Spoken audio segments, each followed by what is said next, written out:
For over 20 years, the simulated world of New Eden has run in near perpetuity.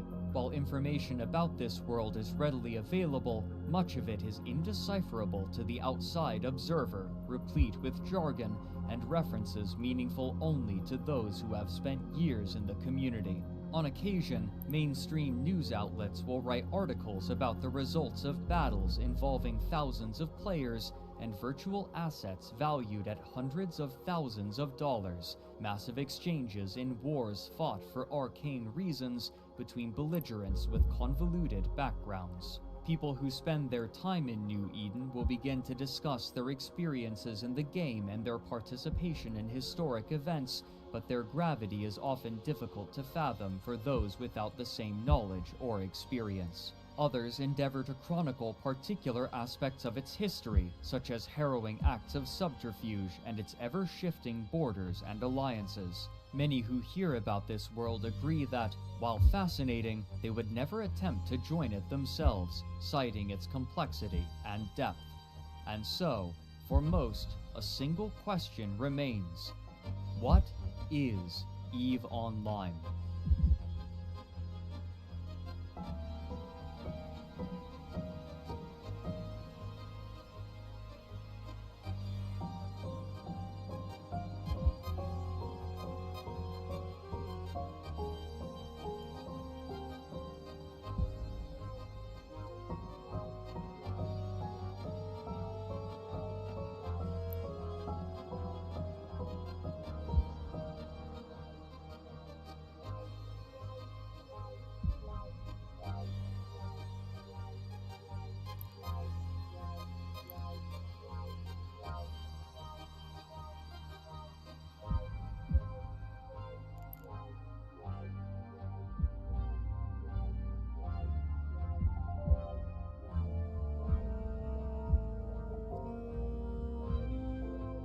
During the early 1990s, software developers were exploring the possibilities of the internet, a relatively new invention at the time.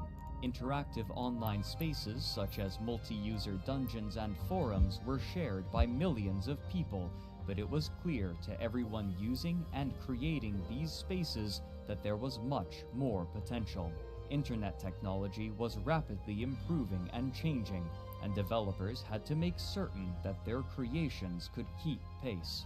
Even more difficult, however, was balancing the ever-changing needs and desires of users with the services being created. As personal computers became more widespread and their rendering capabilities increased, developers grew more and more interested in simulated, three-dimensional environments shared over the internet as the natural progression of forums. And of these developers, there were few as ambitious as the Icelandic company Oz Interactive and their creation, Oz Virtual. During the preceding decades, cyberpunk novelists had envisaged immersive, multi-sensory virtual experiences enabled by powerful computers networked with one another, and software developers had used these stories as inspiration to create worldwide web browsers that allowed users to explore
For over 20 years, the simulated world of New Eden has run in near perpetuity. While information about this world is readily available, much of it is indecipherable to the outside observer, replete with jargon and references meaningful only to those who have spent years in the community. On occasion, mainstream news outlets will write articles about the results of battles involving thousands of players and virtual assets valued at hundreds of thousands of dollars, massive exchanges in wars fought for arcane reasons between belligerents with convoluted backgrounds. People who spend their time in New Eden will begin to discuss their experiences in the game and their participation in historic events, but their gravity is often difficult to fathom for those without the same knowledge or experience. Others endeavor to chronicle particular aspects of its history, such as harrowing acts of subterfuge and its ever-shifting borders and alliances. Many who hear about this world agree that, while fascinating, they would never attempt to join it themselves, citing its complexity and depth. And so, for most, a single question remains: what is EveOnline?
For over 20 years, the simulated world of New Eden has run in near perpetuity.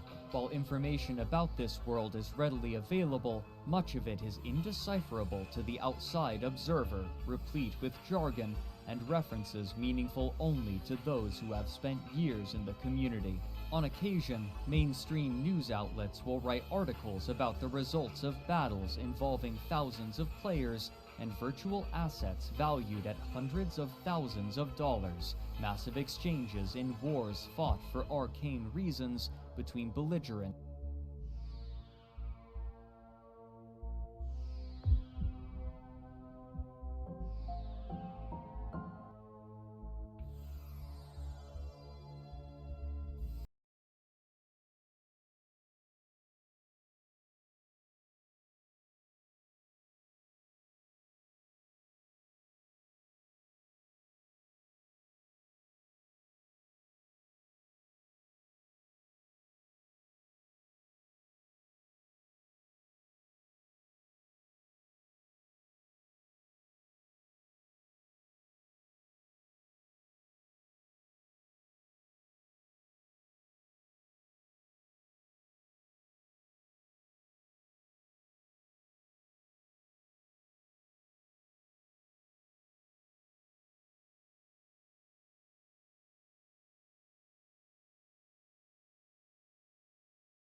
For over 20 years, the simulated world of has run in near perpetuity. While information about this world is readily available, much of it is indecipherable to the outside observer, replete with jargon and references meaningful only to those who have spent years in the community.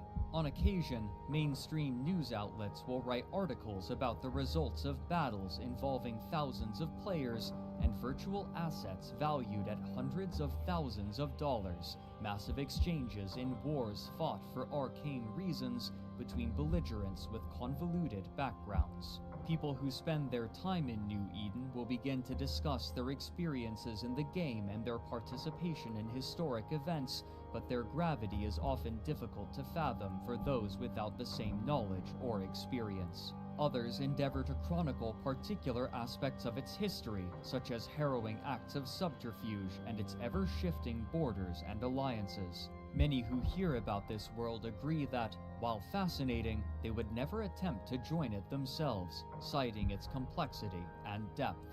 And so, for most, a single question remains: what is EveOnline?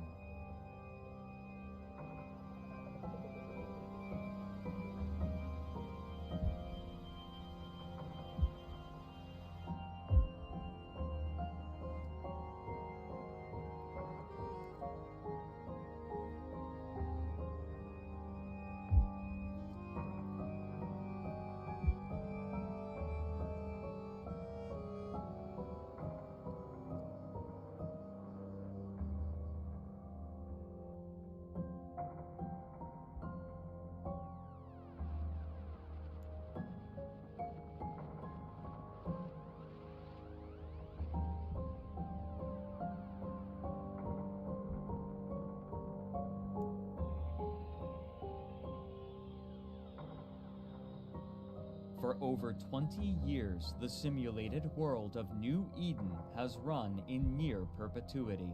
While information about this world is readily available, much of it is indecipherable to the outside observer, replete with jargon and references meaningful only to those who have spent years in the community. On occasion, mainstream news outlets will write articles about the results of battles involving thousands of players and virtual assets valued at hundreds of thousands of dollars, massive exchanges in wars fought for arcane reasons between belligerents with convoluted backgrounds. People who spend their time in New Eden will begin to discuss their experiences in the game and their participation in historic events, but their gravity is often difficult to fathom for those without the same knowledge or experience. Others endeavor to chronicle particular aspects of its history, such as harrowing acts of subterfuge and its ever-shifting borders and alliances. Many who hear about this world agree that, while fascinating, they would never attempt to join it themselves, citing its complexity and depth. And so, for most, a single question remains: what is EveOnline?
For over 20 years, the simulated world of New Eden has run in near perpetuity.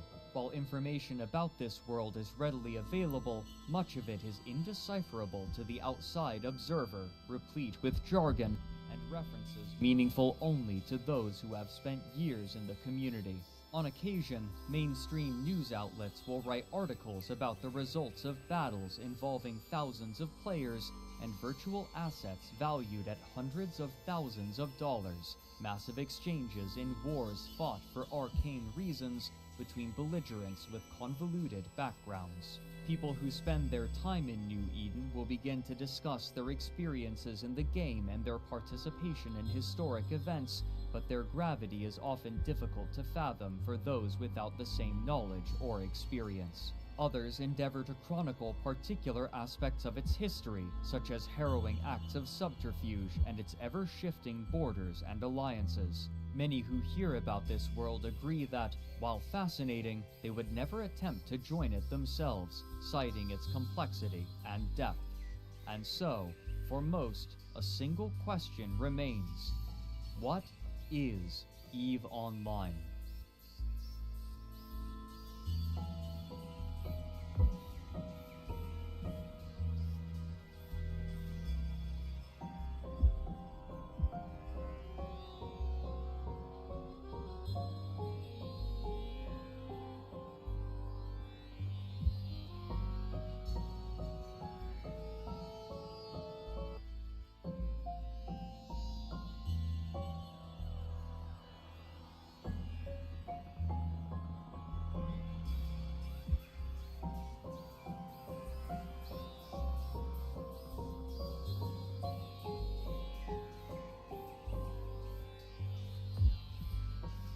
For over 20 years, the simulated world of New Eden has run in near perpetuity. While information about this world is readily available, much of it is indecipherable to the outside observer, replete with jargon and references meaningful only to those who have spent years in the community. On occasion, mainstream news outlets will write articles about the results of battles involving thousands of players and virtual assets valued at hundreds of thousands of dollars, massive exchanges in wars fought for arcane reasons between belligerents with convoluted backgrounds. People who spend their time in New Eden will begin to discuss their experiences in the game and their participation in historic events, but their gravity is often difficult to fathom for those without the same knowledge or experience. Others endeavor to chronicle particular aspects of its history, such as harrowing acts of subterfuge and its ever-shifting borders and alliances. Many who hear about this world agree that, while fascinating, they would never attempt to join it themselves, citing its complexity and depth. And so, for most, a single question remains: what is EveOnline?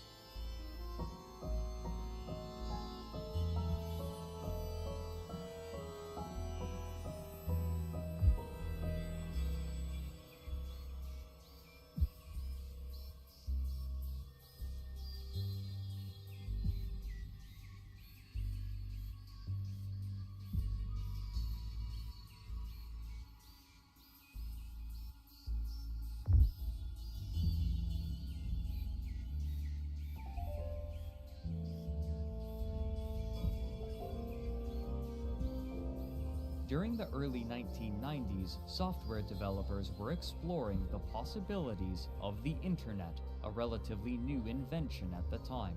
Interactive online spaces such as multi-user dungeons and forums were shared by millions of people, but it was clear to everyone using and creating these spaces that there was much more potential. Internet technology was rapidly improving and changing, and developers had to make certain that their creations could keep pace. Even more difficult, however, was balancing the ever-changing needs and desires of users with the services being created. As personal computers became more widespread and their rendering capabilities increased, developers grew more and more interested in simulated, three-dimensional environments shared over the internet as the natural progression of forums. And of these developers, there were few as ambitious as the Icelandic company Oz Interactive and their creation, Oz Virtual. During the preceding decades, cyberpunk novelists had envisaged immersive, multi-sensory virtual experiences enabled by powerful computers networked with one another, and software developers had used these stories as inspiration to create worldwide web browsers that allowed users to explore websites in 3 dimensions, utilizing a coding language called the Virtual Reality Markup Language, or VRML, as opposed to the Hypertext Markup Language, or HTML. Founded in 1992, Oz Interactive sought to expand upon this concept and offer a VRML web browser that allowed users to interact with other users who were visiting the website at the same time, with each person represented by their own 3D avatar, and even allowing for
For over 20 years, the simulated world of New Eden has run in near perpetuity.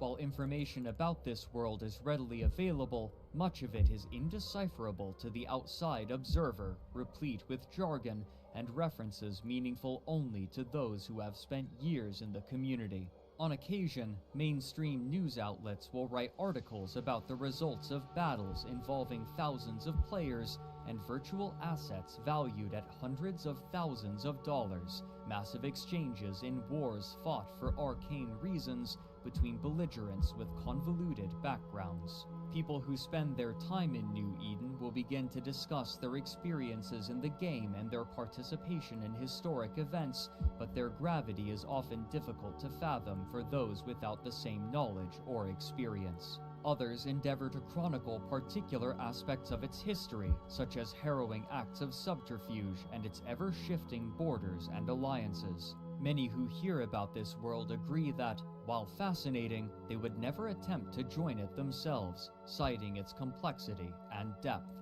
And so, for most, a single question remains: what is EveOnline?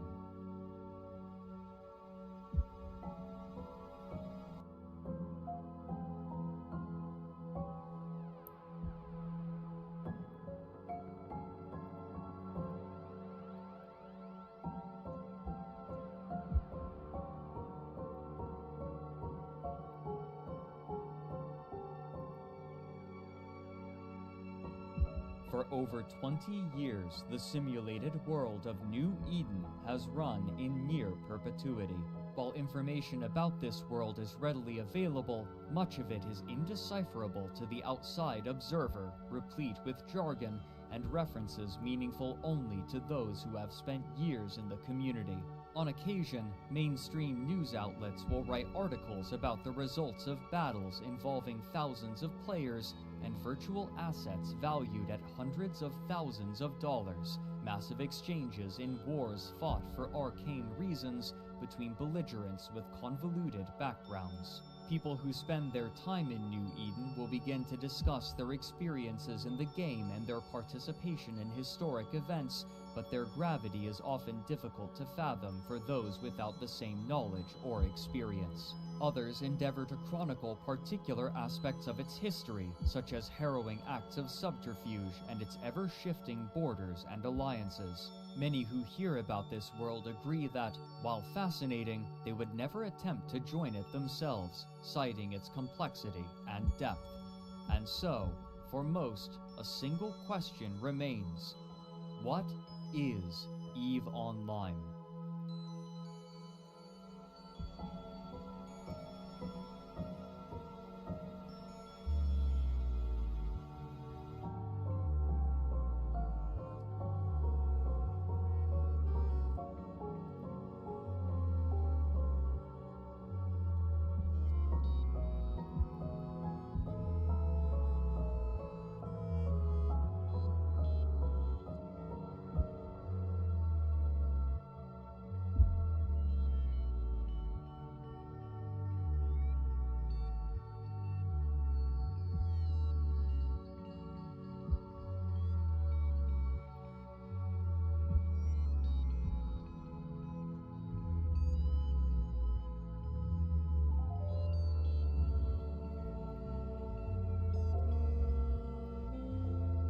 During the early 1990s, software developers were exploring the possibilities of the Internet, a relatively new invention at the time. Interactive online spaces such as multi-user dungeons and forums were shared by millions of people, but it was clear to everyone using and creating these spaces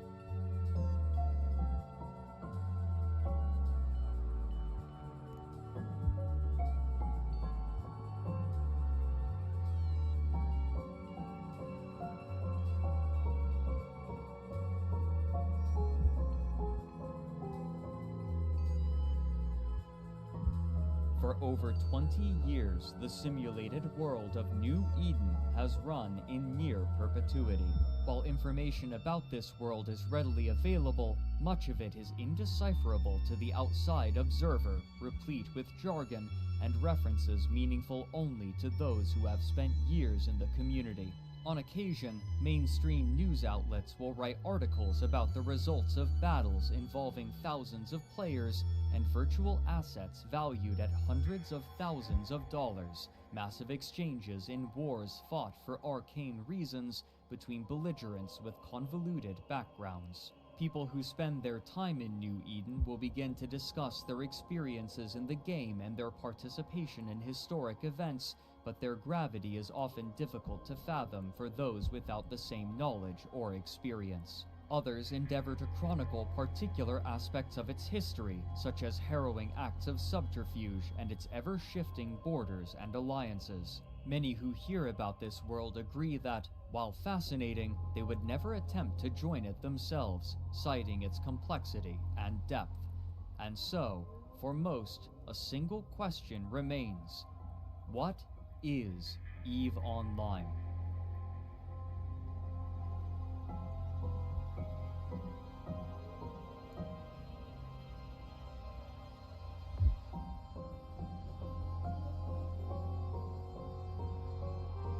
With Oz Interactive, including Time Warner, Ericsson, the Van Gogh Museum, and Atlantic Records, to create bespoke worlds within Oz Virtual for them.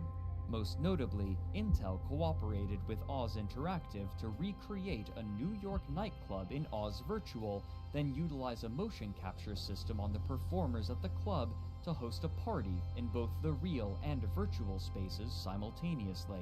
However, the company soon realized that the concept of Oz Virtual, like many others of its ilk, was a product developed too early for the market, and a small group of developers and artists, as well as a single historian, left Oz Interactive to found their own company in 1997, which they named Crowd Control Productions, or as it is commonly abbreviated, CCP. Where this small group had once spent their time developing tech demos, they were now interested in creating a finished product, and so they decided that they would develop something remarkably different: a board game. Leveraging the design experience of its initial members, they quickly constructed their game, which they christened Heituspiel, or Danger Game. Produced in conjunction with Alcoholics Anonymous, the game saw players fighting against one another and occasionally making tenuous alliances as they attempted to break the cycle of addiction to various substances. Core to the game's mechanics was a focus on sharp consequences for failure and the ability to interfere with others' play. In the game design documents, the first line read, "Death is a serious matter." Heituspiel was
For over 20 years, the simulated world of New Eden has run in near perpetuity. While information about this world is readily available, much of it is indecipherable to the outside observer, replete with jargon and references meaningful only to those who have spent years in the community.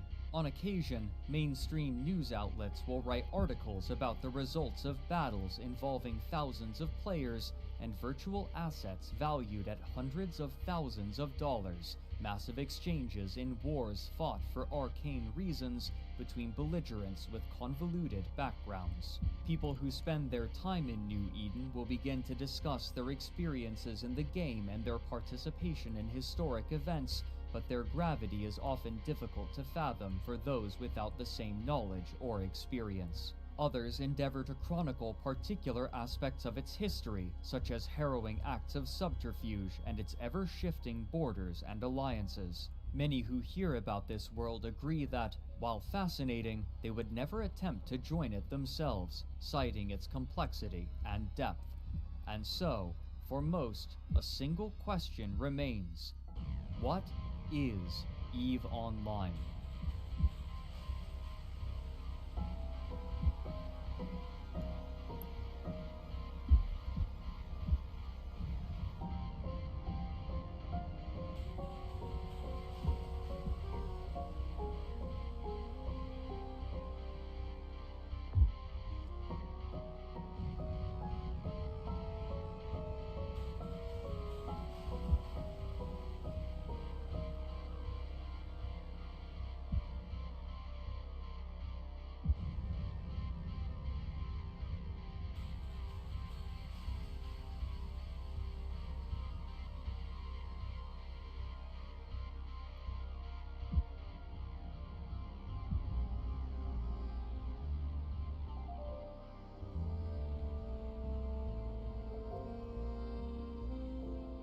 During the early 1990s, software developers to various substances.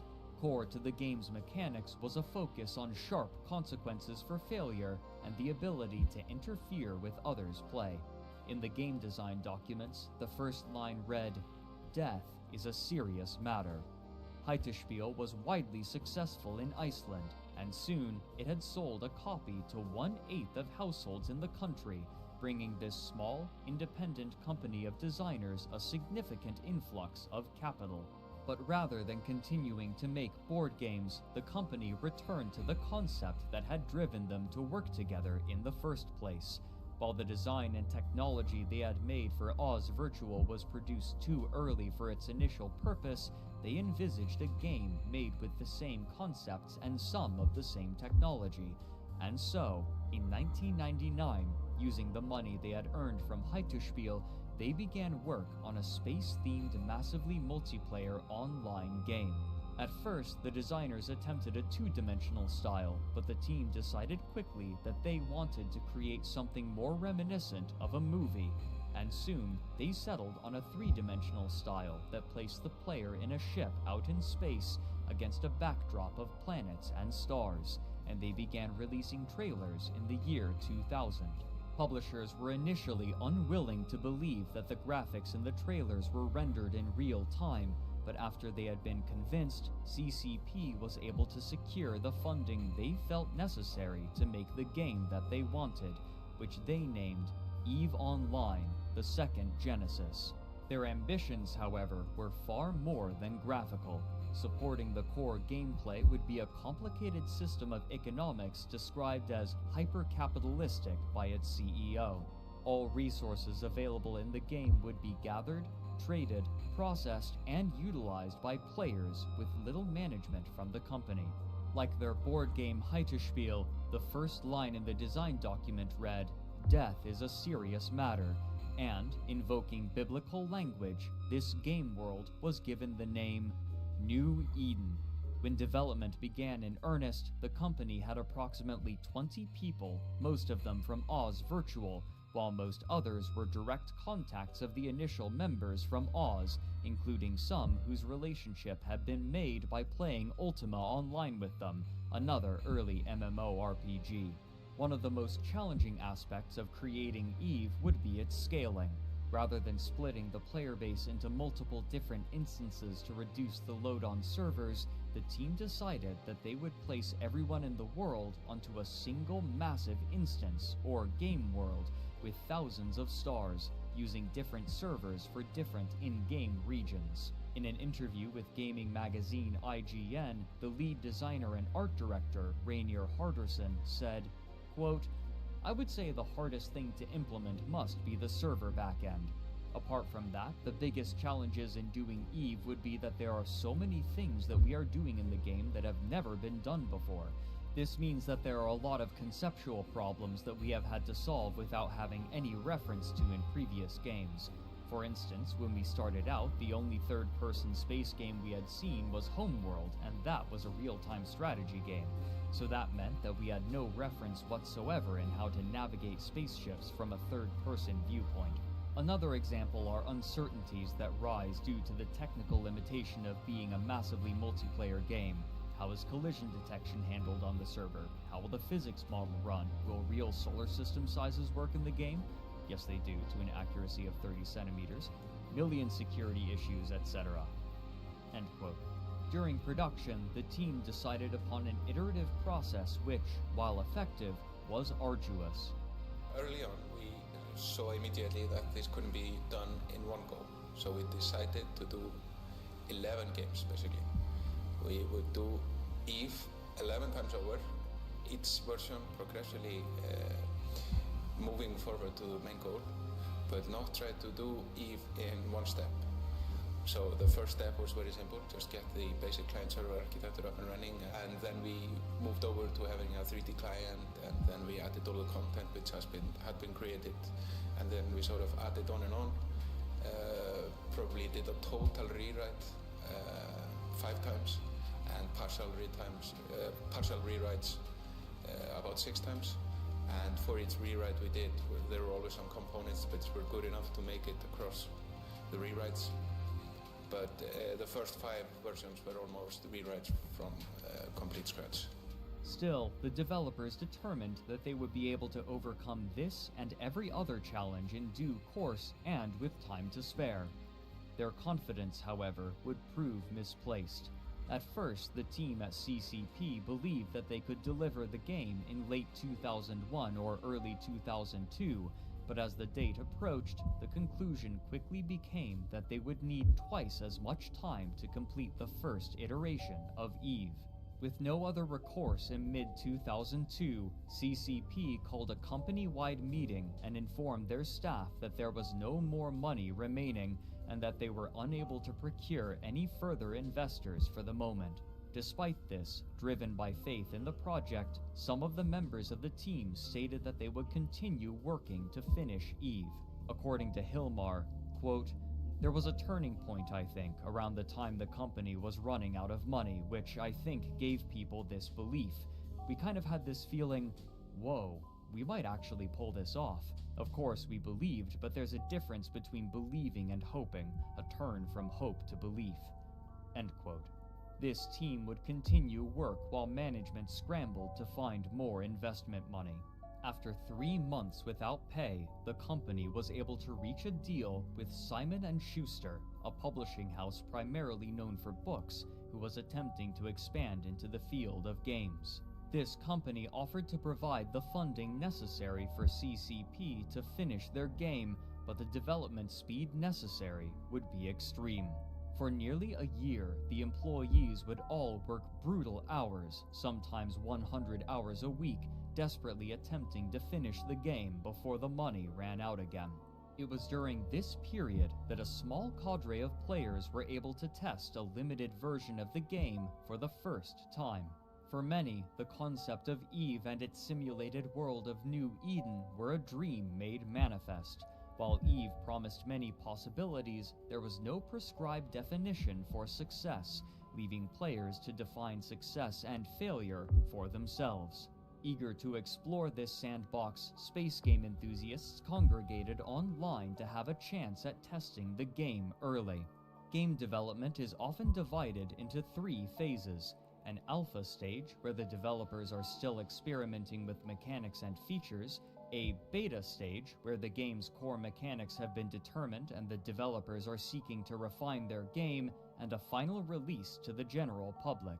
Some studios allow and encourage prospective players to have access to the game during the alpha and beta stages to test features and search for bugs in order to, theoretically, have a more polished release, and this practice is especially common for space games, whose players are particularly enthusiastic, often spending significant amounts of both time and money on their hobby.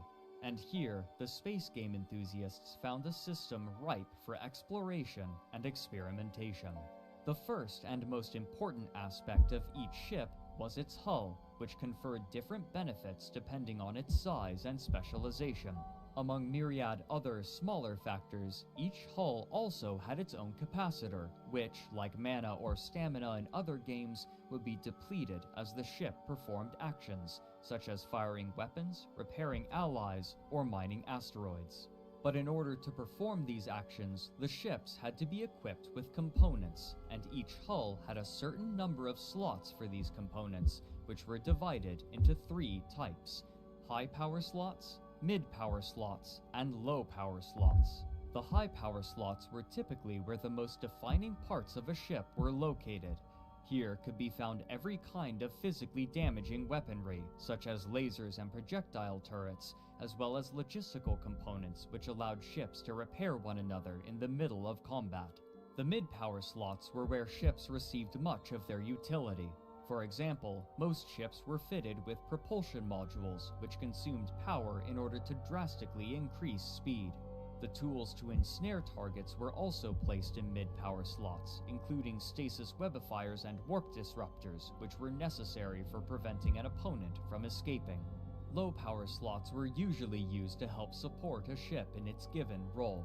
For example, a cargo ship might have fitted inertial stabilizers in order to travel more quickly and evade targets, while a tougher combat ship would fit components to further strengthen its armor or actively repair itself. Many mid and low power slots simply offered passive benefits to the ship, such as reducing incoming damage with no capacitor cost.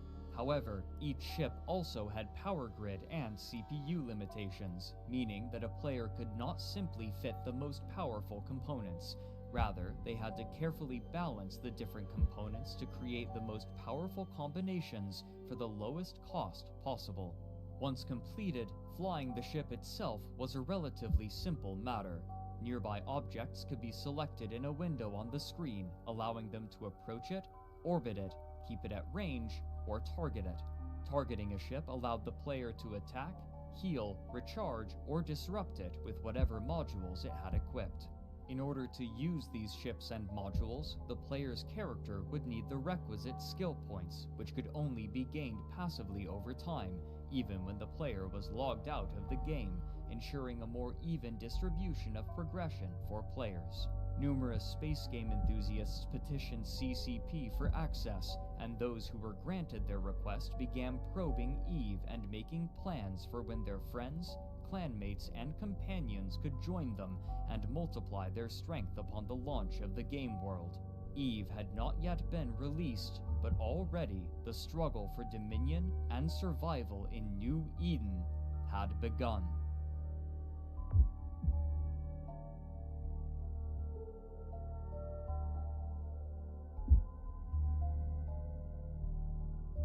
Despite EVE's unwelcoming nature, the promise of such a cinematic multiplayer experience was enticing to a wide breadth of players and drew a significant audience long before it had been released. Starting on October 24, 2002, a blurb appended to news releases would proclaim that the game would, quote, allow up to 100,000 gamers to compete simultaneously across a full 3D galaxy of 5,000 solar systems. Currently, EveOnline is in Phase 3 of beta testing, with thousands of gamers playtesting the game daily, trading in more than 300 fan and player corporation sites. To date, there are more than 80,000 gamers signed up for the beta test, and at least 50,000 are estimated to participate before the game is launched. Just like in the real world, money will be the commodity of choice. Players can earn cash by accepting work from non-player characters who will reward gamers with cash which can be traded for goods or other items. Also, gamers can earn money by working for a corporation. These corporations are comprised of gamers who have pooled their resources and are working together to dominate the universe. To date, there are more than 200 corporations already established, even though EveOnline has not yet been published. These corporations have elaborate web pages detailing infrastructure, location, business models, and mission statements." End quote. While this blurb emphasized competition in EveOnline, many were more excited about the concept of participating in a perpetually running economy, where the goods that they harvested or created would be actively used by other players. It is really free-form. You can choose from a lot of possibilities. You can be a market operator, you can be a transporter, miner, you can operate a factory, you can research, you can operate a big corporation. Can have careers within a corporation about being by being the military arm or being the accountant of corporation, and the current games sort of more focus on having people going up against monsters, maybe in small groups, whereas Eve sort of focuses on building a society and supplying the tools and the rules to operate it.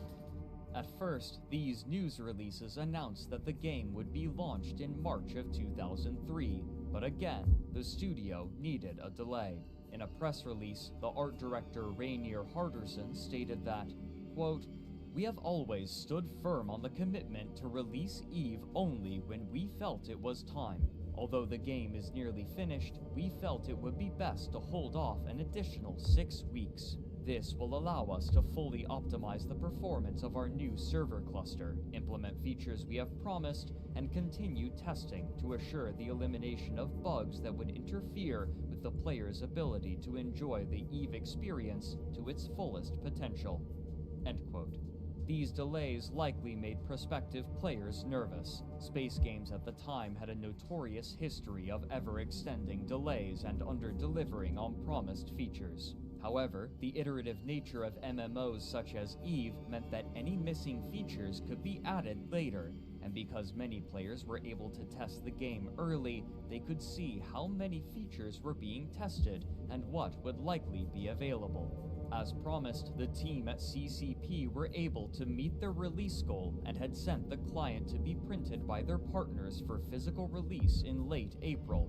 And finally, on May 6, 2003, players were able to play the final release of the game, which featured a total of 5,201 star systems. But those who had participated in the alpha and beta were not novices. Their months spent testing the game had given them significantly more knowledge and experience than those entering New Eden for the first time, and they had spent months strategizing with one another to decide how their first hours, days, and weeks would be utilized in order to make the most money and establish their presence most solidly. As a cheeky nod to their home country, the abbreviation for Icelandic kroner and the game's currency, interstellar credits, was the same: ISK. Many of the most organized groups scattered away from one another and prepared to lay claim to their own territory. However, they could not simply do so anywhere. Eve's star systems are connected in a web-like pattern with stargates, which may be used to traverse from one star to the next. In the center of this vast web is Empire Space, an area controlled by the non-player empires where people may fly their ships in relative safety. The safety afforded to players is determined by the star's security level, given a rating anywhere between 0 and 1, divided into 3 basic categories: high security, low security, and null security, or as they are typically called, high sec, low sec, and nullsec. In high security space, the Empire police forces, named Concord, would intervene in any aggression between players, affording some level of safety in these areas. In contrast, aggression would not summon protection in low security space, but the offending players would be granted a suspect status that would make them a target both for players and Empire forces. However, for the groups looking to establish their own presence in space, the most tantalizing area was Nullsec, surrounding Empire space in a large ring. Here, there were no laws, no rules, and no protections other than whatever the players could enforce, and many were eager to establish themselves in this new and vast frontier, rich in the most valuable resources. But holding on to these regions would require work and coordination, and so the corporations that had organized before the release of the game began to establish themselves in particular regions of space that they found enticing. The factors involved in these choices varied from proximity to Empire space to what resources were available. First, though, the corporations would require ships, and to buy and equip these ships, they would need resources and money. While the EVE developers wanted to provide a world where the trade of goods was managed almost entirely by players, they realized that in the early stages of the game, no player economy would be established yet, and so they allowed non-player characters to buy and sell some of these commodities in order to stimulate the player economy. This provided an early revenue stream to players, who quickly devised a plan to make significant amounts of capital during this crucial early stage. This plan was based around the daily server downtime, which occurred at 11 a.m. UTC. Andrew Groen detailed what he called the merchant races in his seminal work on the history of New Eden named Empires of Eve. Quote, "Back in the earliest days of EVE, one of the best ways to make money was by buying and selling commodities in different markets across the game. Later, EVE would place all of its emphasis on a player-controlled market, but in the early days, players could buy items and wares from characters in stations all over the game and then sell them elsewhere. What resulted was a daily series of early morning races along the most profitable trade routes. Merchants would log in as quickly as possible after the server came back online from the daily maintenance shutdown and fly down the trade routes to the most profitable destinations." End quote. Trading was far from the only profession that players were looking to exploit. The factories required to build ships in EVE were a limited resource, and so, upon the release of the game, players scrambled to buy these factories as quickly as possible.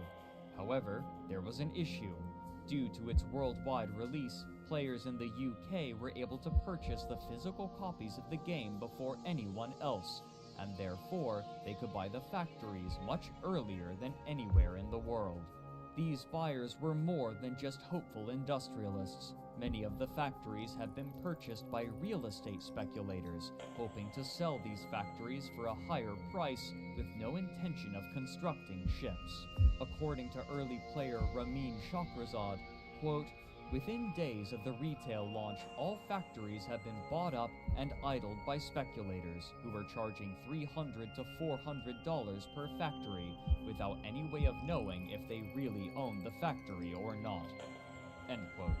If speculators were idling the factories, then that meant fewer ships, restricting players from accessing the core mechanics of the game. This illustrated two challenges that the developers of EVE now faced: managing a complicated economy to keep the game fun and interesting, and struggling against the black market. Black market economies for MMOs like EVE are not only common, but inevitable. While developers typically will include clauses in their terms of service that stipulate against it, players are usually undeterred from trading in-game assets for real-world currency, and the consequences for doing so only tend to involve an easily circumvented ban, which is only implemented if they're caught.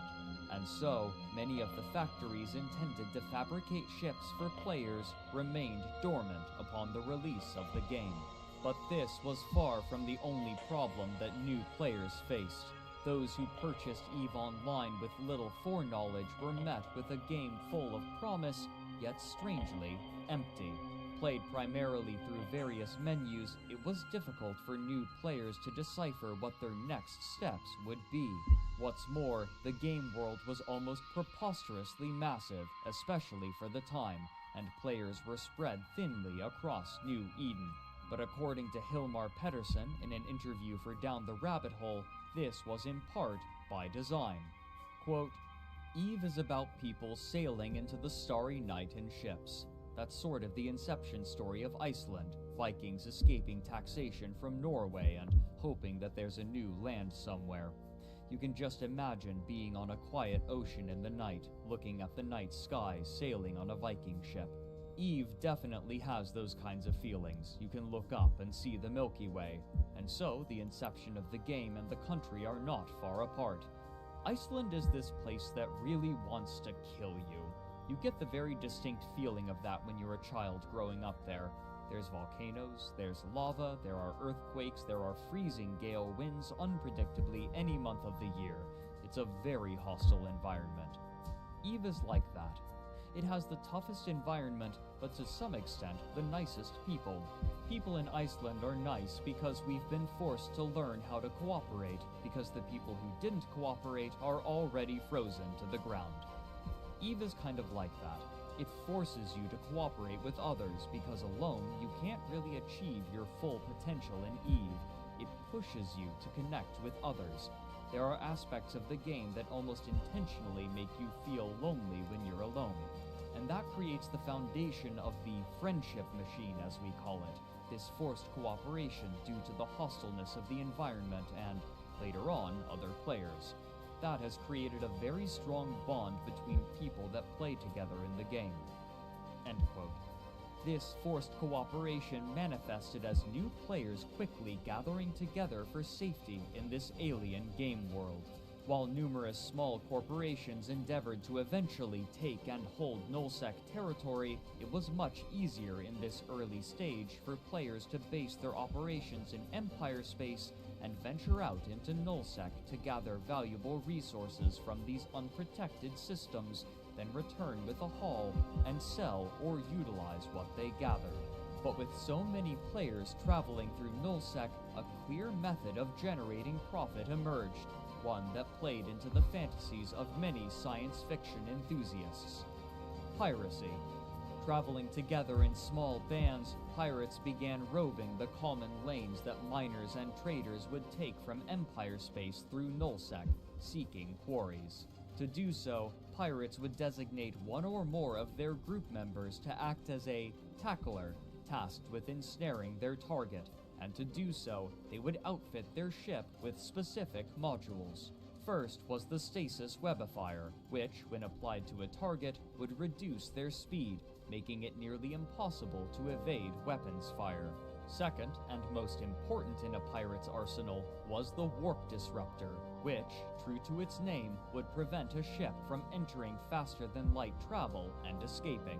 Both of these components would be placed in the mid-power slots, making the tackler more vulnerable than its compatriots, and so it would rely upon its allies while engaging a target. This, however, would often be unnecessary, as traders and miners were frequently unfamiliar with combat, making them easy prey. To counteract this, these more peaceful players would chart new routes and learn tricks to evade pirates, initiating an ever-evolving game of cat and mouse. An early player named Nightfreeze recounted their experience on their first trading run, shipping goods that they had bought with weeks' worth of ISK. Quote, "At the time, I naively believed that any security rating above 0.0 would be safe because nobody would be ballsy enough to dare provoke the wrath of the 5-0 in space. I turned out to be wrong. I knew that something was wrong when my ship started to beep and a red target lock cursor appeared in the horizon with the name Deathbringer. The beeping accelerated and a red square appeared around my ship. Since I hadn't even bothered trying to fight a training pirate yet, I had no idea what the hell was going on. He sent a message to me, 250k or die. I responded to him, okay, the sweat dripping down my armpits past my side and accumulating in a little puddle at the edge of my shirt. 5 or more seconds must have passed as I fumbled for the micro warp drive hotkey, and just as they started to warm up, the first missile slammed into my ship. The warp gate was 15,000 meters away. I had to be within 800 meters to pass through it, and I was currently flying at about 300 meters per second. A second missile exploded against the hull, bringing down my shields and tearing apart my hull. I knew that if one more missile hit me, my ship would be nothing more than space debris, and this who couldn't even spell death correctly would have access to all I had worked for. "Come on, you pieces of shit," I shouted at the monitor. My dog started to bark in the background, but I could barely hear it. The only thing that mattered was the gate, because I knew that if I had lost that cargo, all my week's worth of hard work and all my finely tuned bullshit would be down the drain. Whoosh! I hadn't used the micro warp drives since the night before and forgot about just how powerful they were. I was now shooting toward the warp gate at 3.5 kilometers per second, and all Deathbringer had to account for his 2 expensive missiles was a trail of dust. If you're reading this right now, Death, I'd like to give you a hearty you. I arrived at the specified starbase in the Galente region, my ship battered and bruised, and my ego several sizes smaller. I sold the computer hardware for a total of 3.7 million credits. The hull repairs amounted to 100K. I felt my heart with my left hand. It was still pulsing rapidly, and the realization that I had netted 600,000 credits in 25 minutes, along with a healthy dose of action, sent it shooting up even further. I did several more trade routes that morning, and by 9 a.m., my credit count read 5,780,000 credits. End quote. No matter what tricks were discovered, however, piracy remained a lucrative trade due to the heavy traffic in the lanes used to haul ore. Because of the distances involved in transporting ore from nullsec to Empire space and little safe way to store it during the process, a mining operation would often consist of 1 mining ship to pull the ore from the asteroids and 5 or more transport ships to haul it back to Empire space, all of which were easy targets. Soon, piracy was lucrative enough for the first pirate gangs to lay claim to territory in nullsec. Outfitted with various combat ships, they moved into the most valuable star systems, seeking flighty mining and transport ships. On occasion, groups of pirates would find trade routes frequented by the more economy-minded players and perform one of the most feared and most obnoxious practices to those in Empire space: a gate camp. Essential for transit between systems, stargates also acted as choke points for players to exploit, as there only ever is one linking 2 systems together, and so, pirates would often wait at these combined ingress and egress points in low security space, waiting for unsuspecting players to appear and destroying their ship, sometimes before they could even load the new system. Eventually, CCP were forced to add auto-turrets onto stargates to prevent routes from being blockaded for long stretches of time. In the months following the release of the game, CCP was also able to address the issue of those who had bought factories for resale by a relatively simple method. In order to keep a factory, the player holding it would be forced to pay a regular maintenance fee for it, relative to the amount of money that could potentially be made from its output. In essence, a land value tax. Just as in the real world, this made the factories a significant financial burden to speculators who weren't using them, leveraging the speculators to either begin producing ships or sell the factories to someone who would. In short order, the factories were serving their intended purpose. The game hadn't even been live for 3 months, and already CCP was being forced to adjust their game to contend with the space game enthusiasts, notorious for exploiting any system that they could as a part of their fun, while simultaneously attempting to complete the systems that they had intended for the game, and these new systems promised to create even more unforeseen and perhaps unmanageable problems.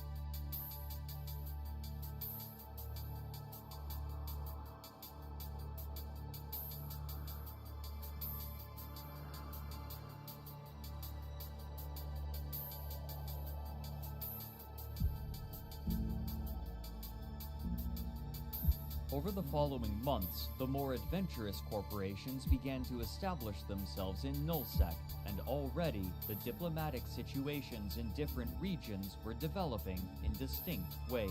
These early groups of players, typically no more than a few dozen people, would form the first alliances with one another to stave off competition, typically naming themselves after the region of space that they inhabited. In this early stage of the game, there was no way for players to officially lay claim to territory, but over a decade later, Andrew Groen would resurrect information that had largely been lost by trawling through long-abandoned forum threads and speaking with numerous leaders from the time, and by doing so, he managed to chart early Nullsec. To the southeast was the pirate nation of the Curse Alliance, who frequently warred with the rigid and authoritarian Stain Alliance. To the west and the north were the Fountain Alliance, the Coalition of Free Stars, and Venal Alliance, which boasted more democratic systems of governance between their constituent corporations. While a significant contingent of players sought to take and hold territory in Nullsec, most made their home in Empire space. Though maintaining a Nullsec presence was lucrative, it was also difficult and time-consuming, and for most, this was a distraction from the more specific activities which drew them to EVE. This also meant that much of the money within the player economy was held in Empire space, and so, even Nullsec powers would have to enter this safer territory and trade with the players there, though many Nullsec dwellers found them tepid. For the industrialists, trading with Empire space was not only efficient, but necessary. While the most valuable materials were in Nullsec, the basic materials required for all ships could only be found in Empire space, and so it was impossible to maintain a Nullsec presence without some sort of supply line to Highsec and Lowsec. This meant that these two worlds of EVE, while in most ways separate, were fundamentally tied to one another. And while the flow of resources between the two was imperative, the most stark example of this interplay was illustrated in the mercenary corporations. Varying widely in terms of background, these mercenaries would take contracts to harangue whatever target was desired, and during this early stage, their prices were often cheap, with the thrill of the fight being a part of the reward. The people or corporation issuing the contracts could also be kept secret at their behest, and in this way, competitors could be weakened or eliminated without any fighting on the part of the buyer. Pirate gangs were eager to loan out their services for interstellar credits, but many of them were unaccustomed to attacking targets that fought back, and so, a niche began to develop for players who had experience not only trapping vulnerable targets, but engaging in proper fleet-based combat. As the demand increased, various new mercenary groups were beginning to form, often out of ragtag clusters of players who were more familiar with the praxis of combat than theory. But sometimes it was simply enough for a player to be familiar with combat to disrupt the supply lines of more economy-oriented corporations and allow their competitors to surpass them. Such aggression meant that most every corporation needed to be prepared for a fight, and so they began to learn the methods by which to defend themselves, along with hiring their own mercenaries to protect their ships, meaning that anyone paid to disrupt another corporation had to expect pushback. While miners often weren't familiar with the finer points of combat, many already had the most important equipment necessary to participate: a battleship. During this time, there were no ships dedicated to mining, and so, miners chose the ships with the most available high slots for mining lasers. A particular favorite was the Apocalypse, which boasted 8 high slots and a large capacitor. All the miners had to do was trade their mining equipment for weapons, and they were ready to defend themselves in a minimal fashion. What had once effectively been paid piracy was more and more becoming obsolete, and in its place was mercenary work. Among these early mercenaries were a few corporations that attracted attention. Unparalleled were the Masters of Ownage, or Mu, who had become infamous after their gate camp in Mara and Pasari that shut down trade in the north for weeks, but there were a few smaller corporations that were beginning to gain a reputation, namely Body Count Inc. This group, led by the charismatic Celine, was one of the first to dedicate all of their corporation's time to handling mercenary contracts, and while they accepted paltry sums to begin, their fees grew as both the demand for mercenaries and the demand for body count ink increased. But as mercenary corporations fought one another, there was a surprising effect. Since warfare never resulted in the permanent deaths of any of the players, it was possible to fight against particular enemies repeatedly, and as they did, they grew familiar with one another, especially those who could fight exceptionally well. Such exemplary pilots would sometimes impress their enemies so much that they would be invited to join those they had fought. And so, a core tenet of EveOnline was discovered. In the words of Celine, quote, "The best way to recruit people is by shooting them." And so, the best pilots in the game began to conglomerate into groups and charge hefty prices for their services, prices that corporations were more than willing to pay in this key moment in the history of the economy of Eve. During the production of the game, one of the envisioned roles in EveOnline was that of a trader, traveling from location to location in order to find places to buy goods low and sell high based on an asymmetry of information. Players would only be able to see the goods on offer in their current region, and then they would have to travel to the station where the good was being sold. But as players traded with one another and the player economy began to establish itself, the need for a centralized hub of commerce grew. In order to maximize visibility and convenience, many chose one particular system from which to base their trade: EveOnline. EveOnline was a natural choice, given that it was a high-security system with the maximum value of 1, meaning that trading there was remarkably safe. But more importantly, it resided at the precise center of Empire space, making a trip to EveOnline a reasonable distance, no matter where a player was. Soon, all manner of players were traveling to EveOnline in order to buy and sell goods, and almost anything could be purchased there. This posed a problem. So many players in a system taxed the game servers heavily, and if too many people began to use EveOnline as a trade hub, then the servers would be unable to accommodate them. But soon, an even greater existential threat to the game would appear.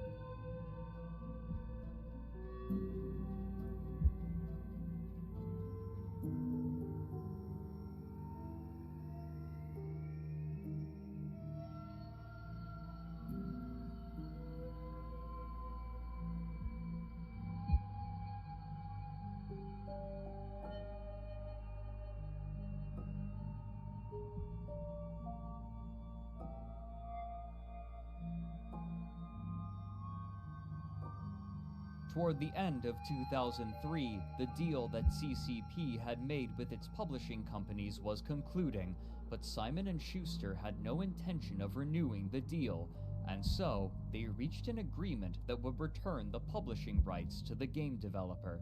And while they had no infrastructure or connections to print physical copies of the game, CCP had another plan. On December 3rd, 2003, CCP made an announcement on their website. Quote, CCP, the developer of the highly acclaimed MMORPG title EveOnline, announced today that it has regained the publishing rights for the title worldwide and will start distributing it as a direct download from the internet. We are very pleased to be in a position where we can contribute equally to both development and publishing, says Ivar Christiansen, CEO of CCP. We have reached an agreement with Simon & Schuster Incorporated and Vivendi International regarding Canada and North America, as well as with Crucial Limited for Europe. We expect the downloadable version to increase global sales sharply. Our player base has been growing steadily since the launch of EveOnline in May. Our game servers are in good shape, and we are technically ready for much faster growth now, says Hilmar V. Pettersson, CCP's Chief Technical Officer. The player community is a great source of new ideas for the future development of the game. EveOnline is an evolving, living game, and we can't wait to see how the players will react to some of the new stuff we will be adding in the future. End quote. But this optimism was undermined by the problems that EveOnline now presented. As mentioned previously, the game's server architecture was designed so that each region in the game world was managed by a different server. However, the newest processors at the time proved to be suboptimal for CCP's purposes, and so, even the latest CPU technologies wouldn't help to bolster their servers for the influx of players, specifically the growing population in EveOnline. Theoretically, this could have been solved by changing the regions that each server managed and perhaps utilizing a specific server for EveOnline, but with the volume of players that EveOnline threatened to host, not even a dedicated server for that star system would be enough. What's more, players were beginning to discover exploits that threatened their faith in the game to function as it was intended. On March 3, 2004, a corporation named Zombies Inc. descended upon EveOnline with a single apocalypse battleship and a bevy of dedicated logistics ships, parking themselves near a stargate, approximately where players would arrive when entering the system or approaching the gate to leave. The Apocalypse was equipped with a special kind of weapon, a smart bomb. When activated, this niche weapon would deal massive damage to everything within a certain distance of the user, whether ally or enemy. As soon as ships appeared, the pilot of the Apocalypse activated his smart bombs, and his targets were instantly destroyed. As EveOnline was a system with a 1.0 security rating, Concord appeared almost instantly in order to destroy the offending player, but as soon as they did, the logistics ships began repairing it from just outside of the radius of the smart bombs as Concord ships approached and were destroyed in the successive blasts. Now, not only were hapless players being destroyed in EveOnline, but so were the game's NPC police. While Concord attacked the Apocalypse battleship, the logistics ships were entirely ignored. This was due to an oversight that Zombies Inc. had discovered. While attacking another ship in Empire space would grant the player a wanted status and summon the police, repairing another ship would not, even if the player receiving the repairs was wanted.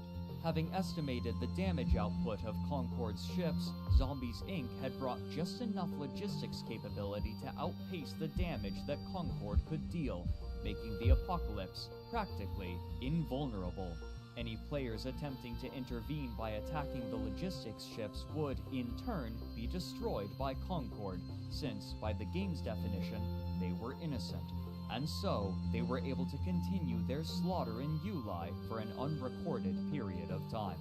Victims of Zombies Inc. went to the forums to complain, and soon, even those who hadn't encountered the small fleet were complaining to the developers that trade through EveOnline, and therefore in much of the game, have been brought to a halt due to an exploit.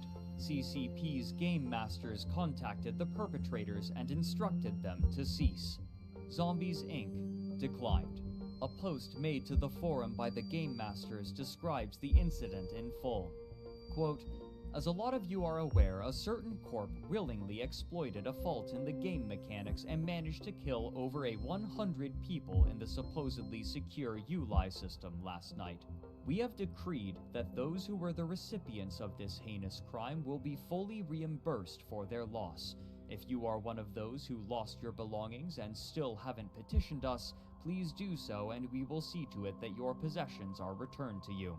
The exploiters have received a ban for their efforts, and anyone thinking of following their example should be aware that the same fate awaits them. The GM team." End quote. While players were in general glad to have the EveOnline system cleared, this set a new precedent. With pompous rhetoric, the game masters declared that they would not allow players to bend the rules farther than CCP dictated, but how much was too much was left unspecified. In this case, a rule was codified and enforced as an event was taking place, namely that players were not allowed to survive indefinitely against Concord in high security space. Anything that allowed them to do so would be considered an exploit, and therefore a bannable offense. However necessary it may have been, and however popular the decision may have been with players, it established the company in an adversarial role to many of its players, especially the ones most interested in experimentation. Though trade could once again travel through EveOnline, this did not lead to the rise of any powerful high-sec corporations due to a particular mechanic. While players were safe from wanton attacks from other players in high-sec space, and players in low-sec space were risking their lives by attacking other players, there was a way for players to attack one another safely, even while Concord was present: a war declaration. By paying a fee every week, a corporation could declare war against another and be granted the right to attack any of their ships on site, often referred to as bribing the police. This meant that, whenever a high-sec corporation became powerful enough, other corporations would band together to check it and prevent it from becoming too powerful and affecting a monopoly. Even so, there were enough individuals and small corporations trading out of EveOnline that the servers began to lag.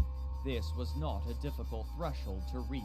Despite boasting about high potential player counts, EveOnline required less than 100 players to be present in the system before problems began to manifest. But as Crowd Control Productions was contending with EveOnline, the initial powers of nullsec were beginning to fracture, and soon divisions would spark conflict that would push their server infrastructure to its limits.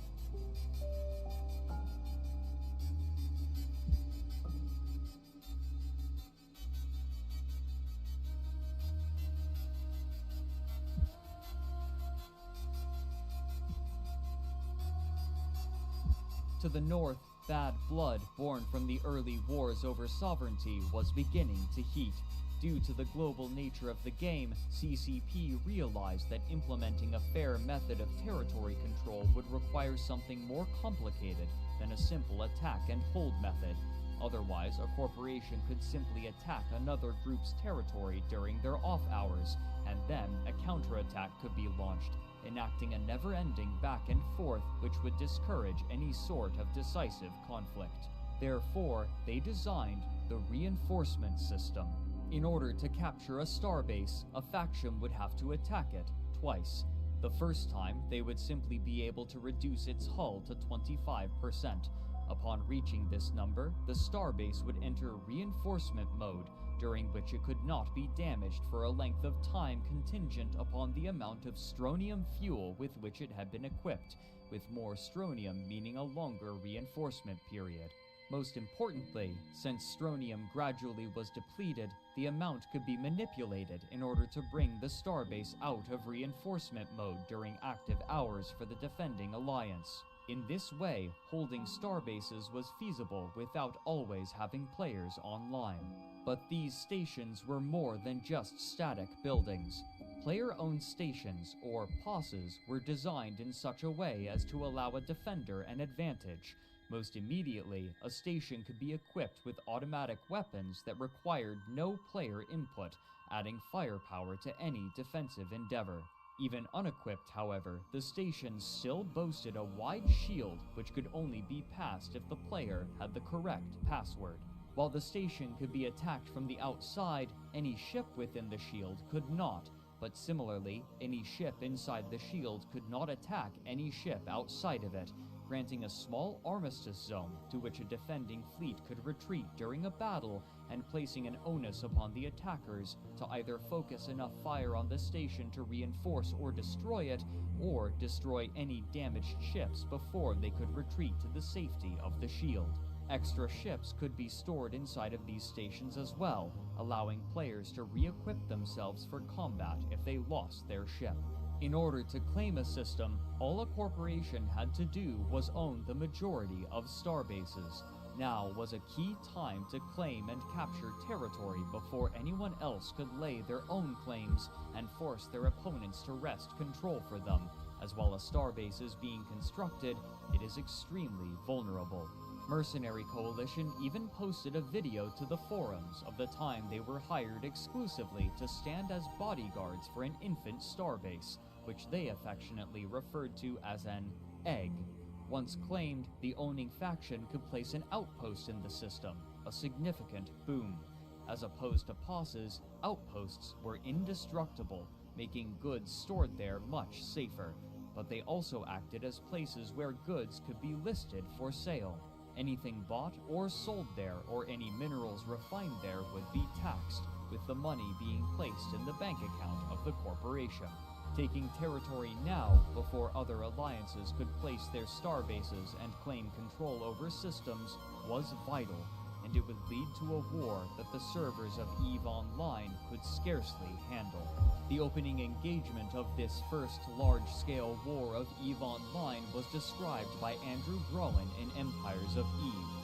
Quote, "Both sides opened fire, unleashing a stream of missiles, railguns, and laser munitions, the sheer number of which had never been seen before in New Eden. With nearly 300 people in the battle, the Eve servers strained under the weight of this enormous cataclysm, and strange things began to happen. Missiles disappeared out of thin air, ships exploded seemingly without having been touched, pilots were kicked offline without warning, then reappeared in a different part of the solar system and in a different ship." End quote. Such conditions were unfavorable for either side, and fleet commanders eventually learned to ration their pilots and limit the size of engagements in order to manage lag and prevent battles from escalating beyond the capacities of the servers, a frustrating yet necessary decision. But Nullsec wasn't the only place where these limitations were manifesting. For months, the central economic system of EveOnline in Empire Space had been growing, and as it did, the servers were struggling. Crowd Control Productions had little ability to control the movements and actions of the people operating in Nullsec, but in Empire Space, they had far more options, and here they took drastic action. EveOnline was a popular trading hub due to its centralized location, which boasted safe passage from all corners of space. And so, the company took the simplest option. They severed most of the connections. In short order, the traders had scattered. Without a central hub, trade quickly was redistributed into quadrants of Empire Space, loosely based in the 4 different NPC empires, further destabilizing a market that already was facing the destabilization of vital resources from Nullsec due to a war raging in the north. Without the relatively safe routes through EveOnline, Empire Space was severed in two by low-security choke points through which traders had to travel, choke points that could easily be exploited by pirates, further segmenting the economy. But soon, a new strain would be placed on the servers. In early 2004, the main competition for EveOnline, Earth and Beyond, was ending. Eve had already enticed many of its players away in the beta stages of its game, and now, as Earth and Beyond was closing its servers, a sizable portion of its players were migrating to EveOnline. While CCP's digital distribution method was a gamble at the time, and it could easily take over 24 hours to download the game with contemporary internet speeds, it meant that those moving from Earth and Beyond to EveOnline could easily download the client for the game and join relatively quickly, attracting a massive influx of players. Recognizing how many new people were joining, and also recognizing how impenetrable their game was, CCP set to work making their game as inviting as possible for this flood of players. Working with IGN and GameSpy, they cheekily offered what they called an upgrade for Earth and Beyond players to EveOnline, including a personal guided tour of the game. In a public release, they stated, quote, "The upgrade program will include a no-obligation free trial of EveOnline and a walkthrough of the game by a member of the Eve Volunteer Group. The Eve Volunteer will explain to the user the differences between the two games and ease the transition into Eve from Earth and Beyond." End quote. These new players were entering the game during a time of extreme instability in the in-game economy, and only a few months after these new players joined and were attempting to establish themselves, Nullsec was fractured. The offer that CCP had made to Earth and Beyond players proved to be a resounding success, and many groups in the dying game moved wholesale from one game to the other, providing them with an immediate source of manpower. However, those more aimless players coalesced into a new corporation which they named Celestial Horizon. With thousands of players, the already massive Celestial Horizon had a far larger population than the vast majority of other corporations in New Eden, and even though they were inexperienced, their numbers alone quickly made them into an industrial superpower who spent their early months in Empire space stockpiling liquid assets, their size making them largely unassailable. This chaos meant opportunity for many new players, and some of the loudest were the goons. Goon is an epithet worn proudly by the early internet users posting on the Something Awful forums, a group known for their irreverent, provocative manner.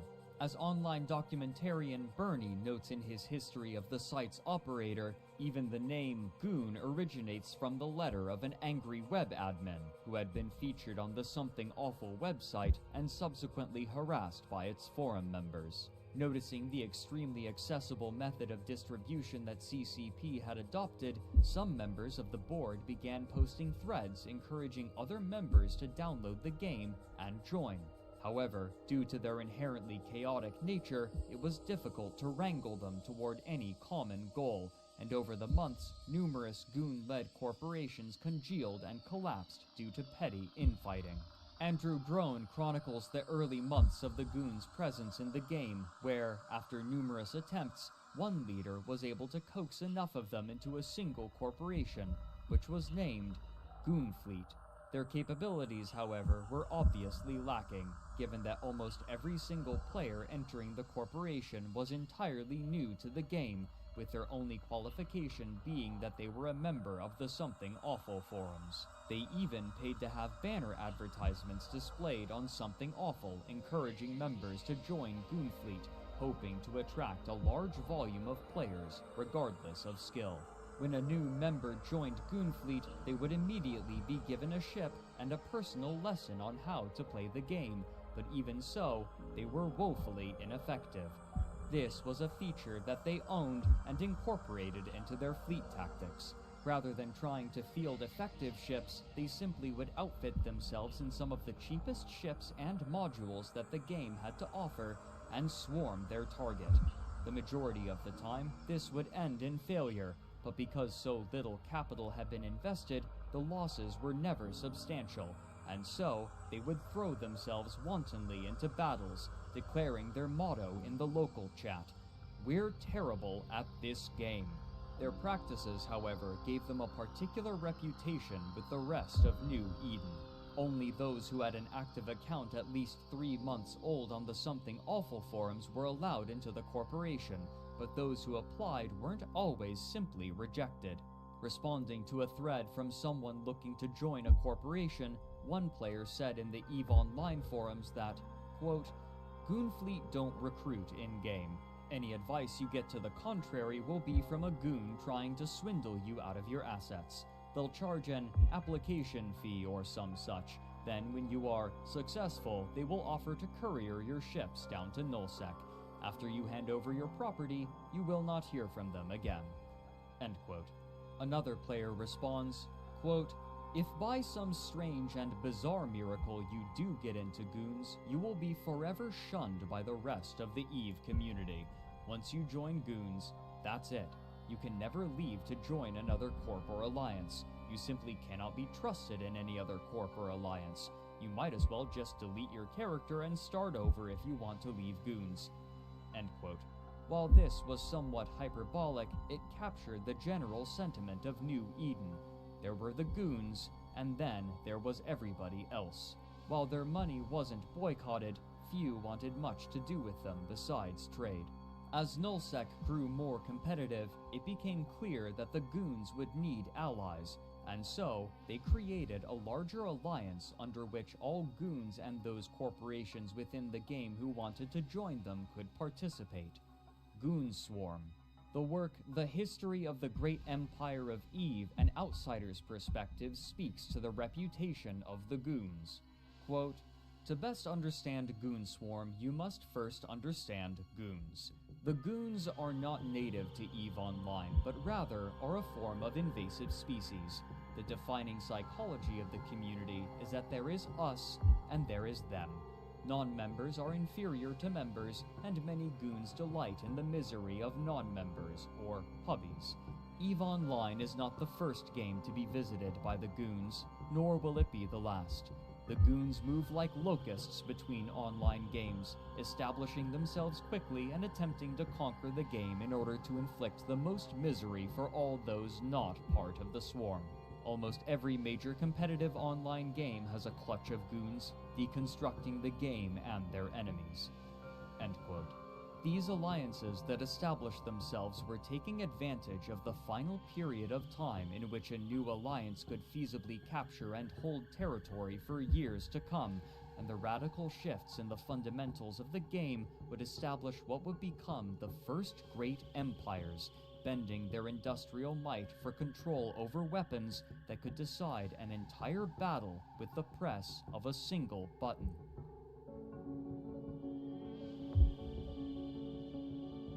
On June 29, 2005, CCP announced a bevy of updates, most important among them being 2 new classes of ships.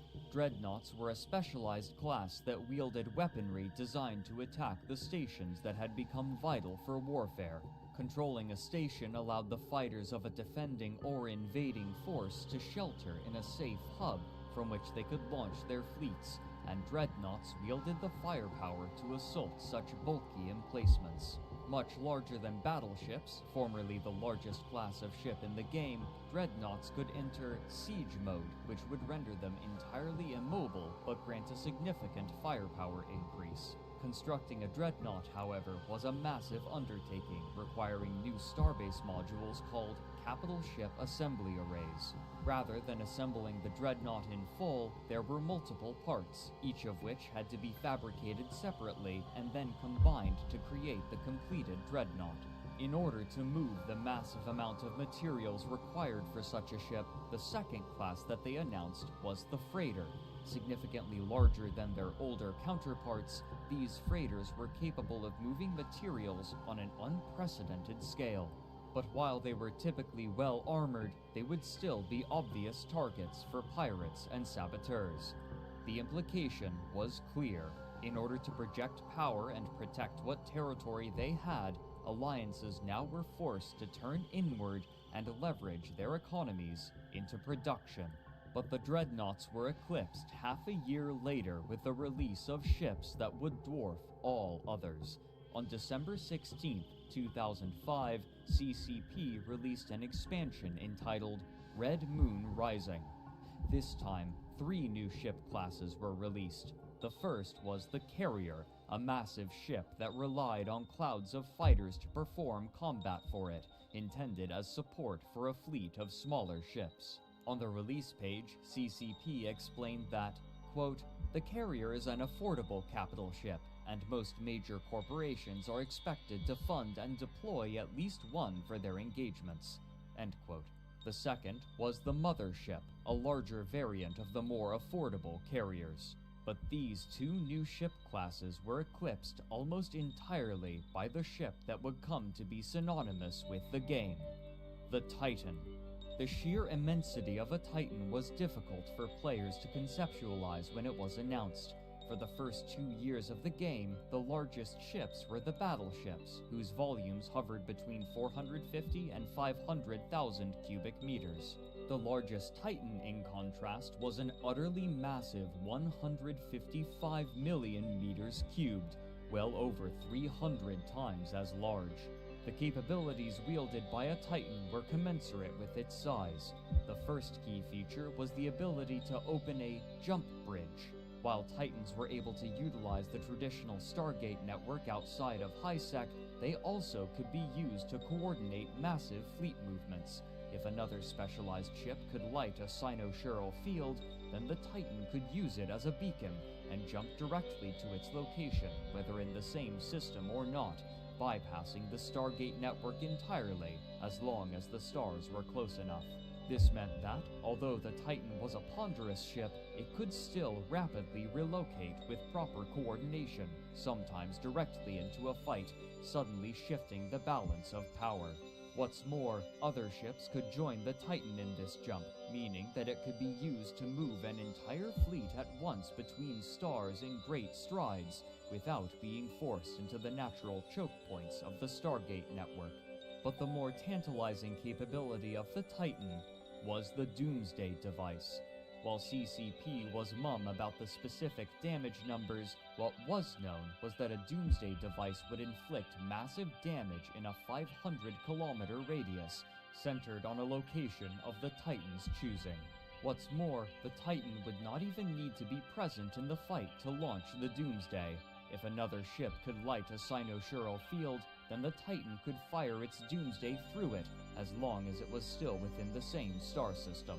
Many suspected that the first alliance to field a Titan would wield unprecedented power and become nigh unstoppable. Due to its area of effect, the power of a Doomsday scaled with the number of fighters on the battlefield, and over time, battles involving hundreds of players had become more and more common, further emphasizing the imminent importance and dominance of the Titan. Beyond these more immediately impressive features, the Titan also served as a mobile platform from which war could be prosecuted. Players who died could respawn inside of the Titan and take a new ship stored in its hangar to join the fight once again, meaning that a player whose pod was destroyed would be able to rejoin combat immediately, as long as supplies were available. But before their incredible might could be wielded, one would have to be built. Much like the dreadnoughts before them, the different parts of the carrier, mothership, and Titan would need to be constructed separately in different capital shipyards, then brought together and assembled.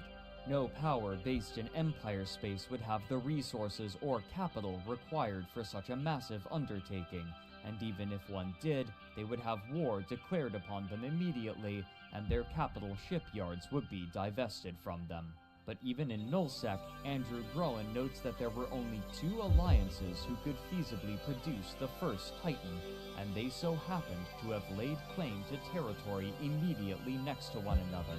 The warlike band of brothers, who had earlier crushed the alliances in the north, and the overwhelmingly massive Ascendant Frontier, consisting of former players from Earth and beyond. Of these 2, Ascendant Frontier had the clear advantage. While skill and coordination could readily win a battle during this stage of the game, there was no way to outproduce a group with so many members. As Groen notes, quote, Ascendant Frontier was not focused on expansion or military endeavors as Band of Brothers was. Ascendant Frontier had come to own a huge swath of territory in the south, but its members' true passion was industry. Ascendant Frontier wanted to create a prosperous hub of trade and commerce in Nullsec. It was working, too. It was pumping out space stations, outposts, and capital ships at a rate many times faster than the next closest industrial powers of the era. End quote. But to accomplish this feat, they would have to overcome a new hurdle: espionage. While often neglected in the first few years of EveOnline, its role in the operation of large alliances had increased, as had its notoriety after a particularly high-profile case. While most mercenary groups specialized in combat, another corporation, named the Guiding Hand Social Club, would instead perform contract work for clients looking to subvert their enemies. Sometime in late 2004 or early 2005, an anonymous client approached the Guiding Hand with a contract and a massive sum of ISK, hoping to buy their services to target Ubiqua Seraph, a large corporation of the time. They asked that Ubiqua Seraph's coffers be ransacked and their communal hangars emptied of ships, but the contractors would be allowed to keep all of what they pillaged. The only object that the client wanted was the corpse of the CEO, Mural. The leader of the Guiding Hand, Istvan Shogatsu, was similarly disinterested in the spoils, though he accepted these terms all the same. The Guiding Hand spent months infiltrating, earning positions of trust and authority. They were more successful than their client could have dreamed. Multiple members found themselves entrusted with much of the corporation's assets, and one agent, named Zemdal, found themselves as one of Mural's lieutenants. Istvan explained, quote, Arenis Zemdal is what we call a Valentine operative. Essentially, his job is to seduce and entice an objective into a state of trust and confidence.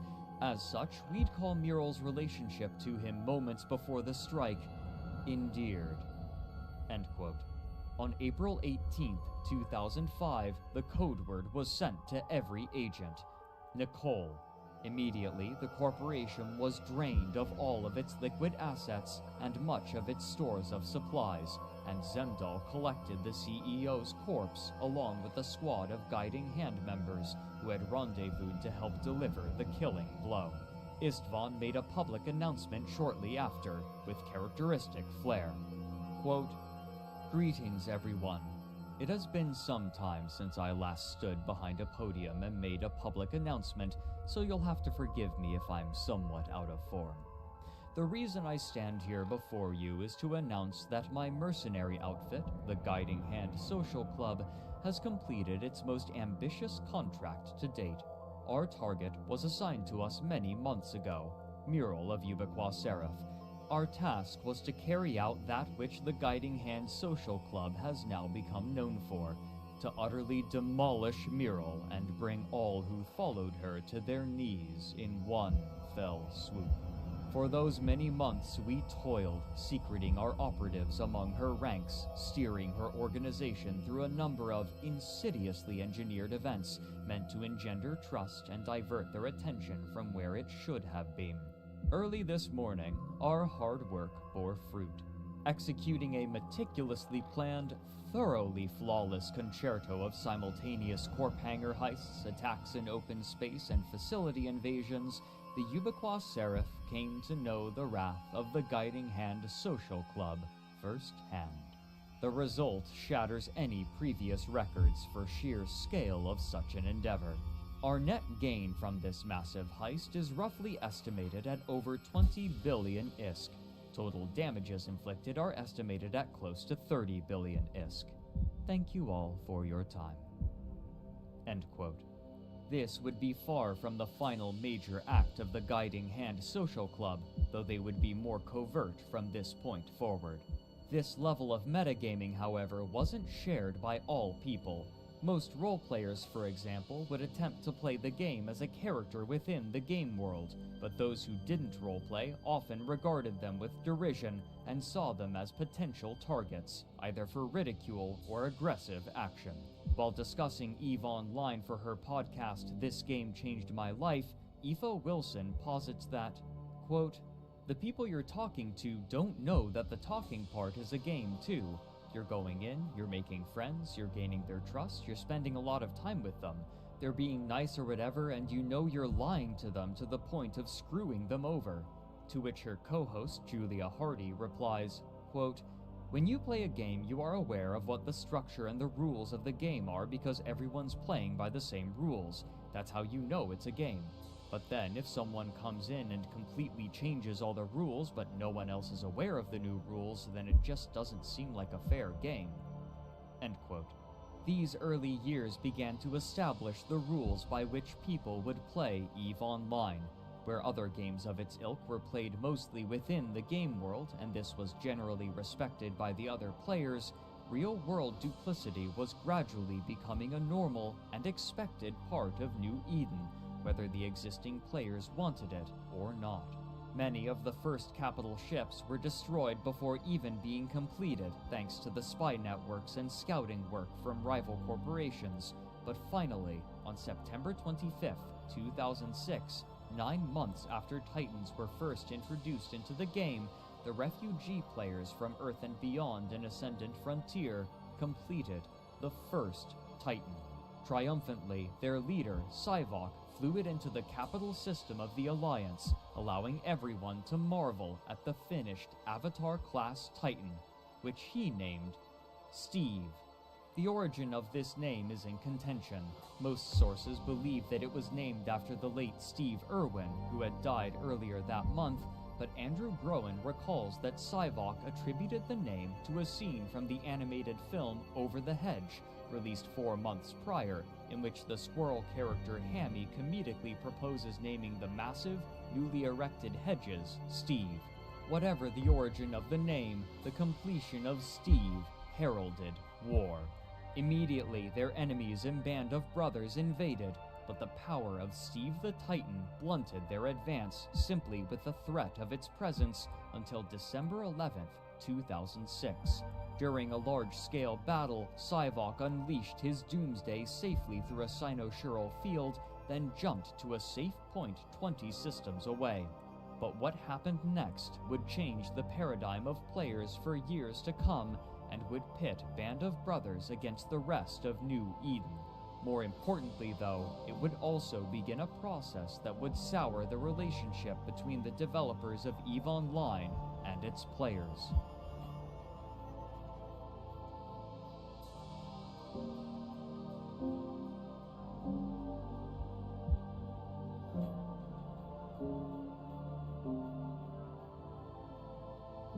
Game development in the early 2000s was significantly different than it would become 2 decades later.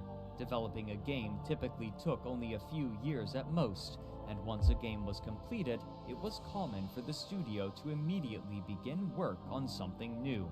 MMOs were no exception. Most of them would run for a few years, then die as the player base moved on to play something else. This had already happened to EVE's main competition, Earth and Beyond, and the developers all expected that EVE would suffer the same fate eventually, as a matter of course. But as the game approached the 4th year of its lifetime, it seemed that it was only growing. CCP had created plans to continue adding features, and what's more, they were preparing to launch the game in China, a massive new market, though China would have its own instance separate from the rest of the world. While this was good news for the company, many of the original developers were beginning to grow restless. They hadn't expected to work on EVE for more than a few years, and a number of them were looking forward to making something new. While CCP had plans for other projects within the EVE intellectual property, they were in need of new developers, and so they decided to hire some of their staff directly from their player base. In many ways, this was a logical decision. Hiring players meant that they were passionate and knowledgeable about the game, and they would be conscious of concepts and problems of which an outside hire might otherwise be ignorant. It also meant that they would need less training to learn about the intricacies of EVE. Besides technical know-how, these developers would typically continue to play even after being hired, which meant that they were passively listening to the information that flows through the undercurrent of New Eden in the form of word of mouth, rumors, and propaganda. In this way, they could adjust the servers quickly to anticipate battles that were about to take place and reduce the effects of lag, as well as gather information for balance changes faster than they otherwise would be able.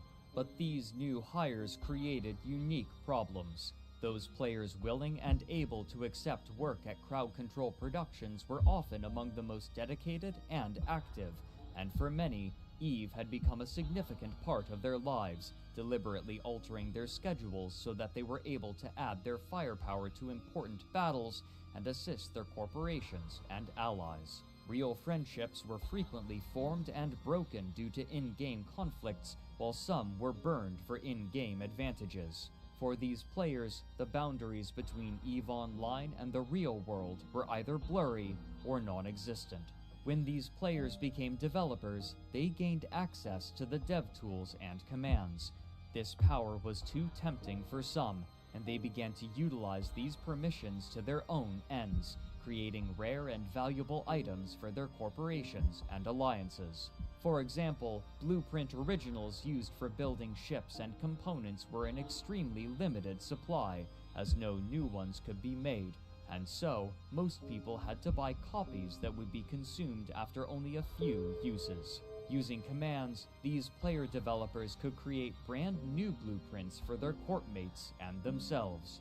Hilmar Pedersen, CEO of CCP, noted during an interview for Down the Rabbit Hole that on 5 separate occasions, the problem had become so bad that he had to invite the offender into his office and offer them a choice: stop playing the game or stop working at Crowd Control Productions. Twice, the developer chose to leave the company so that they could continue playing. So great was the role of the game in their lives. It was with knowledge of these bad actors that, as Groen wrote years later, Sivok, leader of Ascendant Frontier and pilot for Steve the Titan, accused a Band of Brothers member of malfeasance. In an interview for a Swedish radio program translated for Empires of Eve, Sivok said, quote, "Suddenly, one of the CCP Interstellar News Corp ships just appeared out of nowhere and started to orbit my Titan. 2 seconds later, I was bumped offline, a total coincidence I am sure, and about 3 seconds after that, so was my alt." End quote. Those who are more dubious of Sivok's claims noted that after a recent patch, it had become much easier to scan for Titans, and so, while finding Steve by pure chance was unlikely, it was still technically feasible.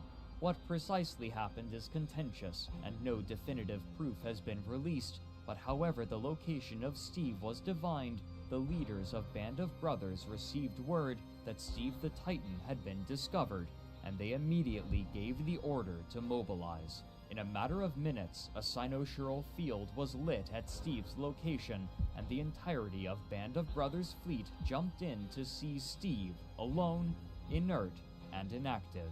Immediately, the dreadnoughts went into siege mode and unleashed their payload into the hull of Steve, which could only wait placidly for the end.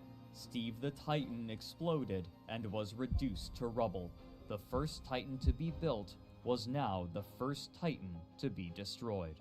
The members of Band of Brothers were ebullient, and soon the loss of Steve became common knowledge all throughout New Eden. To honor its death, Steve's ruined corpse would remain in the system of C9N TAC-CC where it was destroyed, so that players may still return to it and pay their respects. The death of Steve had made many players suspicious, but soon, an event would occur that would unite all of New Eden against Band of Brothers, and more importantly, alter the relationship between the players and the company on a foundational level.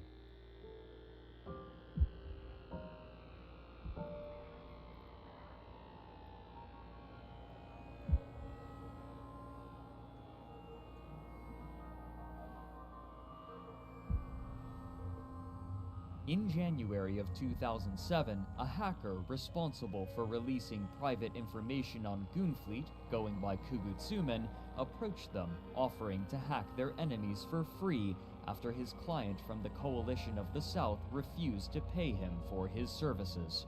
Among those targeted was Band of Brothers, and included with strategically important pieces of information, he discovered logs proving that one of the members of Band of Brothers was a developer and was granting his alliance rare goods. While some were dubious at first, CCP later confirmed that, indeed, the accusation was true. Hilmar Pettersson wrote on the subject in a public letter with dramatic prose. Quote, "Throughout our history, there have been a handful of cases where our employees or members of our various volunteer and partner programs have taken advantage of the proprietary powers they are granted through access and knowledge. These cases have been investigated, prosecuted, and judgment rendered. Usually the punishment has been quite simple: termination of employment. A pivotal case was uncovered last summer during a routine investigation of developer accounts. Unfortunately, CCP did not act with the same decisive consistency we have used on previous occasions. Those left at the helm chose to react cautiously, as sometimes is appropriate under these circumstances, leading to more leniency and understanding than we are used to in these matters. This particular case, involving a single developer, underlined where improvements needed to be made, and we have since focused our efforts on reinforcing rules and processes so that consistent ruling is assured. It is no trivial thing when corruption takes place. In our case, it's no different than the injustice of public servants in the real world feathering their own nests rather than ensuring the prosperity of the many. Living in a country of a comparable population as the world of Eve, Iceland only has 300,000 inhabitants, I sure know how it can feel when governance is not balanced and feeling powerless to stop it. I am certain that members of the EVE community are now going through similar emotions. I am sure that we all appreciate that it is no coincidence that Dante reserved the lowest level of hell for the worst of those who betrayed their benefactors. In our case, I would regard the EVE community as our benefactors. We are not the gods or the masters of EveOnline or the EVE community. We serve the community. You have entrusted us to safeguard your hard work." End quote. The death of Steve the Titan had raised suspicions before, and now those suspicions had proven correct. Band of Brothers were cheaters. Many in Nullsec had long hated Band of Brothers for various reasons, chiefly their imperialist aims and elitist attitude, but now all of New Eden had been granted a new ideological casus belli. While exploits, glitches, and unintended mechanics are common in games such as EveOnline, this was different. A developer was deliberately abusing his authority and privilege in order to aid his allies. While Band of Brothers as an alliance had already been diplomatically isolated for much of its lifespan, they had now been made a universal target. Players all over New Eden were enraged, snidely calling them Band of Developers. Even though most players weren't present in Nullsec, estimates state that over half of all players somehow participated in the war that would become known as the First Great War of EveOnline. With the majority of players in New Eden choosing a side in the war, propaganda became more vital than ever, and the precise truth was becoming more and more difficult to ascertain, altered with flowery embellishments. In a blog post from October of 2007, EVE blogger Nate Combs writes that, quote, "The propaganda machinery of the coalitions play a vital role in keeping players informed of the big picture. The little guys struggle one ship, one system, one corporation and alliance at a time, and read the cues and spin from the mouthpieces up high. Of this recent turn, Band of Brothers has fashioned a very slick propaganda video, spinning the retreat in heroic terms, in contrast to a more prosaic reality. Endy provides detailed analysis for the game world students of these things. Despite its production polish, one will note that its audience is crisply targeted. It makes little attempt to reach more broadly. The important takeaway for a general reader might be this. How would the foot soldiers in a large-scale, information-complex, distributed game spanning the real-world globe and 24 time zones have any clue how their system-by-system struggle fits into the big picture, were it not for, well, something like an EveOnline Alliance propaganda network?" End quote. For CCP Games, war meant fun for the players, and fun meant more subscribers, which meant more profits. And while EveOnline certainly had a larger audience than many other games, its subscribership was increased even further due to its mechanics, which offered its players the ability to easily practice a technique known as multi-boxing. While most who play massively multiplayer online games tend to only play one character at a time, others will sometimes have multiple accounts that they will run at the same time in order to fulfill multiple roles at once. Compared to other games, EveOnline was particularly well suited to this method of play, since many of the most important functions, such as firing weapons and movement, would continue to run once activated and only required interaction when changing this function. Even if a particular character underperformed, it was almost always worthwhile to have multiple characters rather than only one in any situation. This gradually became vital for professions such as mining and industry, whose activities were much more passive than combat. Mining and related professions mostly entailed approaching a resource node, pressing a few buttons, and waiting until the node was mined out while watching for hostile ships. For these players, the most effective way to scale was simply to have more ships, which meant multi-boxing. And so, it was common for players to have multiple windows with the same game open, each window running a different character. Even if a person could have multiple characters on the same account, each account was limited to only one of its characters being used at a time, and so, multiple subscriptions would be necessary. This meant that some people, rather than only giving $15 a month to play, were instead giving many times more. Some of the most dedicated players would, and do, run over 10 characters simultaneously. Given the dedication of space game players and their relatively higher age bracket, the proportion of multi-boxers was likely much higher compared to other MMOs. What's more, word of the war was continuing to grow the player base, and CCP's business prospects were looking better than they ever had. While the precise player count is difficult to ascertain, the total numbers of subscribed accounts had, according to the company, surpassed 300,000. Rather than only pushing money back into the game, they began to build their company out, anticipating further success. While everyone involved with the production of EveOnline had believed in the potential of their project, it was still difficult for many of them to believe how successful their game had become. But the executives at the company wasted no time looking for ways to grow the IP, both to capitalize on the success of the game and grow the resilience of the franchise to compete with other MMOs. In 2004, World of Warcraft had been launched by Blizzard Entertainment, developers of numerous well-regarded games such as StarCraft, the Warcraft series, and the Diablo series, and much like their other titles, World of Warcraft, known as WoW in shorthand, was a massive success upon launch, and even as the years wore on, its subscriber count was only growing. There was some speculation about whether or not WoW would swallow the entire market. The foundation of these fears is dubious. World of Warcraft and EveOnline occupied drastically different niches. WoW is what is now known as a theme park MMO, guiding the player through a series of set pieces in an expected sequential order and progression.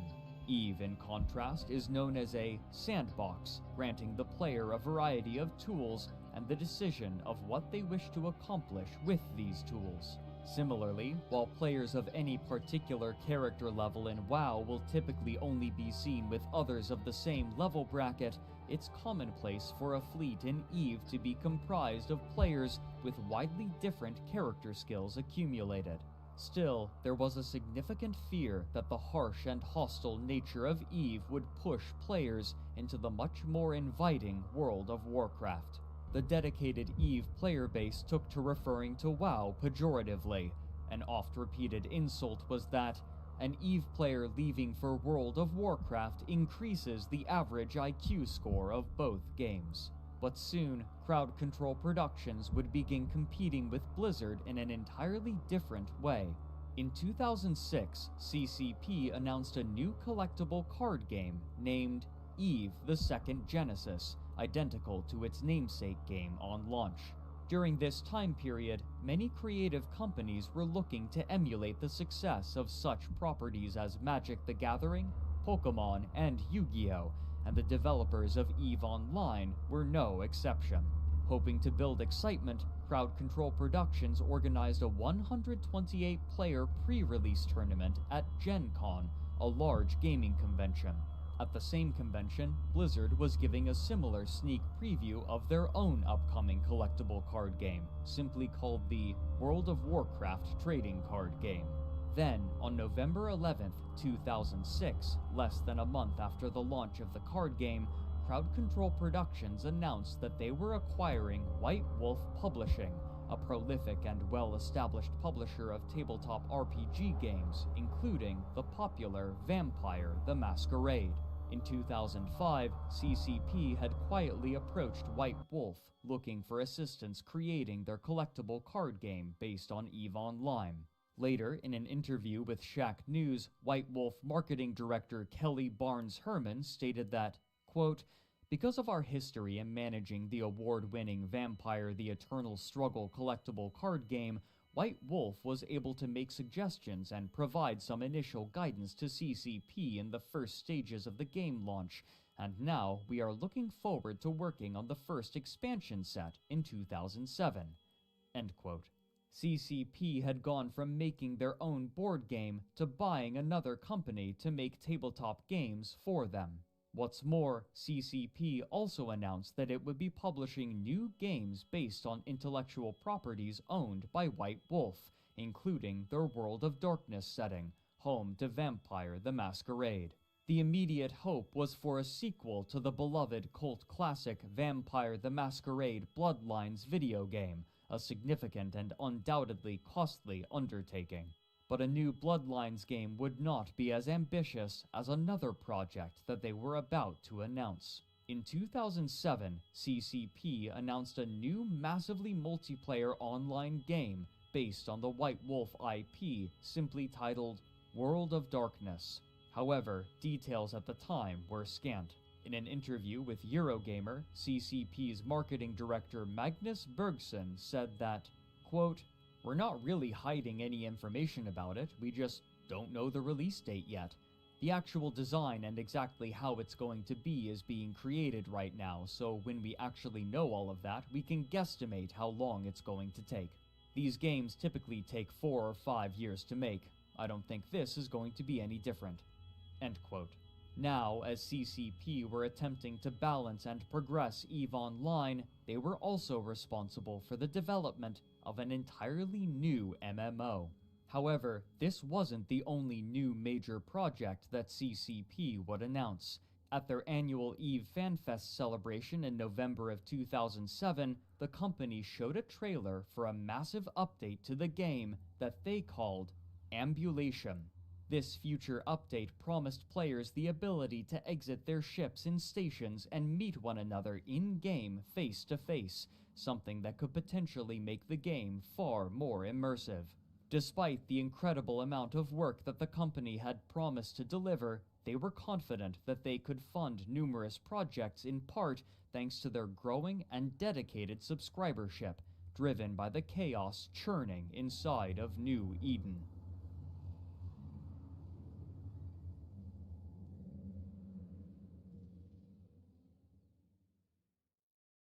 As the wars in Nullsec raged and Eve's player base grew, reporters within the gaming industry were beginning to take notice. Consistently, stories of battles with dozens, if not hundreds of players were beginning to leak out into gaming forums and early social media websites. Those hearing about such battles might have acknowledged mentions of the struggles with lag and server instability with which fleet commanders constantly had to contend, but such complaints were quickly forgotten when the scale of certain battles was shared. Fleet commanders had learned not to take such large fights unless absolutely necessary due to the chaos introduced by such numbers, but their rarity only made them more tantalizing. What's more, these battles were given context due to the persistent state of the game, with corporations and alliances vying for power, territory, and wealth in a constantly evolving drama. To many, it felt like a space opera playing out in real time. In early 2008, one of the first articles detailing the ongoing Nullsec war was published for PC Gamer UK. The author, Jim Rossignol, opened by writing, quote, "There's a war going on. It's one of the most bitterly contested conflicts imaginable, fought over many months by an international cast of veteran warriors. An entire galaxy is at stake. You probably even know someone who is caught up in it, fighting for his life and those of his comrades. As many as 20,000 people have fought in its battles.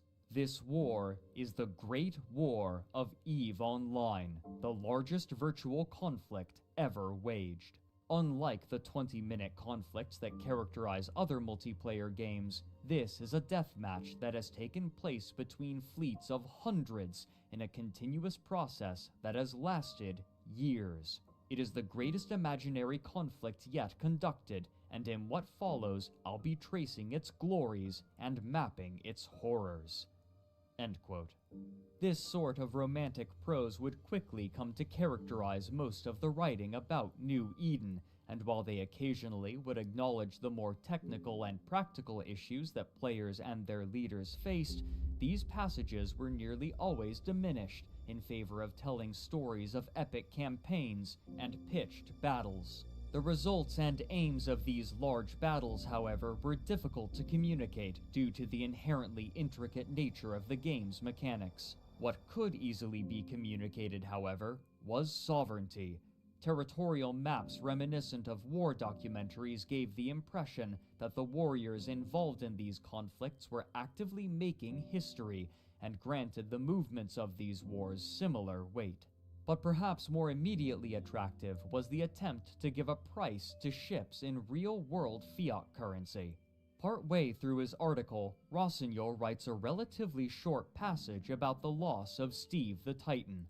Quote, "It's not hard to see why Band of Brothers would want to attack the biggest alliance in the game.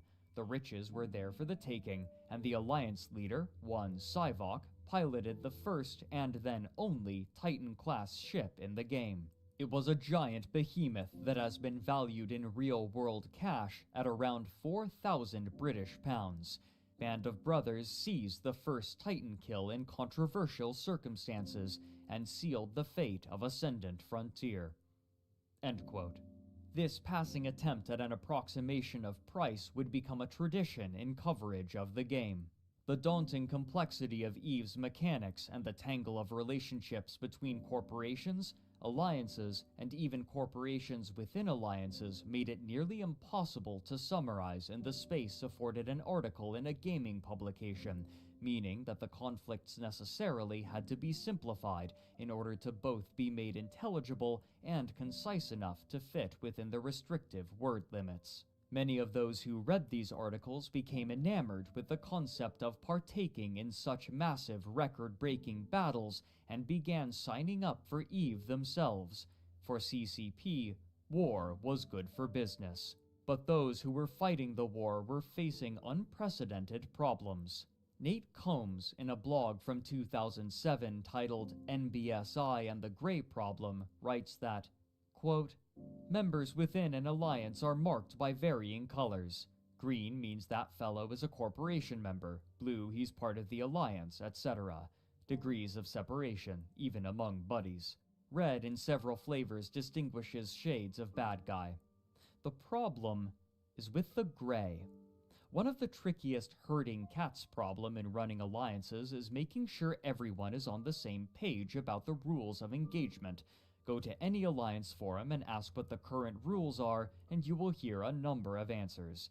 Folks get confused about what they should do with the gray, and in the absence of knowing what they should do, they do what they think is right, which can be all over the board. Inconsistency is a hobgoblin to both sides of the gray divide. The good gray don't like going into areas where they are uncertain about who is on the same page, and alliances don't like grays getting into some areas since some grays may turn out to be bad apples. To make the problem worse, some alliances may vary their policy towards the gray over time and circumstance. For example, when tensions are high, an alliance may enter lockdown mode, and its policy becomes one of shooting the gray first and ask questions later. During more peaceful times, the policy may be changed to be nice to encourage trade. It gets worse. Some of the very large alliances may have different policies for the different regions it controls. Talk about a headache if you're one of the few players, e.g. traders, who might travel great distances. Another problem with the gray is that it is an alliance/corp-centric perspective. It is a first-person measure. You are neutral to me now. I may be, however, enemies to your friend, and that can lead to a more complicated relationship." End quote. These problems were only growing greater. Trade had been a key element that allowed the early nullsec corporations to build their first Titans, but the war raging was now making them more and more wary of neutrals, who could be traders or enemy infiltrators. But these problems were being amplified in an important new way. After the collapse of Uli as a trade hub, traders returned to the 4 different corners of Empire space in the north, south, east, and west. In particular, they gravitated towards stations that hosted the best mission givers. While trading NPC goods had gradually been phased out and the player economy was allowed to supplant it, players could still earn money from NPCs through missions, and they tended to congregate within the stations that housed the highest earning missions. Entrepreneurial traders would offer weapons, ammunition, and ships for sale in these stations, hoping to sell to the wealthier mission runners at these convenient locations. However, more than just the mission runners were searching for these goods, and soon a wider clientele was congregating around these stations as well. Recognizing this, more traders looking to sell their goods began placing their contracts alongside the others, even if they were unrelated to running missions, hoping to sell to those visiting the station. And so, the trade hubs established themselves and grew. Of the different trade hubs, the one that received the most traffic was the Caldari Navy Assembly Plant, located around the fourth moon of the fourth planet of Jita.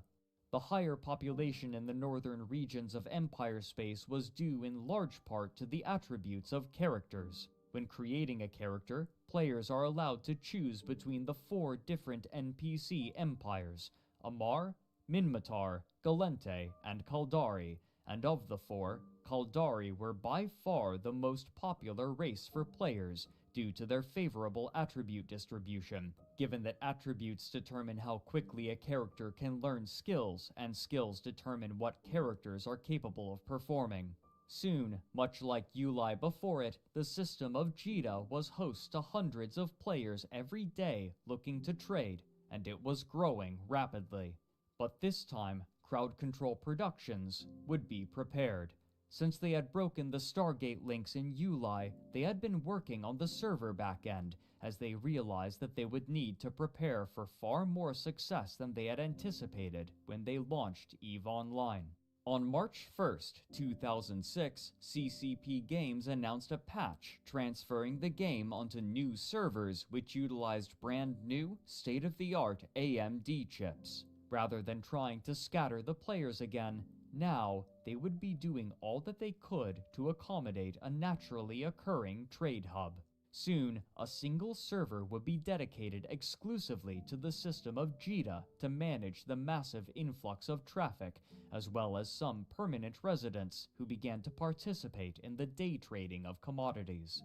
With trade now being allowed to centralize, this also meant that if a particular commodity crashed, then it crashed for everyone in the game at once with little recourse.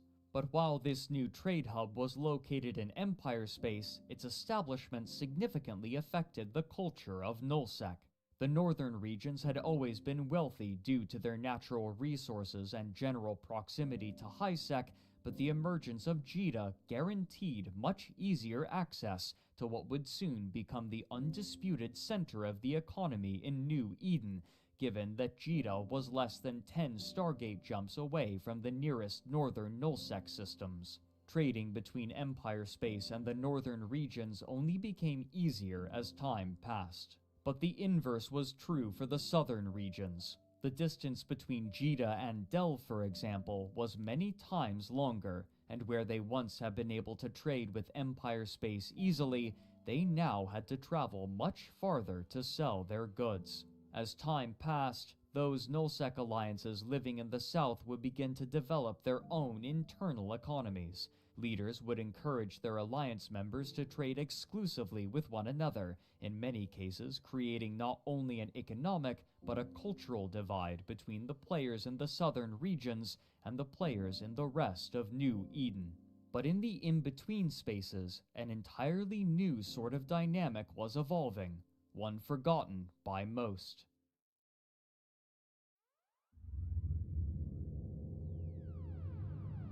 Over the years, the dynamics of the game had shifted radically. As players gained more and more capital, and as the merchant races were supplanted by a full player economy, piracy was no longer making nearly as much money, and often players would lose more money than they gained by hunting other players. Many, such as the aforementioned mercenaries, abandoned the practice in favor of fulfilling contracts for clients.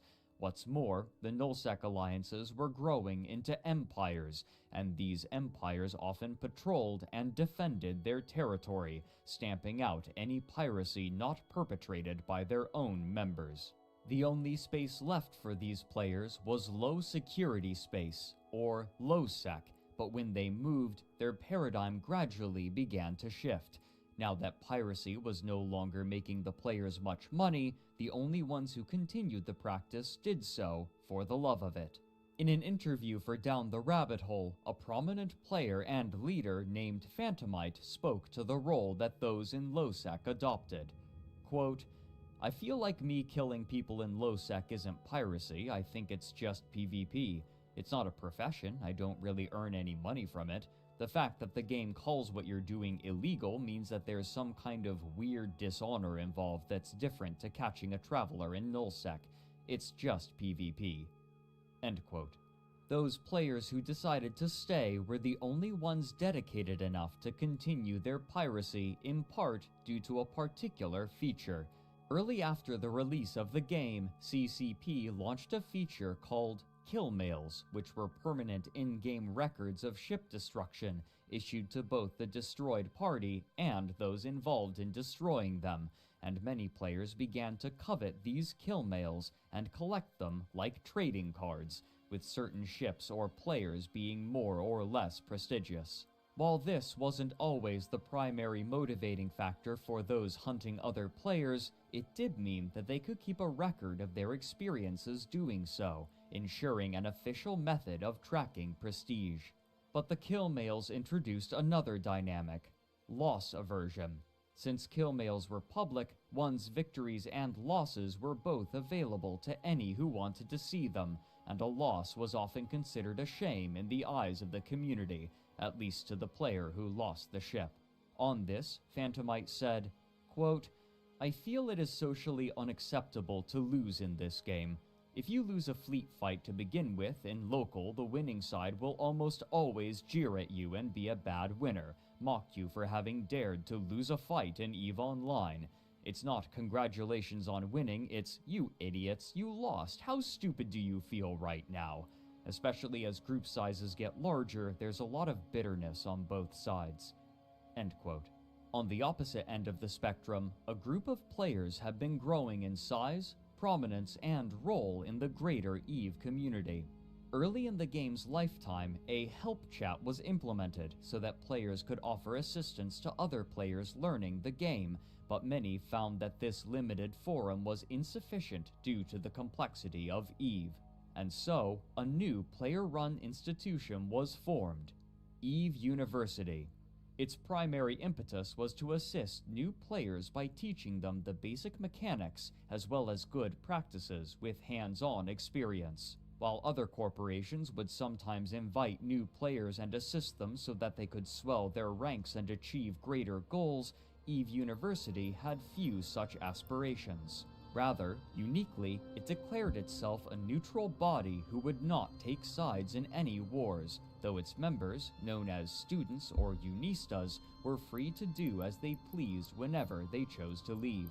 Many years later, in an interview with the online EVE news site Crossing Zebras, a new CEO, Asmodeus Valar, said that, quote, "EVE University exists to give new players a place to learn about EVE in a supportive community. We maintain neutrality so that our students can move on to whatever section of EVE interests them." End quote. But this neutrality would quickly come to be a limiting factor.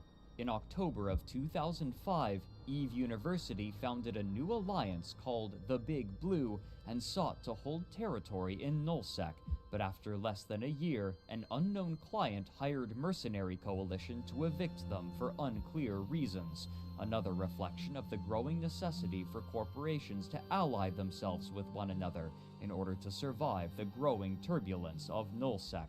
EVE University's policy of neutrality wouldn't allow them the partnerships with the larger groups that they required.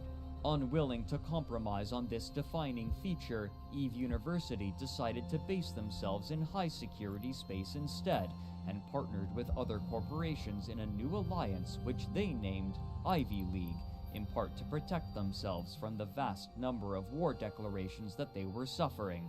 As a group comprised primarily of new players learning from a smaller number of more seasoned players, declaring war on EVE University was an easy way for more aggressive and less discerning players to gather easy kill mails. Despite these hazards, EVE University began to grow as a foundational part of New Eden's social landscape, with corporations seeking out those who had spent time learning in it.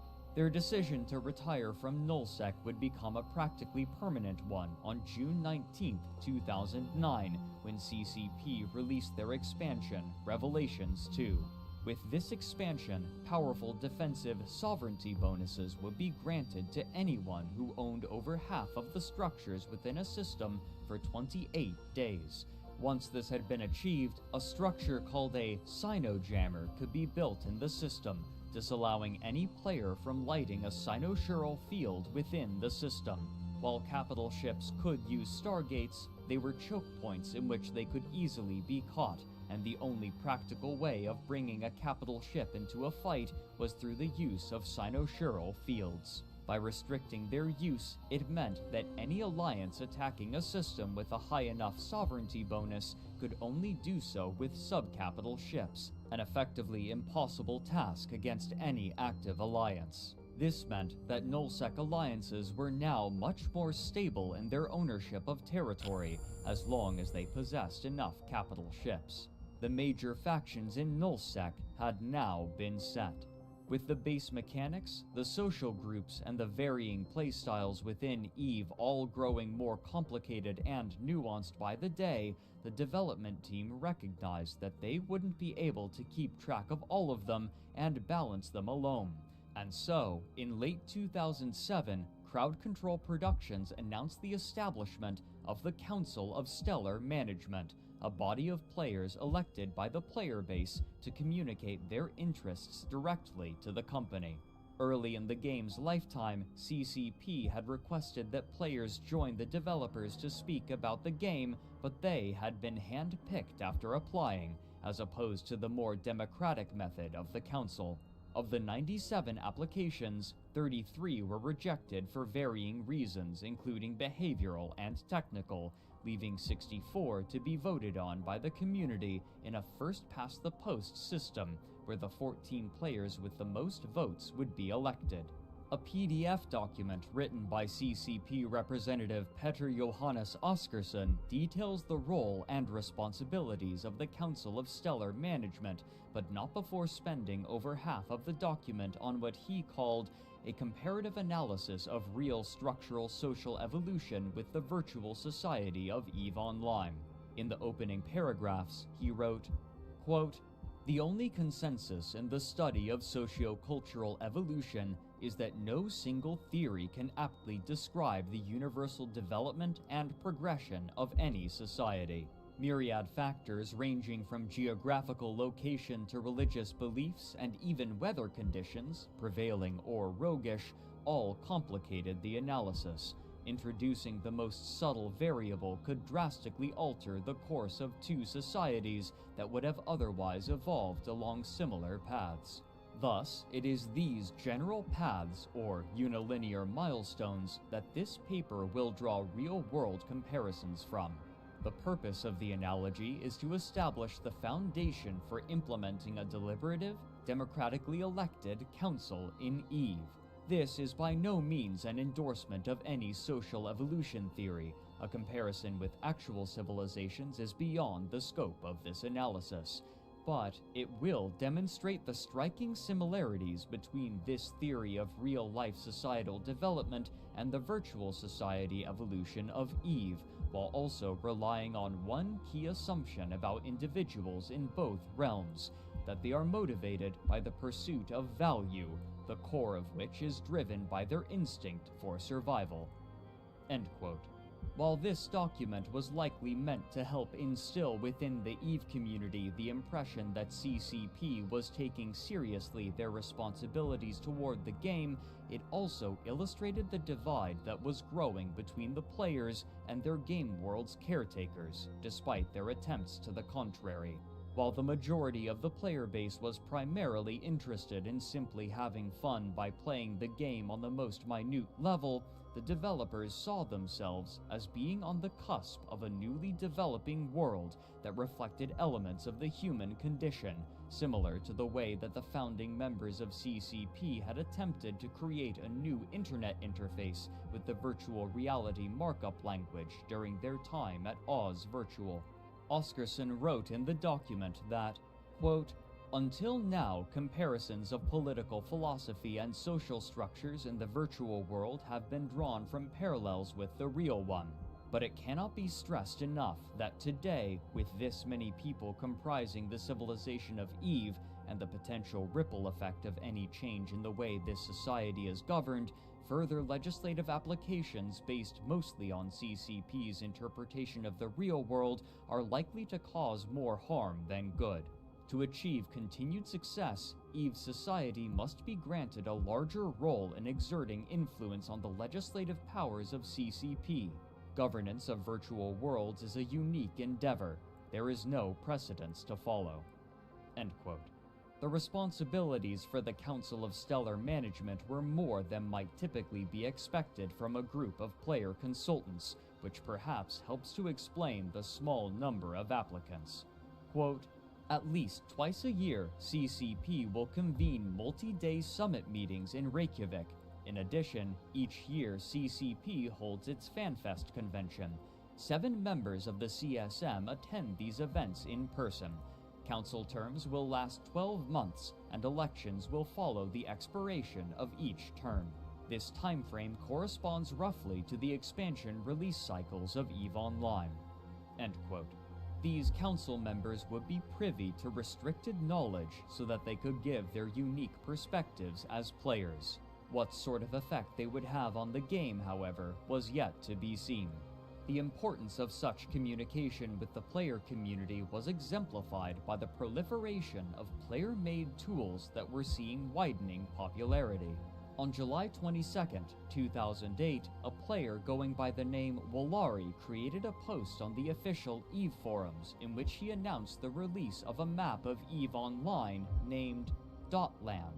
Quote, "In the last weeks, I created a system to arrange and generate region maps for Eve.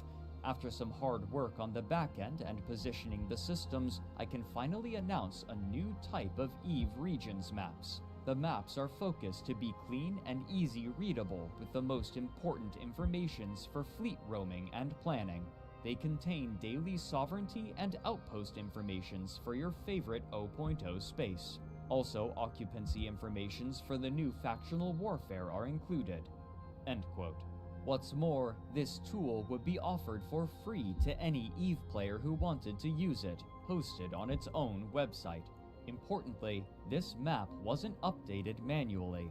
Rather, it pulled information from EveOnline's backend servers in order to update it, meaning that they would update in real time, and Dotland's maps would quickly become the standard.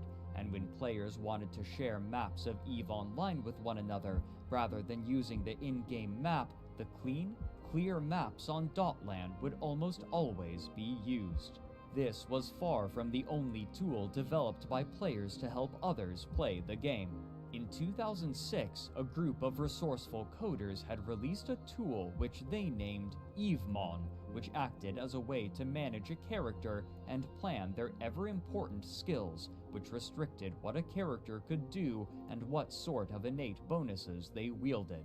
Like Dotland, EveMon pulled information from the back-end servers of EveOnline, allowing players to see aspects of their character such as their skills, their stats, their total skill points accrued, and their ISK balance, all without having to open the game. These sorts of tools helped further erode the feeling of separation between the game and real life, since the game world could be reflected in places other than the game window. Rather than fight these tools, CCP supported their use and would sometimes even showcase them on their website. It was around this time as well that the listless and much poorer pirates in low-security space would be given a new purpose. On June 10, 2008, CCP released the expansion Empyrean Age. Among the other changes, the one that attracted the most attention was the introduction of a new opportunity for players called Factional Warfare. After signing up to fight for one of the 4 in-game non-player empires that ruled over high-security empire space, they would be given objectives in low-security space to capture in the name of the empire that they had chosen. But importantly, they would not only be fighting against NPCs, they would also engage other players who had sworn allegiance to a different enemy faction. In this way, players in Empire space could fight with other players in a structured yet accessible fashion. While factional warfare itself held little interest for the pirate corporations in LowSec, it meant that far more players would be ushered into their domain. As the less experienced players from HighSec wandered into LowSec in order to complete their objectives, roving bands of low-sec pirates would catch individuals and small fleets unaware, swooping in to rapidly dispatch those looking to engage in factional warfare. These pirates had become a part of the landscape of low-sec, maintaining a level of unavoidable danger to the game, and the introduction of factional warfare had reinvigorated them. Evading pirates was a skill in which traders and industrialists prided themselves, and it was common to hear such peaceful players breathlessly recount their experiences avoiding and outwitting them. But soon, the game would see an addition that would further complicate it, crossing the border between the real world and the virtual world of New Eden in a way that would eventually make its dealings the subject of international attention and awe.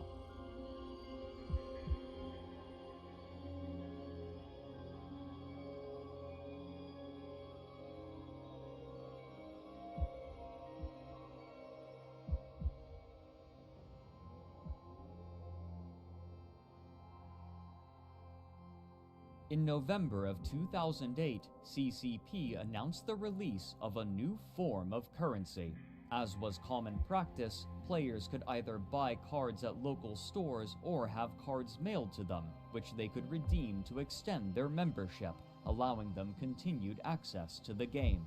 For EVE, much like other games of its kind, the monthly fee was $15, with discounts when bought in larger increments. However, CCP was now offering a new function for these cards. When a player bought one, they would now have the option to either redeem it normally and use it to lengthen their subscription, or they could instead exchange their card for a new in-game item called a Pilot's License Extension, or Plex, at an exchange rate of 1 Plex per month of game time. If they chose the latter option, an in-game item would appear in the hangar of the station in which one of their characters was docked. This Plex could then later be expended for the subscription if the player so chose. For the player who used the Plex in this way, it simply added an extra step to the process of renewing a subscription. But there was one major, important difference. Since the Plex was an in-game item, it could be bought and sold on the player market, and whoever bought the Plex could redeem it for their own character, meaning that a player with enough in-game money could effectively pay for their subscription by buying Plex from other players with in-game money. The most obvious effect was that it gave many players a goal: make enough in-game money to pay for their own subscription month to month by buying Plex from other players, effectively playing for free. But for those on the outside looking in, it gave something much more important. Game subscription cards for EveOnline could typically be bought for $35 and offered 2 months of subscription, which meant that they could be redeemed for 2 Plex. This gave Plex a stable real-world value of approximately $17. Since Plex would be bought and sold in-game for ISK, the in-game currency, and the real-world value of 1 Plex was relatively consistent, this meant that there was a way to track the real-world value of the in-game currency without having to refer to the black market price, which was subject to fluctuation, and which many sources were reluctant to acknowledge or reference because of its inherently opaque nature. What's more, because of the stability of the price of Plex in the real world, the gradual inflation of the value of ISK could be tracked as well. Such aspects only enhance the interest of mainstream publications, including Forbes, a popular and well-regarded business magazine which had already been paying attention to EveOnline due in part to the business-themed naming scheme of its player structures. An article from 2008 by Matthew Curedehy, named From MMO to CEO, reads in part, quote, "Sean Conover has two jobs. One is at a computer forensics lab in suburban New Jersey.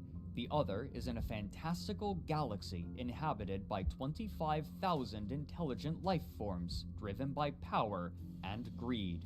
In one place, he takes orders. In the other, he gives them.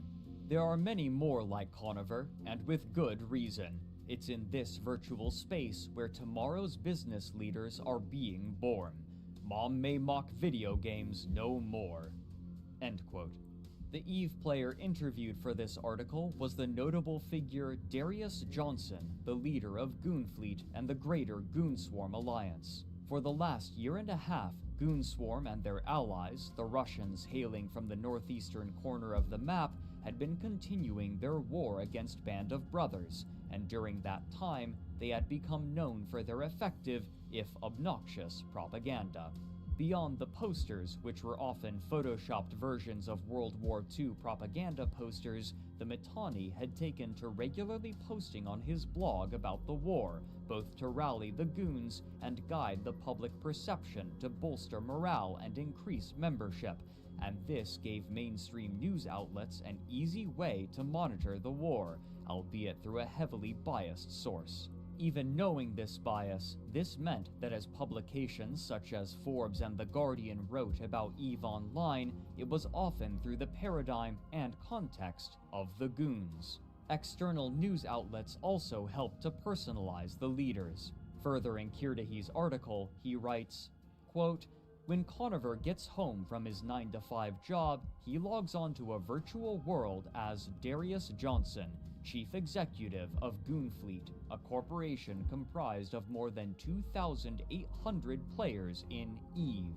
The leadership experience has challenged Conover the same way the modern CEO is challenged. He worries about economics, employee morale, production, training, and even a succession plan, which he's devising. After all, the next guy has to be able to weather the storm too."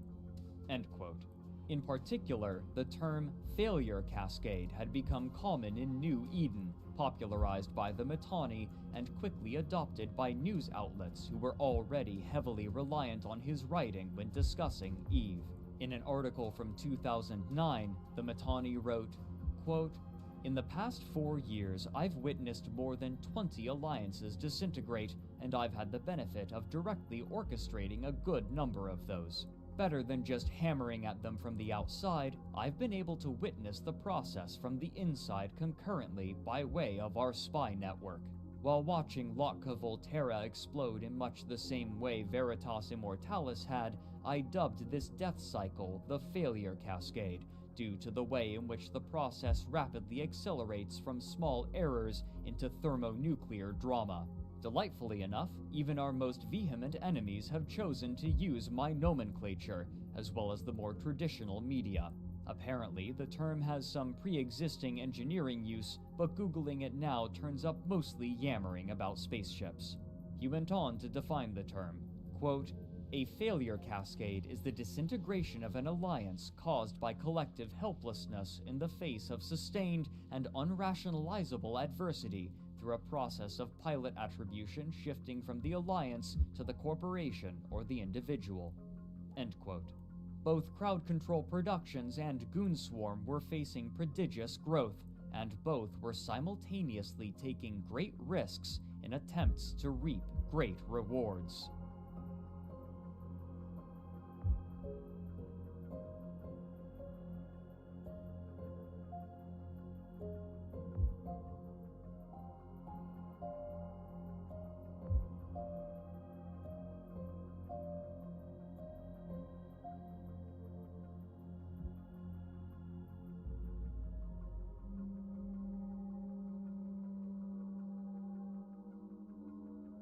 It had been over 2 years since the death of Steve the Titan, and still the war in Nullsec continued, involving every major power, and after numerous movements of the battle line back and forth, Band of Brothers had been pushed all the way back into their home region of Delve. To their north, the Northern Coalition had recovered from total destruction, retaken territory, and went on the offensive after fighting back the forces of Mercenary Coalition, who had been fighting the war for Band of Brothers, but eventually abandoned them in order to establish themselves in new territory and continue their existence as guns for hire. Meanwhile, from the east, the forces of Goonswarm and their allies, the Red Alliance, continued to strike. Previously, the Russians of the Red Alliance had joined Goonswarm in an effort to defeat Band of Brothers, but after this effort failed, they retreated to their home regions in the southeast to live next door to the Goons. With their forces combined, their territory was nearly impossible for any alliance to assail. Typically, the Russians were cagey, reclusive, and distrustful, but they had joined Goonswarm to defeat their common enemies in Band of Brothers. But now that Band of Brothers had been fought back to Fortress Delve, the war had reached a standstill. Delve's epithet was well earned. It had served as the home region for Band of Brothers for years now, and was nigh unassailable due to the coordination of Band of Brothers' fleets and the system's solid sovereignty bonuses, which practically restricted any enemy fleet from fielding anything larger than a dreadnought in Band of Brothers' territory. Multiple Titans had been lost by both sides, but Band of Brothers still had enough capital ships to bounce back any assault on its borders. And if the smaller capital ships weren't enough, then the combined might of 8 simultaneous doomsday blasts from Band of Brothers' 8 remaining Titans would be enough to turn any fight. Without the ability to field their own Titans, the rest of Nullsec could do little to penetrate into Delve. But in early 2009, this state of affairs suddenly and radically changed. One of the high-ranking members of Band of Brothers, Hargoth Agamar, had tired of the other leaders and joined Goonswarm, offering to help them in whatever way they could. After some rumination, Goonswarm's spy master, the Mittani, devised a plan of action. Andrew Groen chronicled what transpired in Empires of Eve. Quote, "On the night of February 4th, 2009, Hargoth Agamar logged into EveOnline and docked his ship at the headquarters of Black Nova Corporation, one of the main member corporations of Band of Brothers. From Band of Brothers, Hargoth stole 15 dreadnoughts and an entire ship hangar containing hundreds of smaller ships. He also stole a huge amount of strontium, starbase and dreadnought fuel. With a few clicks, he stole everything his corporation owned. In the empty hangar folders, he left just a single item, a note with one sentence written on it. The Mittani sends his regards." When he was done with his theft, he went to work, ending the entire alliance. He removed the other directors from their positions and closed the alliance. With no alliance on record named Band of Brothers, every one of its sovereignty claims was instantly dropped. Band of Brothers had claimed sovereignty 4 in every system in Delve, but after Hargoth Agamar struck, there was no longer an alliance called Band of Brothers. As a result, all of the starbases owned by Bob went offline without an alliance to control them. Their capital systems were no longer invulnerable, and they had no way to stop enemy alliances from bringing heavy artillery right into the heart of Band of Brothers' empire." End quote. The rest of New Eden now had a 28-day window to capture enough territory to prevent Band of Brothers from regaining their sovereignty, but only Goonswarm was in a position to capitalize on this, and simply destroying Band of Brothers was no longer enough for them.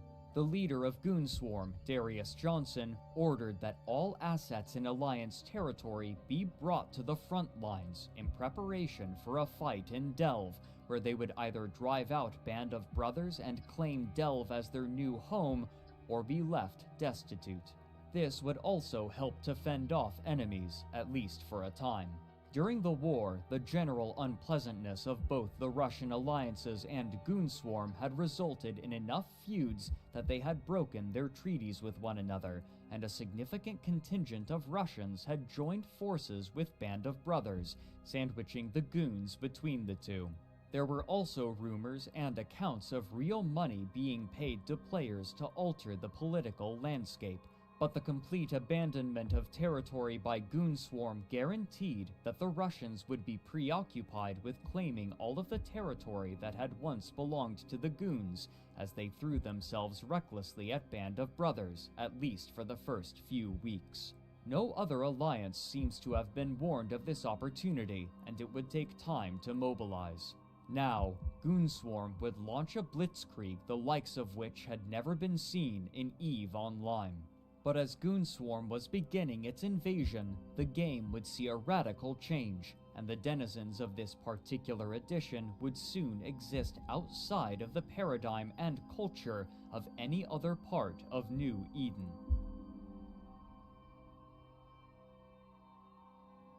On March 10, 2009, CCP announced the release of the Apocrypha expansion.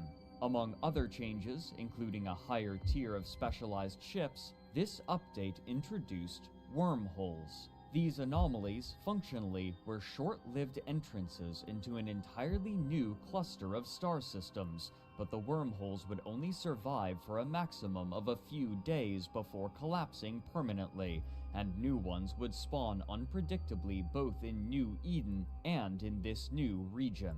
These systems boasted no stargates. Rather, they were connected to one another and the normal stars in New Eden exclusively with a network of wormholes, and the transient and unpredictable nature of these wormholes created an ever-shifting labyrinth. Despite the vast new territory now made available, players were tentative to venture into it for several reasons. First, finding the wormholes was a task unto itself. In order to discover a wormhole, a player had to make use of the new scanning tools, which required new skills that took time for characters to learn. The systems themselves, however, were remarkably dangerous. Much like Nullsec, Concord offered no protection in wormhole space, and so anyone traveling through a wormhole could easily be attacked upon arrival by other players looking for a fight. Even then, however, the points of interest found through a wormhole were often remarkably dangerous. Fighting and looting NPCs would require a well-equipped squad of players, and the anomaly sites placed for explorers often were similarly defended. What's more, if a player lacked the requisite knowledge, and was unlucky, it was possible for a wormhole to collapse behind them after entering it, leaving them stranded in unknown and hostile territory, and the only method of escape was to wander aimlessly until discovering a wormhole that would take them back to New Eden, though likely far from where they had entered. Most had little interest in investigating beyond peeking out of curiosity. But there were others who saw potential in this new, unexplored region. Though the danger in wormhole space was higher, the materials there were commensurately valuable, as the gases required to make the new highest-tier ships could only be found there, and so, mining gas clouds became an important, if small, part of the EVE economy. Paradoxically, due in part to the random nature of wormholes, gas became a reliable resource, as it was difficult for aggressive players to attack others harvesting gas. Much like wormholes, gas clouds would spawn randomly and had to be scanned down with probes before their location was revealed, meaning that a reasonably attentive gas miner could spot the probes with a directional scan and escape long before any danger manifested. Beyond these more systemic limitations, there was another hard limitation that restricted the use of overwhelming force in wormhole space. The wormholes themselves could only accommodate ships below a certain size, and after a certain amount of mass passed through a wormhole, it would collapse, meaning that the massive fleets and large ships wielded by the Nullsec powers were practically useless in this new, chaotic region. The ease and safety with which gas could be harvested and the difficulty that established corporations would have utilizing their vast wealth and resources meant that this territory was far more accessible to less wealthy players and corporations, in contrast to Nullsec, which was now crowded with belligerent and exclusive factions. Most large corporations were also still embroiled in the ongoing war against Band of Brothers and had few resources left to engage with wormholes. Given this and the wide breadth of territory now available, smaller groups of players began to move into these wormholes and establish presences there, deploying starbases and storing fleets of ships. Those who chose to live in this territory were given a simple moniker: wormholers. The interests of these early wormholers varied widely, but all of them were inspired by a sense of adventure and the excitement of uncertainty. Many took the time to explore this new space and study the rules by which it functioned, and over time, the players were able to divine certain patterns. For example, many wormhole systems had what they called a static hole, which would always link to the same kind of system. A static high-sec hole, for instance, meant that there was always a wormhole leading to high-security space in the system, and if the one leading to high-sec collapsed, then another would take its place, leading to another high-security system. However, such static holes to high-sec were at a premium, and so, sometimes, multiple small corporations would deploy starbases in the same system, but since few had the resources to prosecute any sort of significant conflict, and nobody would benefit from harassing one another, many of them entered into gentlemen's agreements to not attack one another unless agreeing to fight for sport. These agreements were the first manifestation of the code of honor by which wormholers would play, known earnestly, derisively, and sarcastically as Wormhole Bushido, named for the code by which Japanese samurai warriors would live. But while players were exploring the new aspects of EveOnline, Crowd Control Productions was working on an entirely new game. In August of 2009, CCP Games announced their next project set in the EVE universe, a first-person shooter named Dust 514. Speculation about the gameplay was overshadowed by the fact that Dust 514 would do more than share a setting with EveOnline. Events in Dust 514 would directly impact those playing the MMO, and those playing the MMO could affect battles in Dust. The gaming news publication GameSpot quoted Hilmar Pettersson as saying, "The primary gameplay features brutal ground combat that takes place on the surface of planets. Dust 514 is the infantry, and an EveOnline player can contract a Dust team to go in and take control of a planet. The fleet does the flying, the infantry does the dying." End quote.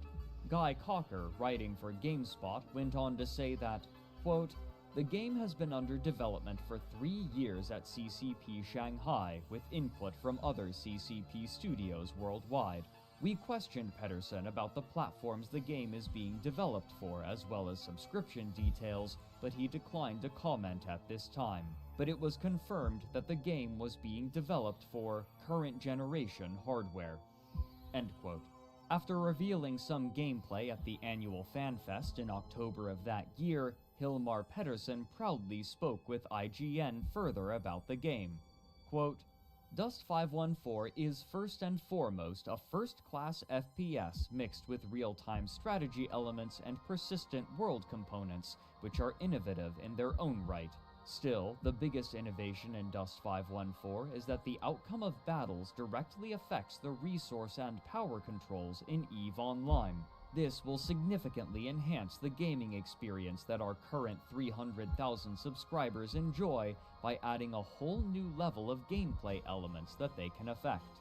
At its core, Dust 514 is a first-person shooter with run-and-gun gameplay, but there is a heavy emphasis on vehicular combat that layers tactical and strategic dimensions within each battle. In addition, weapons and modules are upgradable in real time, which we believe pushes Dust 514 beyond what has been seen in the market so far." End quote. Notable features were map sizes measuring 5 kilometers squared and, perhaps most importantly, the ability for Dust mercenaries to take control over certain regions of planets for corporations in EveOnline, or for Dust corporations to take those sections of planets for themselves. Early gameplay footage shown at FanFest was promising and elicited excited reactions from the crowd despite its limited scope. But as players were anticipating the new battles to be had in Dust 514, the years-long war in Nullsec was finally reaching its conclusion, and the aftermath would permanently alter the social landscape of New Eden.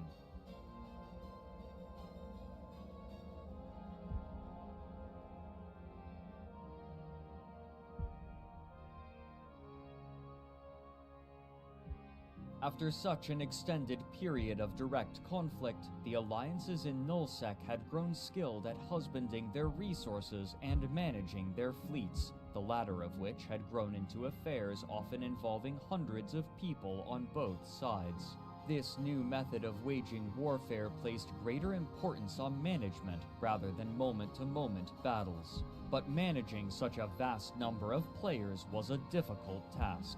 Unlike an army of professional soldiers or paid employees, the people who comprised the fleets in EveOnline were playing in their spare time, and the most effective way to form a fleet was for the fleet commander to put out a call to their alliance, asking for people to join for a potential fight. The number of people who joined was never certain. The attendance of individuals could change due to real-life factors, interest in the upcoming battle, or simply due to the waxing and waning of engagement with the game, making morale a key factor to the cohesion of alliances. If morale dropped low enough, then people would simply not answer calls for fleets or even leave their corporations entirely. If a corporation leader lost faith in their alliance, then they could take their entire corporation with them when they left. Despite the overwhelming importance of morale, the most effective ways to wage war in EveOnline were often far from entertaining for the individual. It was common for a fleet commander to call for a fleet, form up in position, move from location to location, or even keep the fleet stationary for hours, and then disband the fleet due to a lack of need. As fleets grew more expensive and the need for strategic dominance prevailed over the desire for action, the impetus to engage in equal fights or even slightly favorable fights diminished due to loss aversion, and given the responsibilities bestowed upon fleet commanders, there was little incentive to risk the large ships now demanded by war. This loss aversion worked similarly for the individual player as it did for the corporation and alliance. Few people would be willing to risk their most expensive ships in a large fight where they had little say in the outcome. A player who lost a capital ship once may simply have decided that it wasn't worth the risk of joining a fleet. To mitigate this, many corporations enacted measures called Ship Replacement Programs, or SRPs. When a player lost a ship while participating in operations with the corporation, they could submit a claim and be reimbursed for their loss, either in part or in full, paid with the money gathered from passive income, such as moon mining. This passive income was part of the reason why Band of Brothers could fund such an extensive war while fighting on multiple fronts and maintaining morale. But now that Goonswarm, through subterfuge, had eliminated the sovereignty that insulated Band of Brothers from its enemies, it would soon become nearly impossible to maintain a solid line of defense for its vulnerable economic center. What's more, Goonswarm had ensured the morale of their members by abandoning their own territory and claiming that of Band of Brothers as their own, drawing from the classic Chinese treatise The Art of War. As translated by Lionel Giles, one prominent section reads, quote, "Throw your soldiers into positions whence there is no escape, and they will prefer death to flight. If there is no place of refuge, they will stand firm. If they are in hostile country, they will show a stubborn front." End quote. It is with this tenacity that Goonswarm descended upon the territory of Band of Brothers, striking at all constituent corporations at once, attempting to break their will before the sovereignty bonuses returned and once again made invasion impossible. This would be expedited by a massive mistake made by Band of Brothers. Andrew Groen details the mistake in Empires of Eve. Quote, Band of Brothers ordered every one of its capital ship pilots to log off at an open NPC-controlled station in PRTAC 8CA in Delve. However, Goonswarm spies found out about the massive stockpile of warships and called in their allies to organize a massive blockade of the station. They were able to surround the indestructible NPC station, trapping every last one of Band of Brothers' dreadnoughts and carriers inside. The blockade around Band of Brothers' fleet held for 30 days straight. End quote. By the time the Russians came to assist, it was far too late. Delve now belonged to Goonswarm, as did its vast natural resources, and this readjustment of power would come to shape the game in ways that players could scarcely predict. But even as the massive war in Nullsec was finally calming, Crowd Control Productions was planning massive additions and adjustments, one of which coincided with the end of the war in Delve. Up until the end of 2009, the presence of a Titan on the battlefield was overwhelming and oppressive due to the sheer power of its Doomsday weapon, capable of destroying nearly any non-capital ship in a 500-kilometer radius centered on a point of the pilot's choosing. Often, when a Titan arrived, the existence of anything smaller than a dreadnought was invalidated. However, on December 1st, 2009, a significant change was made to the Titan's signature weapon. Rather than a massive area of effect, the Doomsday would now be a focused single-target burst of damage, capable of destroying or severely damaging even the largest ships in a single blast. With this change, the importance of large populations in battle was re-emphasized. A fleet of smaller subcapital ships was always necessary for capital and supercapital ships to perform well, and now that a subcapital fleet couldn't be immediately decimated upon the arrival of a Titan, greater populations of players could again become a stronger deciding factor. But more importantly for most other players, who had only a tangential attachment to Nullsec, another promised feature was being touted by Crowd Control Productions, something that they had been planning for the past 3 years. Ambulation, which had been renamed to Walking in Stations. Over the past year, the company had released various teasers and discussed their goals for the project.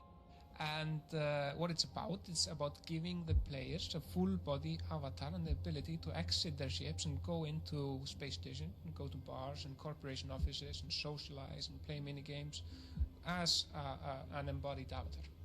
However, there was some question as to the necessity of such a feature. The development time and work required were remarkable, but players were already socializing using various out-of-game methods that were far more visible and already established, such as IRC chats and even the official forums. While there was quite a bit of excitement, there was also trepidation that it would be superfluous or add extraneous requirements to what players could already do. As Crowd Control Productions grappled with how to implement walking in stations, other projects were floundering. The Eve collectible card game, which they had produced in conjunction with the recently acquired White Wolf Productions, had suffered a lukewarm reception after limited marketing outside of conventions, despite positive reviews from gaming publications. The single expansion released in 2007 had suffered a laborious release, reprinted 3 times before the cards were completed correctly, but shortly after a lackluster launch, it appears that the entire card game was abandoned. The company's other projects were also beginning to struggle. A scathing article from The Guardian in 2014 retrospectively described Crowd Control Productions as extremely disorganized when managing the staff from White Wolf. Quote, Very shortly after initial development began, the company started blurring the lines between the World of Darkness and EVE projects. Repeatedly, staff were shifted over from the former to work on expansion projects for the latter. At times, our sources say, the entire World of Darkness staff was put onto EVE. End quote. The problems within the team itself were numerous. Developers interviewed for the article cited problems in various areas of development, including demands for small changes that required entire rewrites, weak creative vision, poor budgeting, a lack of managerial responsibility, and aggressive, hostile design meetings. Quote, most of the sources spoken to for this piece identified the same problematic CCP manager, who had little vision for what the finished game would look like. Not once could he answer any question about moment-to-moment gameplay or areas of focus, says one source. Instead, he preferred to deliver buzzword-laden rambles. It was not uncommon for him to communicate in onomatopoeia. I once saw him looking over the shoulder of a programmer at some bit of user interface the poor guy had hacked together. He straightened up, put fingers to lips, and said, "No, this isn't it at all. Make it more..." Psh. He hissed on his fingertips like the air coming out of a bicycle tire, and then just walked away. End quote. As the World of Darkness team struggled, work continued on Dust 514, but to properly integrate its game world with that of EveOnline, the infantry would need the planets over which they were to fight, and on May 26, 2010, this prize would be introduced in the Tyrannus expansion. With this, the pilots in EveOnline would be able to lay claim to planets and exploit their resources by establishing infrastructure, with the intention of being able to contest them with Dust 514 mercenary groups. Such resources would only increase the wealth of the existing nullsec factions and their growing industries, now able to flourish with the end of the war against Band of Brothers. But who precisely would fight these battles was still uncertain. Since 2009, Crowd Control Productions had been mum about how people would be able to play the game, only specifying that it would be made for current generation hardware, a term typically reserved for consoles. In June of 2011, the concerns of many players were confirmed. Dust 514 would be exclusive to Sony's PlayStation 3 and portable PlayStation Vita consoles. This was a peculiar choice. Beyond the difficulty of creating games for the PlayStation 3, the markets for EveOnline and first-person shooter games for consoles were remarkably different. While both attracted primarily male audiences, EVE's player base skewed older and was more interested in detailed space simulation gameplay, while console shooters were typically played by younger men who desired faster, more immediate experiences, and those in the latter audience were largely unaware of EVE. Many EVE players who otherwise might have had interest in Dust 514 didn't own a PlayStation or were unwilling to pay for the console specifically for Dust. Still, there was hope that others interested in the setting would play Dust to engage with the space sandbox. But the goodwill and hope of EVE's player base would be shaken during an incident that would capture the attention not only of those in New Eden, but the broader gaming public.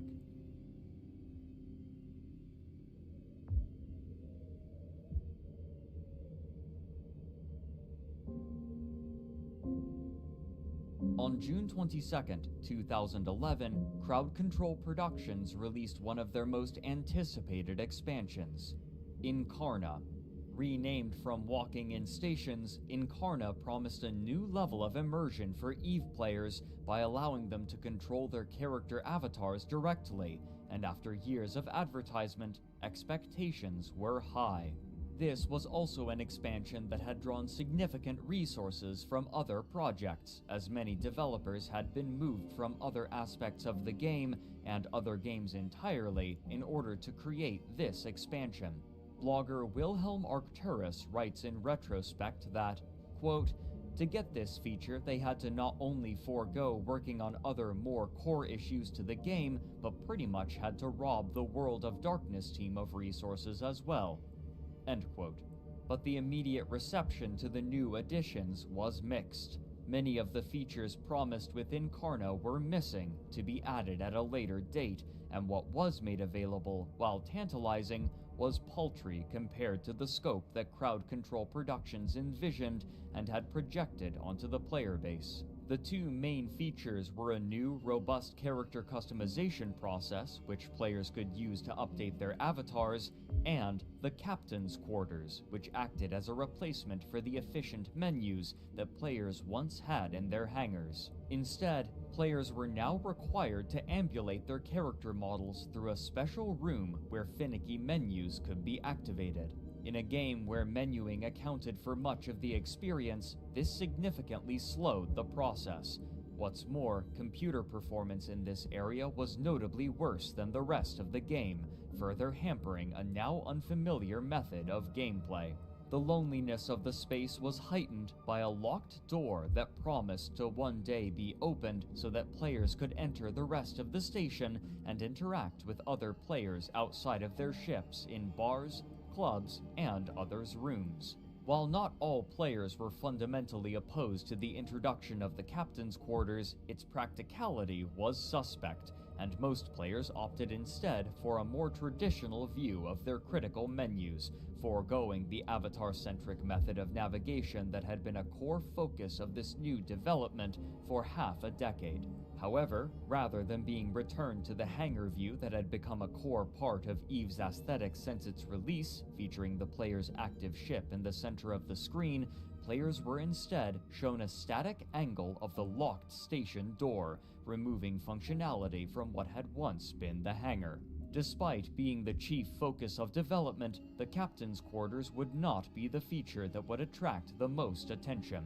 Along with the more robust character creator, there were now cosmetic options for players to purchase using currency bought with real-world fiat money. However, the prices for some goods were viewed as egregious. EVE News 24 wrote, quote, "Head over to the EveOnline forums or other EVE-related sites, and it won't take you long to figure out how much buzz has been made over the fact that a monocle, or even a measly shirt, is worth more than a faction-fitted battleship, a couple of plexes, or even more than the retail box version of the EveOnline game. Enter the not-so-noble exchange shop, proof that once again CCP loses grasp of reality, as is shown by prices on the new Vanity Shop, with products like a whopping $60 for that now infamous monocle, the $22 shirt, or the designer boots, all of which might be a bit too much for many reasonable players." End quote. Players began generally expressing that this would only be the beginning of aggressive monetization on the part of Crowd Control Productions. Such suspicions were seemingly confirmed that same month when an issue of the internal company magazine Fearless was leaked, titled "Greed is Good." The first page, written by the editor Perry Desai, reads in part, quote, "As a subscription-based golden goose, EVE needs to incorporate the virtual goods sales model to allow for further revenue to fund our other titles, revenue for its developer. A particular article, written by the company's principal game designer Kjartan Emilsson, discusses the way that player attachment to virtual goods can create capital. Quote, "An interesting aspect of selling experience and identity is that the actual action of paying for it can strengthen their perceived value. This is in many ways because of the way we are raised as consumers. We shop, therefore we are. Fashion is a beautiful example of this.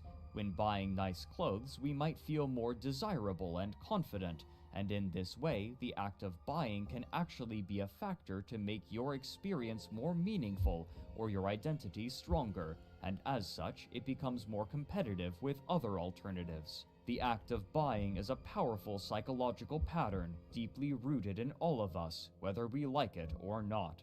The pure subscription model for games, even though quite well suited for the selling of holistic experiences, takes little advantage of this part of human nature. Many players will actually voice the opinion that adding any kind of consumerism to such a game will ruin their experience. Those same players will buy Plex without any qualms to get instant access to that ship they just need to have right now, and they might even go as far as buying a $500 leather jacket that matches the one their avatar is wearing. A balanced approach should acknowledge consumerism as a powerful game design tool, amongst others, that we need to get familiar with, and that should be used carefully and with respect to create more enjoyable experiences and stronger identities for our players. If successful, this will result in their increased emotional attachment to our product and services for the benefit of all. If not, we run the risk of sucking our customers dry and leaving their shriveled corpses by the side of the road to the benefit of none." End quote. The debate portion featured noticeably little debate. Both employees writing for the piece, who had been approached and requested to support a given side, espoused the value of virtual cosmetic sales for real money, disagreeing only on the measure of tangible in-game advantage that should be allowed for purchase. The writer for the yes portion, a game designer named Christopher Toberg, wrote about his experience with the player base and their opinions on the matter. Quote, "I would like virtual goods sales in EVE. In fact, I'd like to sell a lot more than vanity items. Does this mean I'm an evil capitalist that, unless stopped, will cause the entire company to catch fire and be buried at sea by a secret team of Navy SEALs? Let's hope not, although that's the impression I get sometimes when interacting with our customers. There is a pretty overwhelming perception amongst EVE players that these changes are bad.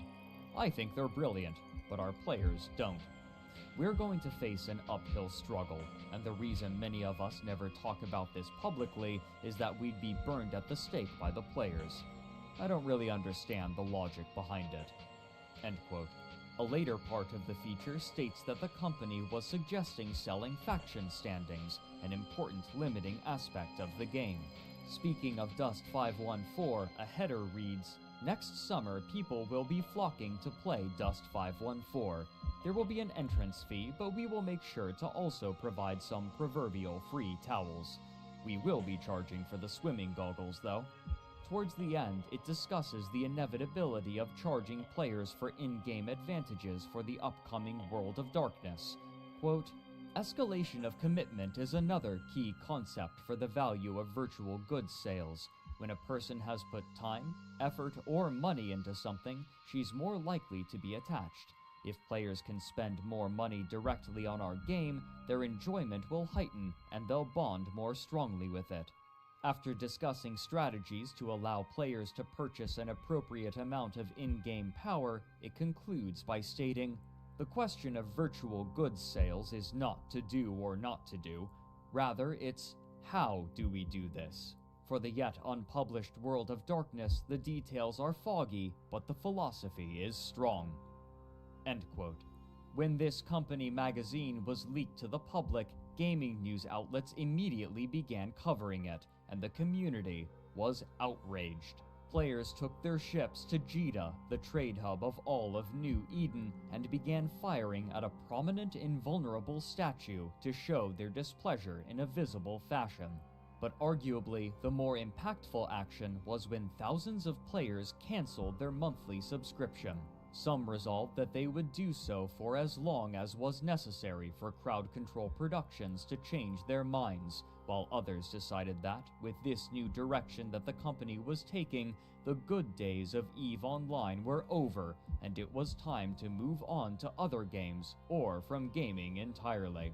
When an internal letter from CEO Hilmar Pettersson was leaked, stating that this reaction was to be expected and that the players were simply resisting change, the player base was only emboldened, and the protests continued, beginning what would be known either as the Summer of Rage or the more reductive Monocle Gate, after the exorbitant price of the monocle cosmetic item in the store. Despite the hopes and expectations of company management, the protest showed no signs of stopping 4 months later, even after a discussion with the Council of Stellar Management. In an effort to placate their player base, Hilmar released a long, apologetic letter which opened with plaintive prose. Quote, "Dear followers of EveOnline, the past few months have been very humbling for me. I've done much soul-searching, and what follows is my sincere effort to clear the air with all of you. Please bear with me as I find my way through. The estrangement from CCP that many of you have been feeling of late is my fault, and for that I am truly sorry. There are many contributing factors, but in the end, it is I who must shoulder the responsibility for much of what has happened. In short, my zeal for pushing Eve to her true potential made me lose sight of doing the simple things right. I was wrong, and I admit it." End quote. The rest of the letter consisted of points of failure perceived by the player base and copious apologies. However sincere these apologies may have been, it was not enough to entirely reverse the negative perception of the company.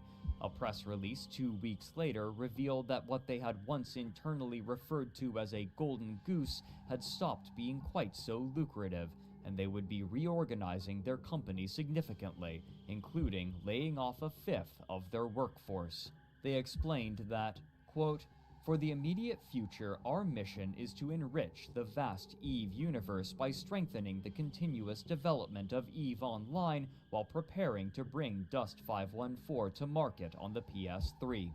We do this in order to realize our ambitious and challenging plan of joining the two in a cross-platform, truly massive online world. World of Darkness will continue development with a significantly reduced team. This team will continue to iterate and expand on the gameplay and systems they have designed. We will also redeploy creative teams in Atlanta to support the launch of Dust 514. End quote. But the purported gameplay and systems for World of Darkness were in a questionable state. Per the Guardian article, quote, "There seemed to be no clear vision on how the various parts would create a cohesive end product. Sources report that the game effectively reached alpha, the stage at which all the major features have been implemented, 3 times, only for each version to be scrapped." End quote. Despite confidently claiming that they still had more EVE subscribers than a year prior, it was now clear that the expectations of the executives at the company had been severely curtailed. Now, they would have to desperately struggle to maintain what they still had in EveOnline. While the state of the company would have a significant impact on the game as a whole, the conflicts in Nullsec would continue unabated. While nestling itself into its new home region of Delve, Goonswarm recognized that it would need allies in order to weather any upcoming wars, given their penchant for angering other groups of players. And so, they organized what they named the Cluster Coalition, consisting of numerous nearby corporations, often gathered together not due to affable relations with one another, but rather due to common enemies. The animosity between these groups is difficult to overstate. On the verifiable end of the spectrum, players would locate spies and, upon tracing their IP addresses, would publicly post their identifying information, including their full name and address, in order to threaten them. This became a common occurrence, for which certain leaders became known. Even more extreme allegations would arise over time, though their veracity is in question. For example, in 2009, the Mittani wrote an article for 10 Ton Hammer in which he stated, quote, "About 2 years ago, Goonswarm was aiding our allies, Red Alliance, in the invasion of the Scalding Pass region against Lotka Volterra and their coalition. Lotka Volterra had unveiled one of the first titans against us to catastrophic consequences, and at the time these profoundly silly ships were nearly impossible to kill through legitimate in-game means. They were essentially invulnerable, with the only titans destroyed through catching the ship while the pilot was disconnected from the game. It was determined that the Enslaver and his Avatar-class titan had to go. I was approached by one of the leaders of Red Alliance to help make this happen, but almost immediately we were down the rabbit hole. Much to my surprise, the Red Alliance director didn't want in-game information from me. He wanted us to use the forensic resources of our intelligence agency to track down the Enslaver's home address. At a coordinated time, armed with this information, a Russian Alliance member would apparently cut the power to the Enslaver's house in the real world, and in EVE, a Russian Alliance capital fleet would assault the abruptly pilotless Titan. Yikes. As one can imagine, I demurred, but the Russian Alliance director didn't want to take no for an answer, and I didn't fancy telling him that I thought he was completely insane. I said that I'd look into it, and that's when things began to get really crazy. Kugutsumin got involved. Kugutsumin is a French national living in Jakarta, Indonesia, who was convicted as a teenager in the early 1990s of freaking the FBI's conference call system and running up $250,000 in international calls. He copped a ban from CCP years ago for breaking the T20 scandal after penetrating the Band of Brothers director forums, but it seems the banning completely removed all restraint on his behavior regarding the game. He set up his own forum to cover the hidden news of EVE by publishing snippets from the forums of other alliances. Why didn't I have to deal with the Red Alliance trying to cut the power to the Enslaver's house to kill his Titan?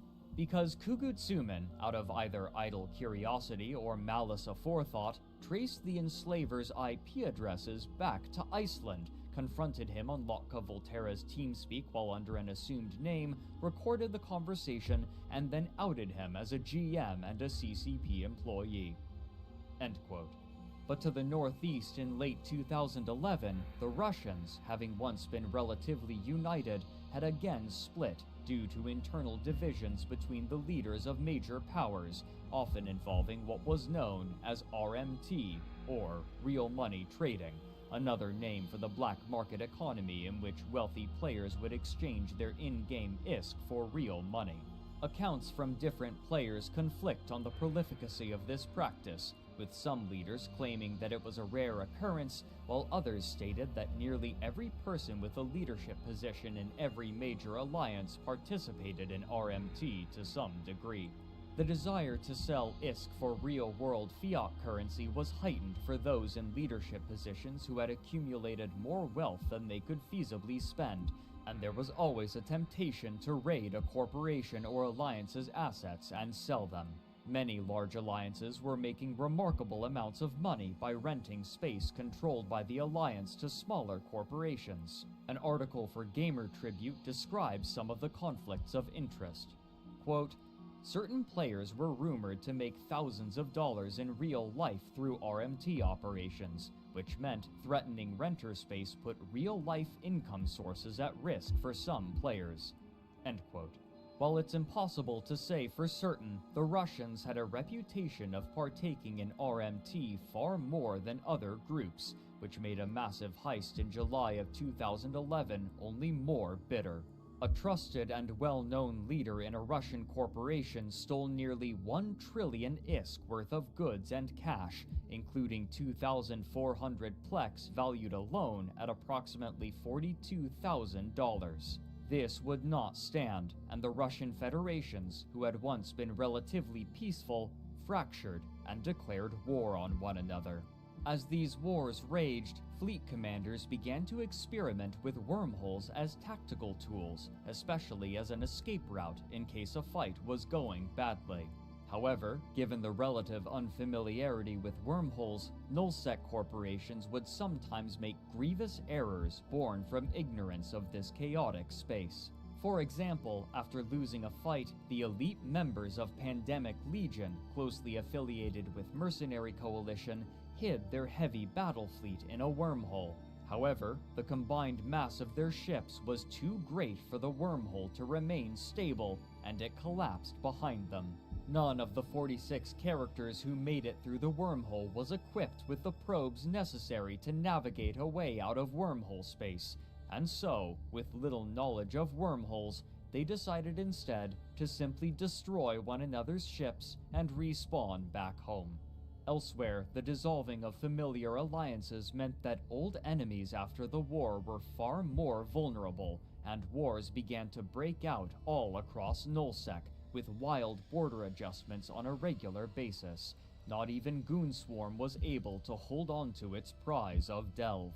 As these wars became larger in scope and game-related writing began to resemble more traditional news outlets, web traffic began to funnel into more professionally produced operations, but these outlets were often controlled by groups with special interests, most obviously the Mittani, a website owned and operated by its namesake, with writers creating all kinds of media. On November 13, 2012, the blog Evaganda wrote, quote, "The Mittani has killed Eve blogging. Why read through dozens of sites when you can just visit one?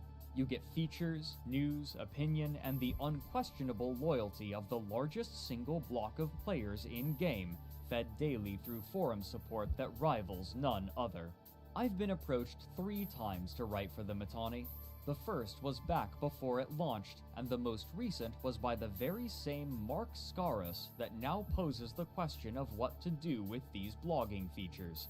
It is no mistake that other community-involved bloggers are also involved in that site. By the way, I turned all 3 of those requests down flat.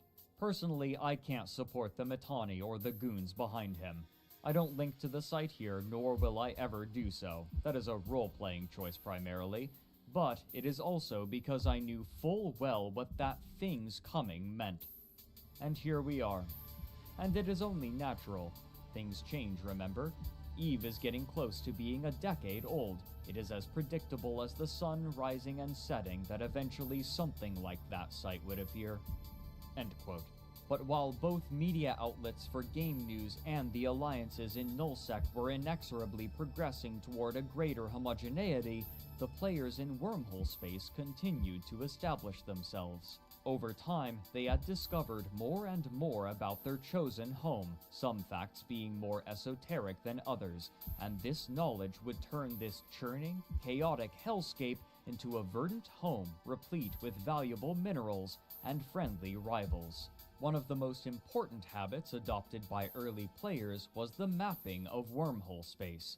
Players from different corporations would be tasked with traveling through wormholes, taking note of what existed there, such as enemy bases or collectible resources, and sharing this information with the others, so that the immediate vicinity around their home system would be known, the connections spider-webbing out, with some branches terminating back into normal K-space. Due to the transient nature of the wormholes, these maps would have to be updated constantly, and they were closely guarded so as not to be used against their makers. However, players quickly discovered methods by which they could, to some extent, control this space. By sending heavy ships back and forth through wormholes in just the right patterns, wormholes could be coaxed into collapsing prematurely while guaranteeing that no ship would be stranded on the far side, a practice known as rolling a hole.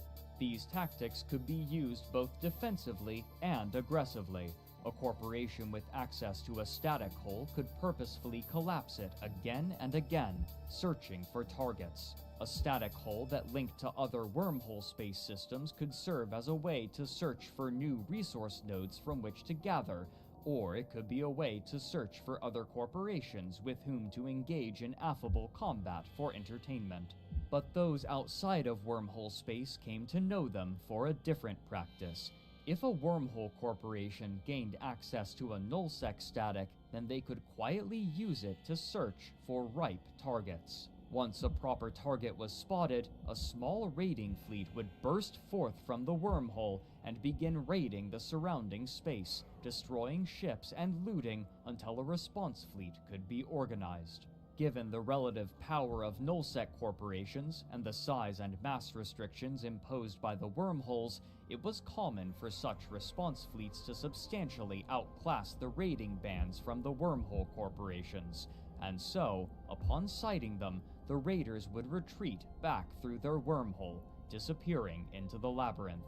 The relative secrecy and aggressive demeanor of the average wormholer placed them at odds with the nullsec empires, and over time, the two came to regard one another as bitter enemies, the nullsec alliances relying on stability and strength, and the wormholers embracing disorder and agility.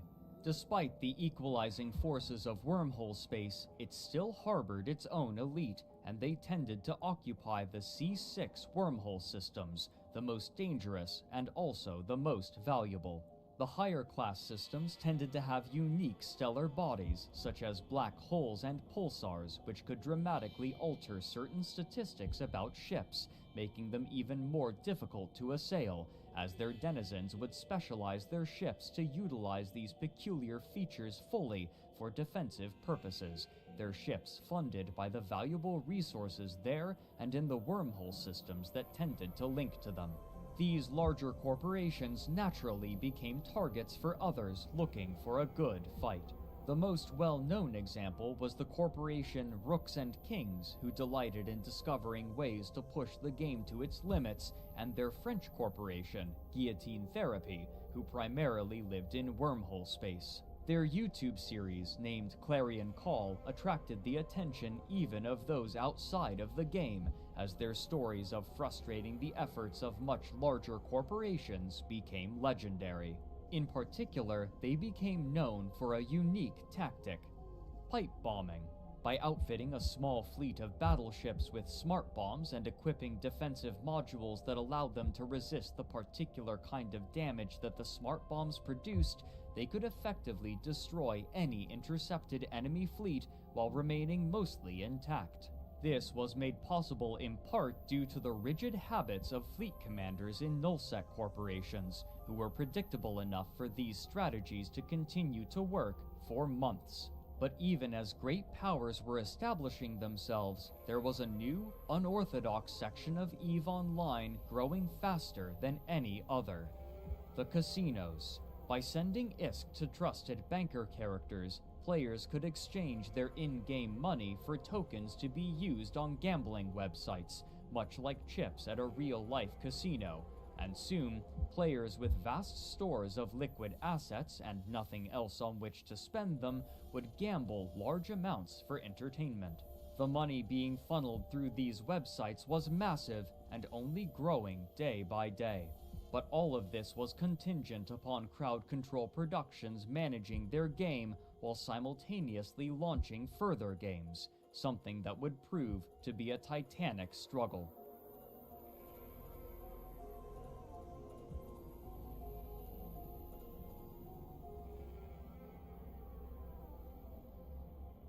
On May 22nd, 2013, Crowd Control Productions finally released their first-person shooter game, Dust 514. The game had been given limited beta releases throughout the previous year, but it was difficult to gauge what the final game would feel like after it was integrated into its parent game of EveOnline. But the nature of its existence made it difficult to penetrate. For casual players, the links between Dust and Eve weren't immediately apparent, and while the connection appeared to have worked well, the people who were downloading and playing Dust often did so not knowing that there was much, if any, connection to Eve. This could likely be attributed to the game's distribution method. As the game was made free to play by download on the PlayStation 3, many first-person shooter enthusiasts downloaded it to test, with little further understanding or research, expecting familiar fare. But the game that greeted them was significantly less accessible than a typical game in the genre. Chris Carter, writing for online gaming magazine Destructoid, described his initial experience. Quote, "For everyone else who is not already an Eve fan, you're going to see it as another first-person shooter, and it will most likely not blow you away. In fact, as soon as I actually booted up my first skirmish, I was immediately underwhelmed. The environments, the guns, the visuals, everything but the stylized character models was extremely basic, to the point where at times it looks like a previous generation title. I experienced major frame rate issues, so much so that it affected my ability to see vehicles in the distance. At times, the game seemed to run well below 30 frames per second. I also experienced a decent amount of lag during my time with Dust, which is obviously a problem with an FPS, especially if you're fond of long-range combat." End quote. IGN's Vince Ingenito was similarly unimpressed. Quote, "The actual shooting isn't up to snuff. Similar games like Battlefield 3 succeeded by making it fun to fight both on foot and in vehicles, but Dust struggles to even make firing a gun feel right, much less vehicle combat. Now, I don't claim to be an expert marksman, but I had more trouble keeping my sights on target in Dust than in any FPS in recent memory. Part of this is due to the mushy aiming controls, which are too sluggish for quick turns, yet too jumpy to track moving targets reliably. Sloppy, protracted firefights result, leaving my enemies and I to dance endlessly around each other, emptying our clips without scoring a kill. After playing with controls as tightly refined as those in Call of Duty, Battlefield, and countless other shooters, Dusts feel terribly antiquated. In fact, very little works or feels like it should in Dust 514. The maps are laid out well enough for combat, with some great verticality at times, but the limited detail and variety of the environments keep it from ever feeling like you're planet hopping for glory and profit." End quote. Even Ian Hertzberg from 10 Ton Hammer, who reviewed the game positively, said that, quote, "So far, I've felt like I was mostly making contact with Dust 514 players and found very little influence from EveOnline spilling over into the game. Which is a shame because the idea of the two games interacting seems cool in theory, but in practice, Dust 514 feels more like a standalone game." End quote. These limited connections between the games hadn't been solved half a year later when GameSpot's Nick Capozoli wrote in December of that year that, quote, "Dust's link to Eve was supposed to provide the context for these endless war games, but the bond between the two games remains ill-defined. Corporations, the lifeblood of Eve, barely receive an introduction in Dust." End quote. The tepid reception of Dust 514 likely had a severe effect on the morale of employees at the company, who had watched 20% of their coworkers be laid off only a few years prior. Significant resources had been redirected from the highly anticipated World of Darkness MMO in order to complete this game, and with the severe impact that the Summer of Rage had inflicted upon the revenue of Crowd Control Productions, those who had been assigned to the project were nervous. This also boded poorly for other projects that the company had announced. In August of 2013, CCP had announced the development of a new space dogfighting game for VR, which they named Eve Valkyrie. Again hoping to act as an innovator in the gaming space, as the founding team had with Vermal and EveOnline, the project was originally a demo developed by employees, and now they had been flown to Britain in order to work on expanding it into a full game. But Valkyrie was slated for a 2014 release, only a year later. In comparison, the tenuous fate of World of Darkness threatened nearly a decade of work. These fears would prove founded in April of 2014, when World of Darkness was officially cancelled. According to The Guardian, this was unsurprising for members of the team who had been anticipating this decision since the layoffs after the Summer of Rage in 2011. Allegedly, the World of Darkness team had been the most thoroughly impacted. An anonymous source stated that, quote, "The 2011 layoffs incited a lot of anger. A lot. I heard it was worse in the ATL office, and most of the folks I know down there have never forgiven CCP's management." End quote. 2013 saw 15 more layoffs, leaving 56 team members going into the following year, a paltry number for the production of a new MMO. Those 56 remaining in April were either moved to other projects or laid off as well. Many had come from the original White Wolf team when the company was bought. Not all of the work from the game had been entirely lost. For example, much of the character creator had been adjusted and ported to EveOnline for players to update their avatars, a system that proved remarkably robust, but was only a fragment of the work that had been made for World of Darkness. With the middling release of Dust 514 and the complete collapse of World of Darkness, Crowd Control Productions was now reliant upon maintaining EveOnline, which they were struggling to manage after the release of Incarna. But those on the outside would see little of this struggle. Instead, they would bear witness to the largest conflict that any virtual world had ever seen.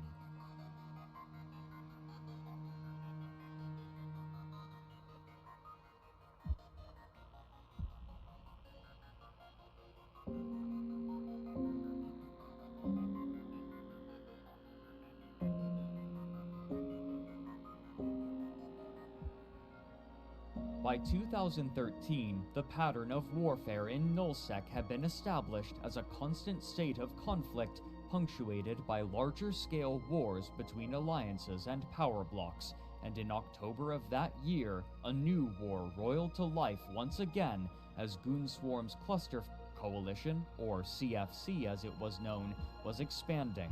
Andrew Groen writes, quote, "The Cluster Empire now mirrored eerily the dominion of the former Band of Brothers at its peak, save for the fact it was a bit larger and more stable. For only the third time in New Eden's history, half of the nullsec territories were controlled by a single organization of players united under a single ruler.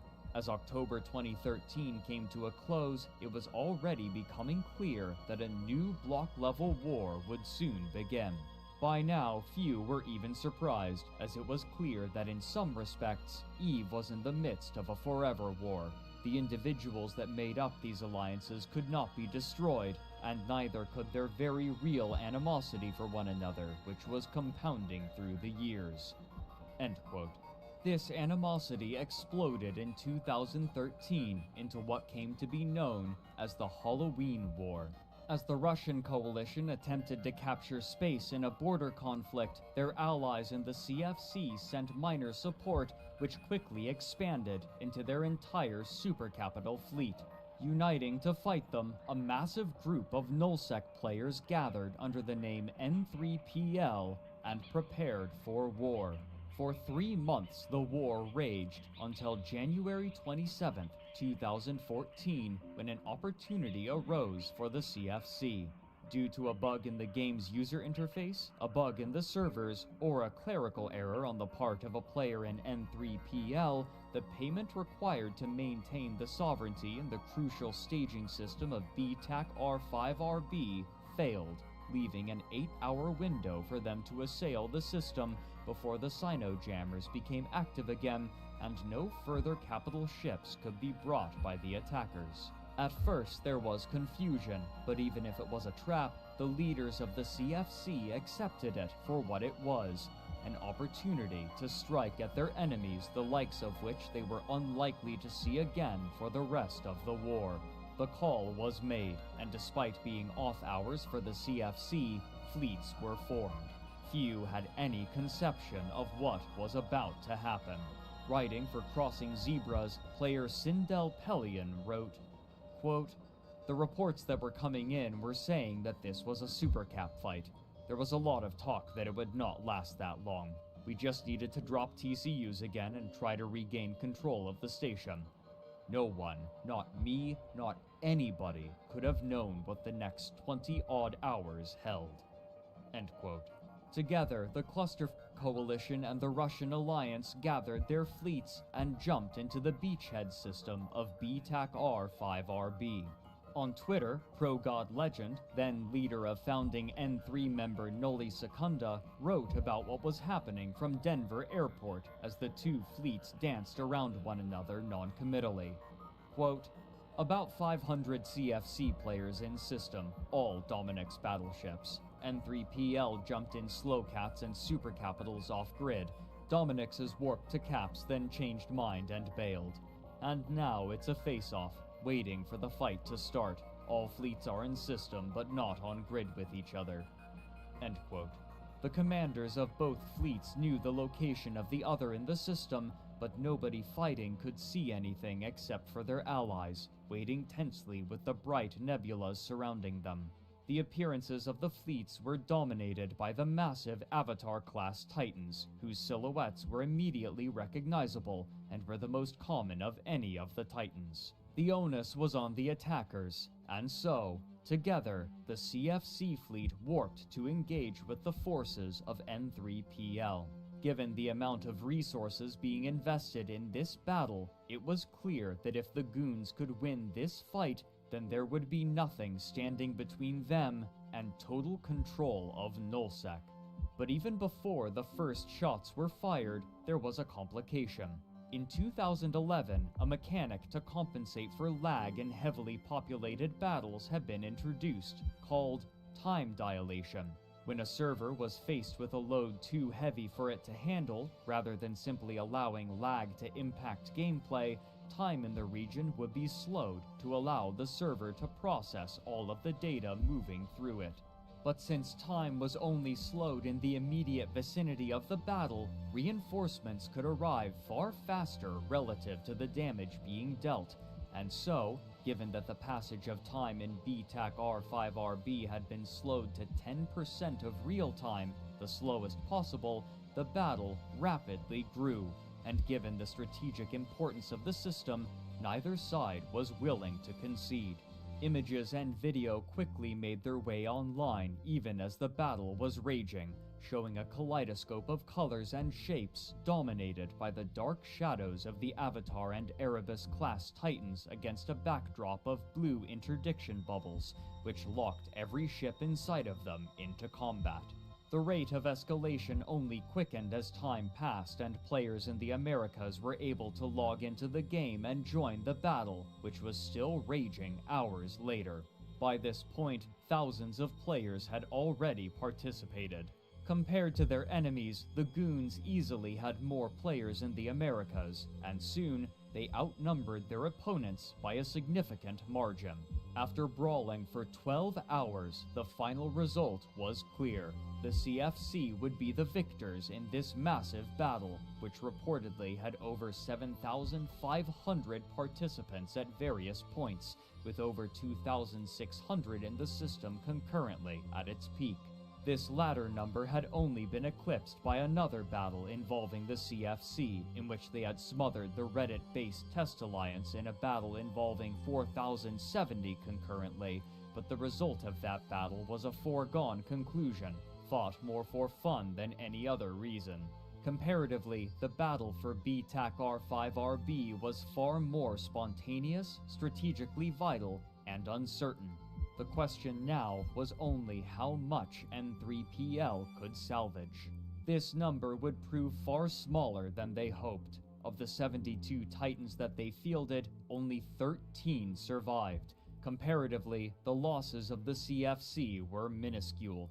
Not only had the reserves of N3PL been broken, but so had their spirit during the 21-hour-long engagement. But from the outside, the conclusion looked significantly different. The introduction of Plex had given an approximate real-world exchange rate between in-game currency and real-world fiat currency, and when the damage was tallied and converted, the cost of the entire battle exceeded $300,000 US. This number was immediately attractive to news outlets, who printed simplified versions of the story to their bemused readers while sheepishly referring to the Cluster Coalition only by their acronym. Now, the Goons were left with the largest empire in the game and the media attention to make them the unequivocal masters of EveOnline, and they would soon come to embody that status in a familiar way. But while the Goons were ascendant, the company that made the game they had mastered was struggling with their other game, and despite how desperately they wanted success, it seemed continuously to elude them.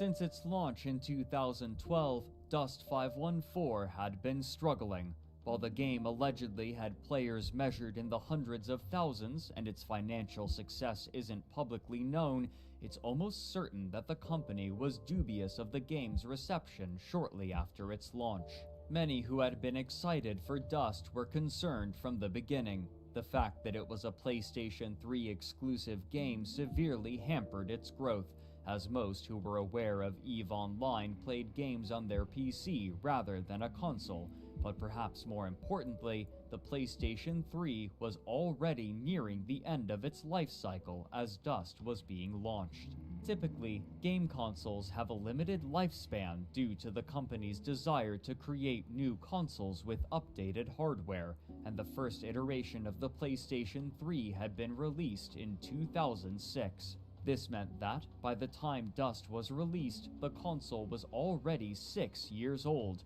and many were anticipating the release of a successor console in the near future. These expectations proved correct, as in February of 2013, less than a year after the release of Dust, Sony announced that the PlayStation 4 would be sold during the holiday season of that year.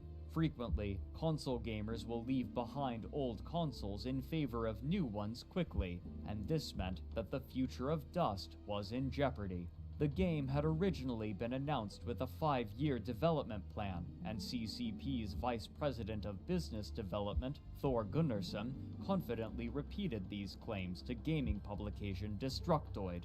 Quote, "We know that our fanbase, Dust-curious players, are buying the PlayStation 3 to get into our game. What we hear anecdotally is that PS3 sales are increasing. Sony have done a phenomenal job of managing console transitions like they did with the PlayStation 2's cost and size reductions. We can make the logical assumption that something similar will happen as the PlayStation 4 comes to market. If you look at the large third-party publishers, you'll see that Sony is not falling away from the PlayStation 3." End quote. The author of the article, Joseph Larray, added that, quote, "Still, CCP will eventually need to develop a PlayStation 4 version of Dust 514, link it to the PS3 version, and then tie both of them to Tranquility, the London-based server that governs everything that happens in the EVE universe. And they'll do it, ideally, with as little downtime as possible." End quote. This would require even more development time and effort, something that CCP were already struggling to manage after the failure of Incarna and the death of World of Darkness. The game itself was rife with issues to which players consistently referred as systemic and fundamental. For example, players could game the EVE integration by joining the opposite side and manipulating whether they won or lost, depending on what was more beneficial at the time, in order to acquire territory. Xander Fena, writing for Crossing Zebras in June of 2013, discussed his problems further in his article The Tragedy of Dust 514, in which he states, quote, "Dust had definitely caught my attention, and before I knew it, I was hooked in the hype. 4 years later, I wish they had just scrapped the entire project altogether." Throughout this article, Xander discussed many of the fundamental issues, including one of its main selling points, its connection to EveOnline. Quote, "The key feature at the release of Dust was planetary conquest. 1 month later, several of the major groups involved with it have announced they've pulled out or will not defend the districts they've taken. Planetary conquest, in a nutshell, took the worst aspect of EVE, structure grinding, and made it their key feature. The other key feature that was sold directly to the EveOnline audience was the ability for EVE ships to orbital bombard planets. When the feature was first revealed at FanFest 2012, there was a lot of excitement. It looked and felt cool. A year later, the orbital bombardment mechanic has been watered down. There are no launch codes, and you're limited to both the class of ship and waiting for ground teams to accumulate a certain amount of war points before you can launch a strike. The novelty wore off very quickly, and the interest EVE side plummeted. There have been a lot of complaints within the Dust community that the links to EVE need to be drastically expanded in order to attract more players. I disagree wholeheartedly. The game itself will never sustain a community if there aren't drastic improvements to even the most basic gameplay. The links will be meaningless if the game itself is terrible, and developing it on both games will be entirely wasted if either game is suffering. EVE is in a pretty healthy state. Dust is on life support. Forcing interactions between the two when one game is in trouble is a disservice to the other." End quote. Despite the company's confident public rhetoric, it appeared less confident when, a year later in May of 2014 at EVE FanFest, CCP announced that they had begun development on a new first-person shooter game with the working title of Project Legion. This game would be developed for the PC, in contrast to Dust's PlayStation 3 exclusivity. The opening of an article by Andy Kelly for PC Gamer made clear the broad reaction to the announcement, notably referring to Dust 514 in the past tense, despite the fact that the servers were still online and, as far as the gaming public knew, development for Dust was ongoing.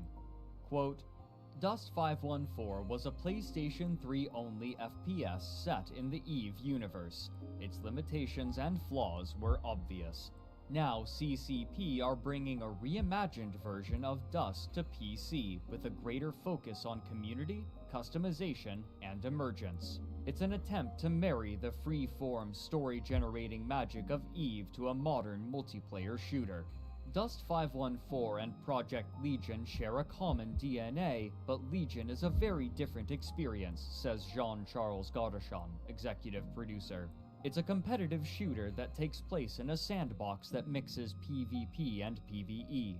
There's also a player-driven economy, which is really important. If you use the EVE name, you have to have an economy that's influenced by the players. It's all about loot, is how Godachon puts it. We're going to have these sandbox areas, planets that you'll drop into, where you'll see other players and an ambient threat. In high-security systems, where Concord are present to protect you, it's more of a social place. Here you'll go looting with AI-controlled drones trying to stop you. End quote. Even if CCP were unwilling to admit it themselves, the message to players of Dust 514, EveOnline, and the rest of the gaming public was clear.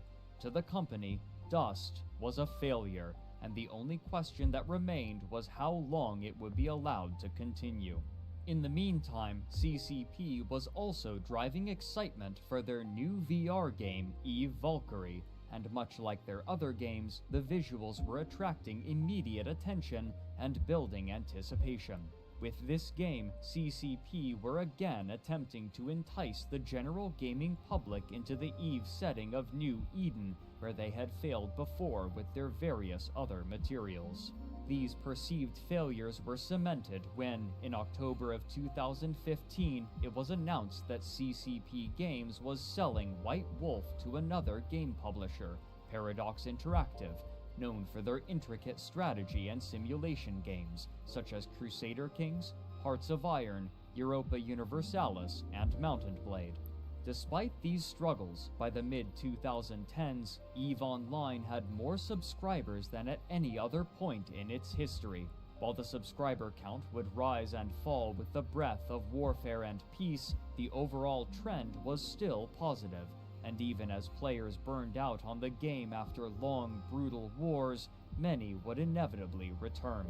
Despite the lukewarm reception of many new features, the basic features of the game had seen continual improvement and well-received iterations, from server stability to graphics, and despite the age of the game and its poor new player experience, it continued to attract players due to its continual modernization.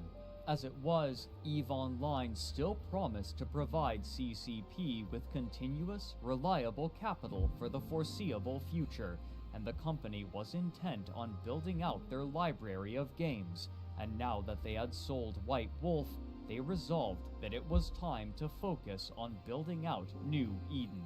This was reinforced by another release from CCP titled Gunjack, an arcade shooter for VR in which the player takes on the role of a gunner for a mining expedition in New Eden, protecting against pirates. While a relatively small release, it received positive reviews, but the mainstream gaming public seems to have spoken little about it. But as crowd control productions seemed to be entering a new phase of their lifespan, so too was the world of EveOnline, defined largely by a single group of players whose clear ambition was to dominate all of New Eden.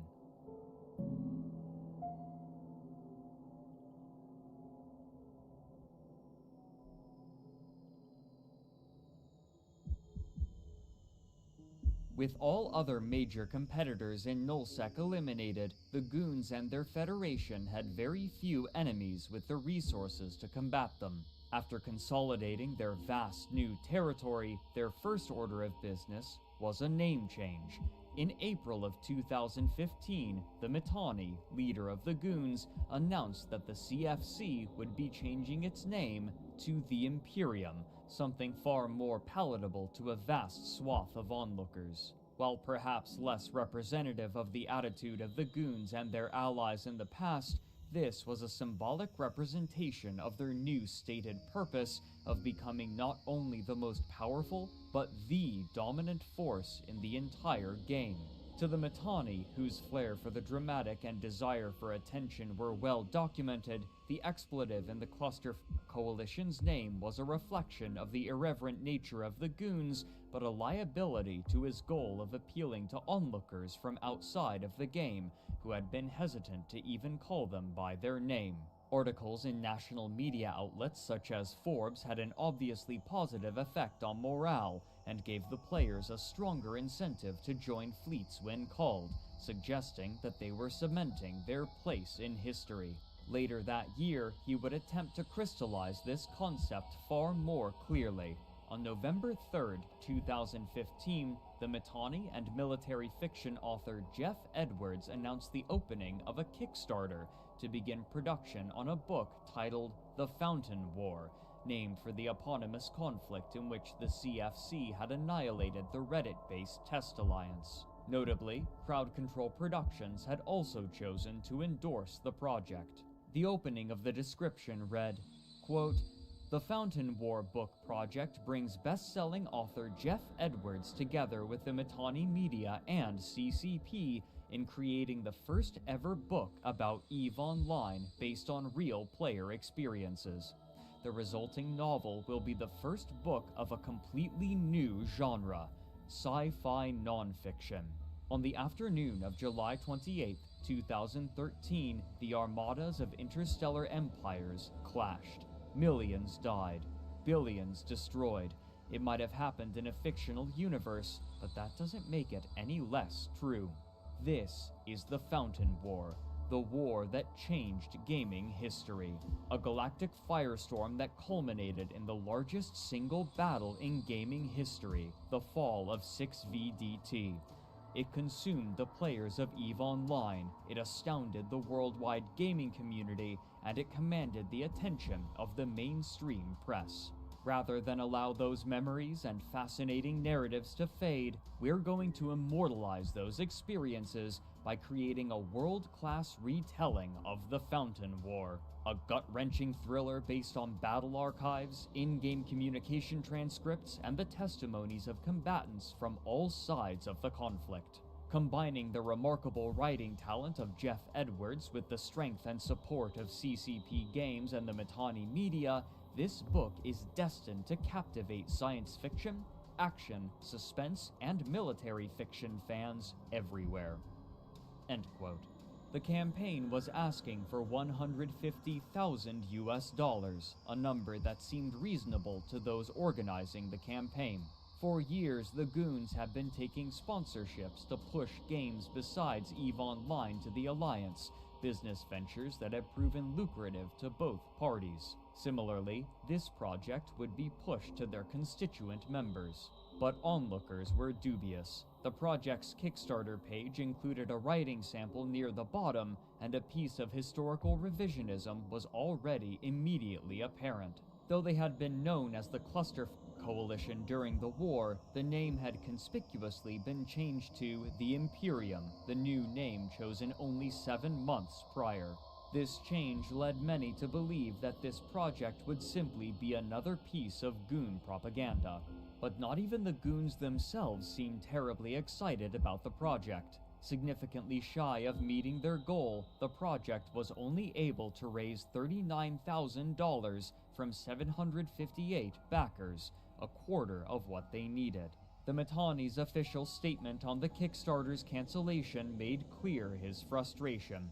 It read in part, quote, In about an hour, I'm going to nuke the Kickstarter for the Fountain War and announce that it will be relaunched in March without all the stupid and now obvious f***ups. The 150k funding goal, the backer rewards, the shipping costs, the lack of sample fiction, the whole thing was rushed as and an easy win turned into an opportunity for our enemies to come at us with long knives and settle scores. The ultimate responsibility is mine. We've never listened to outside experts on anything, but for some reason on this one, even though my intuition was screaming that was wrong, I did the, what do I know, I just run a big space guild, and next thing you know, the whole coalition is attached to a f***ed up version of what is legitimately a really cool project. The f*** up was not outsiders led us astray, blame them, the f*** up was listening to them at all. Whose fault? Mine. Every one of you got dragged along behind that mess, and I've been kicking myself non-stop since it began, and I'm sorry. The most obvious fuck-up was not making a thread on goonfleet.com saying, yo, here's what we want to do, how should we do this, and what rewards and pricing, etc. do you guys think would be cool, and all this would have been avoided. End quote. Their imperial aims in-game, however, would remain unperturbed, and their boldness and confidence would be illustrated well in the public demands that they would soon make. On November 30th, 2015, the Mittani released a statement titled, Minifoe, there's only one way to deal with Rome. The naming scheme of the Goons' internal bureaucracy mirrored that of George Orwell's book 1984, with Mini used as shorthand for ministry. The side of the page was adorned with an advertisement for the doomed Kickstarter project. The release read in part, quote, the Imperium is delighted to present a new department within our bastion of civilization and prosperity, the Ministry of Foreign Oversight, aka Minifoe, Fofo. The Ministry of Foreign Oversight exists to promote imperial values of unity, discipline, and victory in regions near Imperium space, but outside of direct sovereignty control. It is our hope that through Minifoe, we can bring civilization and order to a galaxy which has increasingly descended into incoherent, screeching barbarism.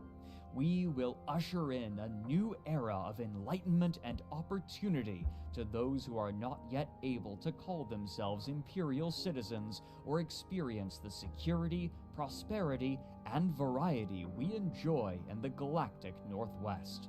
Representatives of the Ministry of Foreign Oversight offer loyal imperial subjects a number of benefits in return for a small bi-monthly fee. We understand that as a new dark age sweeps across the unenlightened territories of New Eden, some will undoubtedly refuse the kind and polite entreaties of Minifoe in their attempts to elevate their situation. To aid in the establishment of a dominion, the Imperium's Black Fleet has been tasked to ensure that pacification and security are established in a smooth and orderly fashion. Look forward to civilization.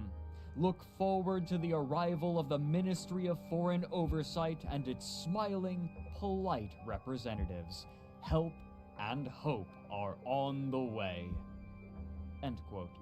This release was dotted with links that left little room for interpretation of the Mittani's aggressive and tyrannical intentions. For example, the words small bi-monthly fee linked to a clip from the movie Goodfellas hosted on YouTube titled F You, Pay Me, in which the extortion and support system of the Italian mafia was explained in basic terms. The words Black Fleet linked to the Wikipedia page for Black Ships, the Japanese name for the European ships used to force open Japanese ports to Western trade, and the words smooth and orderly fashion linked to a clip from the television show Firefly, in which the captain of the smuggling ship Serenity kicks a bandit leader into an engine turbine after he swears vengeance. The following day, the Imperium announced how this subjugation would take place: the Viceroyalty Program. The most remarkable aspect of these demands was that they weren't limited to those in Nullsec. This extended to the twilight regions of low-security space as well, where pirates and griefers plied their ships to the purpose of destroying and claiming whatever they could. In a public post, the propaganda arm of the Imperium announced that, quote, "The Imperium's plan, organized under the Ministry of Foreign Oversight, involves viceroys or governors contacting regional leaders with an offer that comes with two options. The first option is to take the benefits package of the Imperium in return for simple, reasonable bi-monthly fees and/or tribute. The second option is much more violent. If a subject alliance denies the offer, the full might of the Imperium will deploy and exterminate the subject alliance's sovereignty and assets. At first, there will be loads of resistance and rebellion, but that is the point. Resistance means war, and war means everyone gets to shoot spaceships." End quote. The different benefits and tribute methods were detailed below this, but the proposals were comical in their boldness and almost certainly intended to trigger an aggressive and hostile response. EVE News 24 attempted to capture the general sentiment in an article titled "Imperium Viceroyalty Met with Defiance." Quote, "This announcement has effectively declared hostilities on the rest of New Eden.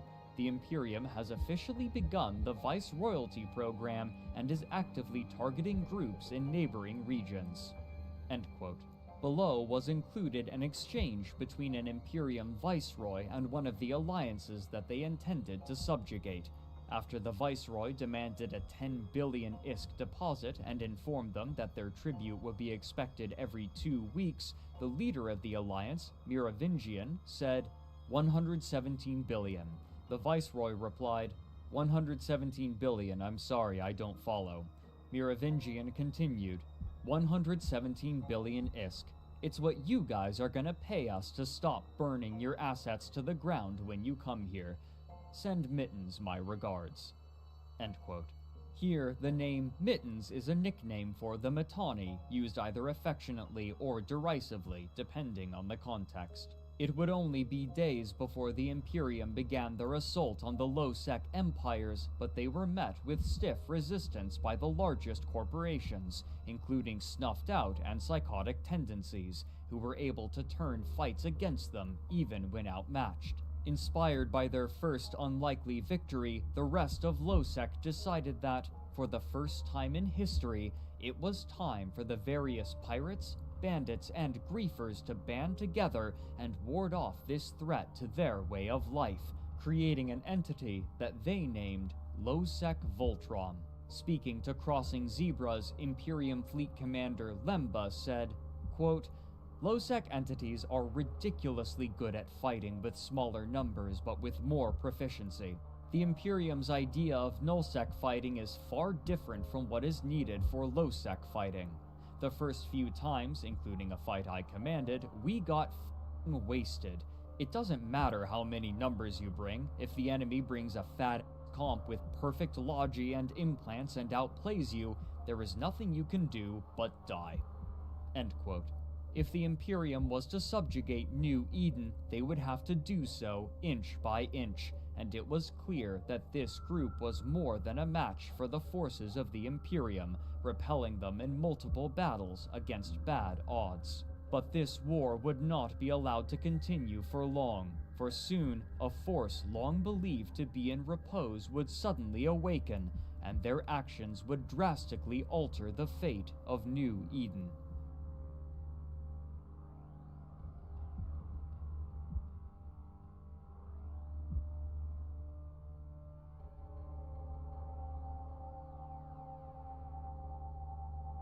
For years, while the alliances in Nullsec jockeyed for territory and resources, wormhole space churned, the low-sec corporations struggled defiantly for their independence, and those in high-sec looked on nervously, another force had been openly gaining power with nobody to check them, and in fact, many of the richest players in New Eden were funding them. The casinos. Far from underground operations, these casinos had become well-known and well-loved by many players, and their advertisements could be found everywhere, even on the Mittani's own website.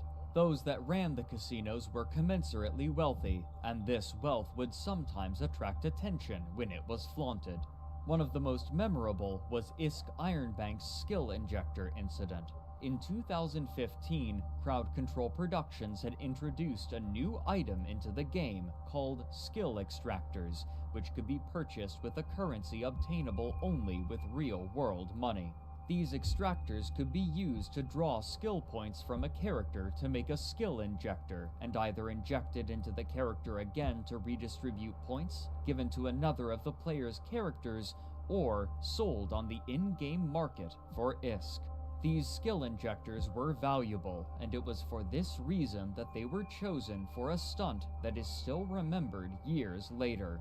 As Jehoiken Goldstein wrote for EVE News 24, quote, ISK Ironbank of the ISK gambling website iwantisk.com has just maxed out a 3-day-old pilot with every skill in EVE through the use of skill injectors. The ISK trillionaire created his pilot under the name of Ironbank and injected all of the skills and points over the course of about an hour on his stream.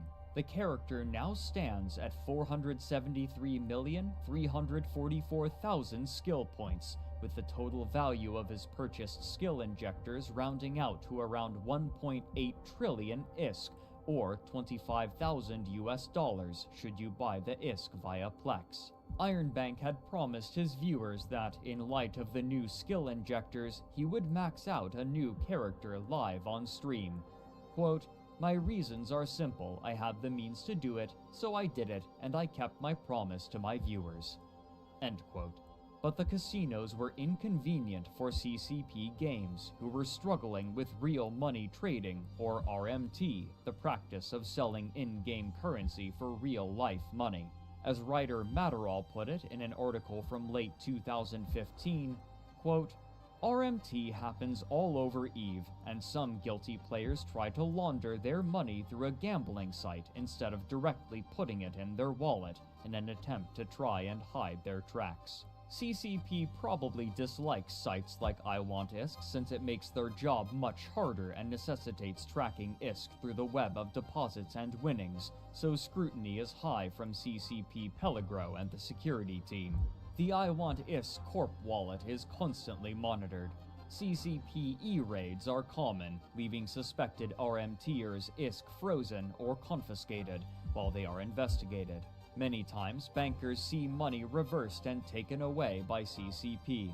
The site ensures bankers' losses in these cases to keep the bankers on the job. If iWantISK left bankers out to dry, the site would collapse. End quote. Despite the way that the casino owners would flaunt their wealth, the average player was unaware of the amount of power that these organizations could project, primarily because it was never necessary. The casinos would typically react predictably, and had little reason to interfere in the affairs of other organizations as long as outside groups wouldn't meddle in their own affairs. But this would abruptly change due to circumstances that, at the time, seemed relatively minute. The public first learned of the disagreement due to a Reddit post which included chat logs between Eep, the creator and leader of the famous and fabulously wealthy gambling website iWantISK, and Winnet, the director for the Space Monkeys Alliance, which was a member of the Imperium. The chat log itself was peculiar. After commiserating about their mutual struggle with stomach ulcers, the gambling magnate Eep accused Winnet and Space Monkeys Alliance as a whole of stealing from his bankers after kicking them out of their corporations. Winnet's responses were dismissive. He stated that the removal of the bankers from their corporation was due to them stealing large sums of money from Noobs Corp, their corporation within Space Monkeys Alliance, though he was unclear about the methodology used to uncover this information. Quote, Noobs no longer wanted them in Noobs after they did some analytical thing, and their evidence is 250-ish billion is missing from Corp assets. End quote. He then distanced himself and the Alliance from culpability by stating that it wasn't the Space Monkeys Alliance that stole from the bankers, only individuals within a corporation within the Alliance, and therefore this wasn't an Alliance matter, the Space Monkeys would not accept responsibility for what its members did. Quote, SMA leadership didn't scam anyone members within SMA may have, and let's be honest here, it's Eve. End quote. This was unacceptable to Eve. He threatened that if Space Monkeys didn't pay for what its members had stolen, then I Want ISK would, quote, constantly hire mercenaries to attack anyone related to Space Monkeys Alliance. Winnet replied with a map of Space Monkeys territory on Dotlan as a guide for the threatened attacks, and stated that he was unafraid. Dustin, one of the people who had been allegedly scammed by Space Monkeys, saw the trajectory of the conversation and added desperately, quote, Winnet, you have no idea how powerful I Want ISK is. This warning went unregarded. The following day, the Space Monkeys Alliance released an interview with Winnet on their website, where he again alluded vaguely to a large theft from the players removed from the corporation and reiterated his doubt about the threat that I Want ISK posed. Quote, the idea of mercenaries is laughable.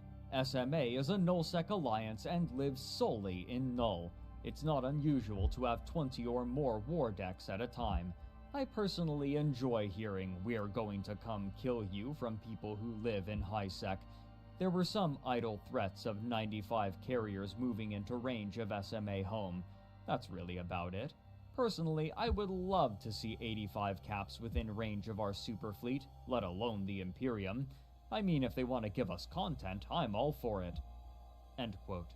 But this went beyond basic shipping scams and words. A day later, Winnet announced in another interview that members of Space Monkeys Alliance who had privileged access to I Want ISK were siphoning money from the casino.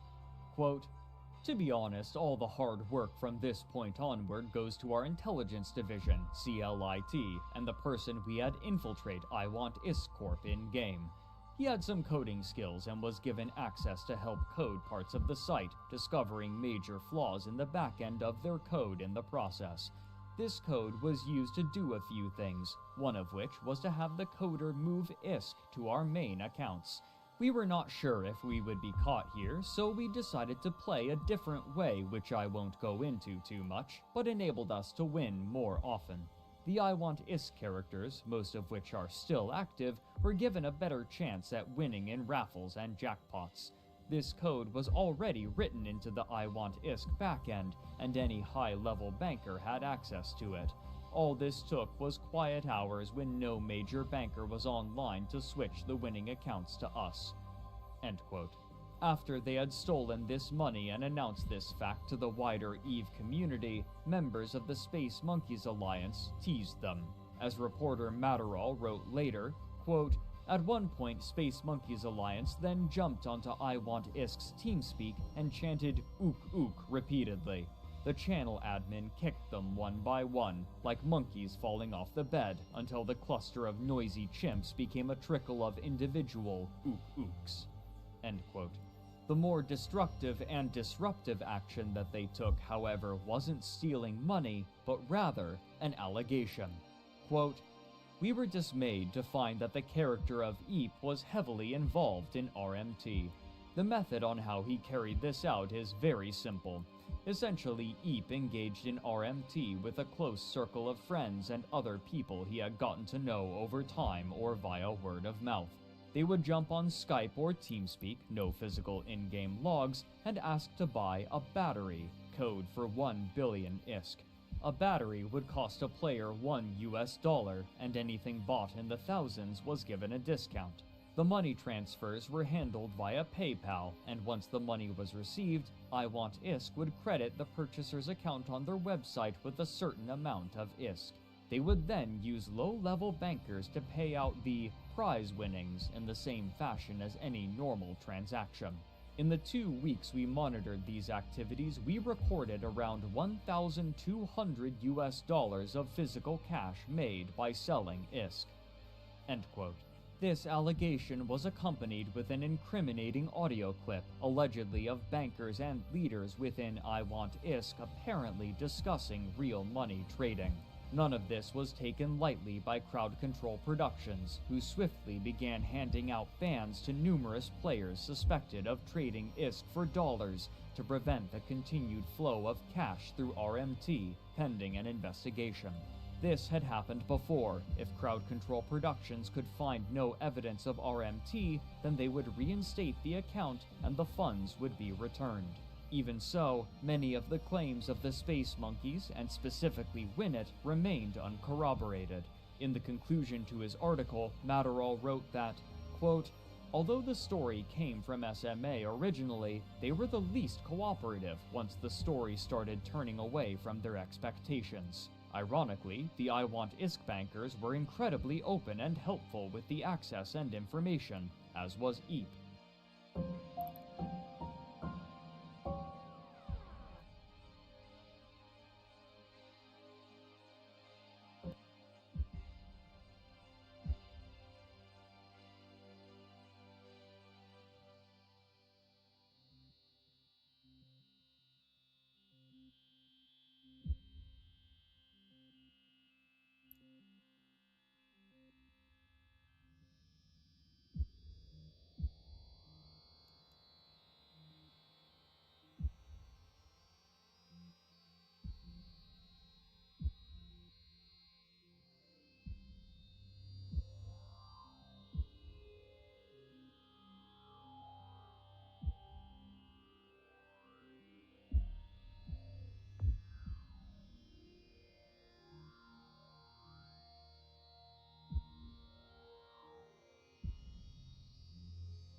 Hey guys, welcome to the channel again. Okay, as you can see, I'm in the Scorpion Navy issue. Let's see what we can do. Have a look at the fit first. I think it's pretty, maybe might have overdone it there with the ballistic controls.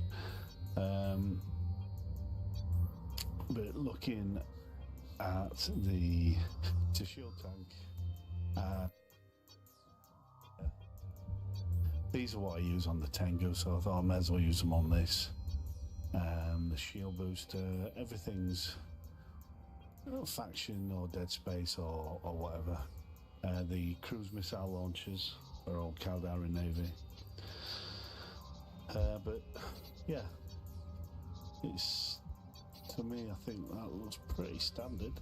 So let's see how she performs. DPS is very similar to the Tengu, but we've got an exception there with the large micro jump drive, which will get her out of the poo. Range on your depends on what you're using, but I use the Fury, 111 kilometers, and your locking range is targeting range. Sorry, is 141. So that's cool as long as you stay within that. I suppose I could extend it, but I'm not gonna. I'm happy with that. Okay, so if I look at what she's offered us, I think it's the last one. Yeah, it's Enemies Abound 5 of 5. Inamoka, it's Mimitar. So if we just look at, just have a look. Ah, there it is. If we just take a look at Enemies Abound.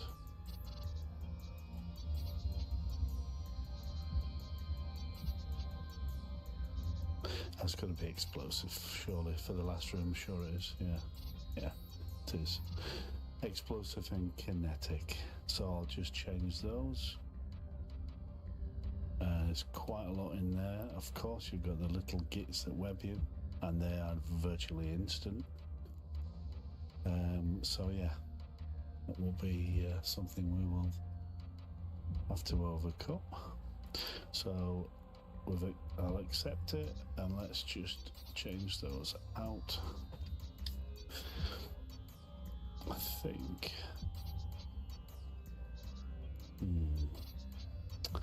So I'm only going to change one.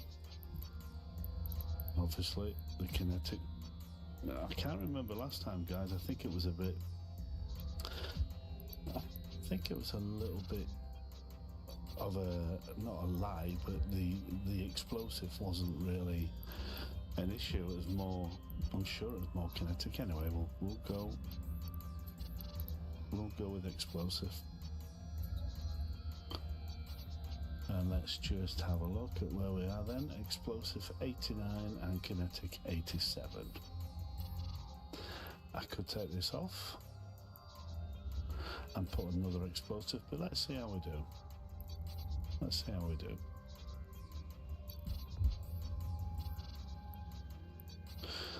Right. If I remember rightly, this is the bitch. This mission.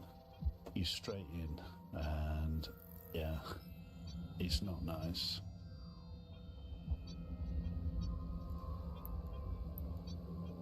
It's in a mocker. Skill training completed. Oh, blimey. What? When did I choose those? Jesus. Yeah, okay.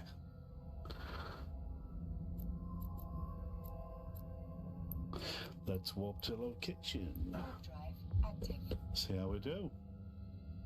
Oh, no, I've got a Vespa there that needs repairing. Docking permission requested. Let's start with a clean sheet. Yeah, the Vespas do come in handy. So let's just quickly repair all. Done. Okay, let's undock and let's do that again.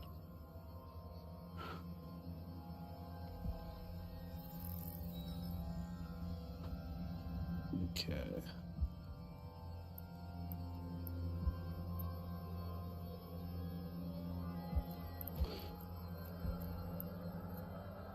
Warp drive active.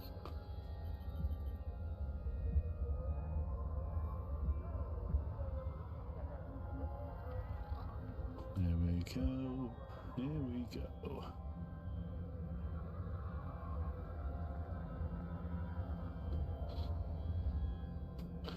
So let's see how she handles this.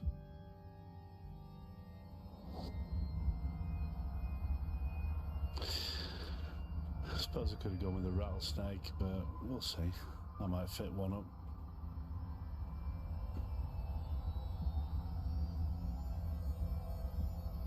I'd rather do the golem, to be honest. Anyway, that's for a later date.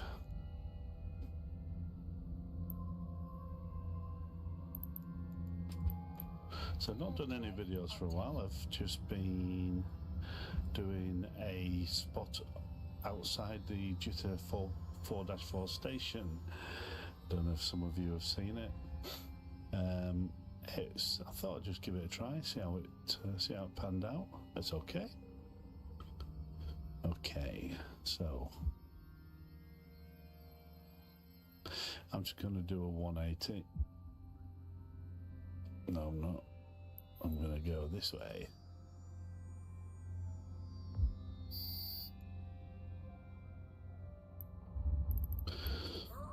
If I can, I'm going to take these out. But I'm going to... Well, let's see how far it takes us. Okay, I can still take them out.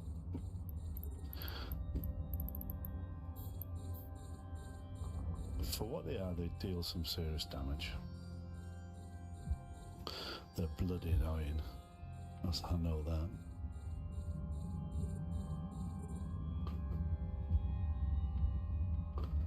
So I'm just going to keep... Oh, no, we're out of range on that one. Let's get this one. Okay, so I'm gonna have to move around and try and get in range. These obviously don't move, the missile batteries or the sentries. Everything else will be making its way towards me.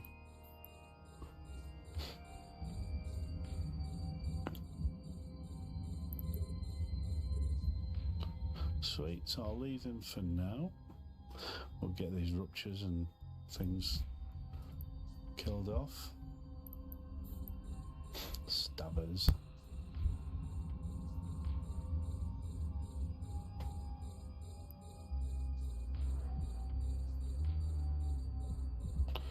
They shouldn't last long.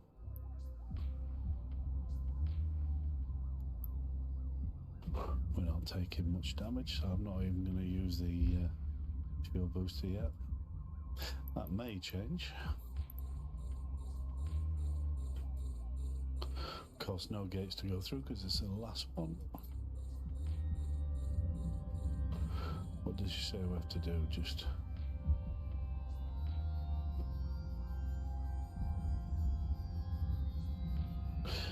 Okay.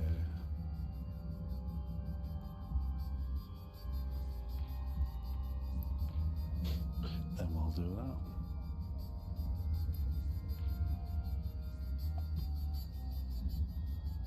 I think we might make our way over there instead.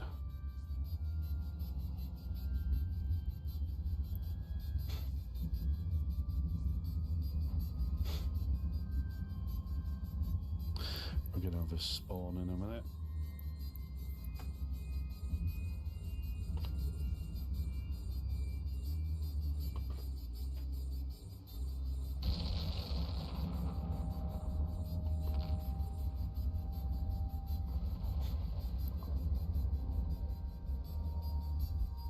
These little cruisers die pretty quickly.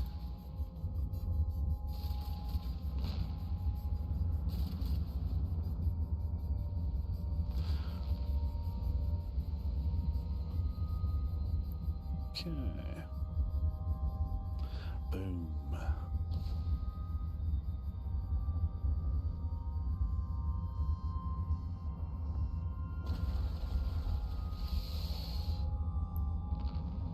So I'll keep taking these out. I do need to get close to that battery, a bit closer, so I'm going to have to move in. Our module has run out of charges. Okay, she's not cap stable. Well, say she's not. She is when there's one of these on or off. Yeah, if you know what I mean. If that's on, that needs to be off. That's not cap stable when that's on. If that's off and that's on, she's cap stable. So anyway, just have to micromanage it. Here's the little kits. Okay, let's do the big boy.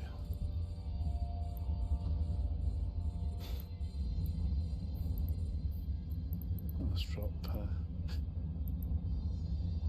some drones and we'll send them to the little ones.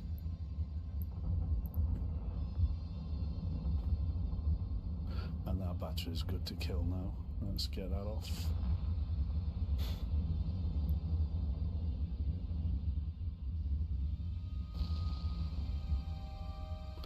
Boom. Gotta watch the drones.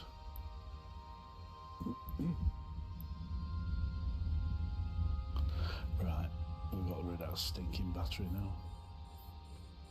Let's make our way to the gate.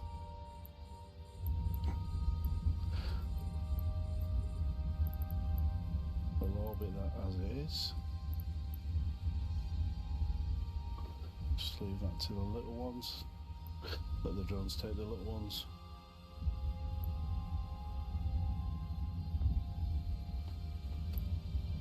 Just keep your eye on the drones, of course.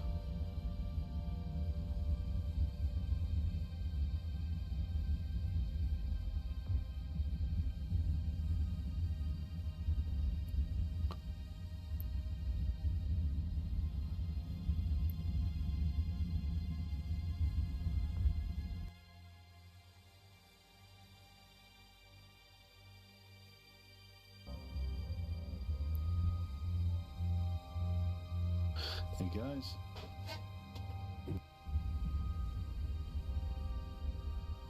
So I'm just gonna see how we go. I'm not gonna hit the jump drive straight away, just see.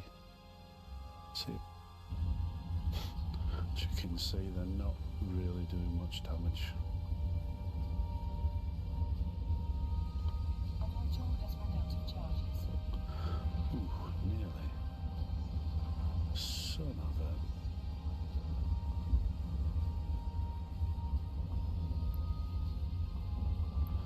Let's just give that a couple of...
There you guys.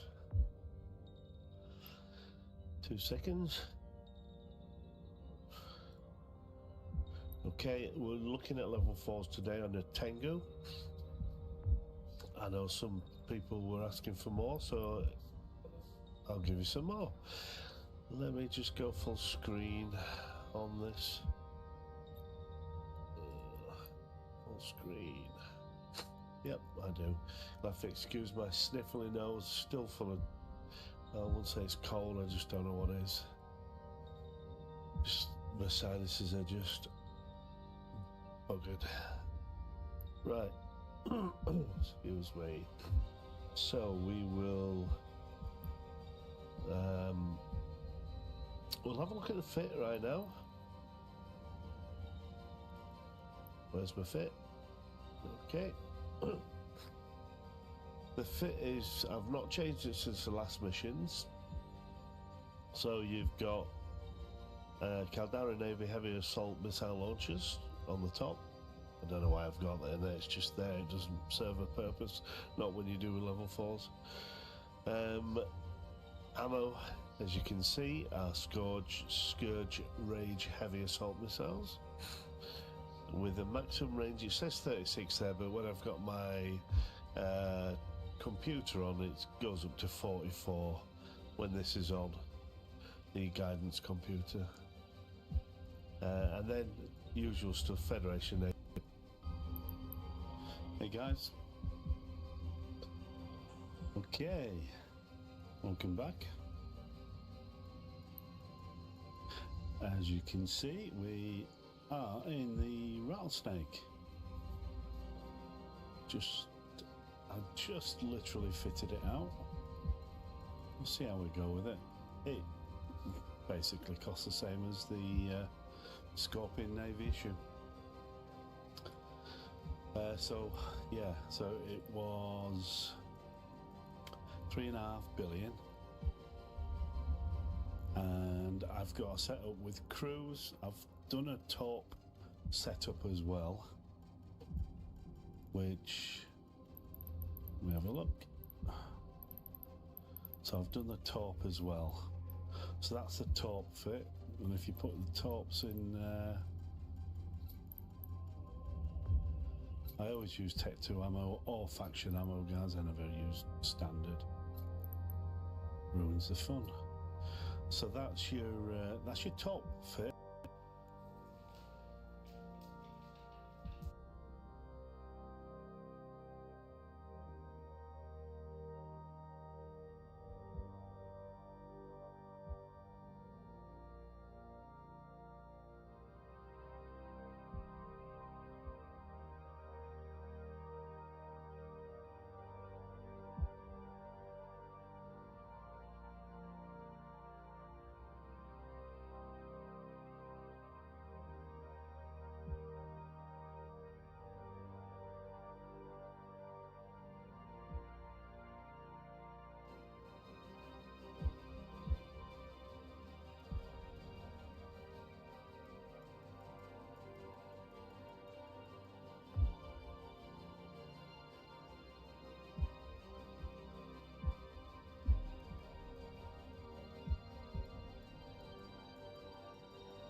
Hey guys.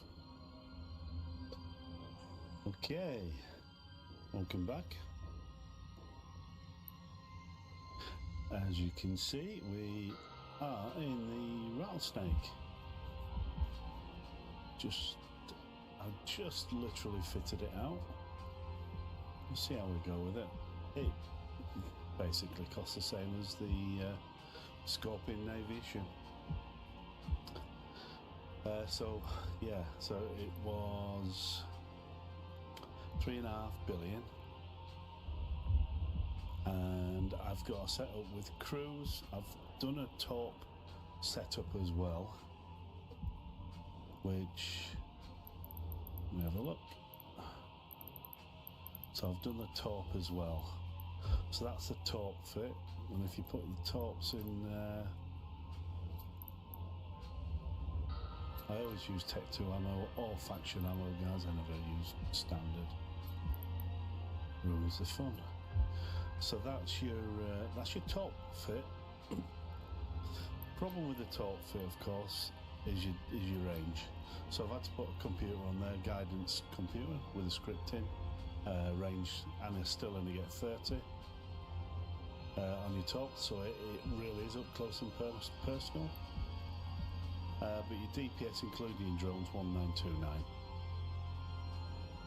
So anyway, that's the top fit. I just need to get the launchers. I've got everything else I need. That on there, I'm undecided with that right now. I might just remove that and put another one of these in, and that allow me to have something like a damage control, drone damage amplifier, which is what I've got in this one. So that's what I've done with this one, and that gives me, yeah. The only thing is, I've had to put a YT8 500 mN micro warp drive, but I've put an extra large shield booster. So that is going to drain my cap really quick. So I've got to be pretty good with this. But having said that, resists are good, depending on what mission we get. So let's have a look at what we get mission-wise. I mean, you're getting 488 DPS from 2, because I can only... This gets 275... 275% bonus to sentry drones or heavy drones. So I've got two wasps in here. Sorry, I've got 7 in, but it can only use 2. The bandwidth only allows you to use 2 at a time. So from those 2 wasps, you're getting 488 DPS, which is nothing to be sniffed at. Okay. So let's ask an agent for a mission. No, I don't want that one. So decline. Request another. Smuggler interception. It's Blood Raiders, which is EM, is it? I think it is. God damn it! Got to change everything. So let's have a look. Blood Raiders. Smuggler interception. Blood Raiders. Smuggler interception. Blood Raiders. EM and thermal, I think. Yeah, EM and thermal. So, we've got newts here. So I'll have to get rid of these cruisers pretty quick, because that could really be a problem for the ship.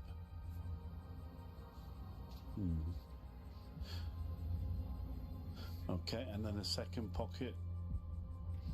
You've got a mixture there, so you're gonna have to be on your toes on this one.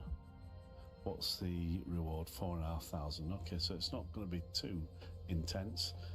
So let's accept that. It's next door in Roovers, but let's go EM and thermal. Let me change out. I think I've got enough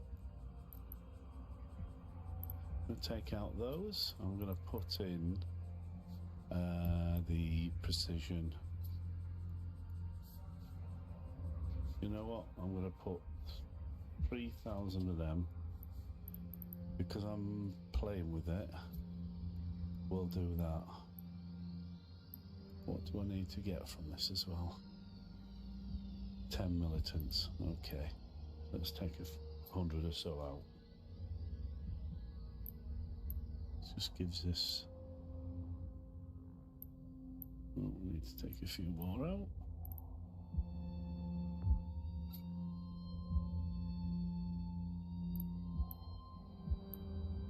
Okay, that's fine.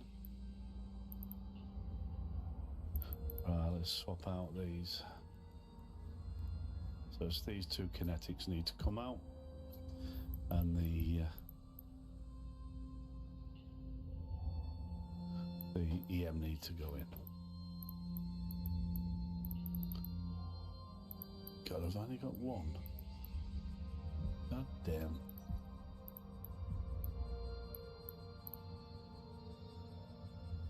Right, I'm gonna have to nick him off the Scorpion. If it's on it. Yeah, it's there, look. Okay.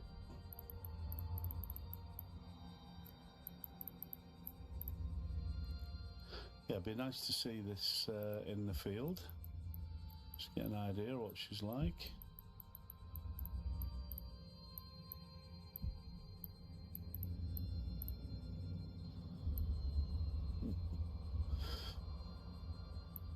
Where's the... Oh, where did I put that? Oh dear God. Let's nick it off the Tengu then. I must have... I'm just trying to think where I put it. Well, definitely not there.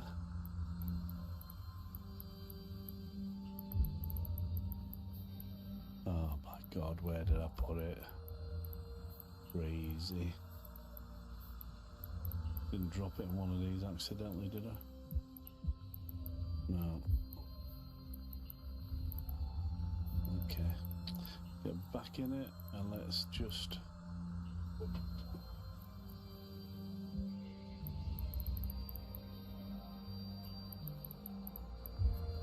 Let me just find this, guys. Crying out loud. Right, there's two on here.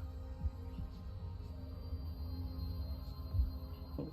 There is already something in that location. Let me just drag it into the item. Right, definitely got it this time.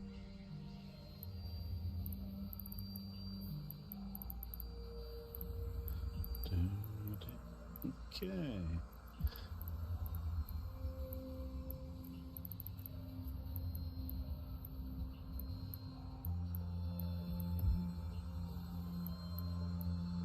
And there it is.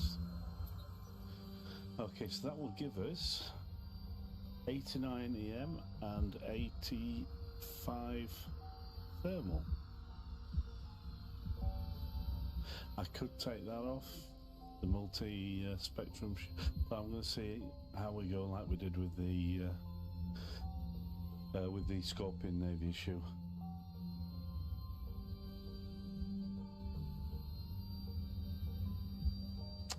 Yeah. So I think we're good to go. Let's just get that loaded up. Cruise, let's see what we've got. I think about 148, yeah, that's good. 148. And that needs to go away as well.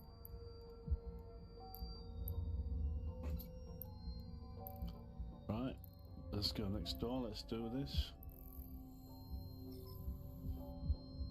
I might just be cautious at first. See where we are. Those nukes, I can see them becoming a problem, so they're going to have to be taken out pretty quick.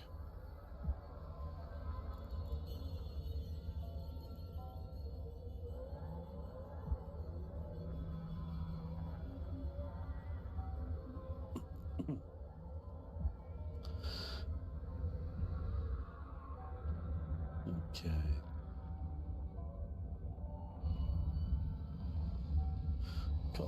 I've got a skin for this. I don't know how it's only a cheapy one.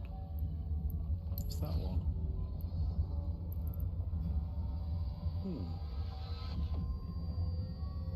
Looks a bit tacky to me, but hey ho.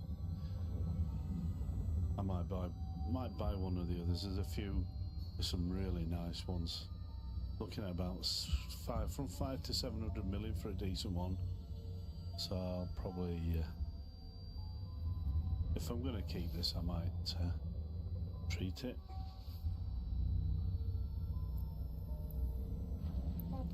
Right, let's get these on.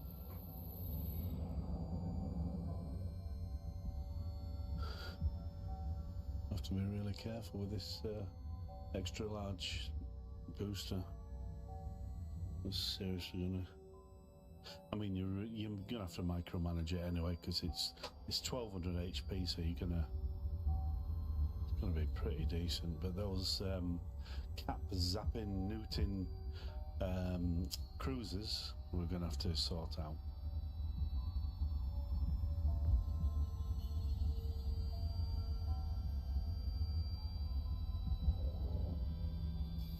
Okay.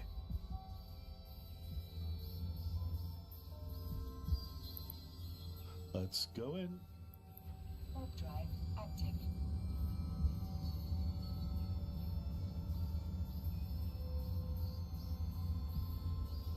See what we've got.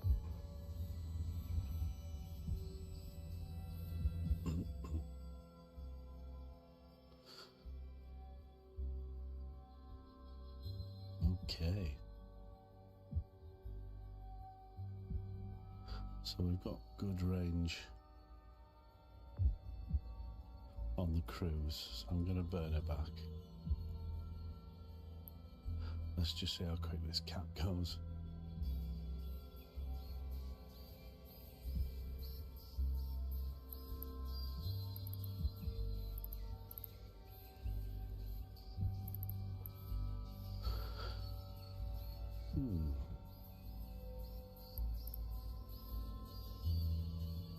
Okay.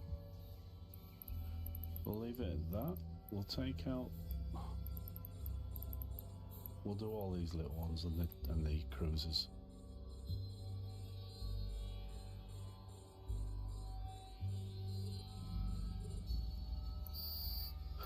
Okay, aggro time. The hell?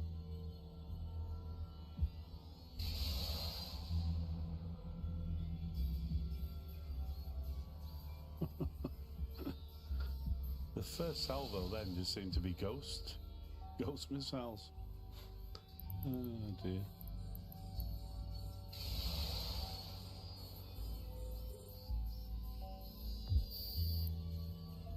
Okay. Got no aggro off the others yet, so I'm going to go this way. Remember way this way.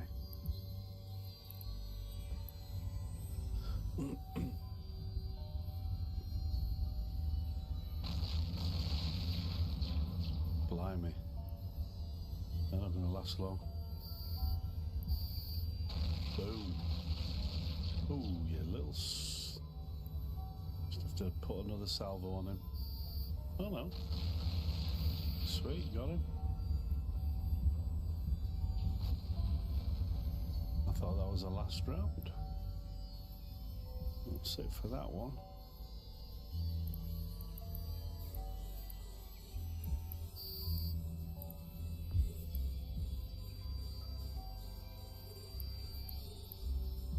Let's get these here. Don't really want to aggro the other groups. I mean, they are the yellow boxing, but they're not red. So we'll try and just ignore them for now. I'll sort these out. Excuse me.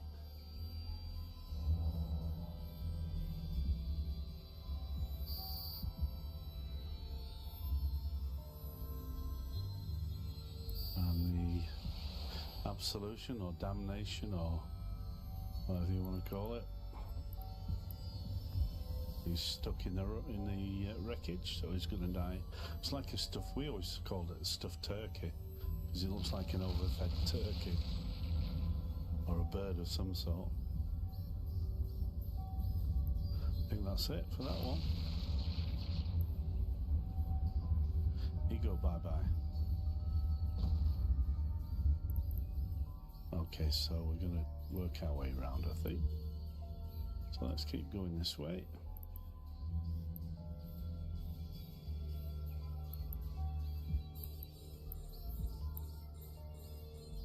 I'm going to unlock that. The rest, I think, are in that group.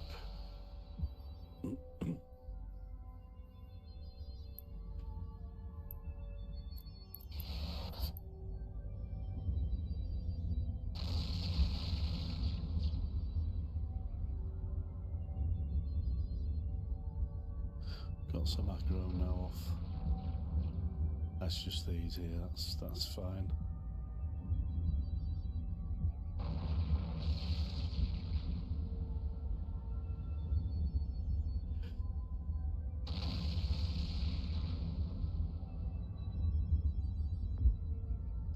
Okay, so I should be dead now. Next lot will finish him. And there it goes. I like how they're dying before they hit him.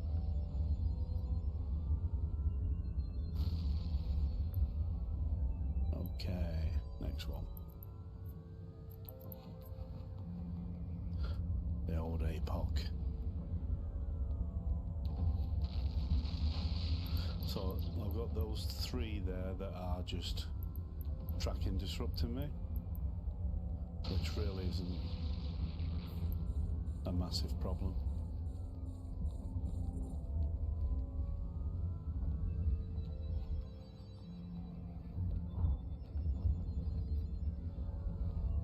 Oh yeah, he's dead.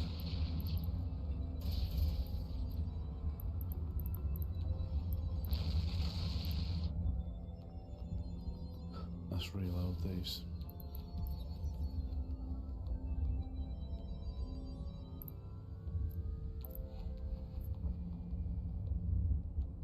Pretty fast on the reload as well, that's good. So I've got the Caldari Navy cruise missile launchers. I tend to go with Caldari Navy stuff.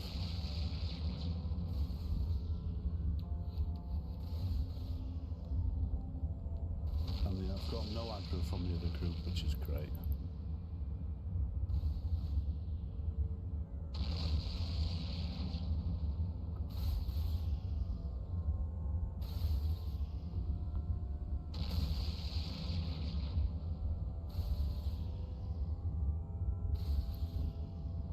Right, let's start hitting these.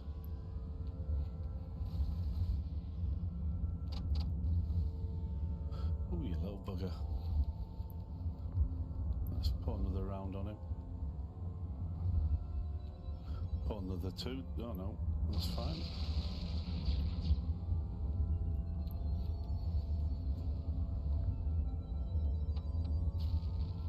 I mean, these die pretty damn quickly.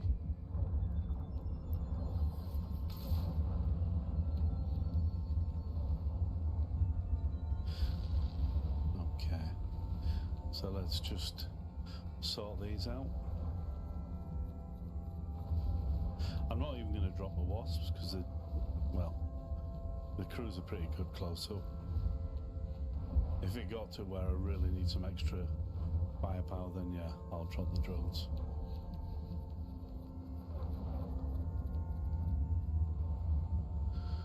And the last one of this group.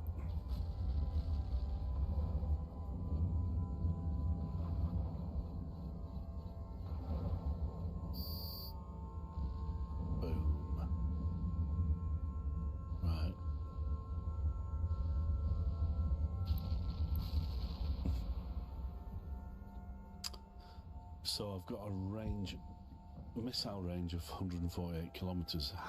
Having said that, excuse me, I've just had my food. Having said that, we only have a locking range of 118.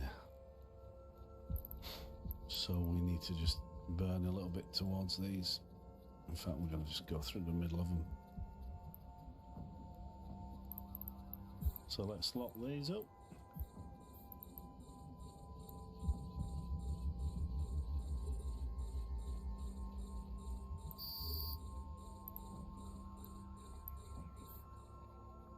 Yeah, those are far enough away anyway, so that's good.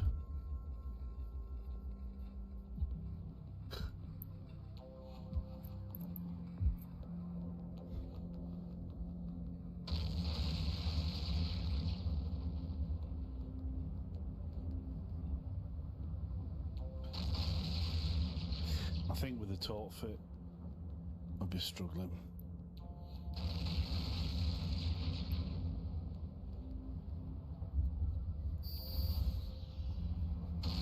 I don't think this mission is... yeah, it's going to tax it. Tax the ship. Need to get a big one like the blockade or something like that, or Worlds Collide. Even Worlds Collide, that's been watered down since we used to do it years ago. My God, you needed 2 or 3 of you in the fleet to do it. Or maybe that was just my skills. It was a long time ago. Right, so I'm going to get aggro now for all this. So we'll lock up we'll lock up the cruisers and the frigates.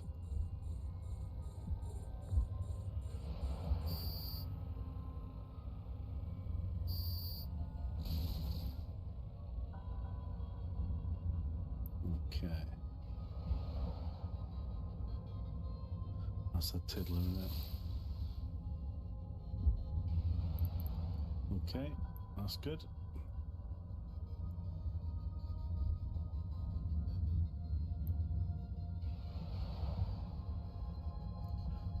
Do the next one, and I need to bring the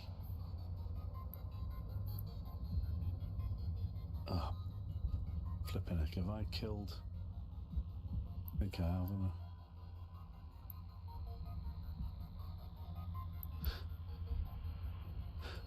Was it transport ships?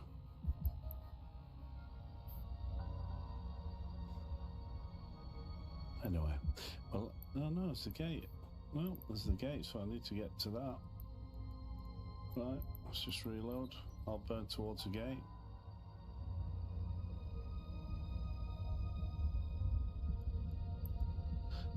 Cool.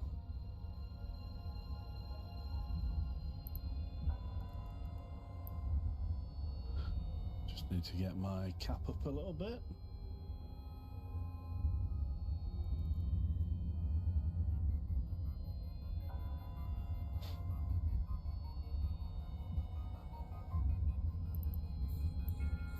So she's doing pretty well, guys. You know, it's not blown me away, but the Scorpion Navy issue is just as good. As far as, I mean, the fit I've put on it is near enough like the Scorpion. But it's early days. I'll see what else there is to mess around with.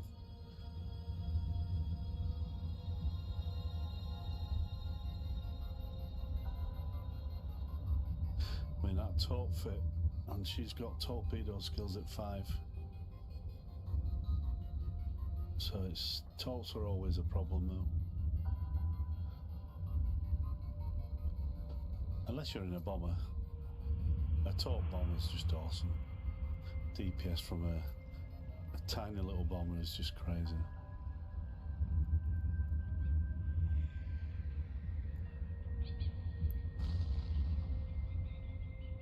Okay.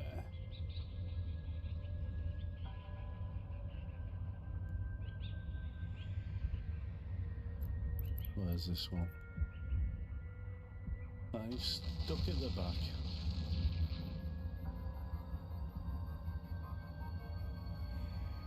He's not going to last long.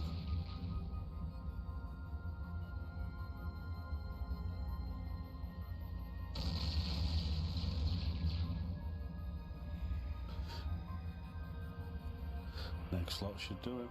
Ooh. Next laughter though. Boom.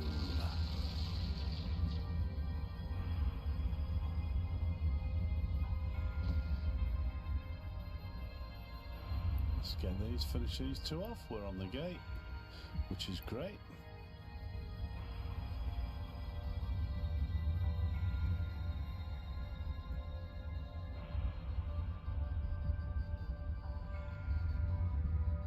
And then we'll move on.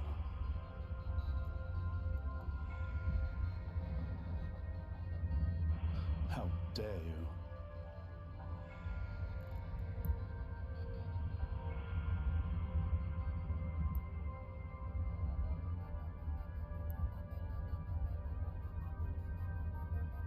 I can't believe that.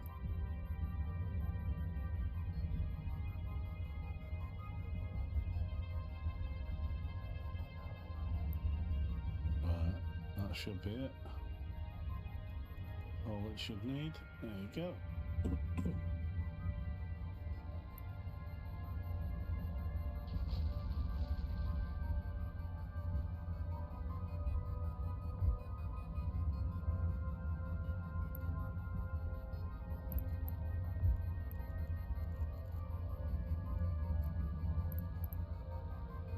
And he's dead. Right, so I'm just going to reload everything. Just give it a couple of minutes. Get the cap up.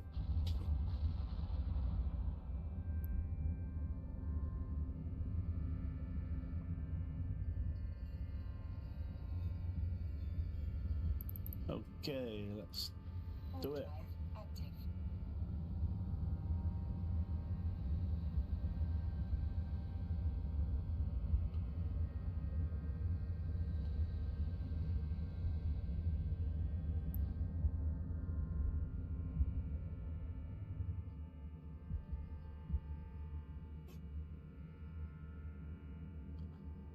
Okay, so we've got a few here. We're going to go off to the left a little bit.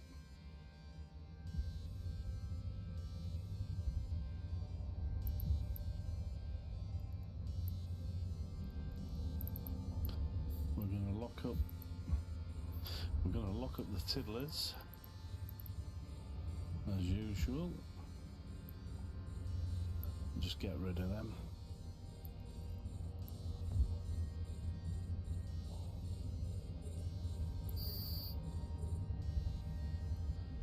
Should be able to sort them out just with one launcher on each. And get rid of him as well.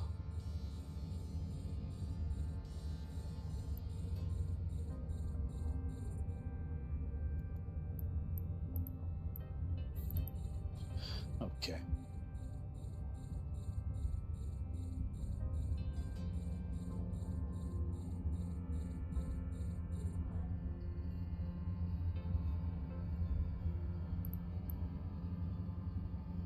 Cool.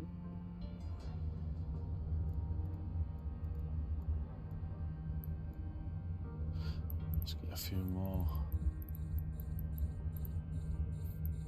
Couple of tiddlers there as well.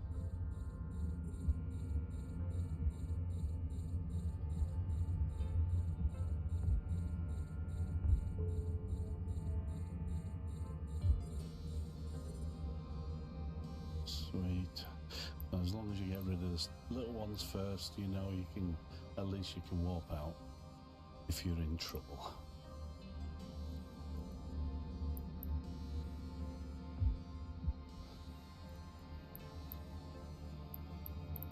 Sweet. I'm not exactly burning away from them, just slowly but surely. They'll probably catch up, but let's just see what happens.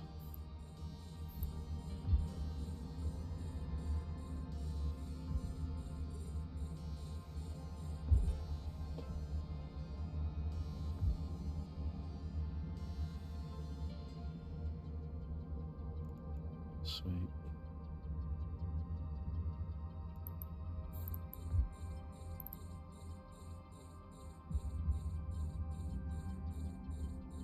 a few more on him just to quickly finish him off.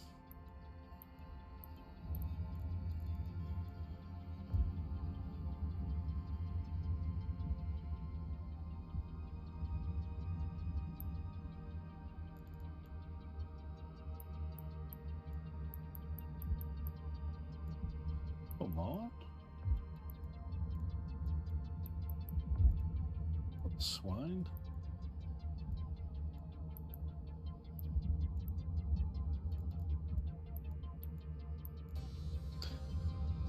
Nice. Yeah, we got him. That's good.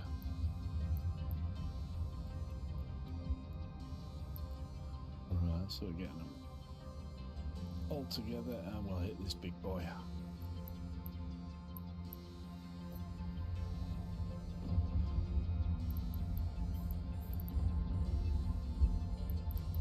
Oh yeah, I've got to remember, don't want to pop them.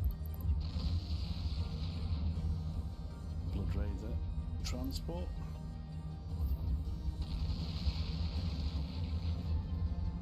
Yeah, well, at least he's locked so I know he's there. You forget and you end up just killing him and then you're like, yeah, where is it? So I'm going to get to him.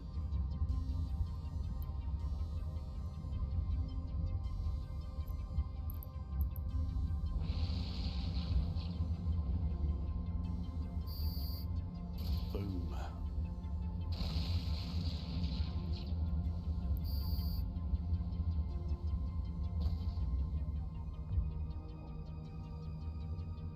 Let's just get to it. Excuse me, my throat is not the best today.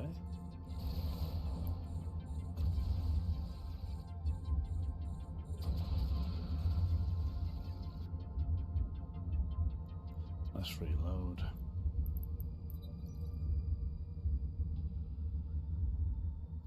So we're going to get some DPS now, so let's just see what...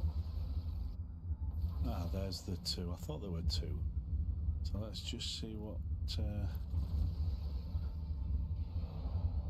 we get.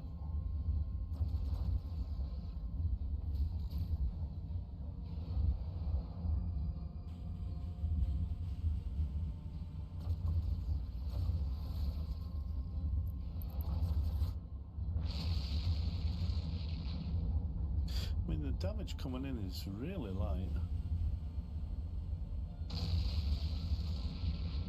I'm impressed. Ah, there's a big one there. Okay. But he's about to die anyway. Cool. He's dead.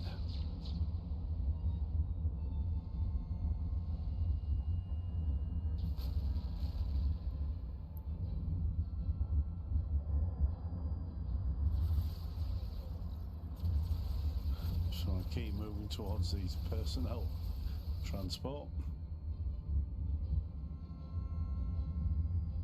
while we're killing him.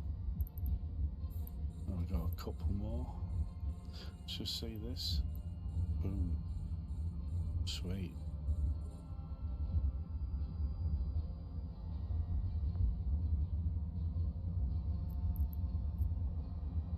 That's a nice big dollop of shield repaired. Like I said though, that will flatten my cap pretty quick. I forget about it and leave it running.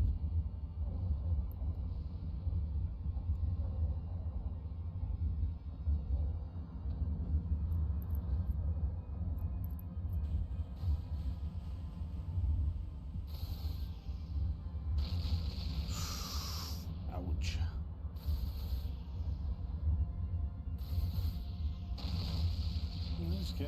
He's getting some damage in.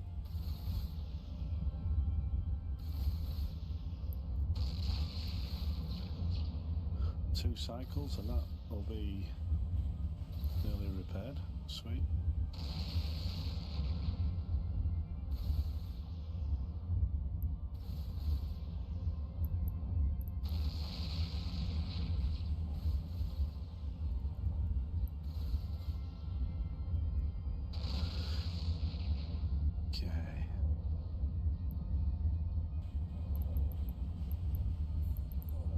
Need to just watch out for these Newton ones.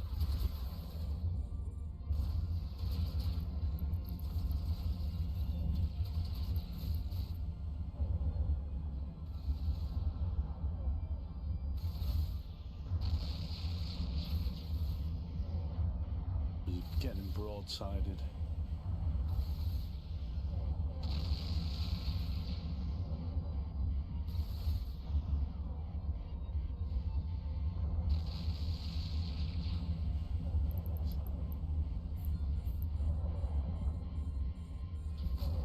Need to take out the DPS now.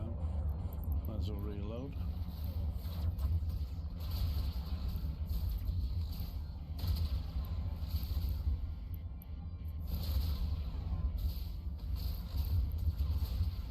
Let's take these big boys out.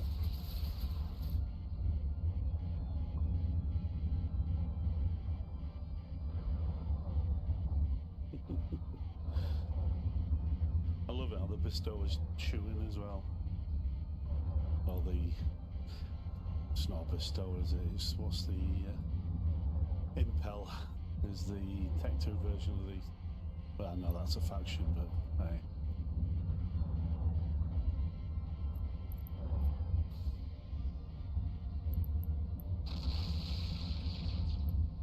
Let's do this one. Let's do a quick repair.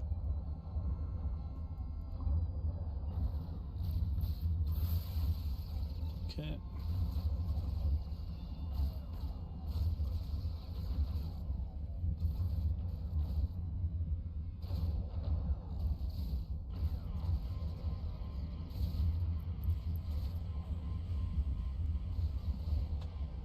Sure, more have just spawned in.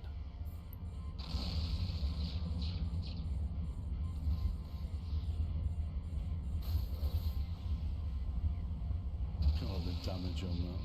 Bloody hell.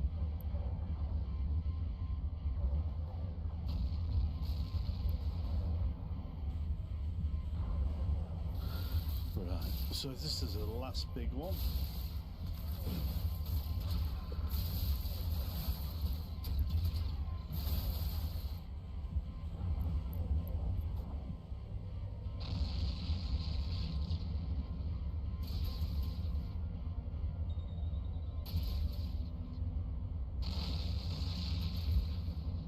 These are so easy to kill.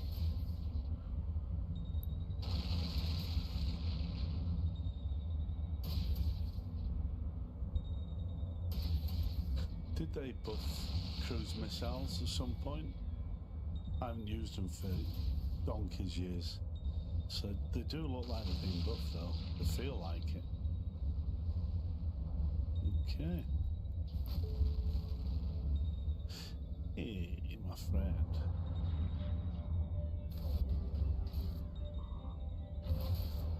Okay. That's enough repping. Won't get much damage off these cruisers now.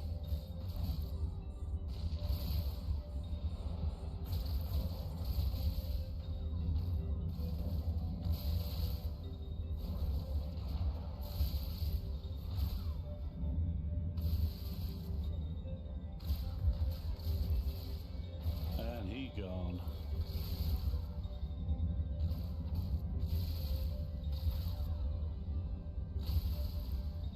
Just keep near these transporters.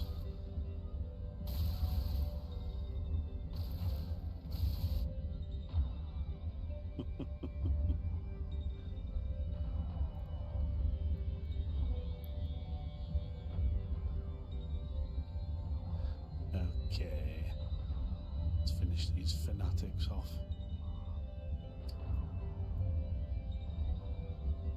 Indeed.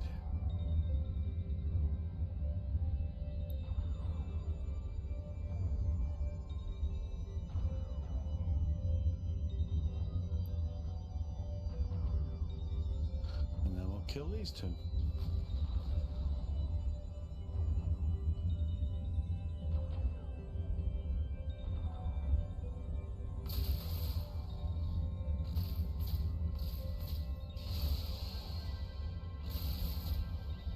And he's dead. Right. Just these two. Take one salvo, I think. No, two on this one.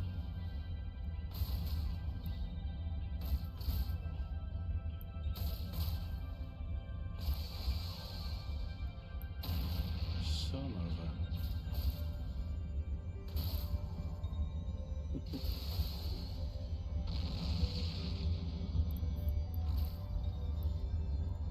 A module has run out of charge. There's the militants. How dare you attack me?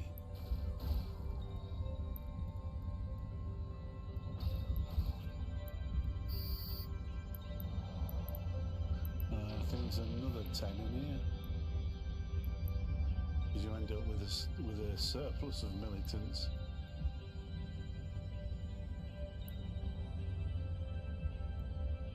Yep, there they are. So we've got 20. Hey, who's counted? Right, so we're done. Warp drive active. So that was okay. Can't say I was blown away by.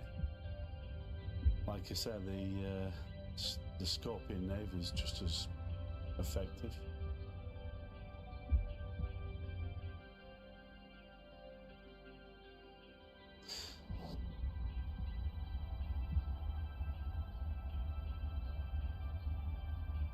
The cap is the issue. Anyway, we'll have a look at that.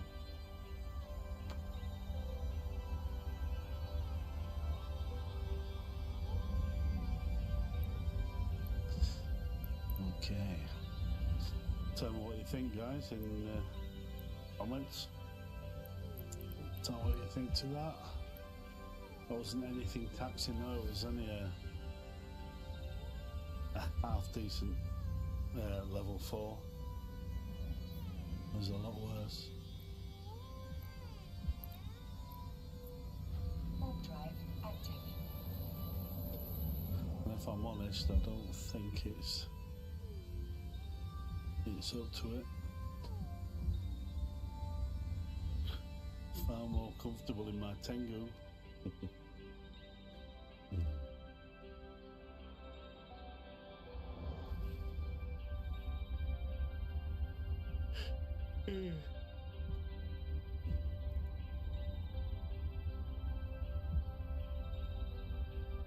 I just feel a bit of an anticlimax actually with this.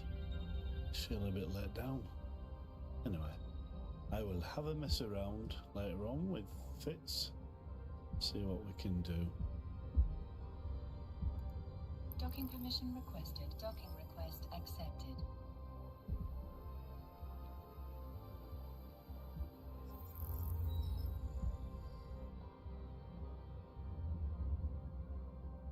If anyone's got any suggestions for Rattlesnake Fit, let us know, guys. Let me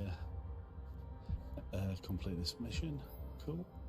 And now I've got a surplus of militants. You always do, you end up with hundreds of the bloody things. Where are they? There they are. Look, 80. I've got 80 bloody militants. 30 janitors. God knows where they came from.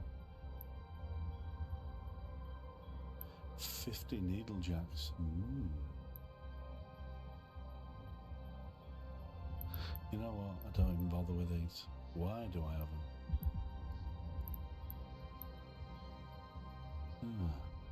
Okay. And there, look at all those I've got expired. Anyway. Should we do another mission? Dare we? Not that one. Cargo delivery. Okay. That's me. And that's a Serpentis, which is kinetic and thermal. So we will just get the bits off that need to come off.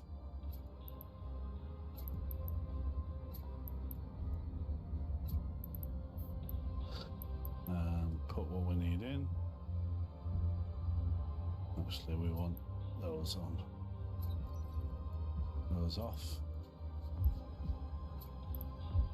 And the kinetic hardeners on. You know what? I might have a look at a passive hardener fit. Where are they?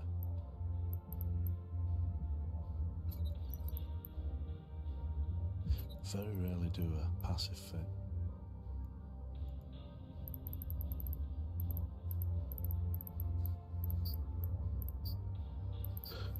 Okay, so we put those in. That's right, I need to put a frigate in the escape bay as well.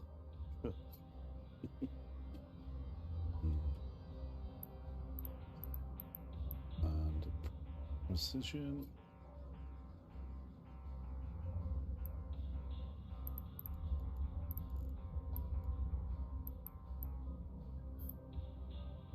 I'll do. Let's accept it. It's next door again. Yeah, I think you all know this one. Just got to go towards the warehouse, then they'll spawn, start attacking you. Usual stuff. Looking at that now, I have 94 kinetic and 85 thermal. Not too bad. Not too shabby. So we're off next door again.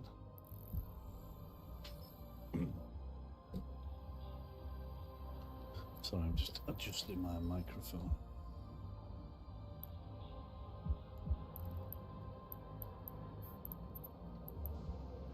Warp drive active. Excuse me. God.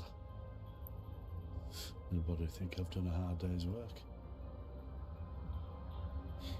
All I've done is install a light, an outside light today. That's all I've done.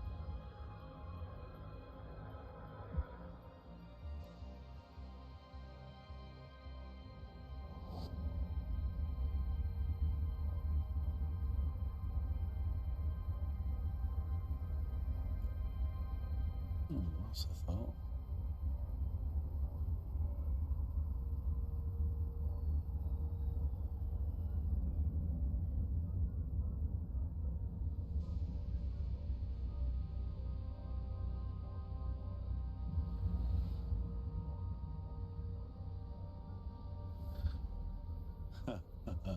I didn't change it on Twitter, on Twitch. I'm still down. It's still down as streaming due to 4.4. Nope. Okay, so up to location. Let's get harness on. Can I change that there? Ah, yes I can. We'll take it off this.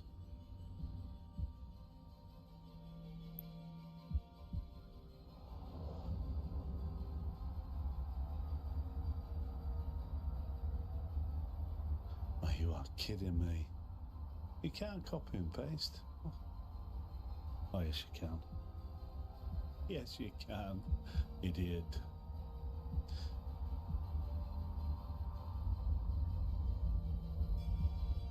Yeah, it's done it. Nice one. Okay. So here we are. There's the warehouse, there's the can. So as we start to kill these, more will appear.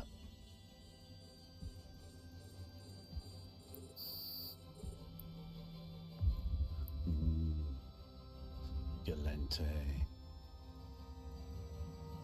Why does it do that with the first lot of missiles? They're like ghost missiles.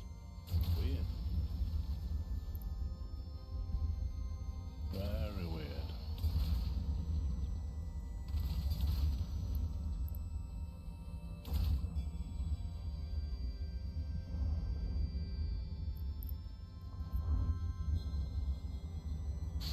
So these are supposed to, I suppose, supposed to be Chronoses or something like that.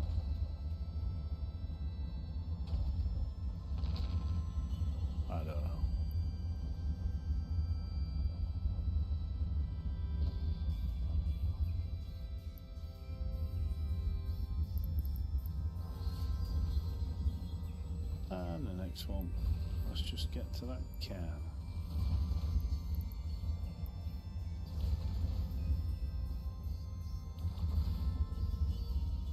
So more will spawn if I remember rightly.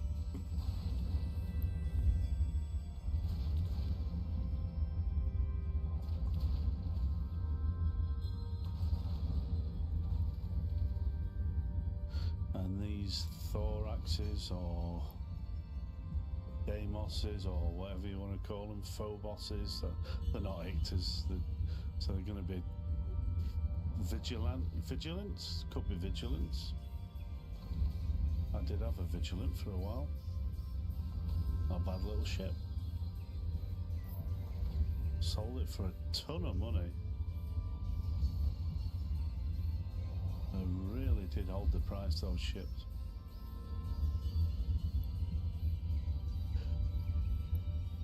Excuse me. There's the goods. And there's the spawn. And now we go back.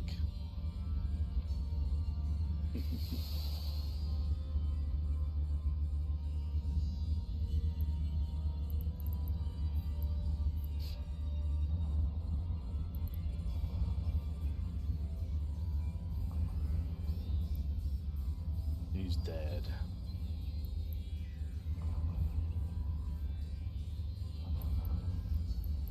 Shall we drop some drones? We'll finish him off with the drones. Sweet, we've got all the aggro, so that's good. There you go. Let's put the drones on him as well.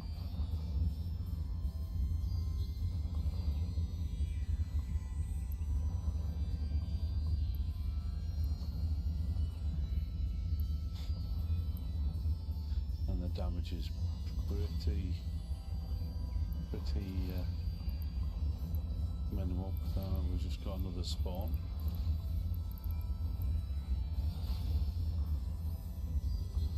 I'll leave the drones to fight if they're doing their own thing. Just keep an eye on them. These brutixes, they'll die pretty quick.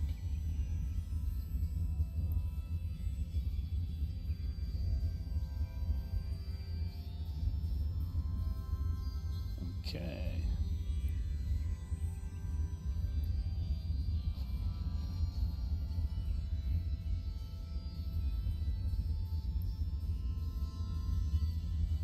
That's pretty good. Look at that.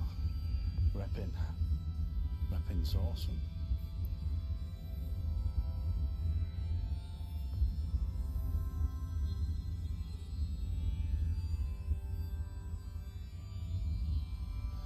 Yeah, they're just doing your. Oh, they are getting some attention.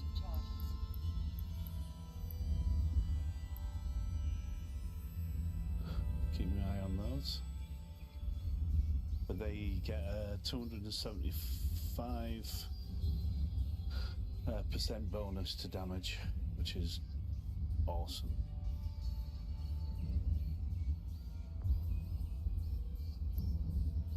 Right, they're on that battleship. That's fine.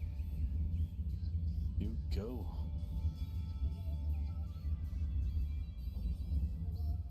They are hitting him hard as well.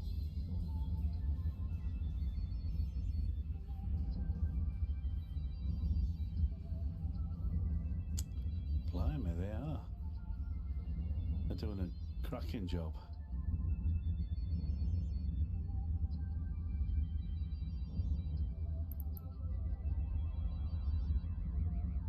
Go on, boys.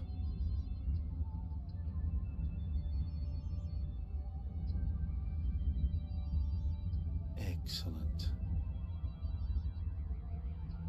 Oh, yeah. Brilliant, brilliant. I'm impressed.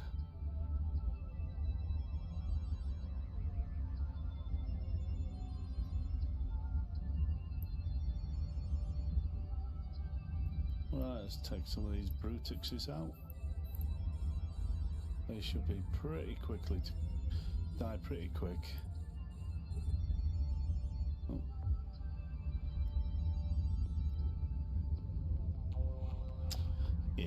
nice one.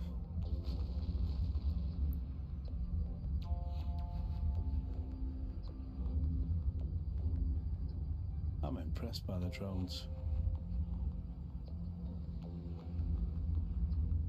That Brutix is dead. Oh, seriously, he's hanging on by probably one point on his freaking structure. Son of a... Can't believe that.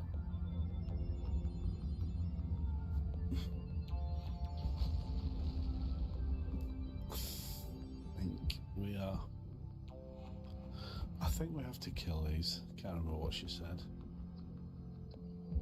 Don't even need to kill him, but I'll kill him.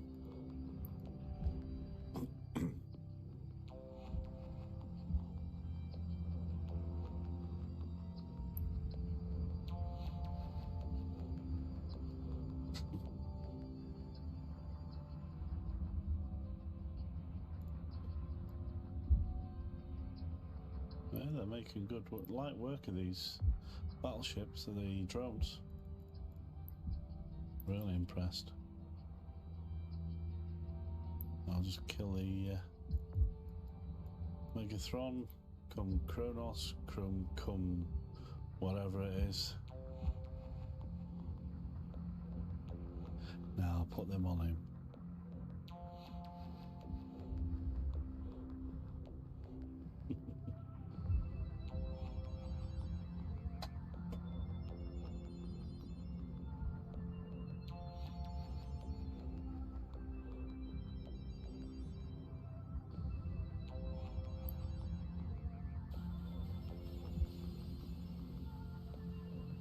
Nearly there.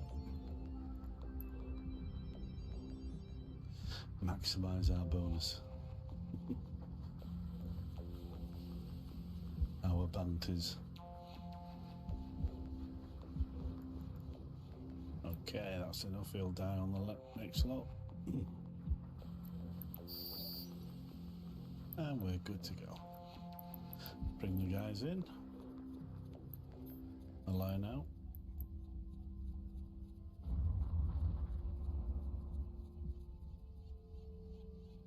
They're going to be pretty slow getting across.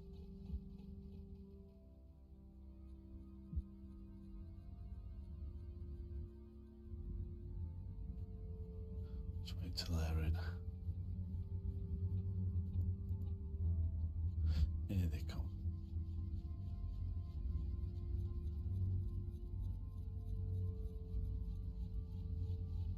There we go. Warp drive active. So that was easy. It's only, what, 1,800 loyalty points.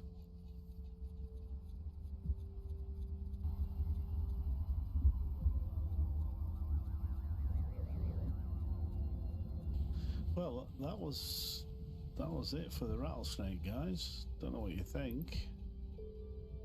Let me know in the comments. Docking permission requested. Docking request. And like I said, if you've got any other fit, let's have a look at it. See if we can improve on it. Don't really want to go with implants. Yeah, she's fully tossed. She's got every. I think implants. I've just got a load of +4s and then a load of damage for. You see, I've got heavy assault missiles there, and that one is not a cheap. I'm not going to pull that out.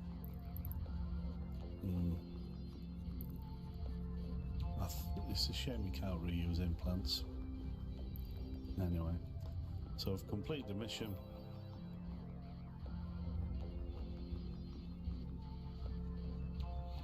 And that's it.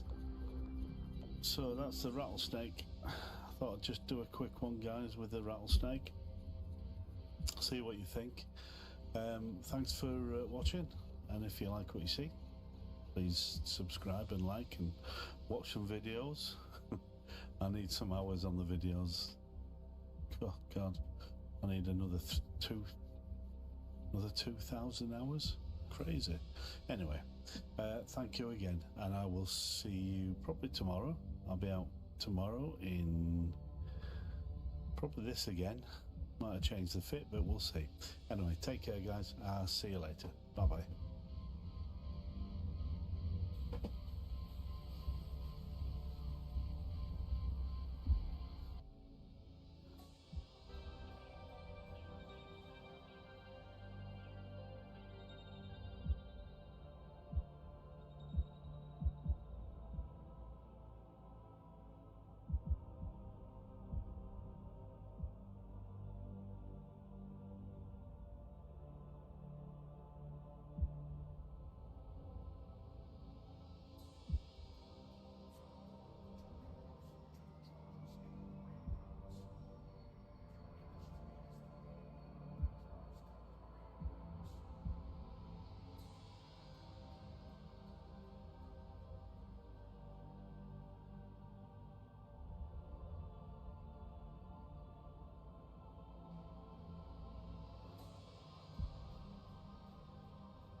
Hey guys, be with you in a minute.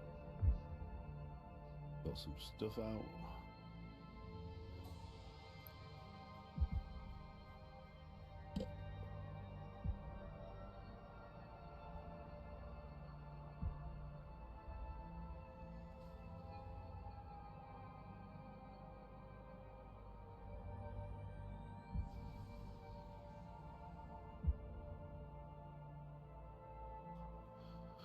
Okay, let's have a look. Okay, so I'm going to use some of these, you know, the daily gifts, the daily rewards we get when we log in. So I'm going to use one of these boosters. I think it's going to be this one. It runs out in 2 days. The other one runs out in 8 days. So might as well use this one.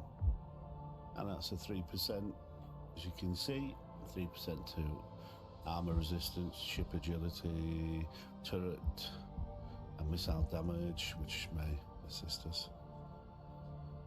So yeah, I'll redeem that one.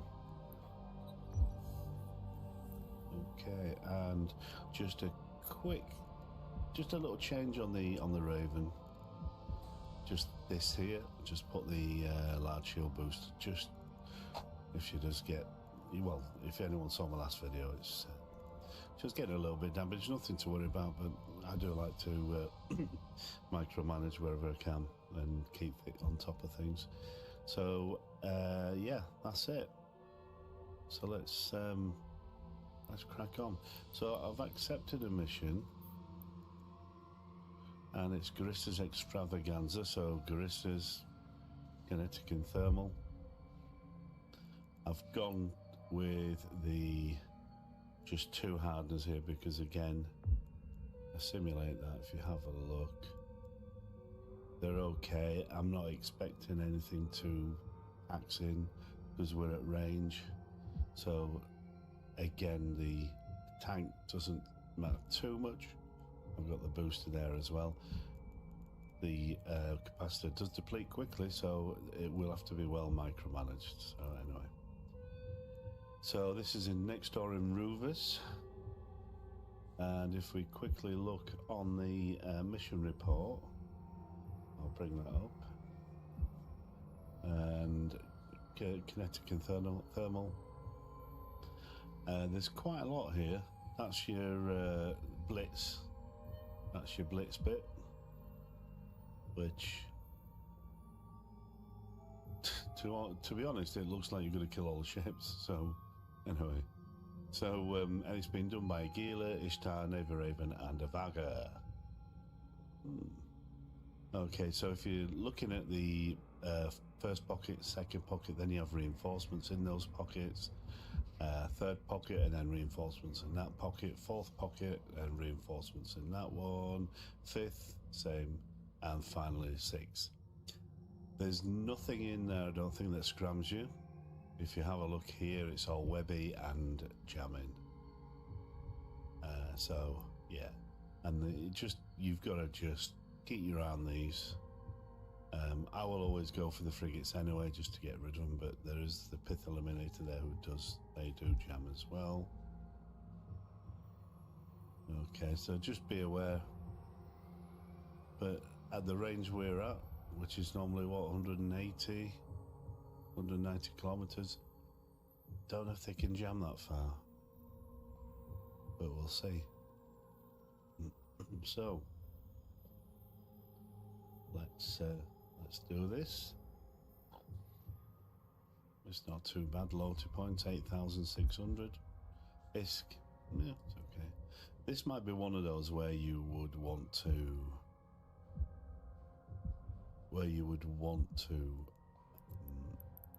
use a mobile tractor unit. I'm not going to bother, guys. I'm not going to bother with salvage, but there'll be quite a bit of salvage. If you've got another character, put them in a Noctis, get it fitted up, 4 and 4, four tractor beams, 4 salvages on the top, and you can clear up very quickly. Anyway, let's get outside. We're going to go next door.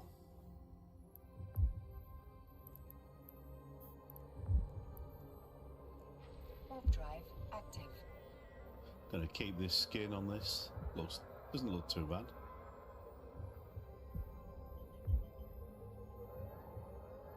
Other skins are available, of course,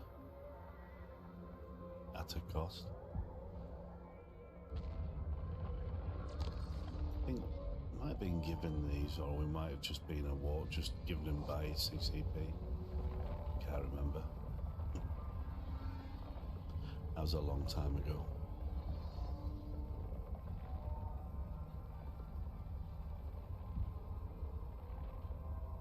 So we'll see how we go with this. I've just kept the hammerheads. I'd rather have used Vespers, to be honest, but hey, they're only just to clear up anything that comes remotely close to the ship. Right, let's walk. I think. Warp drive active. Did they say? Let me just check that mission report. Did they say they aggro as you go in? Doesn't say, does it?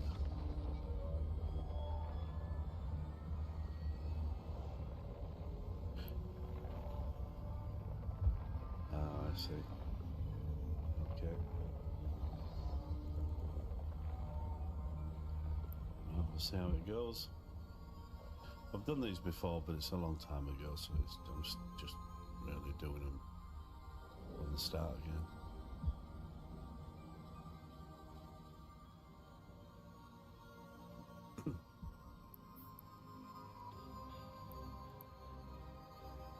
Warp drive active.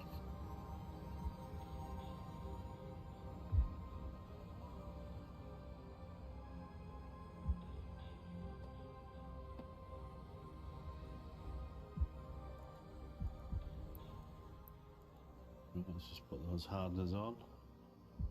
Again, it's just going to be a 180. So I'm just going to do a 180.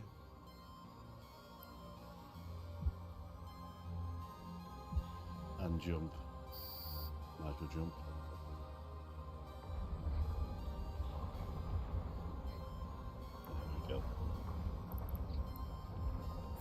spot these.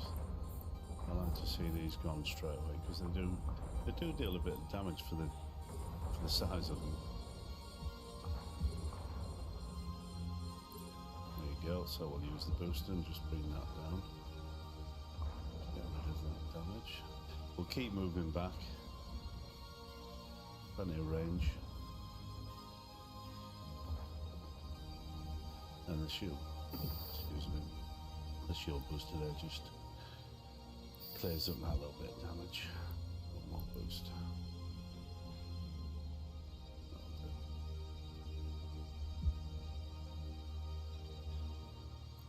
So these are, for what they are, they're tough little cookies, those. Well, they deal out the damage. They die very easily, but you deal out the damage.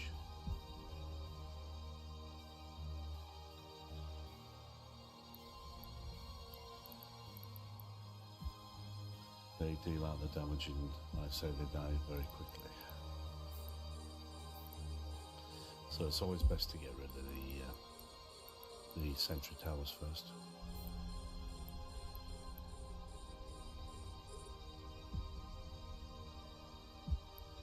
So I'm just gonna orbit the gate where we are now and just go from there. Better get these sensor boosters on. Does help. I was looking at a top setup, excuse me, about 1060 damage DPS, which pretty good. It's up close and personal. It's just trying to get that tank sorted and the cap. I wanted to keep it. I wanted really to be a perma boost. I could do it. I'll just play a bit more with it. I might do a top Raven. I've done it before. It's doable. Like I said, I didn't save the fit, or else could have just gone straight to it. Excuse me. Yeah, so I'll have a look at that later on and see if I can do it. All Tech 2, of course.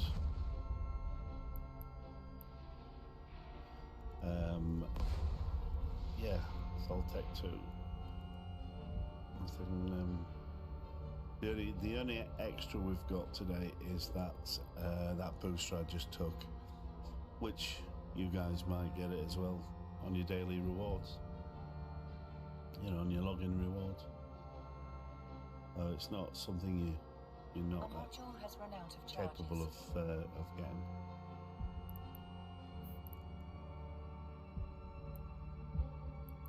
Just approach the gate, if that's it. I'll kill these two first.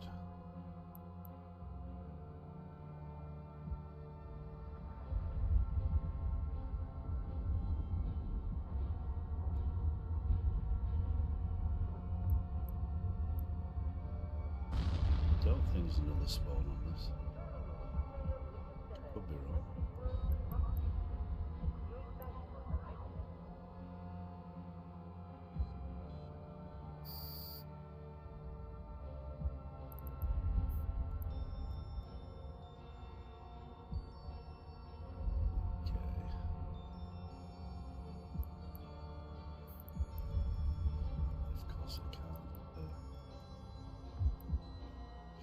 Walk to the gate.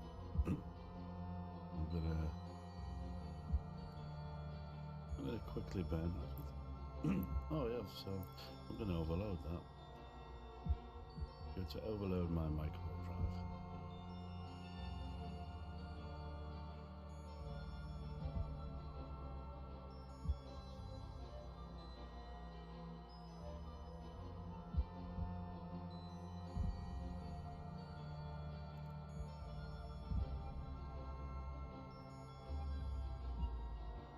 Pretty fast for a battleship. Okay, cool. No damage. Wow. That's pretty good.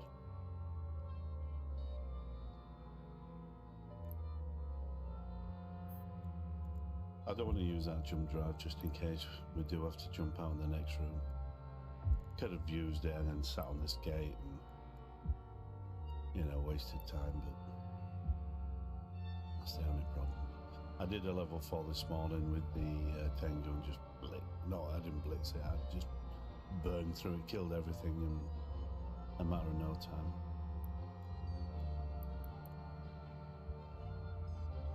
Like I said, the Raven's slower, but that's all you've got, that's all you've got, you know.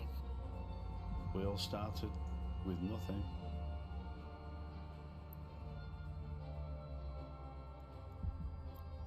Just reload that one.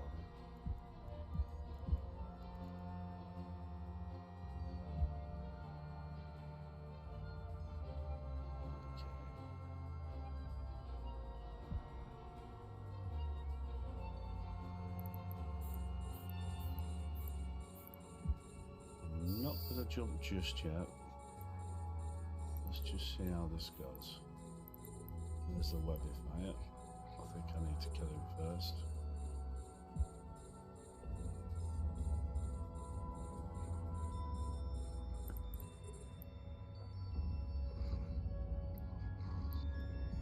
I'm going to drop my drones and get him on him.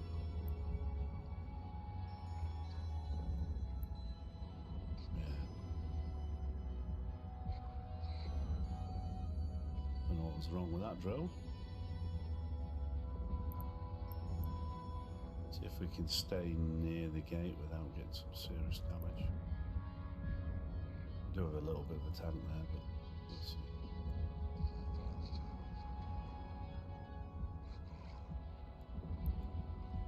see. Okay.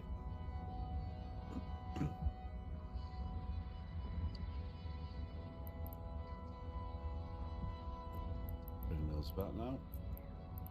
There you go, it's the biggest spawn.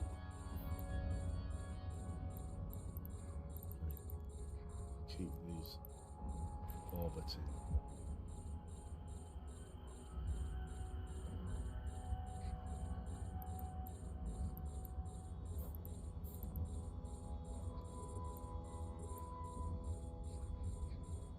Just kill that with the drone. Kill these little ones with the drones.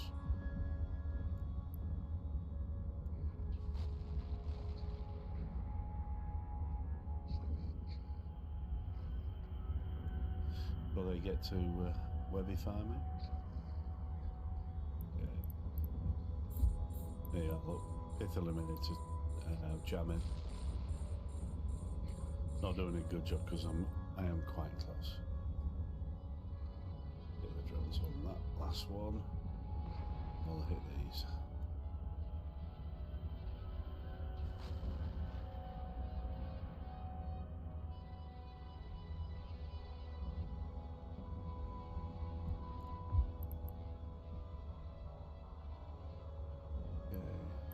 Put the drones on it. Put a little one there.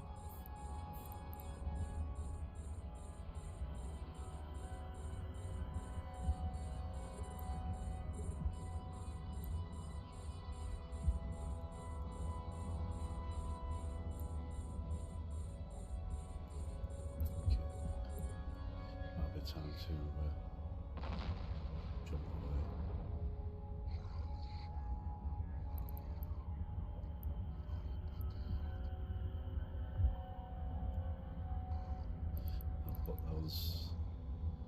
The drones on him again. Okay.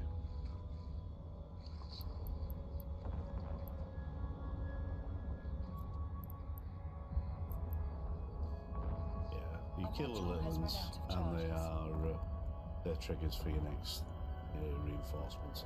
So I'll bring the drones in, and I'll do my jump, and then make my way back in.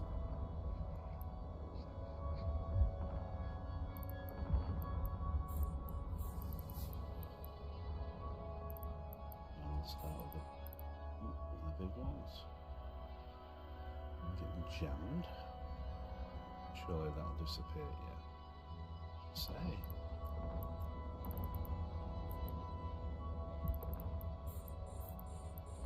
If I look at the big ones,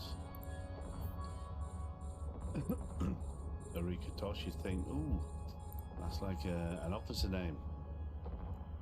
Nuffall. Absolute nuffall in the wreck.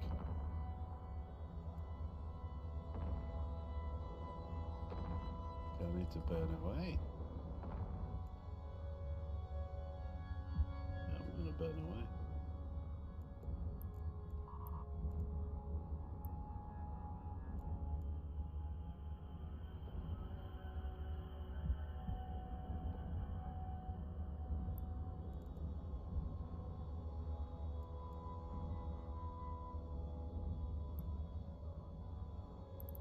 Try and get out of range. Because they're hitting pretty hard. Next one.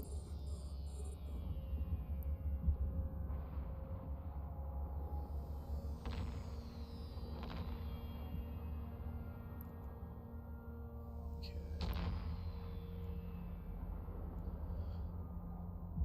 Right, we just...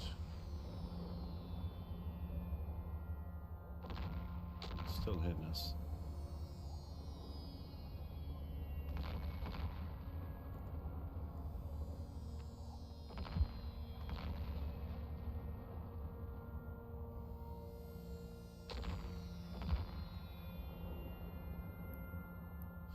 Another boost gets away. Range on these crews 222. Locking range 187.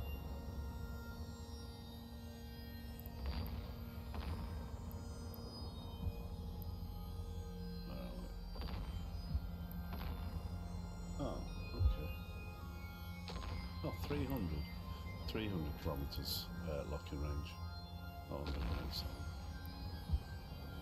Oh, I was maxed out yesterday, but 300 is furthest I've been able to lock it. The range, oh, I know why. Because I've taken that booster. So my range on the cruise is still 222. But because I've taken that booster, it's just boosted locking range. Our module has run out of charges. Which is good.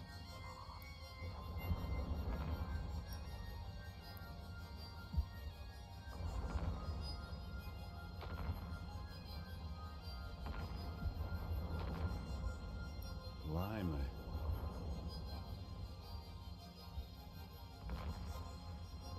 It's still hitting.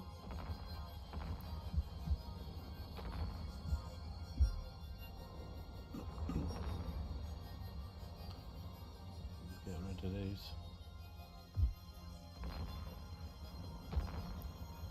Let's go that one.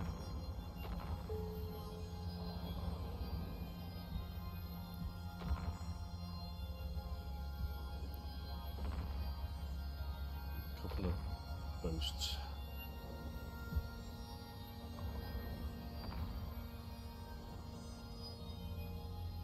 The only thing with the Raven, the cap, not the best in the world.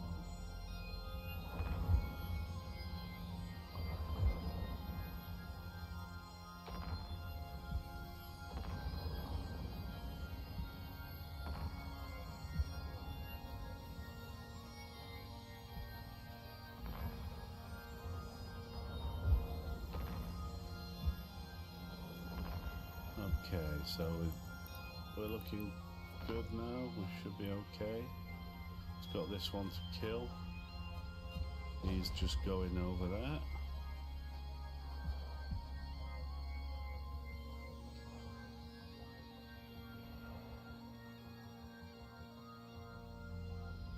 I think they're tops. It's firing tops.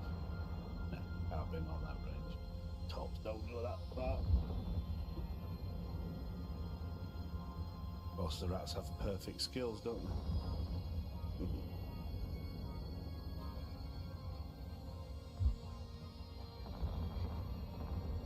Right, so I'm just hitting him now. Excuse me. Just have my breakfast.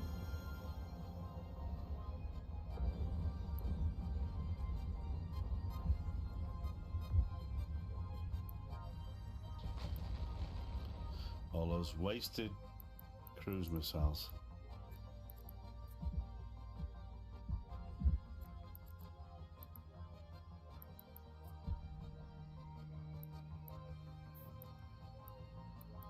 Right, I will approach the gate now.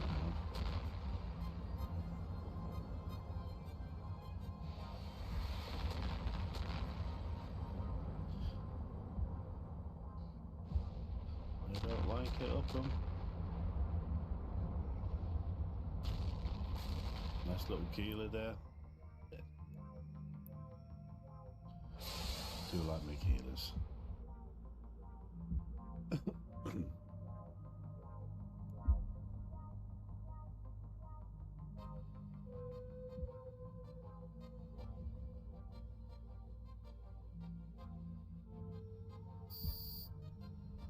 Sweet. A module has run out of charges.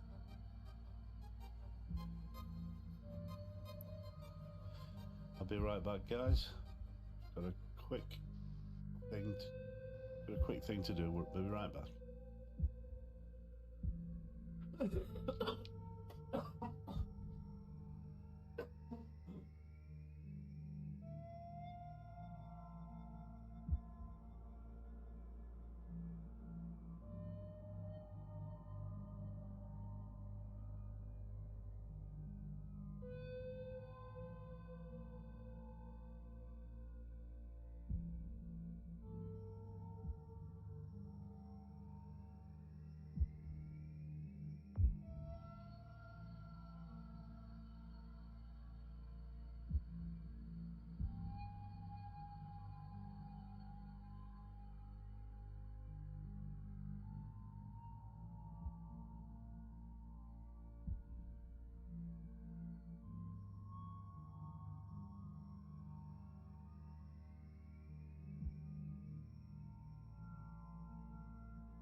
Okay, sorry about that.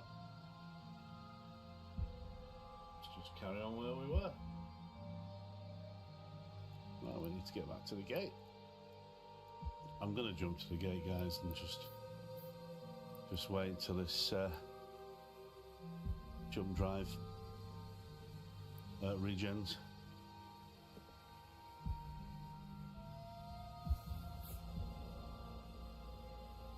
Okay.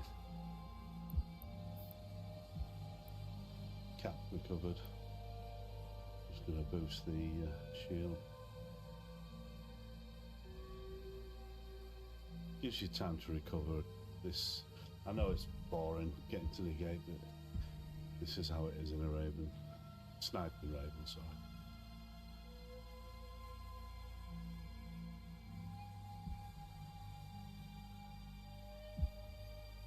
Oh.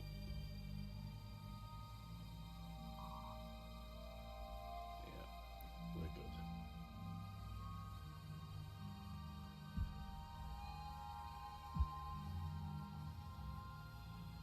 Just go above the gate, we don't want to get caught on it.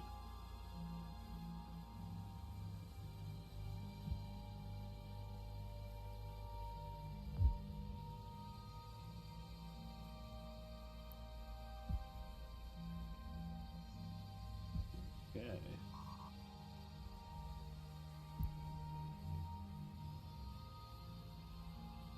pretty tough with a crap cap.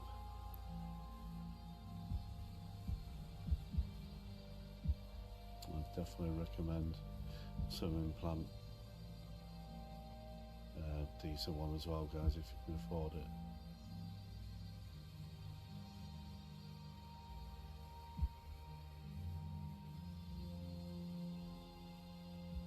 So a couple of minutes, just now 1 minute 20 seconds before that jump drive can be used again.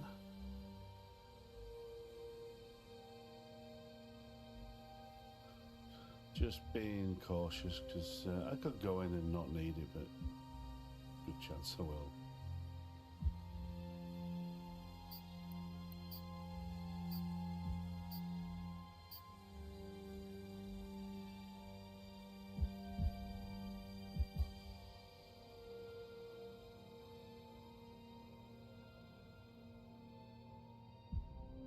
There we go.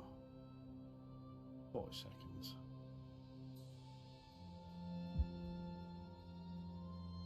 Start aligning.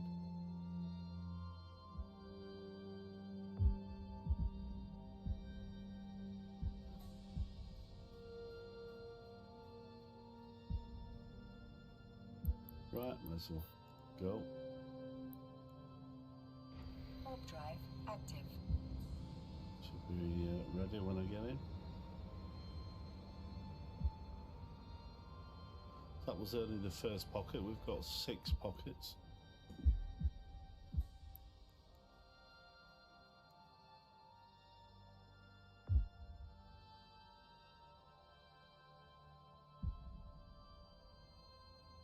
So we've had a good look. We just turn right and we will move away. I think I'm going to jump straight away this time.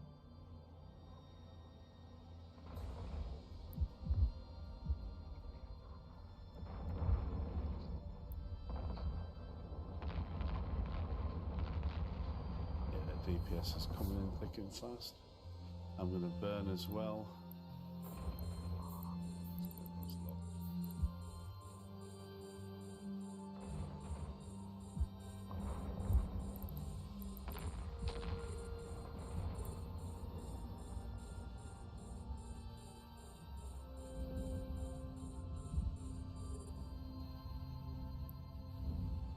You can see it's a constant struggle micromanaging that cap. It really is. We'll put the booster on for a bit. I'll get rid of these bloody things. So annoying.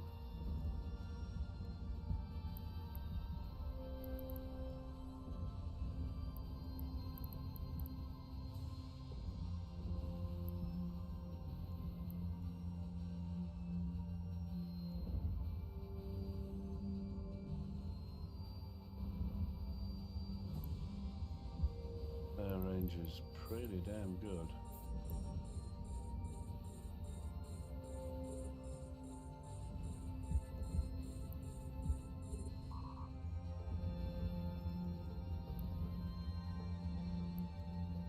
Get rid of these missile patches, they're the ones doing the damage.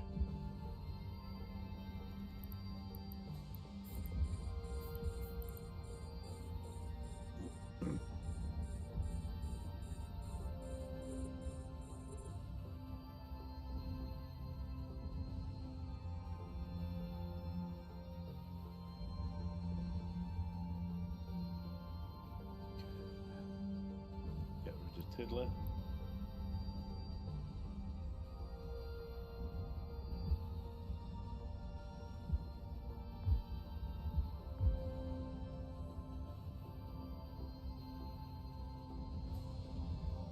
I might make a I might make a second jump, guys, away and just come back in at range.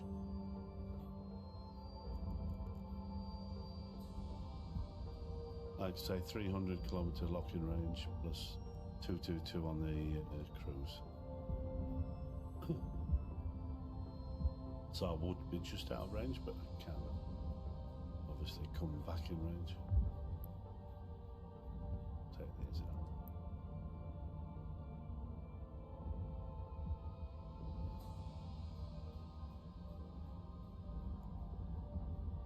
just did a little, like I say, the lights are the triggers for the reinforcements. So if you wanted to avoid those and go for the big ones first, no problem. Okay, I'm going to make another jump.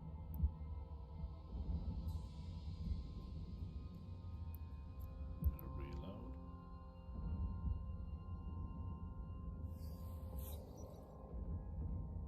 There we go.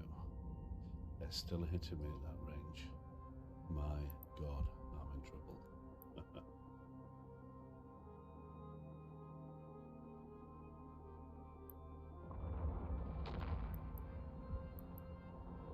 Yeah, I'm in trouble. Which one is it? It's the dismantler. My God. It's a damn good range.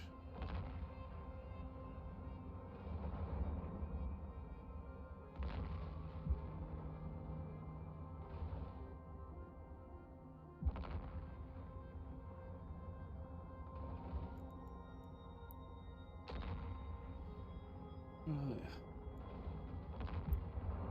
Need to burn a little.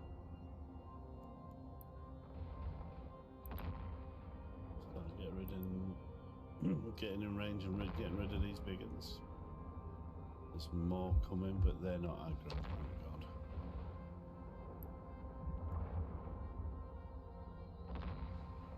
So they're just coming into range now.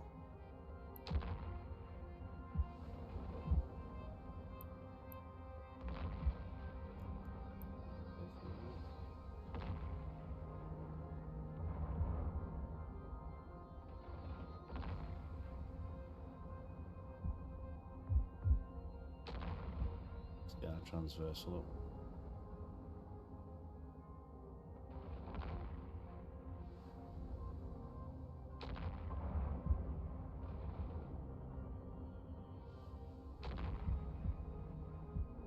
Let's concentrate on getting these dead.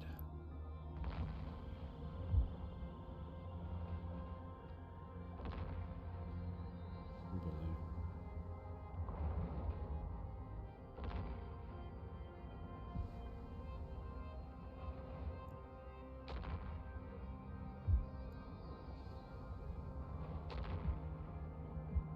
So since I last didn't, they've obviously buffed the range of the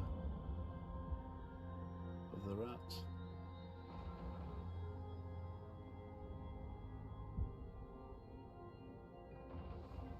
Excuse me.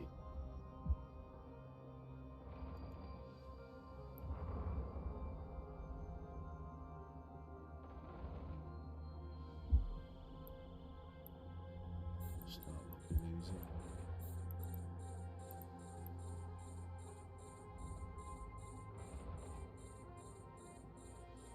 Start moving in a bit closer.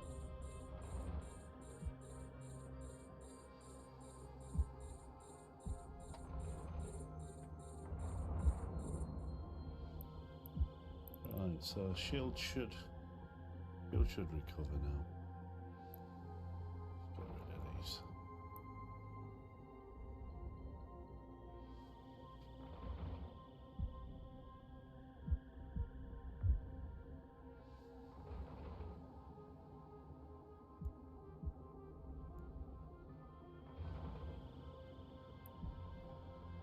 There's no way those mediums should hit me. Oh God.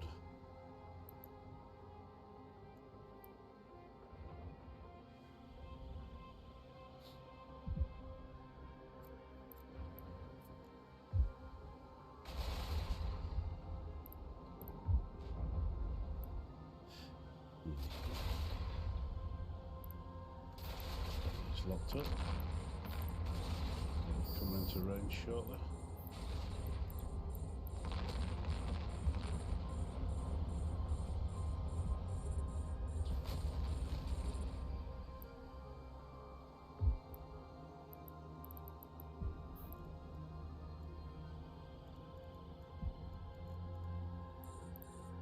Let's reload that.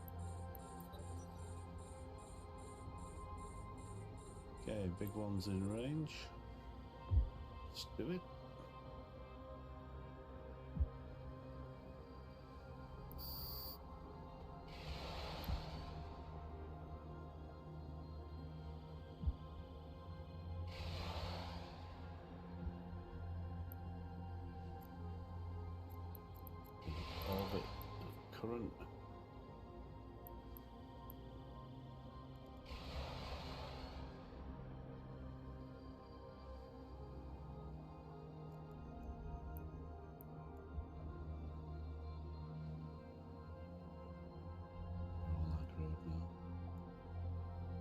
probably kill two big ones before they get any proper damage on her.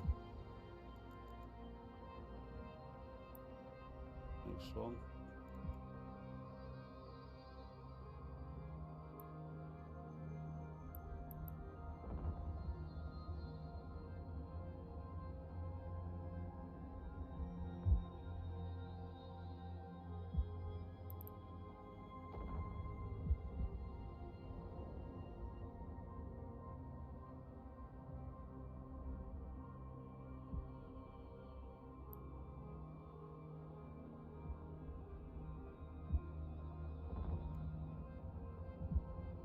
Okay. 4375 kinetic damage.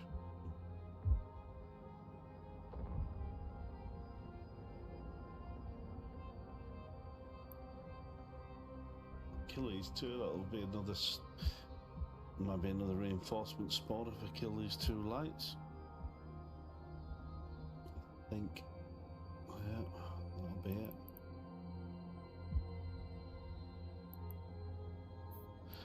Start making way to the gate. Still what the reinforcements come in with.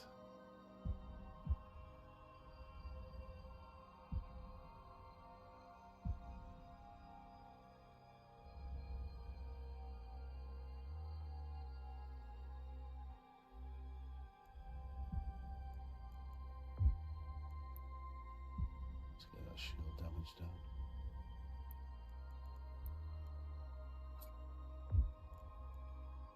So much ammo from this distance.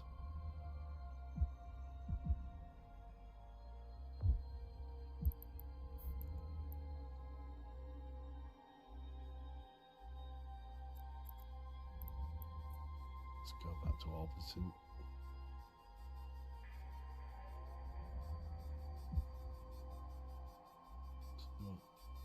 A module has run out of charges.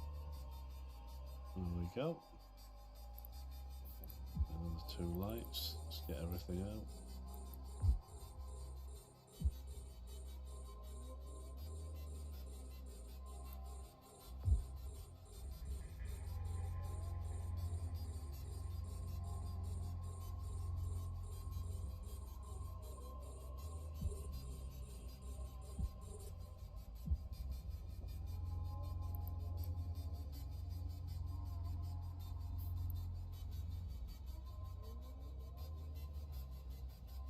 Get rid of these mediums.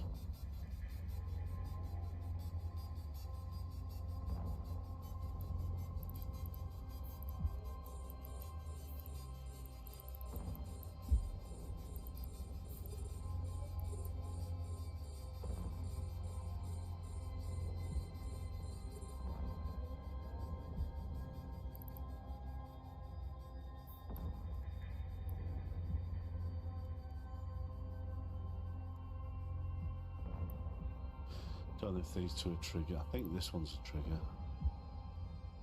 Oh.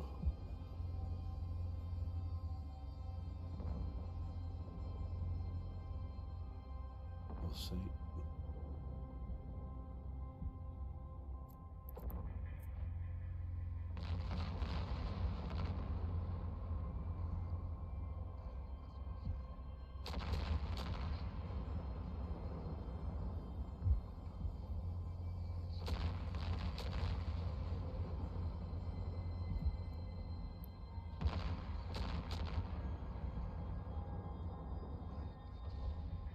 Nope, that's good. Try this one. I'll make my way to the gate.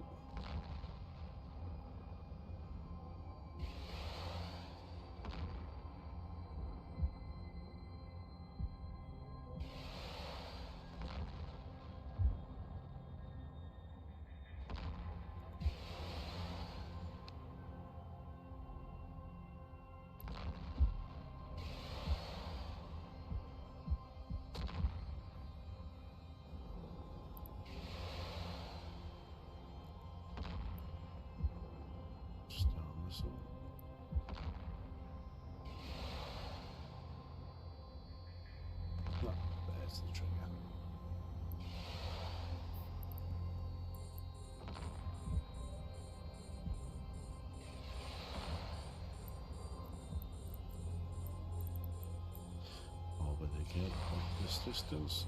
Oh. Telling me left it on.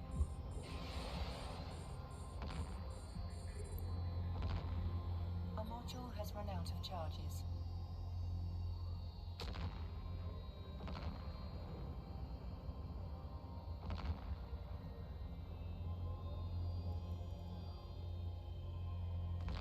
Let's finish that one off.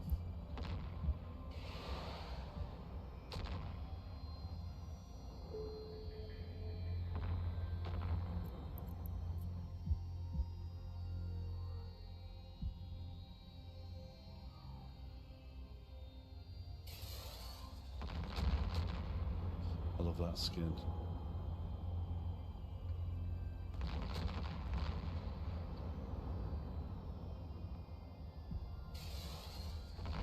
Kaboom.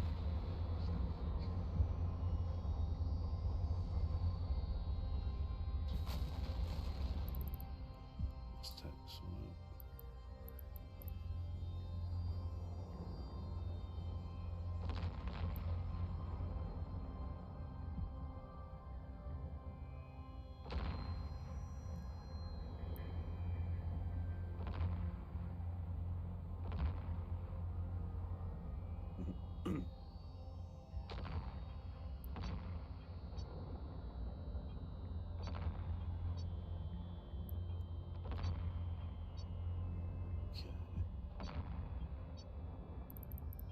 Should be alright. We've got these two from that new group.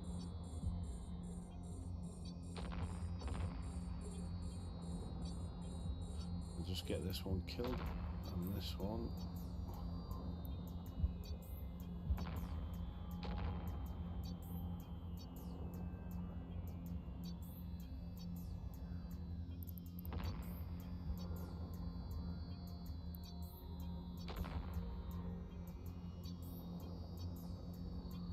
Come on, boy. Need you dead.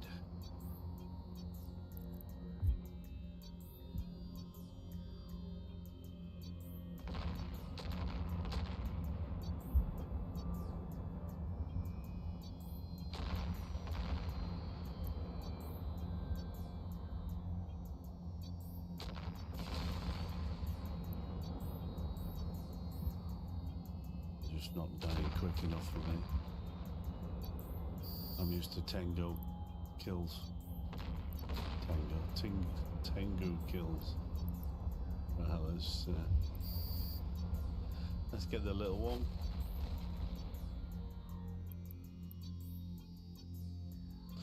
Oh, he's just out of range, son of a... I'll reload.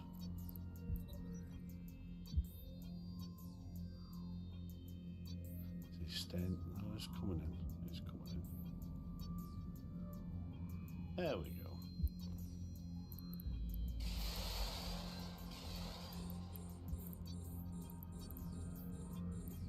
Start moving in towards the gate. Start burning in, I think.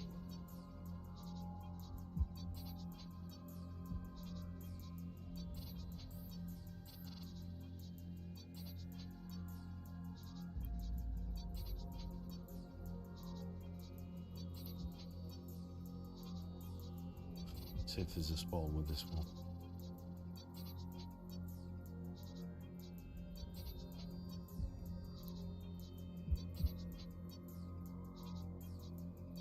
Oh, that's it. So now we can concentrate on the big boys. Move towards the gate, get in range, so I can just jump to it. we will wait again, guys, for the jump drive to regen. Or cool down, whatever you want to call it.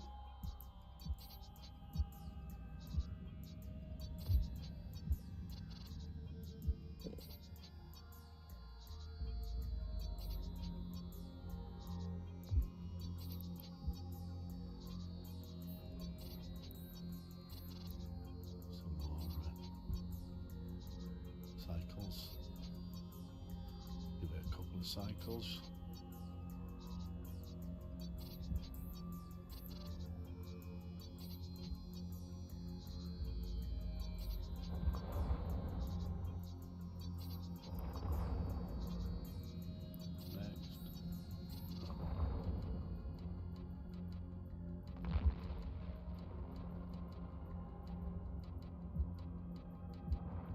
See, they've only just started to hit.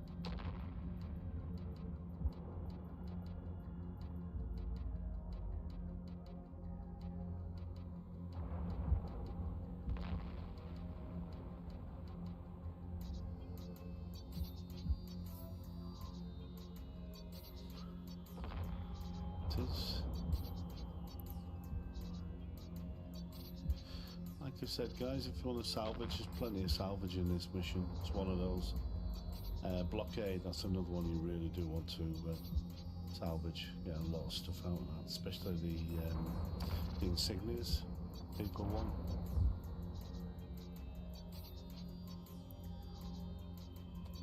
Well worth salvaging.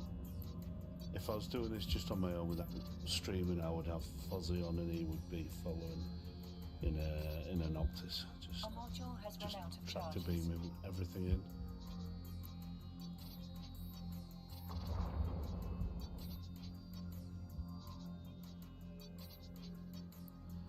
There, we have another spawn.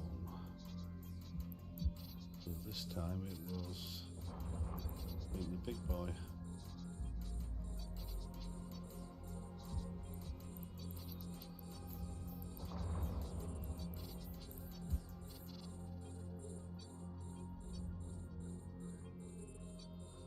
Get rid of the light.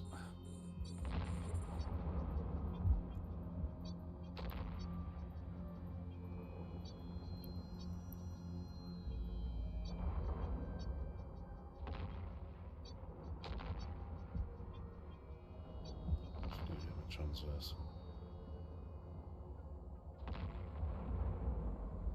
Let's kill this little bugger.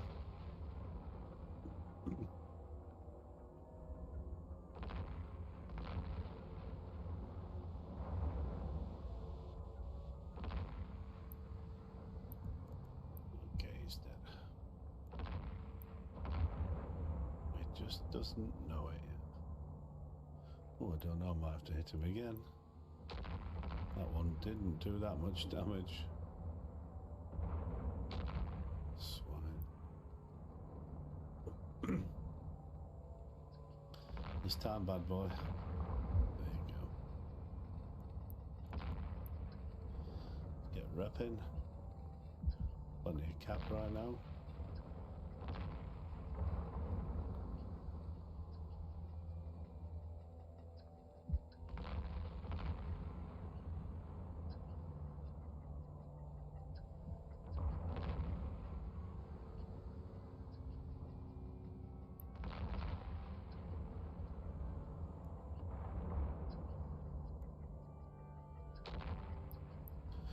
Let's take the next big one.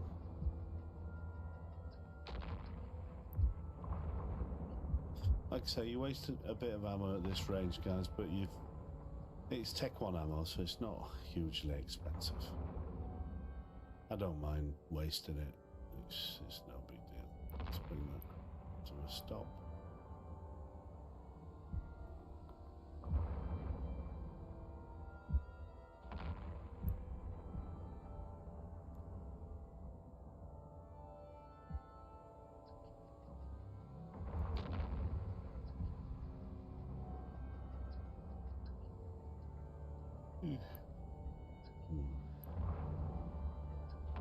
That should just kill him off and reload.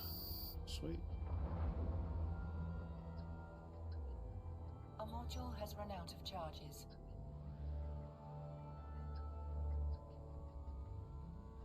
Just see if he's a trigger. I don't think he is. I think this is it.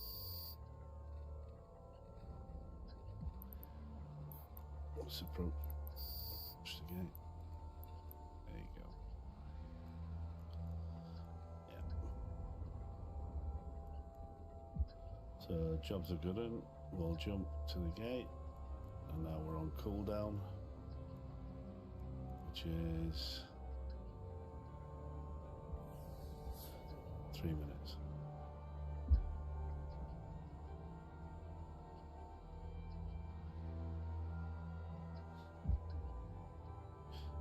I didn't exactly line to that, did I?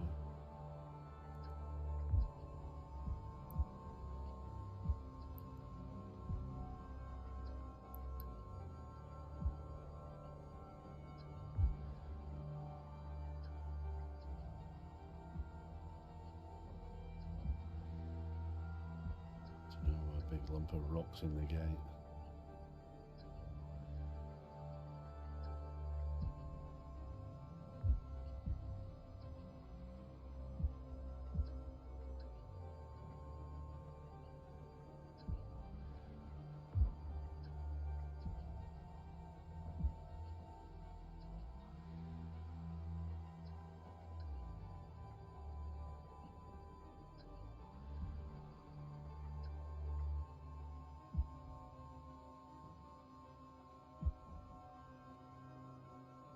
Okay, just waiting on the jump drive now.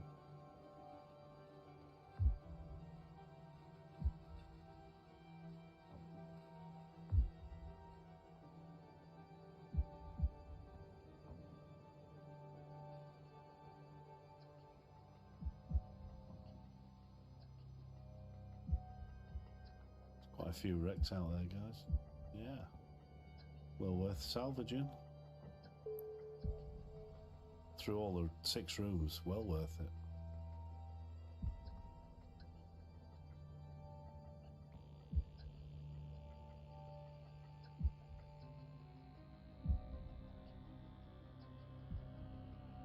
Okay, give it a minute. We'll be warping in.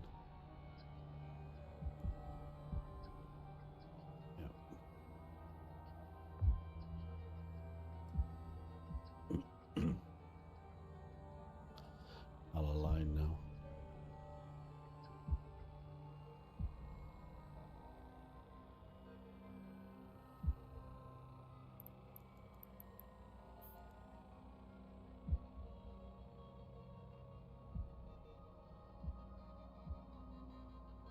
Okay.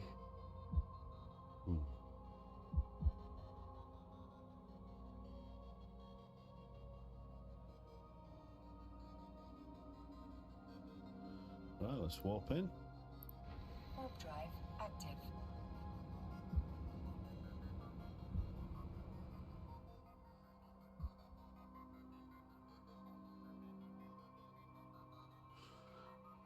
Another boatload of cruise missiles. Okay, so I'm going to go this way. I'm going to try and take these out quickly. Ooh, no, I'm not. That's ouchie, ouchie.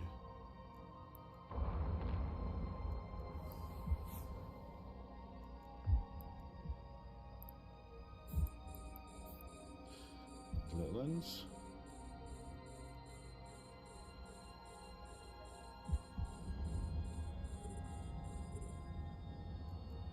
Let's get away from these. Have to burn a little bit.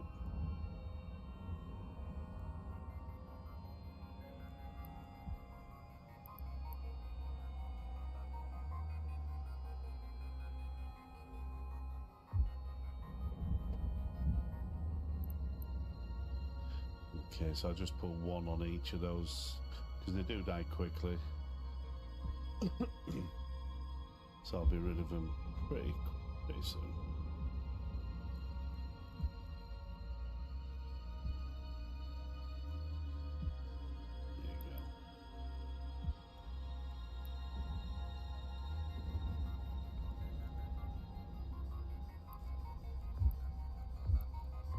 Sweet. I'll bang everything on him. I'll kill that.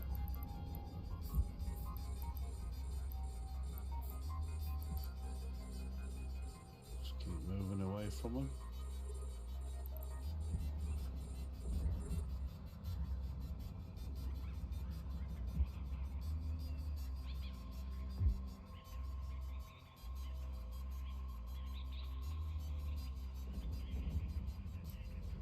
Bit of rep.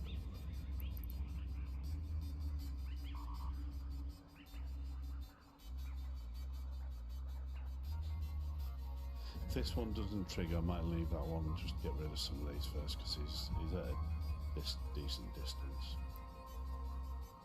Okay.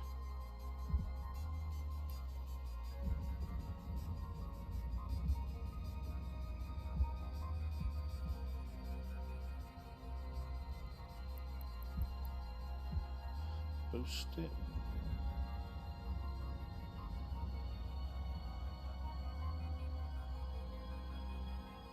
Of course, if you use faction ammo, you'll get a bit more DPS.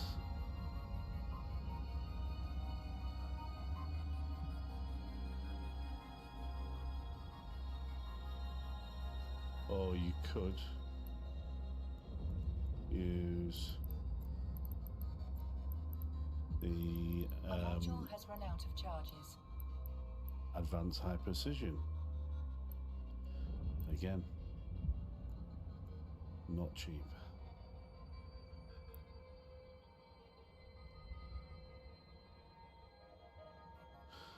If you think on if you're in a Navy Raven, you got better cap on the Navy Raven, and it has more roll bonuses.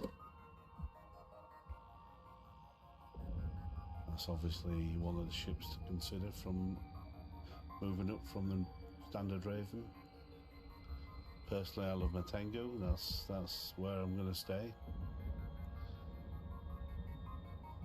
I could get a Golem or a Paladin, but nah, not bothered.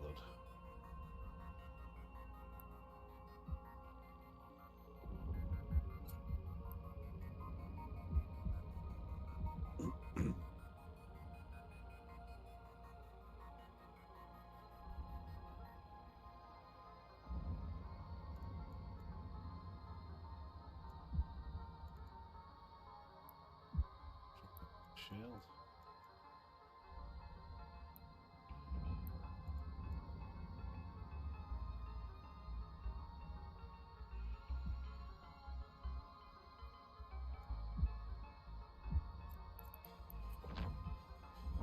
These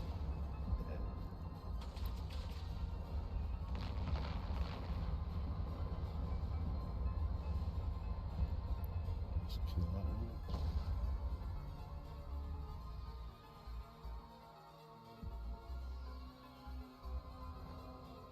So we'll leave this little tiddler till last. I think he will be the trigger.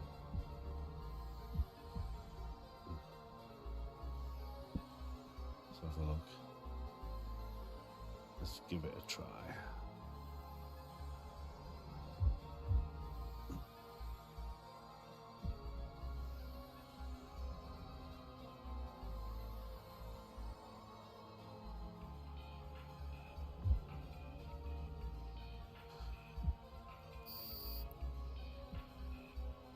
Yep. Concentrate on the big ones. Because he's way out. Reload.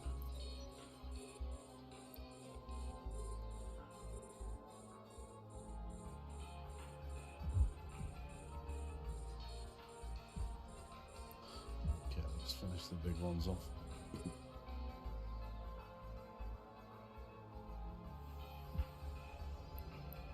I might orbit the gate. I don't know what we are.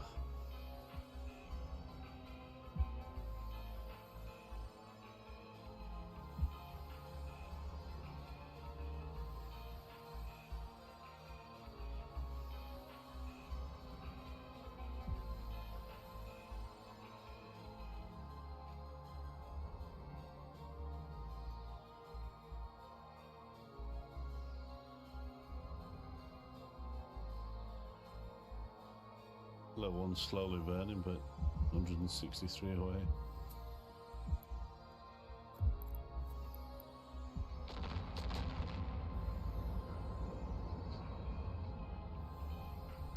Ouch, he's dead.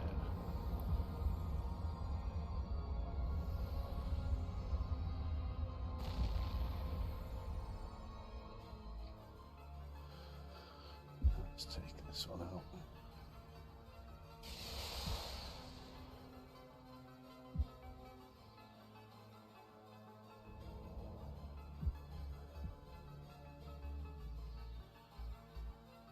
So those missiles are falling short. If you see them incoming, look, there you go. They're falling short of range. We just can't hit this.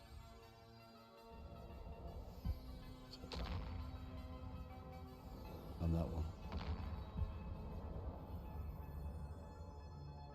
And that one. He'll be dead soon.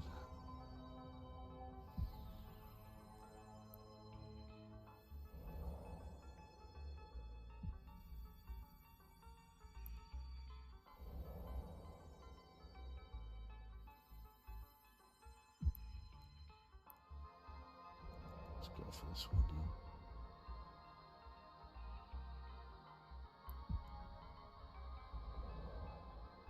I only need about 2 or 3 salvos on these.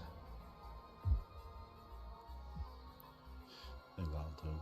Reload while we're here. Boom.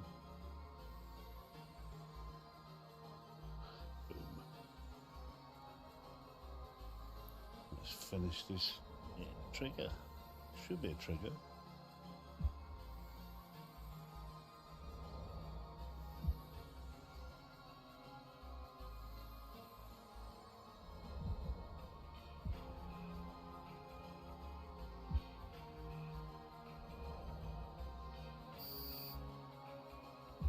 Nope, he isn't. That's good. So let's go to the gate.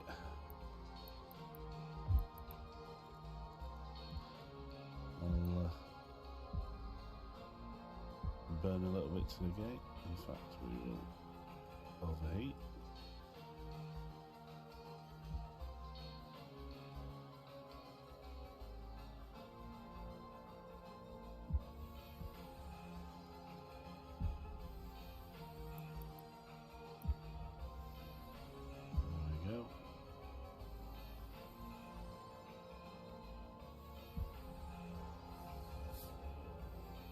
Let's burn to that gate.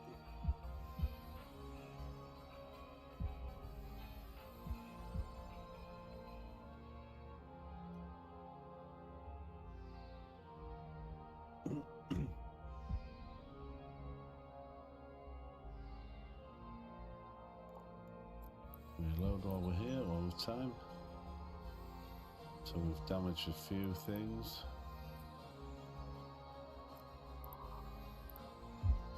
So we'll turn that off, turn that off, turn that off, and repair, repair, and repair.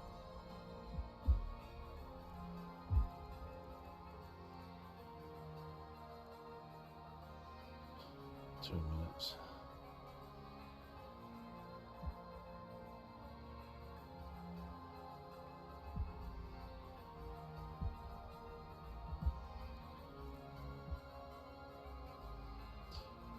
Okay. Back on, back on. I was slightly more damage than the others.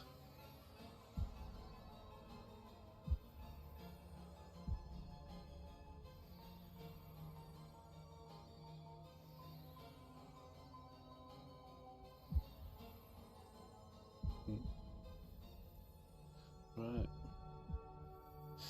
So repaired.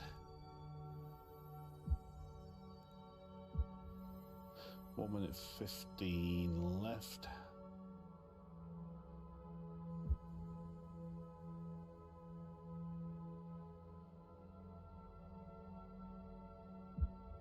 Would be great if you could dock there. If it wasn't ruins.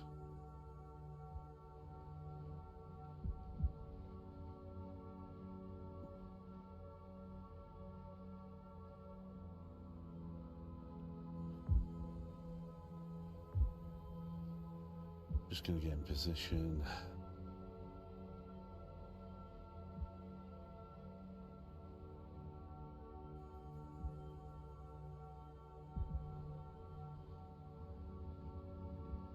Face that way.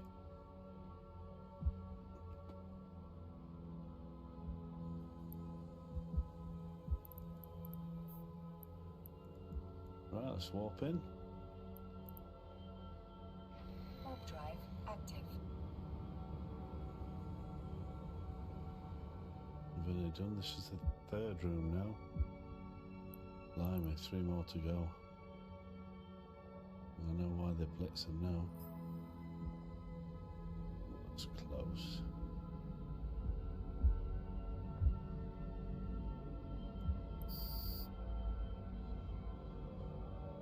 It's very close.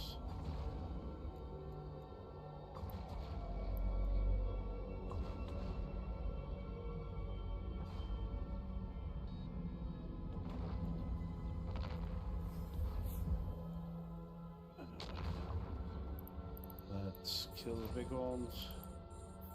And those stinking sentry turrets.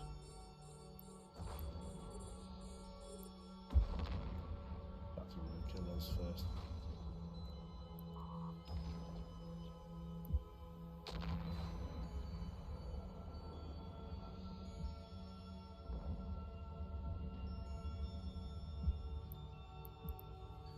You're gonna die.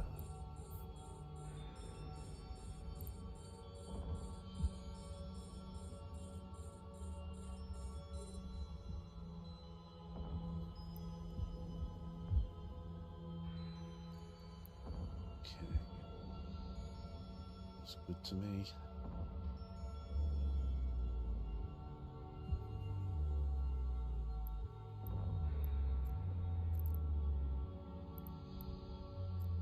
I'm over the gate again now. Current distance. Just keeping us just at the top end. Pop that one. But these two, so won't kill them. They're quite a way away. Get rid of the heavy stuff. We should be good.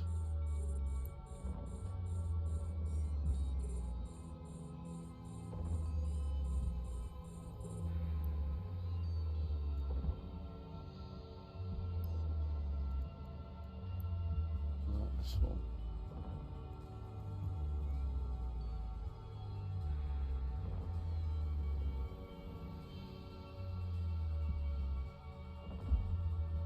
So anything with this setup, we just got to micromanage everything, keep your eye on everything.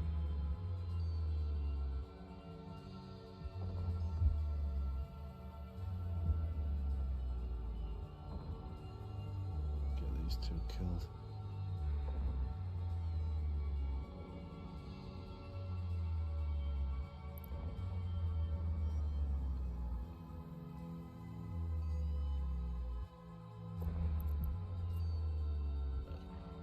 Soon.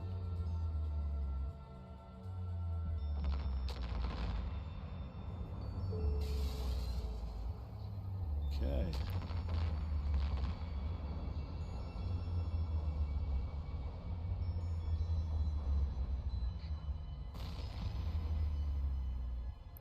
So what we like to say.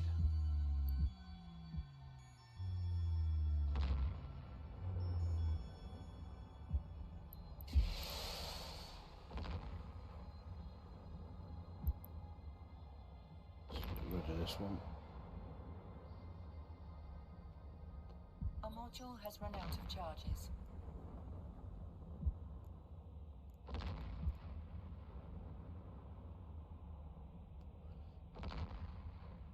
Come on.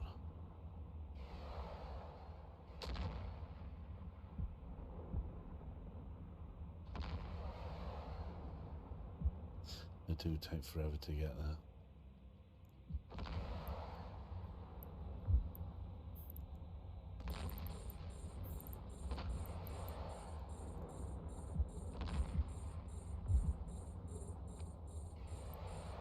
Okay, that's good.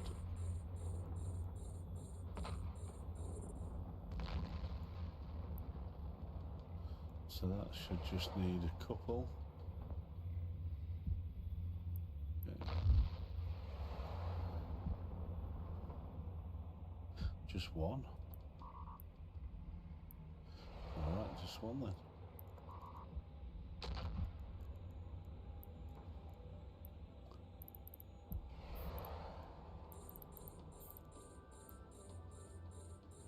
Oh. Why they're on top of me. Let me drop my drones.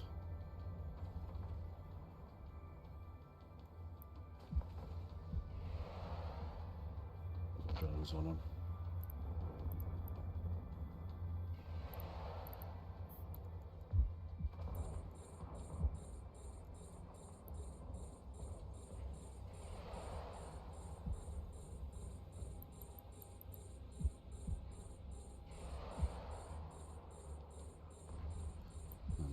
one. Oh, they're already going.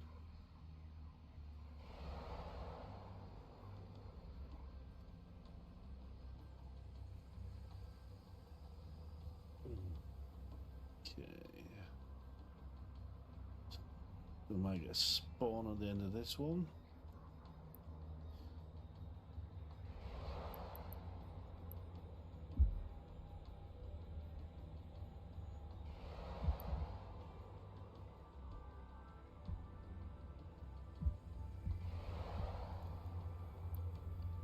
Sweet.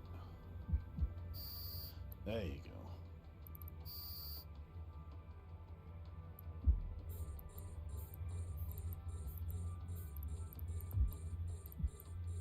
Big ones and fiddlers. Oh, better reload. Should have reloaded sooner. Leave my drones out.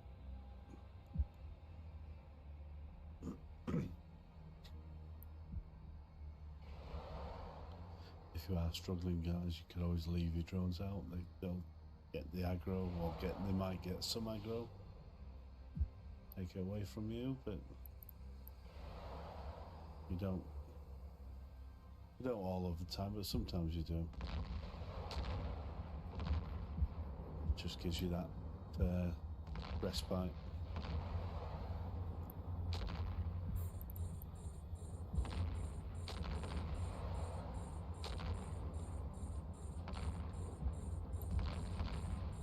Concentrate on the big boys.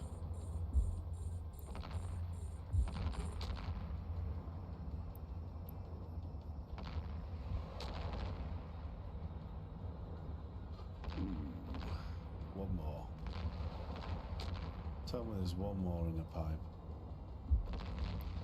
Bloody isn't.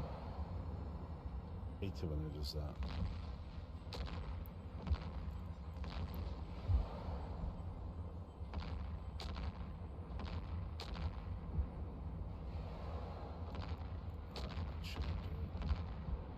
I should finish him off.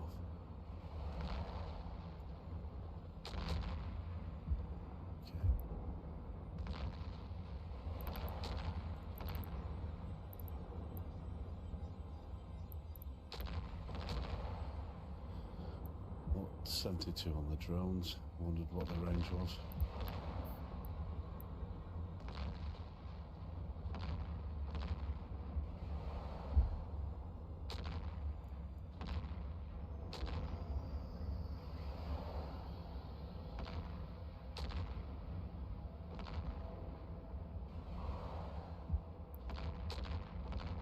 Okay, he's dead.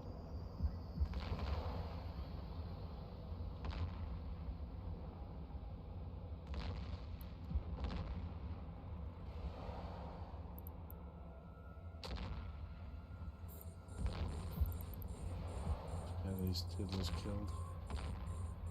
Come on, drones, you're taking your time.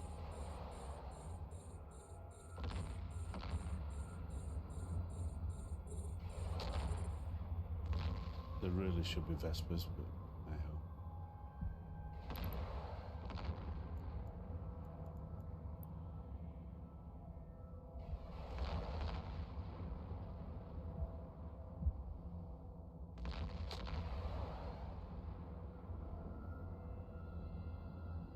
A module has run out of charges. That should finish that one off.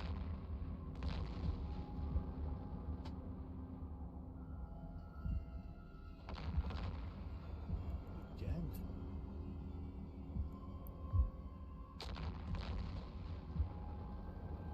Drones are taking a sweet time with those little ones.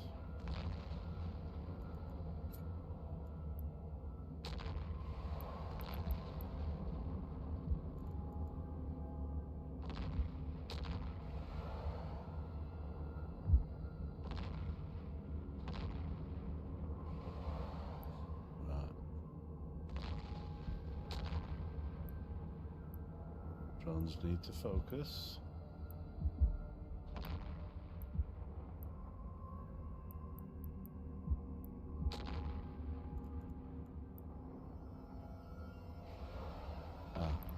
so the drones are being jammed.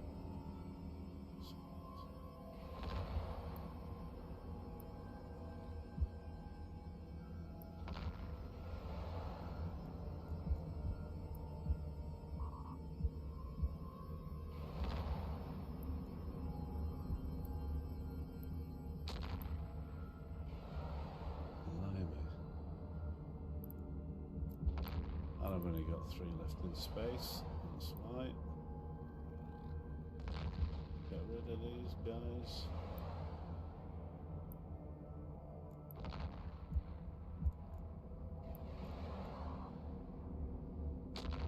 Okay. Let's reload.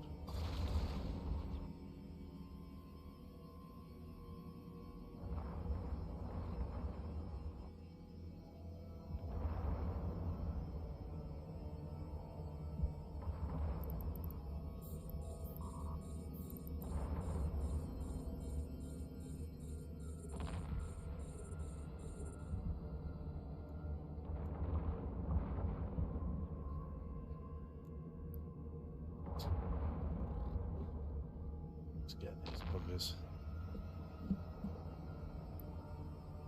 Come on, drones, they need to focus. I'm going to lose another drone in a minute. Yeah, they're only Tech 2. Meh.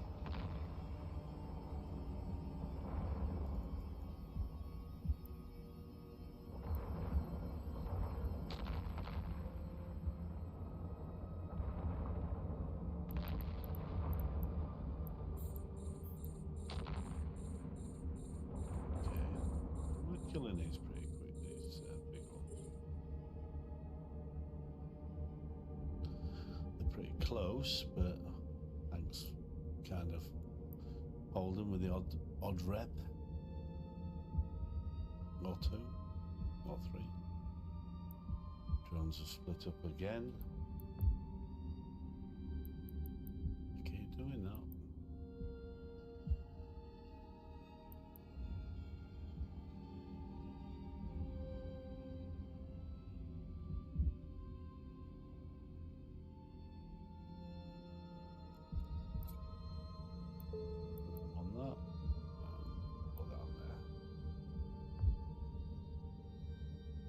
So they are all on the drones, these 4.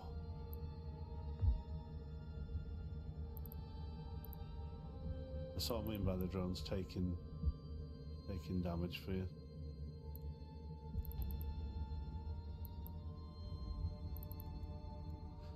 You know, it's actually not too bad.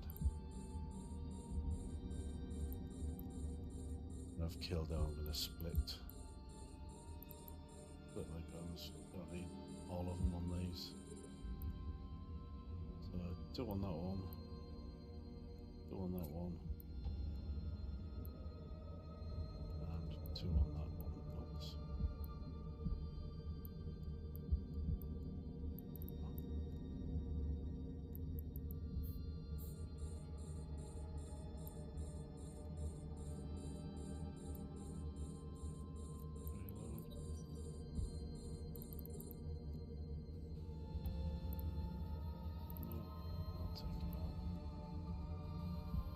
Oh, just spawned. Oh, drone's running. Good. And a new spawn.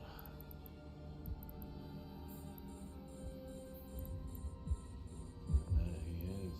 Or she, or he, or it. I don't know.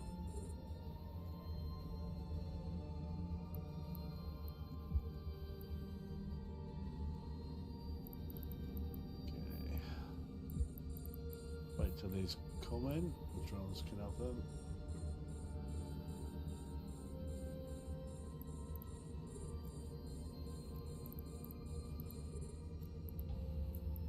Bring them in, again, hit again.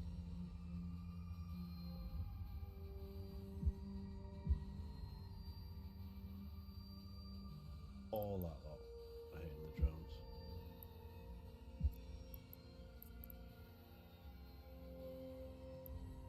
Bring him in.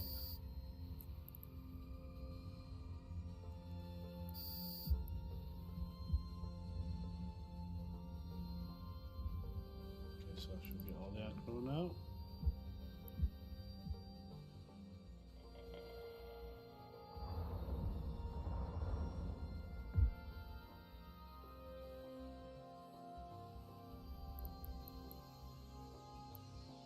Which I don't mind.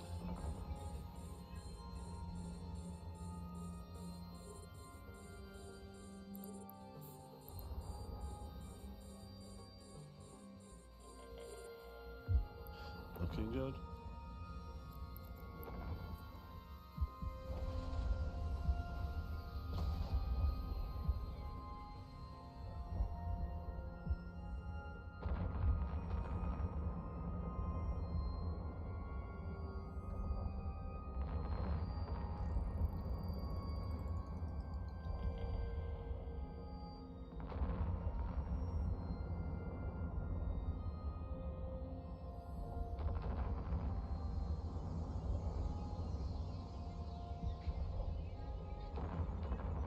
What's he worth? Nearly $1 million.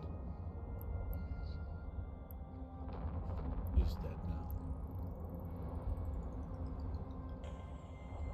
He just doesn't know. Ooh. Yep, that's good.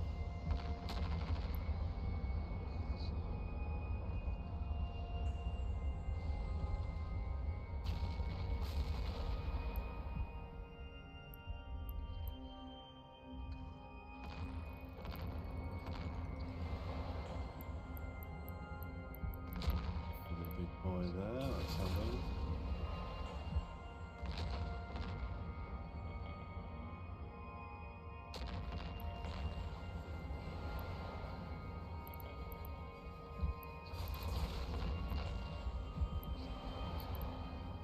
Get rid of these now. Might work, yeah. Oh, the damage is coming in a bit fast. Let's get the burns on that one.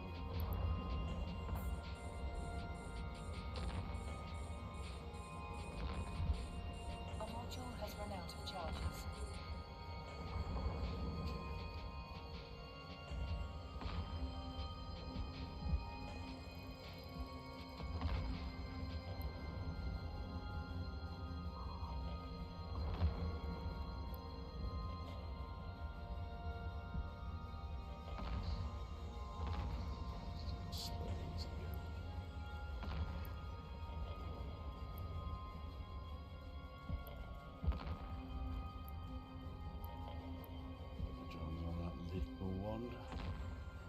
So these will die pretty quickly. No more spawns, that's good. Ooh, that drone's nearly dead. They'll be limping back. I'm going to bring him in. He'll be very slow, that drone. Okay, that's all those. That's a line to the gate.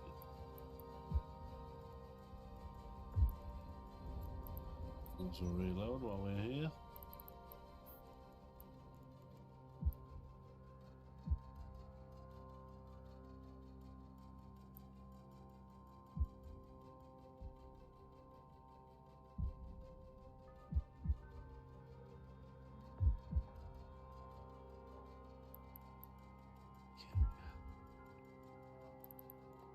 Let's jump.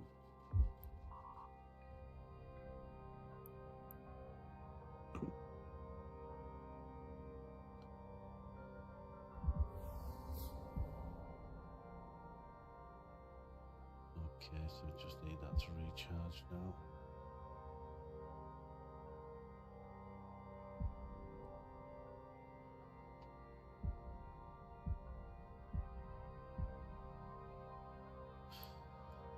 Should have had a repper on. I did, I took it off. You know, remote repper. I could have repaired all their armour. Hey ho. It's 10 million for the bounties, not too bad.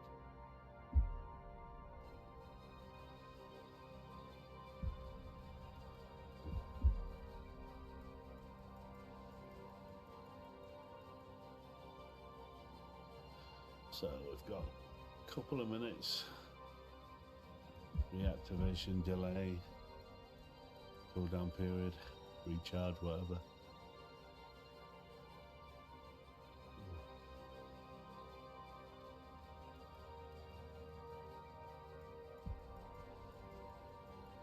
I mean, this has been a very long mission, guys. In a Raven, hour and a half in a Raven to do Angel Extravaganza. Sorry, Garist. Is it Angel? No, it's Garist, isn't it? Yeah, Garistas. Ew. What else would I be doing on a Saturday morning? Afternoon?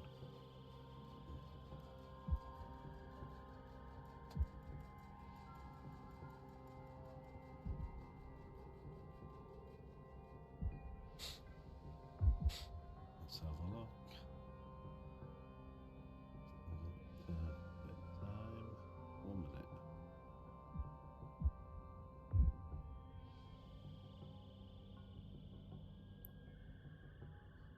Garista's bunker.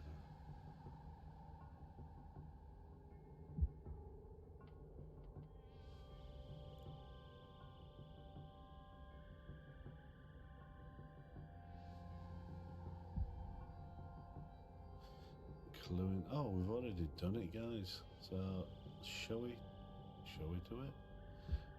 Don't know if I can go through this gate. We'll see anyway.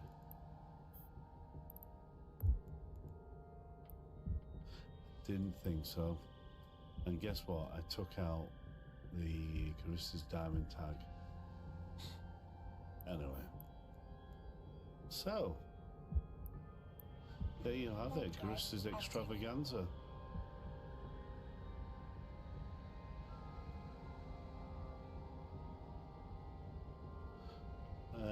Obviously, a little bit slower in a Raven. But I think the main thing will be for those of you who can just about fly a Raven and use Tech 2, then this is fine. You'll speed up. Your skills will increase. You'll change your ships. I think for me, if it was me, if I was learning, I would certainly be going towards a Tengu and fitting it the way mine was fit, and that really does just burn through the missions. It's a great ship for that. If we were in Tengu, that wouldn't have taken us, it would have taken us under an hour, well under an hour. In fact, yeah, well under an hour.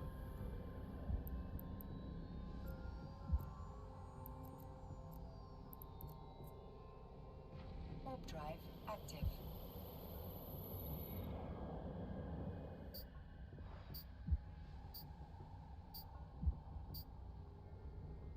So the bounties from that were, there you go, 5 million, 5 to 25 million. Alright. Better a kick in the teeth. If you'd have been salvaging, you would have, let's have a look what they say on the mission report. Sometimes they don't, and they've not said it this time on this one. No. No. Okay. Docking permission requested. Docking request accepted.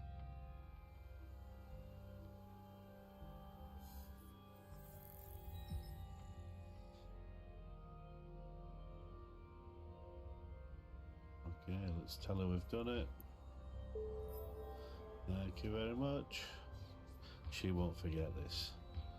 Well, thank you very much. Alright guys, thanks again for watching.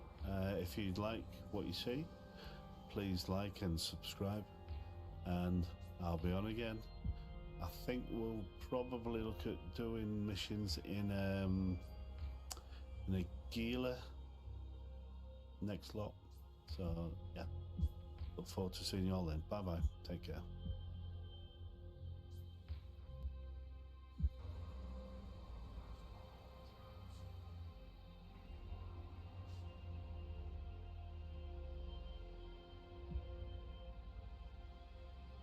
Hey, guys.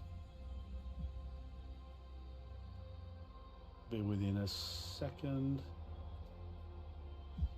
Okay, so we're going to do a Dominic's. We're going to do a level 4s in a Dominic's Navy issue. In fact, let me just take you back to that screen I was at just then. So before we start, I think I was talking about this in one of my other videos. So this is the mission reports, and this is an amazing tool. Everything for missions, near enough. You can find, I'd say, probably 95% of what you need here. And as you can see on the page, you've got near enough every mission you can think of for every level 1, 2, 3, 4, even 5s. So when you get your mission, and if we look at mine, she's been given a mission. I've just taken a mission on, accepted it. So the mission is the score. So if we went to this, went to the guide, and we went down to the score, somewhere here, and it's Sanchez Nation that I've been given.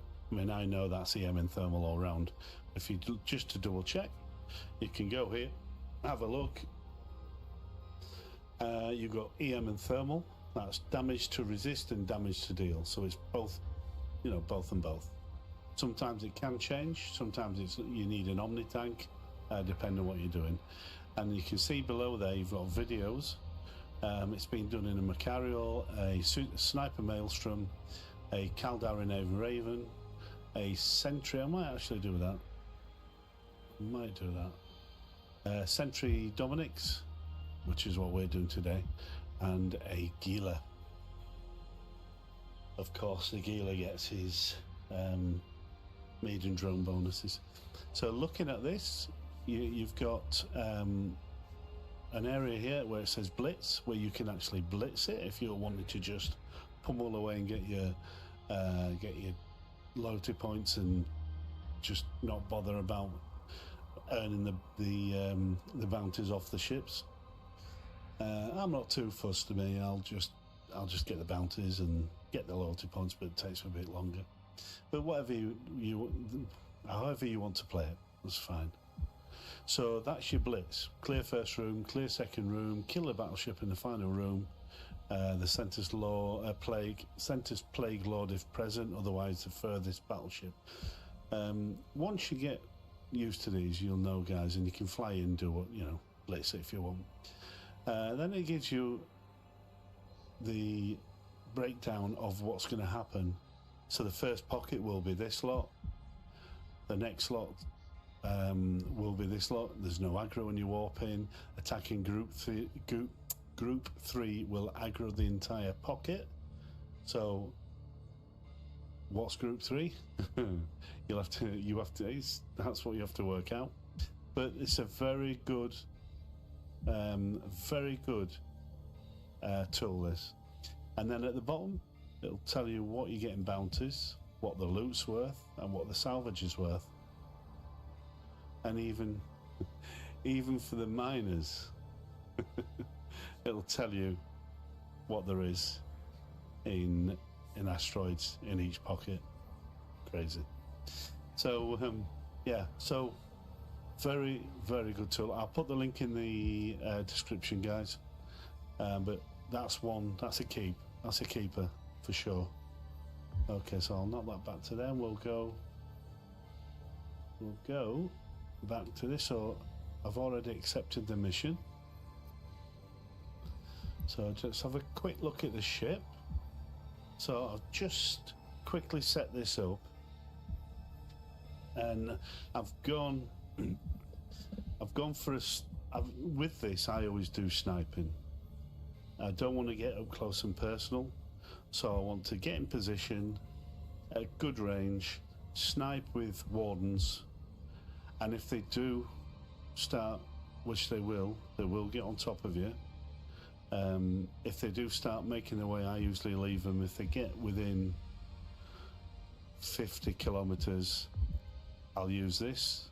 I'll turn the other way, other direction, and jump 100, so I'm 150 away again. Drop my drones, yeah. So I always stay near my... If the sentries I'm using, I always stay near the sentries. Just orbit the sentries at 1,000 so they're in range, so you can just scoop them, turn around, micro jump, drop, and start killing again. This takes longer, you'll see. You'll see what I mean, it does take longer. You can see how many I've got here, drone damage amplifiers. All those give us 690, so 700 DPS. Again, we will see how we go, because the drones we're going to use are not the Caldari Navy Wardens that I tend to use, because they're kinetic damage. They're going to be the Curators, the sentries, and they're EM. So we'll see how we go. If I have to pull the ship out, I will, and then we'll jump into probably the Tengu or something and just finish off. But I just want to show you what you can do if you keep on your toes. If you like to be, I like to be kept on my toes. I like to think about the game, what I'm doing, where I am position wise, and keep moving. It's more interesting for me. I don't know how you guys want to play your game, but that's how I like it. So anyway, let's without further ado, let's just double check I've got everything. I've got my drones, I've got my Harpy as the escape ship, I've got my drones, Imperial Navy Curators, Imperial Navy Infiltrators, they're my mediums, and the Praetors. Okay, I was going to get faction. Never mind, we'll use those. I will get some faction. In fact, I thought I bought some. Never mind. So we'll use those for now. I only use those if I need to, if I really, really need to, because obviously the mediums are close up and personal. If some lights get through, then you've got something. When they're on top of you, you've got something that will kill them, and you can still get away then. So anyway, without further ado, let's go, and we are going to Rufus next door, Sundock.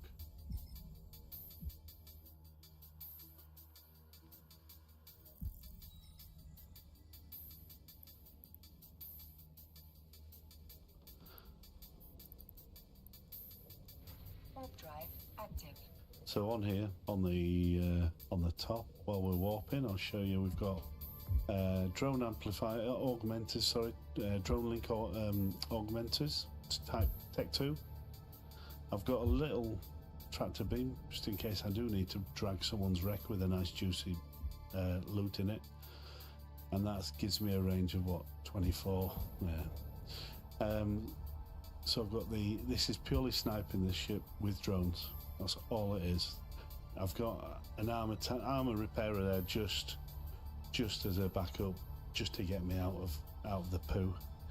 Again, 3 omnidirectionals, the large micro jump drive, a sensor booster, and the 500mm micro warp drive 2. Rigs, large capacitor control 1. I've got all ones, all tech 1s. I don't think I've put tech 2s on that. This damage control, I have literally just mutated it, and if you can look on the hull damage resistances, look what it gave me.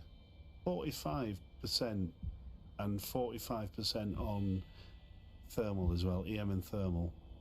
Not so good on explosive, but kinetic 42, so that's a good mutation on it was a Tech 2 damage control. Don't know what that would be worth on the market. Maybe someone knows out there. Give me a shout. I've got a few. Anyway, so we're here. Let's go to the mission. We're warping through. We're warping through gates, I think. So what I would tend to do is, when I walk through the gates, I will then find a point where I need to micro jump drive out, and don't forget the cooling down period is quite lengthy. The cooling down is reactivation delay 180 seconds. Yeah, I think that's it. Yeah. So you have to keep your eye on that and watch the cooldown period and before it's ready again. So let's just see how we go. I can't see this being... No, it's only 4,000 loiterpants, so it's not going to be anything. Let's get everything working that needs to be working, and let's warp. Warp drive active.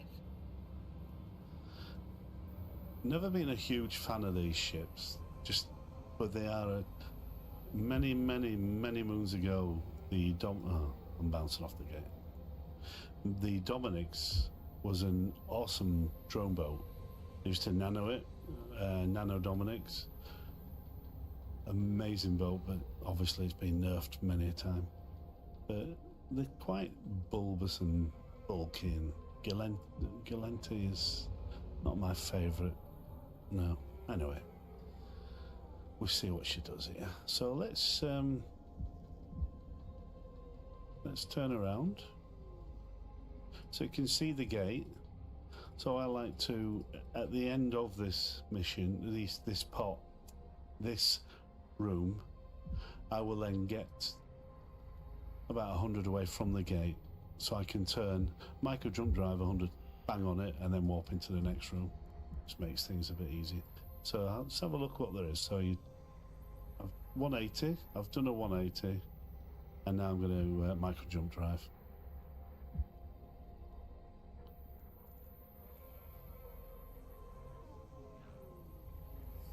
Right, then I'm going to stop.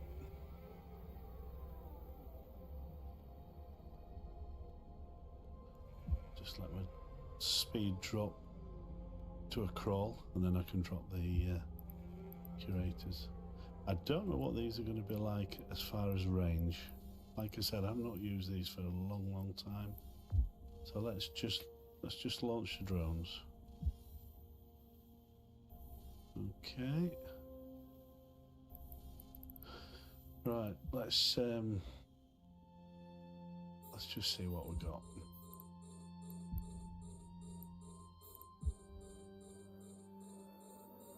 So I'm going to lock one of the little ones as well. Right, see what the drones do at this range.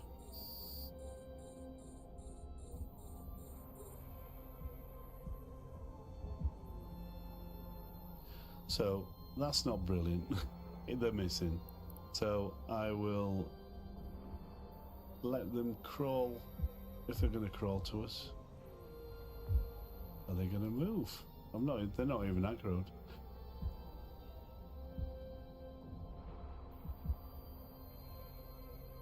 Let's try one of the little ones.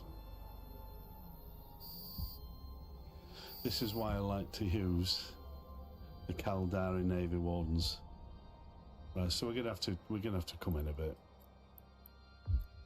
Let's bring them in. Let's bring them in. We're gonna micro warp drive.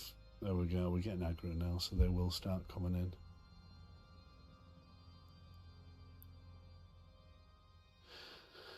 That's why I like to do it in the Tengu, because it's a lot quicker. You just rip through them. You're not doing all this moving around, but for a change of pace, why not? Okay. And these curators usually work around about the 90 mark, if I remember rightly.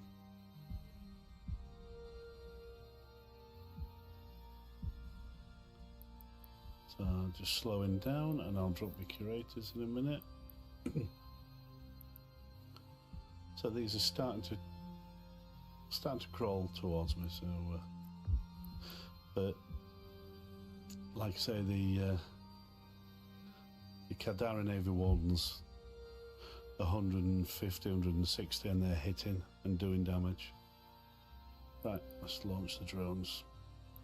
Let's try that on this tiddler. Let's try the drones on them.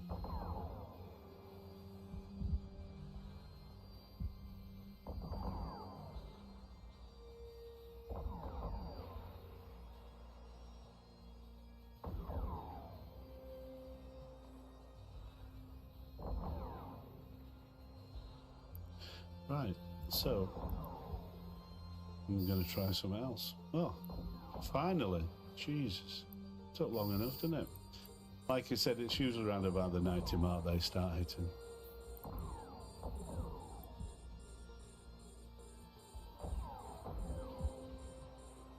Let's try that one.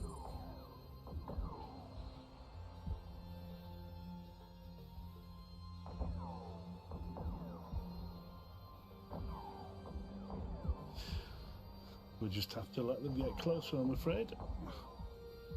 Which is not the best.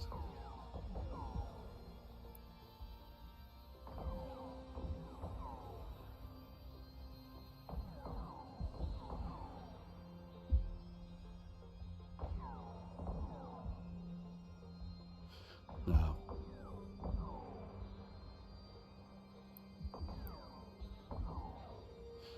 No, they're not enjoying this. And now they start to shoot the drones. So I'm going to pull the drones in.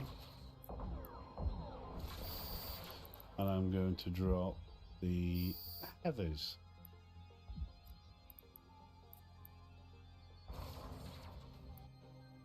And we're going to move. Because we've got nearly all the aggro.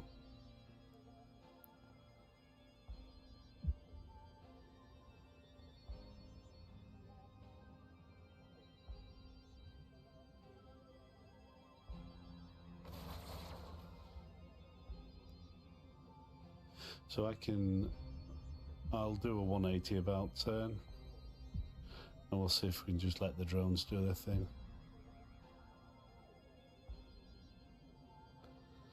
And then we'll just move them on to the next and on to the next, so we have to be very selective now. Try and keep them as close. Keep them on the move as well, because they will die. They're just sat still.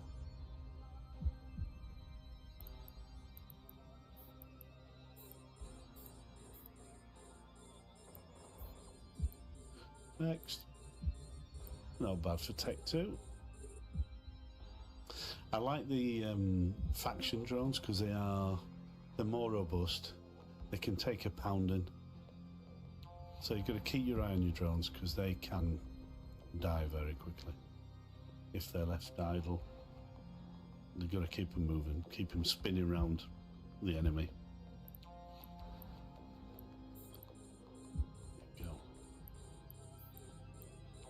To that one.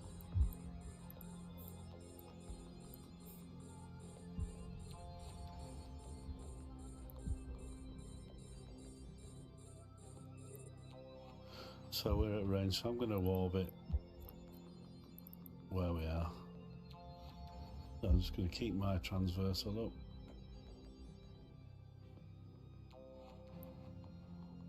My range on the drones is 180 kilometers, so we're good there. We just might need to move in, of course, on the others, unless they move in. See, I've got one drone there getting damage, so I could lose it.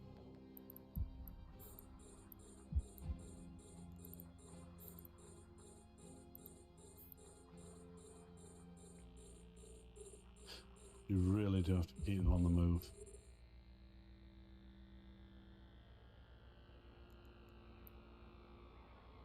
It's like when you're using fighters in nullsec to do the anomalies. You can lose fighters very quickly and they're not cheap. So this drone's repping already, so he's the aggro's off him.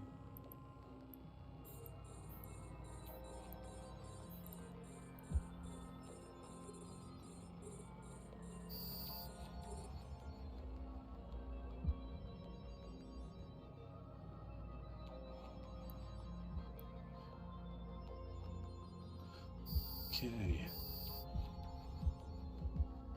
They're doing pretty well, these heavies. I'm impressed. They really are killing them. Quickly as well. See, another one's getting damaged now. From here. I need to send them to him straight away. There, see him, you can see him hitting this.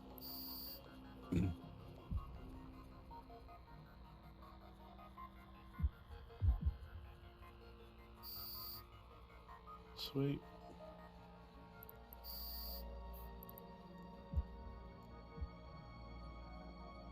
So I'm just getting now into range, so I can micro jump drive to the gate at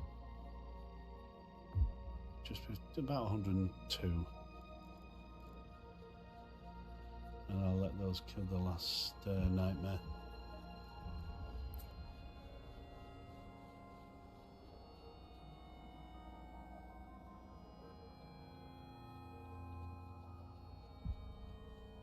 They're doing some decent damage. That's brilliant. 700 DPS just from the drones.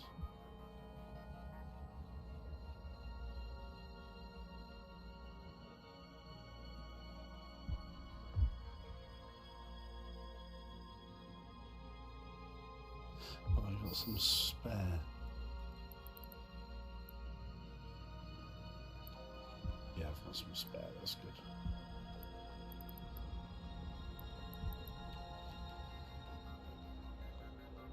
Right, so I'll call those in.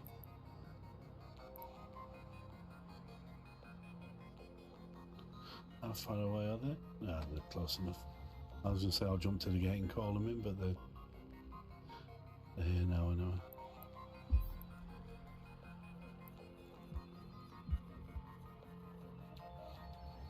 And we'll micro jump drive to the gate. Actually, no we won't. I need that, so we're going to burn. We're going to burn, because the next room I'll need to 180 and micro jump drive. So this is not good. Going to wait forever to get that.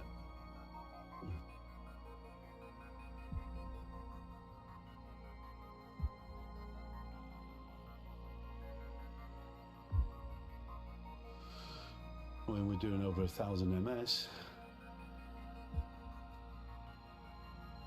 It won't take us too long to get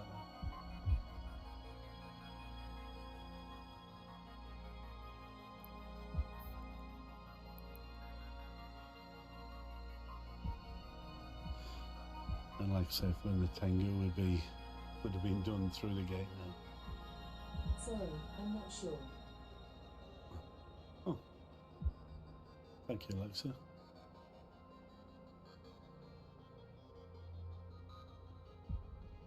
Whatever that was about.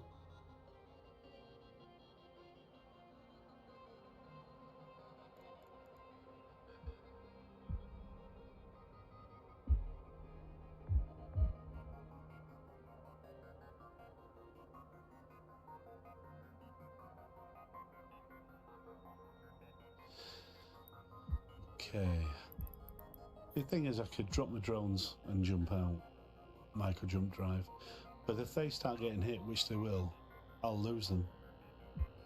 So it's like, is it worth it? Well, in my eyes, no. That's why I use my Tengu. What do I lose? Ammo, that's it.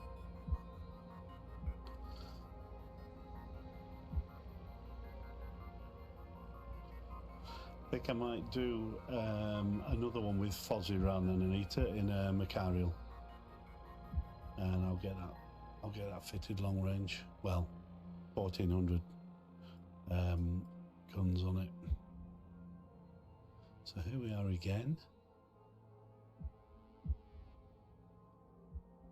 I'm going to go a little bit turn around, but I'm not going to go as far.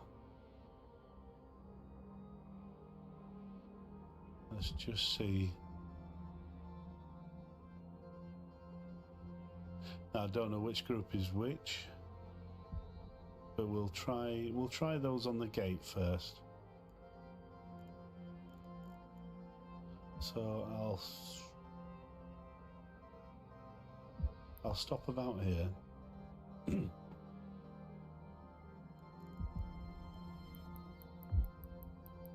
And I'll drop my sentries again. We're a lot closer.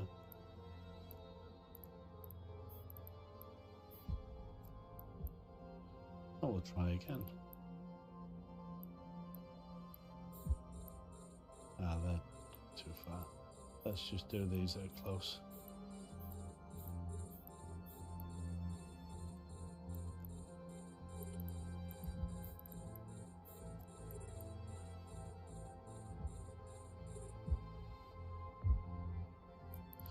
Okay, let's try them on this.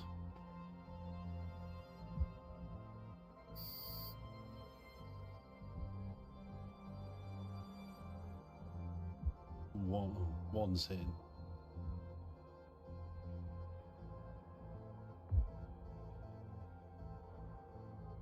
No aggro yet.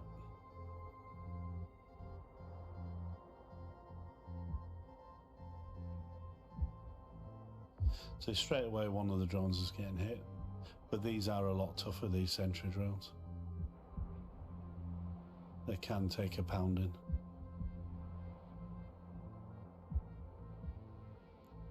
Stretch that up a bit.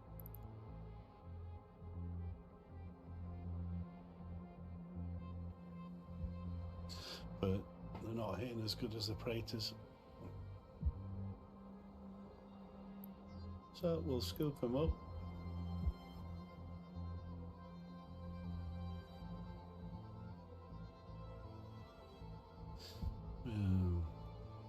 Yeah, it's not improving. So we're going to scoop them up. I'm going to drop the Praetors again. Send in the heavies.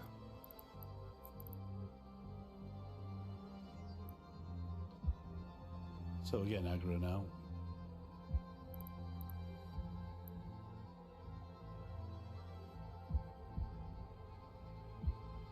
So I'm pointing the right way, so if I need to, I'll just jump from here. Let the Praetors do their work.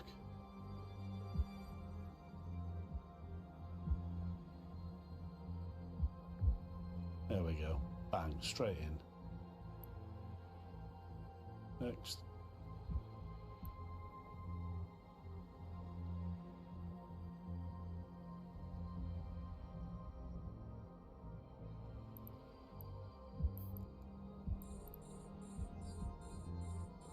So if they were faction Praetors, they'd be pretty tough. But they're only Tech 2, so you don't mind losing Tech 2s. They're not that expensive. I've got quite a few in the drone bay.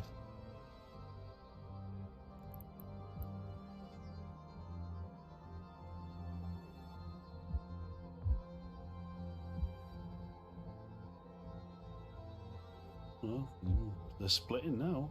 They're getting cocky.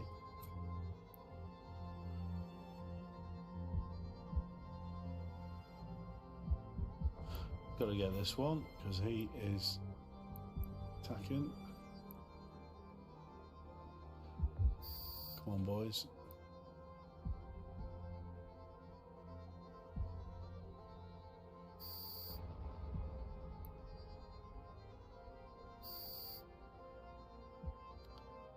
One's into, both are into armor. All right.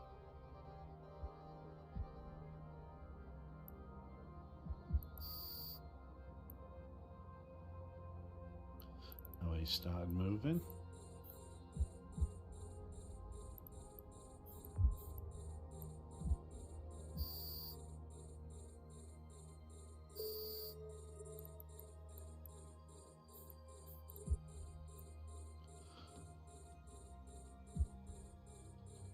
I'll leave those battleships for now. They're not aggroed yet. They might do on this when I aggro this group.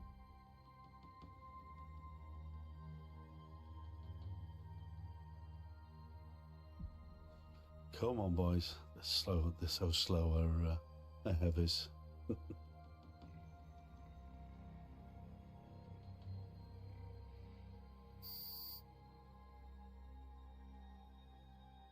they do hit when they get there.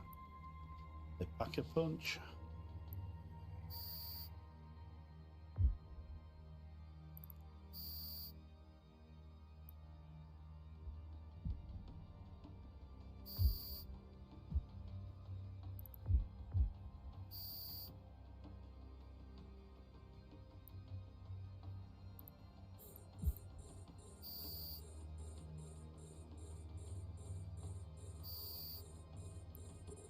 Okay.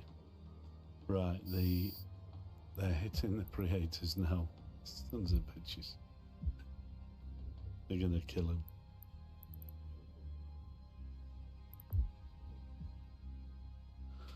Just keep moving. Let's see what they're doing. Yeah, look at that one. He's getting hit hard.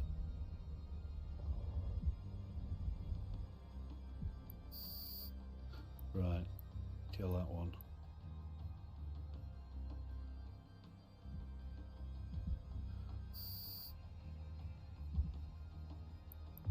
Okay, let's have a look.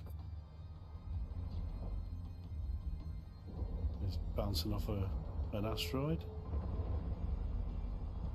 And there you go, standings decreased by Sanchez Nation. They don't like me now.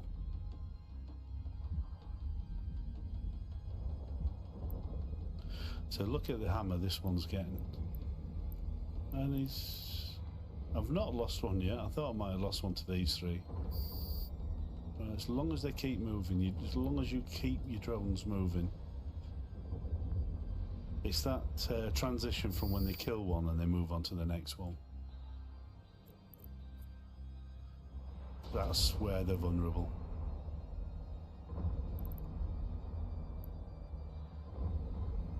Ooh, look at him.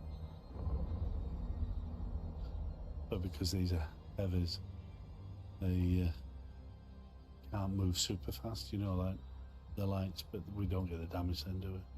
From the lights. Okay, last one.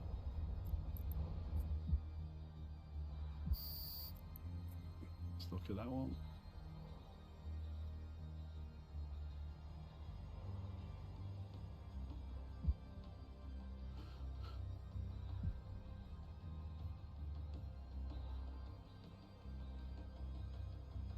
Suppose I could have a large remote armor repper on the instead of that tractor beam, just to rep the drones.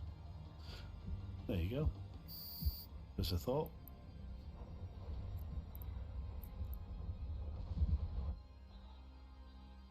Okay, so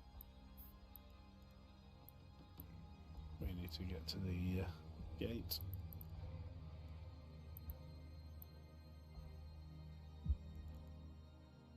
I should have made my way in instead of watching the drones kill him.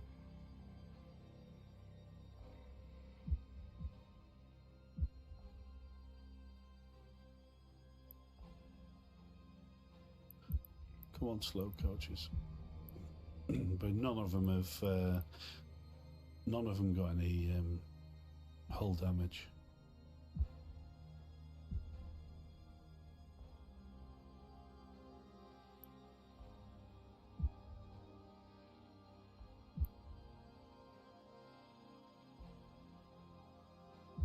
Okay. Like I say, I'm not going to use micro jump drive because I will need it, or may need it, in the next room.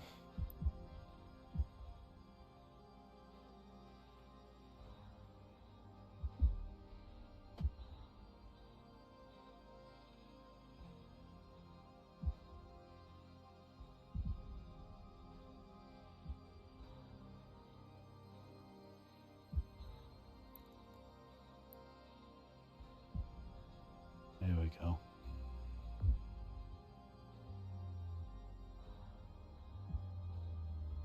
Warp drive active.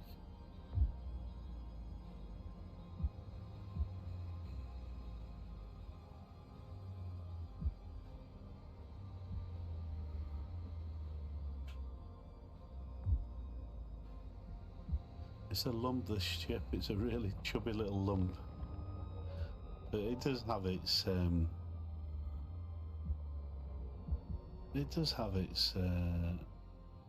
won't say good looks, but it has something about it. Its own unique way, shall I say. Okay.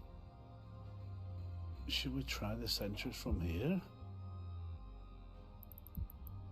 Let's try him again from here.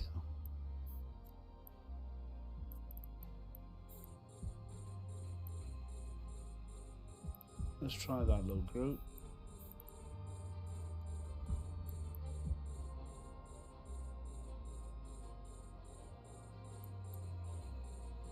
You never know.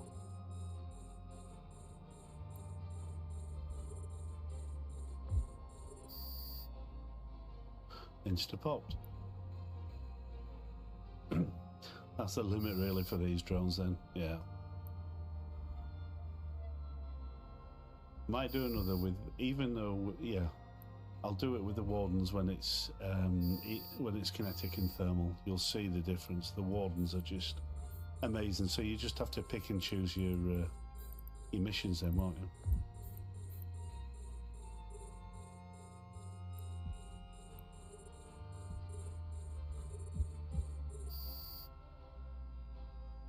That's good damage. That is really good damage.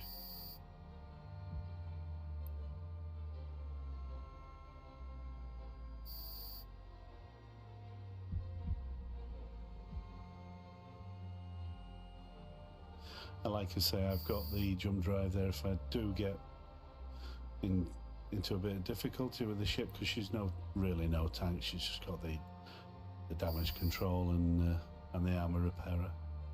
They're just, you know, just to get me out modules.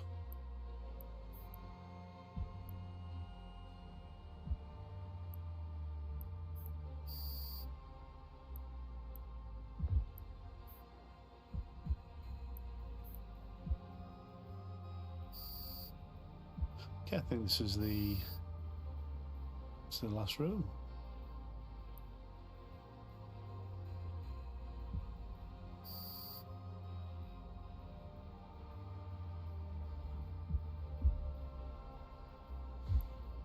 I want to see how they hit the big ones.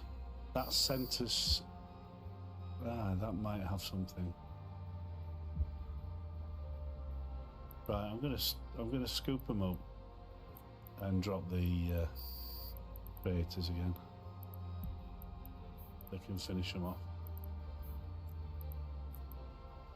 I'll sit the Dominics here and just let them go from. While they're going, I'm just going to have a look at that mission. The score, I don't think there was anything juicy. No, there wasn't. I thought they might drop something, but no. Okay. Like I say, that mission report, guys, that is the most important thing. Just have it on another screen or have it on open somewhere, you know, where you can just quickly flick to it, just to give you an overall sort of briefing on the whole thing. You know what to expect then. You're not going in blind.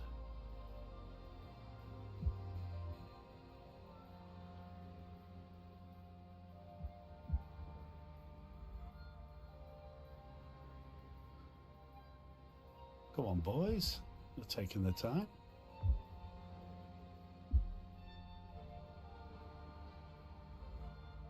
Got damage, guys. Sweet.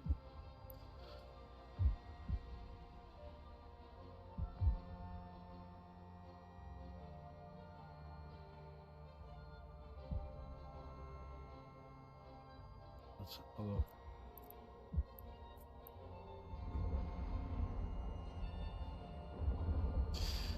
Ah, the old spiky butt plug.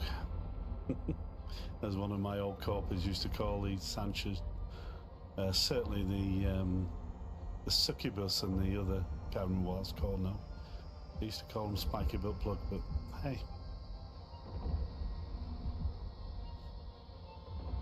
The Nightmare, well, not my favourite looking ship. Goodbye, Nightmare. I'll call the drones back.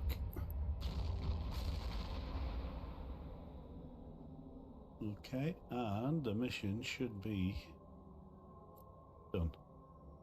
There you go, so that's one mission, that's the score. Remind me never to do that again. It's the EM and thermal. That's the thing.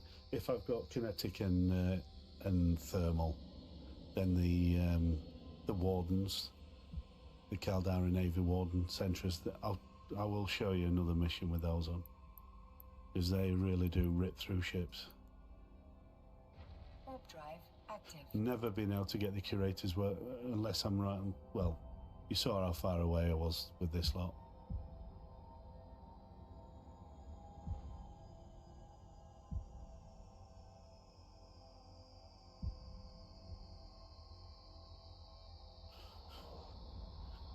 Right, so that's a dummy. Like I said, I might do, you know what, I might even look at a Maelstrom, sniping Maelstrom. That'll be done by Fozzie rather than Anita. Also, I will look at a Macarial. I'll put Fozzie in a Macarial and the Maelstrom, and I'll put Anita in a Caldari Navy Raven. And we'll just do the missions in each one of those, just testing them. I know the Caldari, I've done them in the Raven, the Caldari Navy Raven, and you just do it at range. You waste so much ammo though, because I used to warp her in at like 180 and keep her around there. She's got perfect missile skills, so she can hit to about 240 kilometers. With cruise. So what am I doing? But the thing is, you've got to gauge it then. So when you're, say, hitting a battleship and you're in halfway through his armor, and you've got a 240 kilometer distance between you and the rat, you've got to cut off your missiles launchers at that point, because you've got so many queuing up, running down to it. You know, so you've just to try and if you're not bothered about your ammo, then not bothered about your ammo. If you're not firing faction ammo, which I never do, I just use Caldari, Scourge, just Scourge crews. I did do a top setup once on a Raven. That worked pretty well, but again, you're up close and personal with torps. Docking permission requested. Docking request accepted.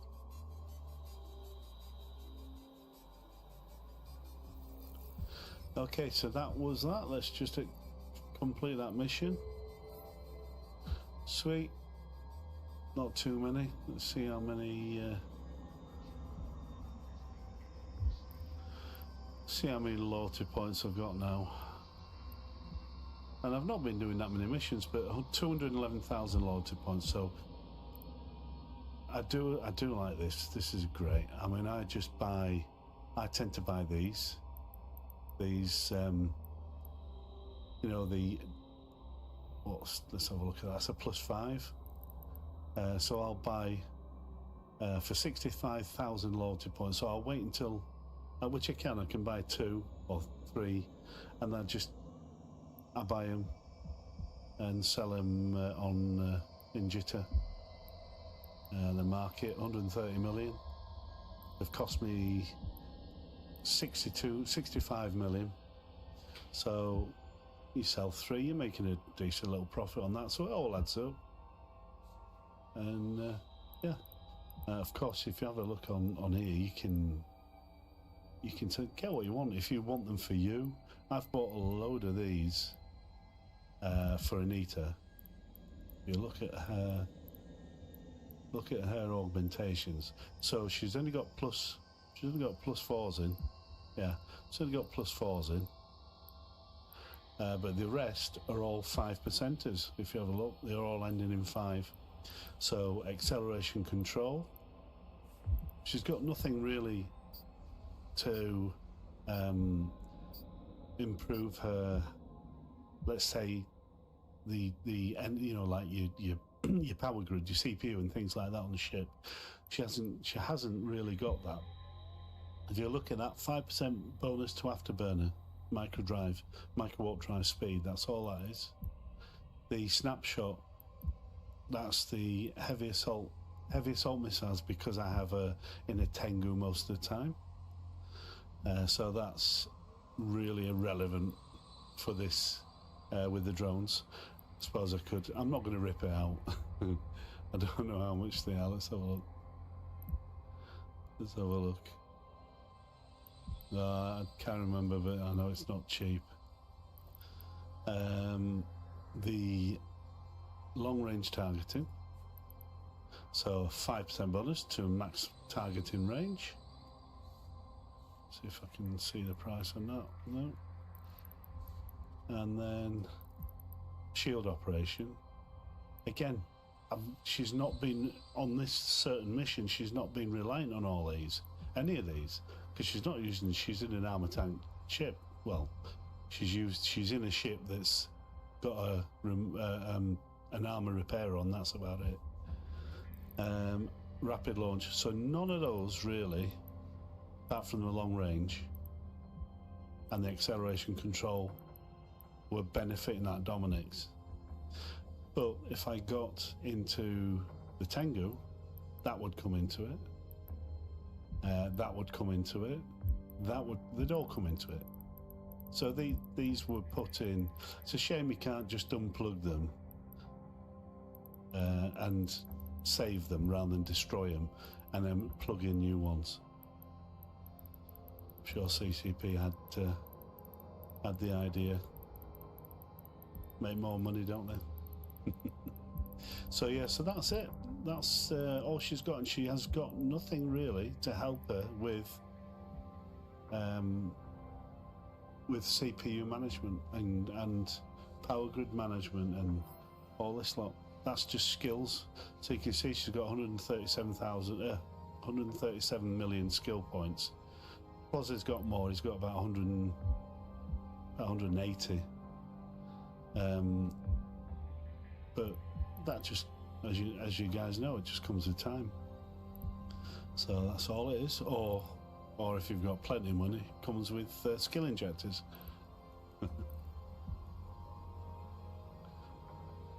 Yeah, so that's the loyalty point store. Brilliant. You want stuff for you, for your character's head. Any implants, they're all there, look. 79 million shield operation. So you know that's going to be about 140 million on the market. Sweet. Right, so I'm going to call it a day for now, guys. I will be back on probably tomorrow. We'll do another few missions in the Dominic's, and then I'll be on later on again. Probably in the Caldari Navy Raven. I might look at that, and then I'll look at getting Fozzie sorted for later on in the week, getting him in a Macarial and a Maelstrom, sniping Maelstrom. Okay, thank you very much. Thanks for tuning in, as they say. But don't forget to subscribe and like if you did like it. Any comments, guys? Gladly put them in the comments, and I'll put the link for this in the description. So that's mission reports. That's the UniWiki. Brilliant little tool. I've used this for years. It's been absolutely amazing. Always helped me through level 4s. Well, all of them. Okay. Thanks for watching, and I'll see you again, guys. Take care.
Sorry guys, I had the microphone off again.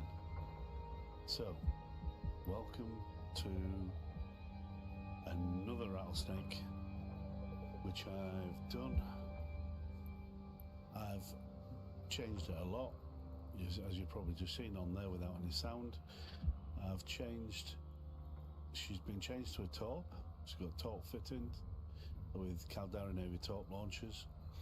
I've given her Tech 2 shield reinforcers, rigs.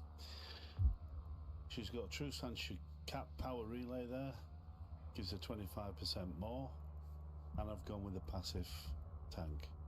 So depending on what I get from the agent. Okay, and a missile guidance computer, which gives you a range of, when it's running, 36 kilometers. That's why I've put this on, really just to get me up close and personal when I need to.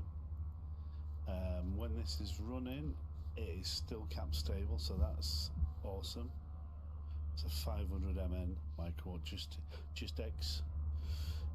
When that's off and that's running, I've got 6.5 minutes, so I've got a decent amount of time. You still have to micromanage this, but should be good. And resist, if it's a kinetic and thermal mission, then I've got a kinetic 91, thermal 81, which is pretty damn decent.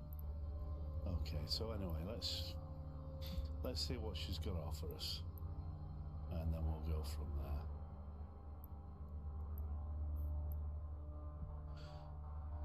Anomic base, what a surprise. Anomic agent, no. Let's record. Yay, anomic team. So we're not even going to do it in the rattlesnake. We're going to jump into the Gamma.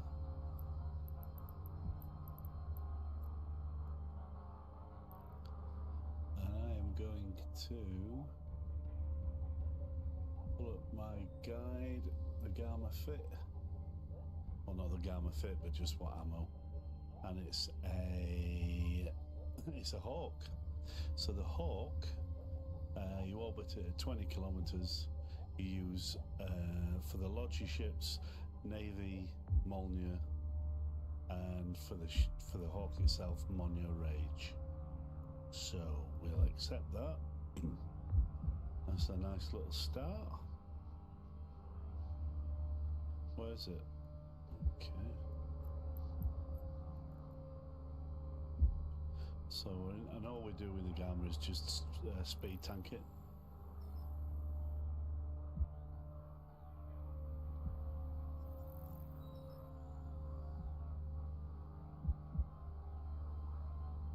So I don't know if any of you guys know Hateless. That's one of his. This is his information here. Brilliant. He's passed away since, which is very, very sad. I'm just trying to remember how he passed away. That's sad. Really is.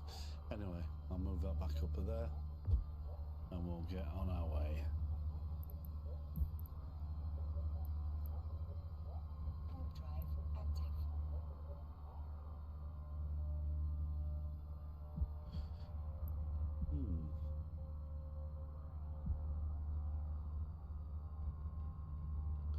Yeah, so somebody said, I'm sure he said he might have died on a motorbike, I don't know. I do apologise if I'm totally wrong, but it's very sad. Okay, so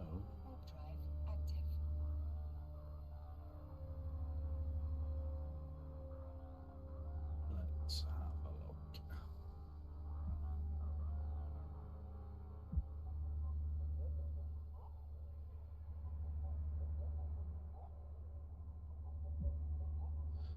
I'm just going to, sorry guys, I'm just doing something right now, won't be too long.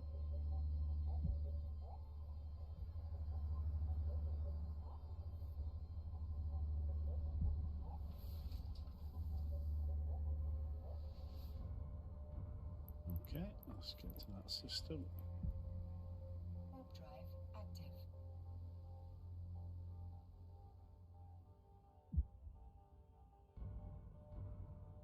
Oh, excuse me. That's fine.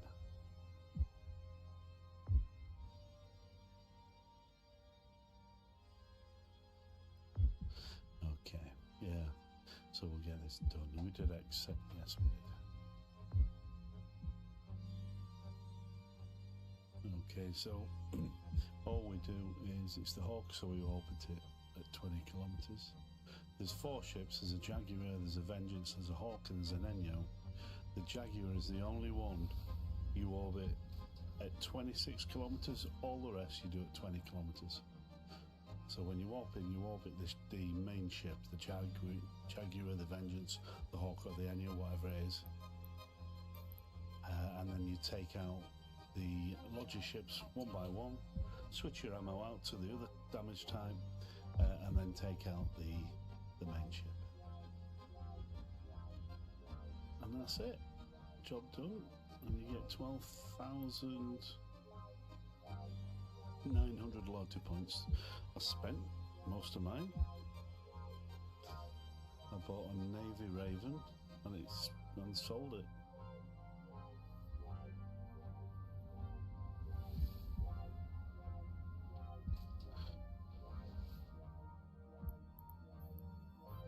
Just wanted to just balance off forking out for the rattlesnake. I put a load of stuff I don't use back on the market, so I sold quite a bit of that now. Where is it? I sold quite a bit there. Yeah.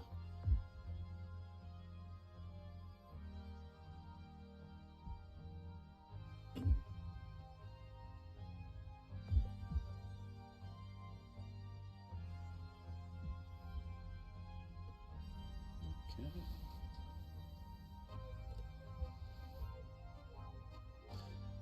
Let's go to the location. It's always a gate, so an acceleration gate. So let's get everything on now. Guidance computers are on. Excuse me.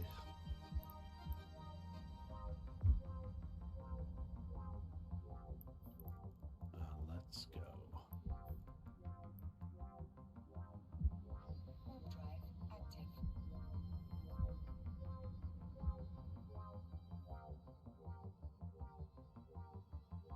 There's the Hawk.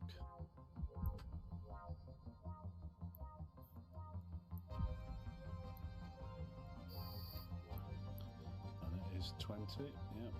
Okay. So let's lock them all up. And as you can see, I've got no tank whatsoever. It literally is a speed tank. And let me just double check what I need on for the Hawk. Navy Molnia. Okay. There we go.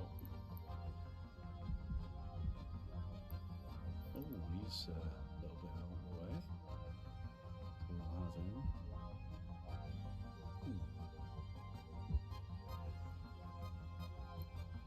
Right. And here we go.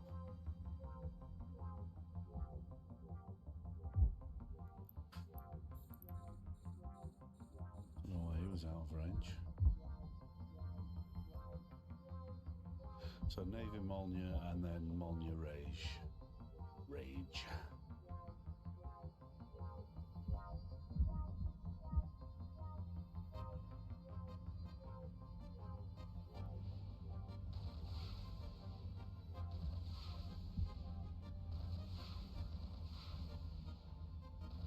Well, I know the missiles, but the sound almost like autocannons.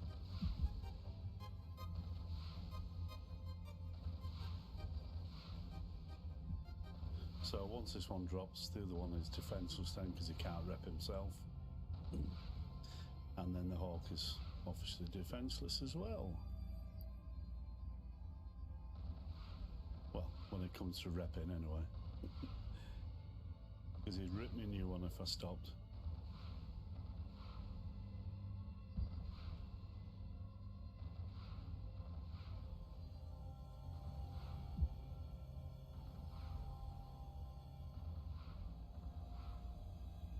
shouldn't last too long.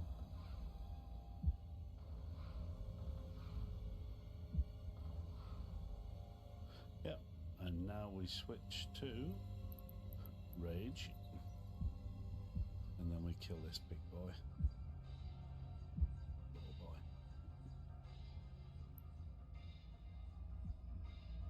He's trying to hit me. Look at his missiles. There we go. Well, his rockets.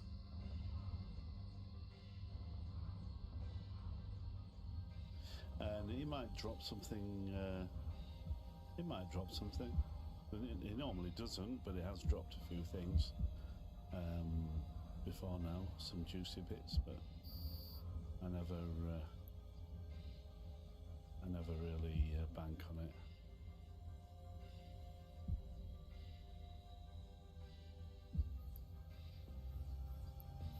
Let's go to it.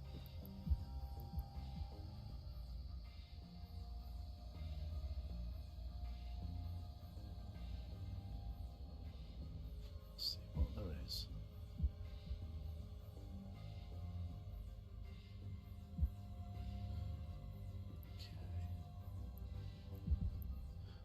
And absolute rubbish, so I'm not even going to bother.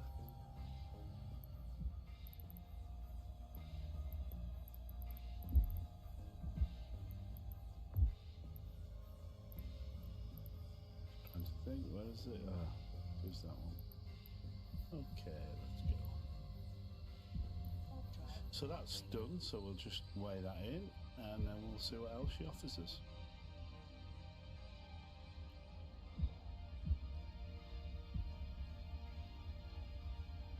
Yeah, so a nomic team, guys. You can do that one with the Gamma. That setup from Hateless is for a Gamma, and it gives you the fit and everything. I will put the link in after we've finished. I'll put a link in. But it's Eve Workbench. Brilliant.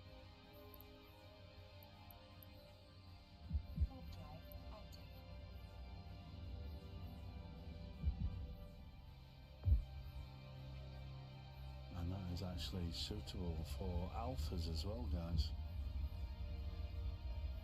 You know, an alpha account, which is pretty damn good.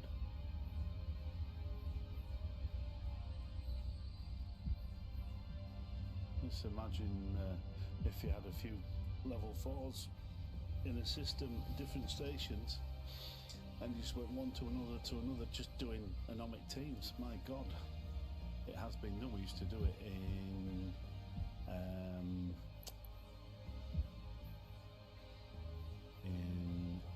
what's it, Catch? I can't really remember now. Let's have a look. We used to do it in Geo. Where's Geo? Geo. Yeah. Let's have a look. In Curse. Catch. Curse. We used to do it there. There's plenty of stations there. That was brilliant. And you could refuse, obviously. You can refuse one. Anything after that, you had to wait 24 hours. But if you went round them all, you could, in theory, have quite a few anomic teams to do all at once, which is quite a few lads did. Earn your money that way.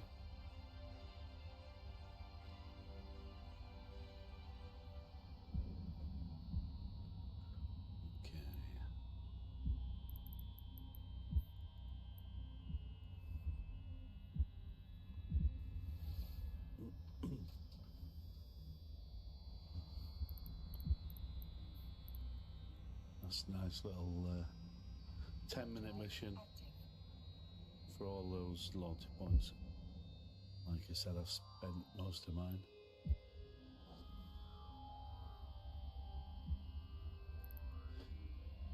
Yeah.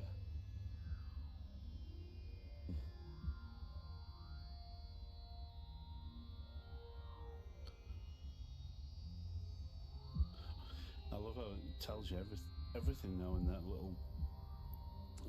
little mission window. You never used to get that. A lot of missions you just had to guess what you were doing. Very little help.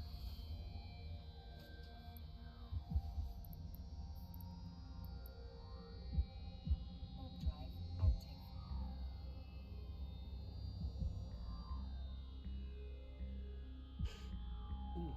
Excuse me. Yawning my head off here. I don't know why.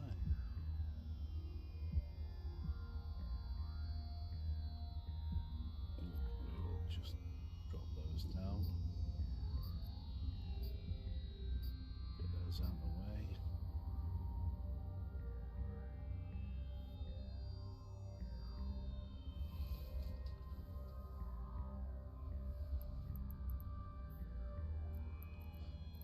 Okay, let's get to the station. Warp drive active. That was why there's a delay on the YouTube side from me transmitting to you guys, well, to my studio window, up the YouTube studio window. It's about a 5-second delay, but if I look at Twitch, it's instant.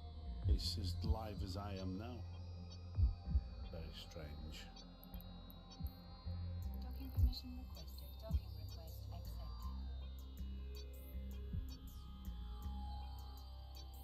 Always had a delay. Okay, let's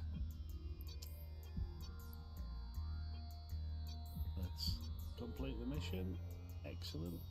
So I've only got 80,000 loyalty points now, as opposed to 700 odd thousand. Right, so let's request a mission. Right hand of Razzmatazz. That's quite a decent one. So let's bring up the mission guide. Right hand of Razzmatazz.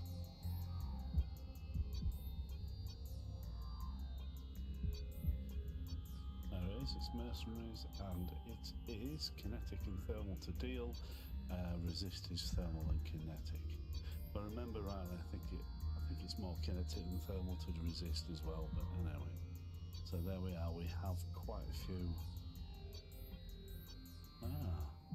They drop insignia, and they dropping narcotics. Yeah. It's not exactly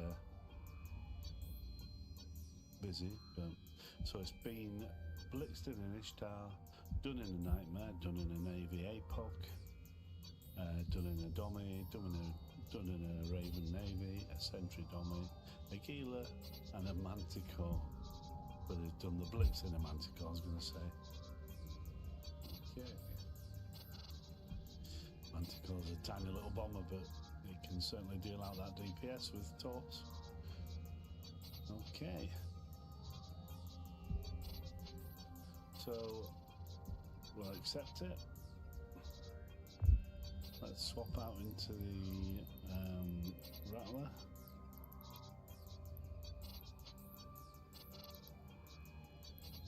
Just double check what I've got.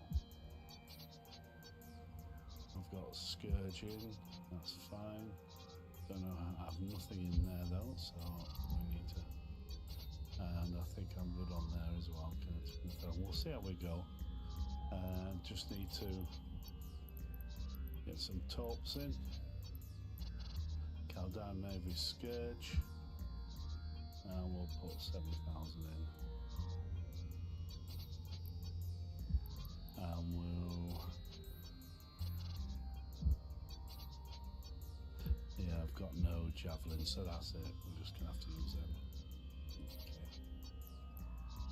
So it's in a mucker. So let's do it.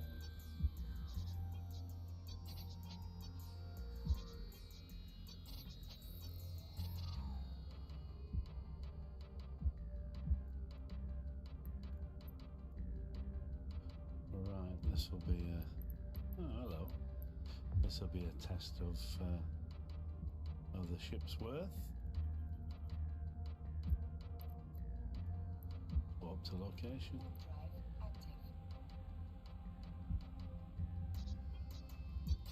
active. 36 kilometers. Jesus. That's all I've got on the tops. When the meters in a bomber is a lot more, I think 75 kilometers in a bomber in a Manticore.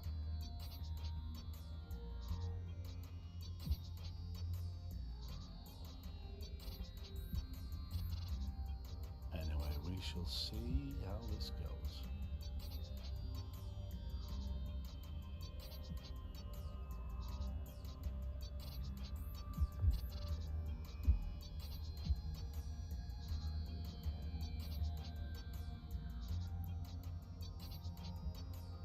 Do I have to kill everything? Destroy the headquarters. Right. Okay. And there's Zor. I'm just gonna have to go in.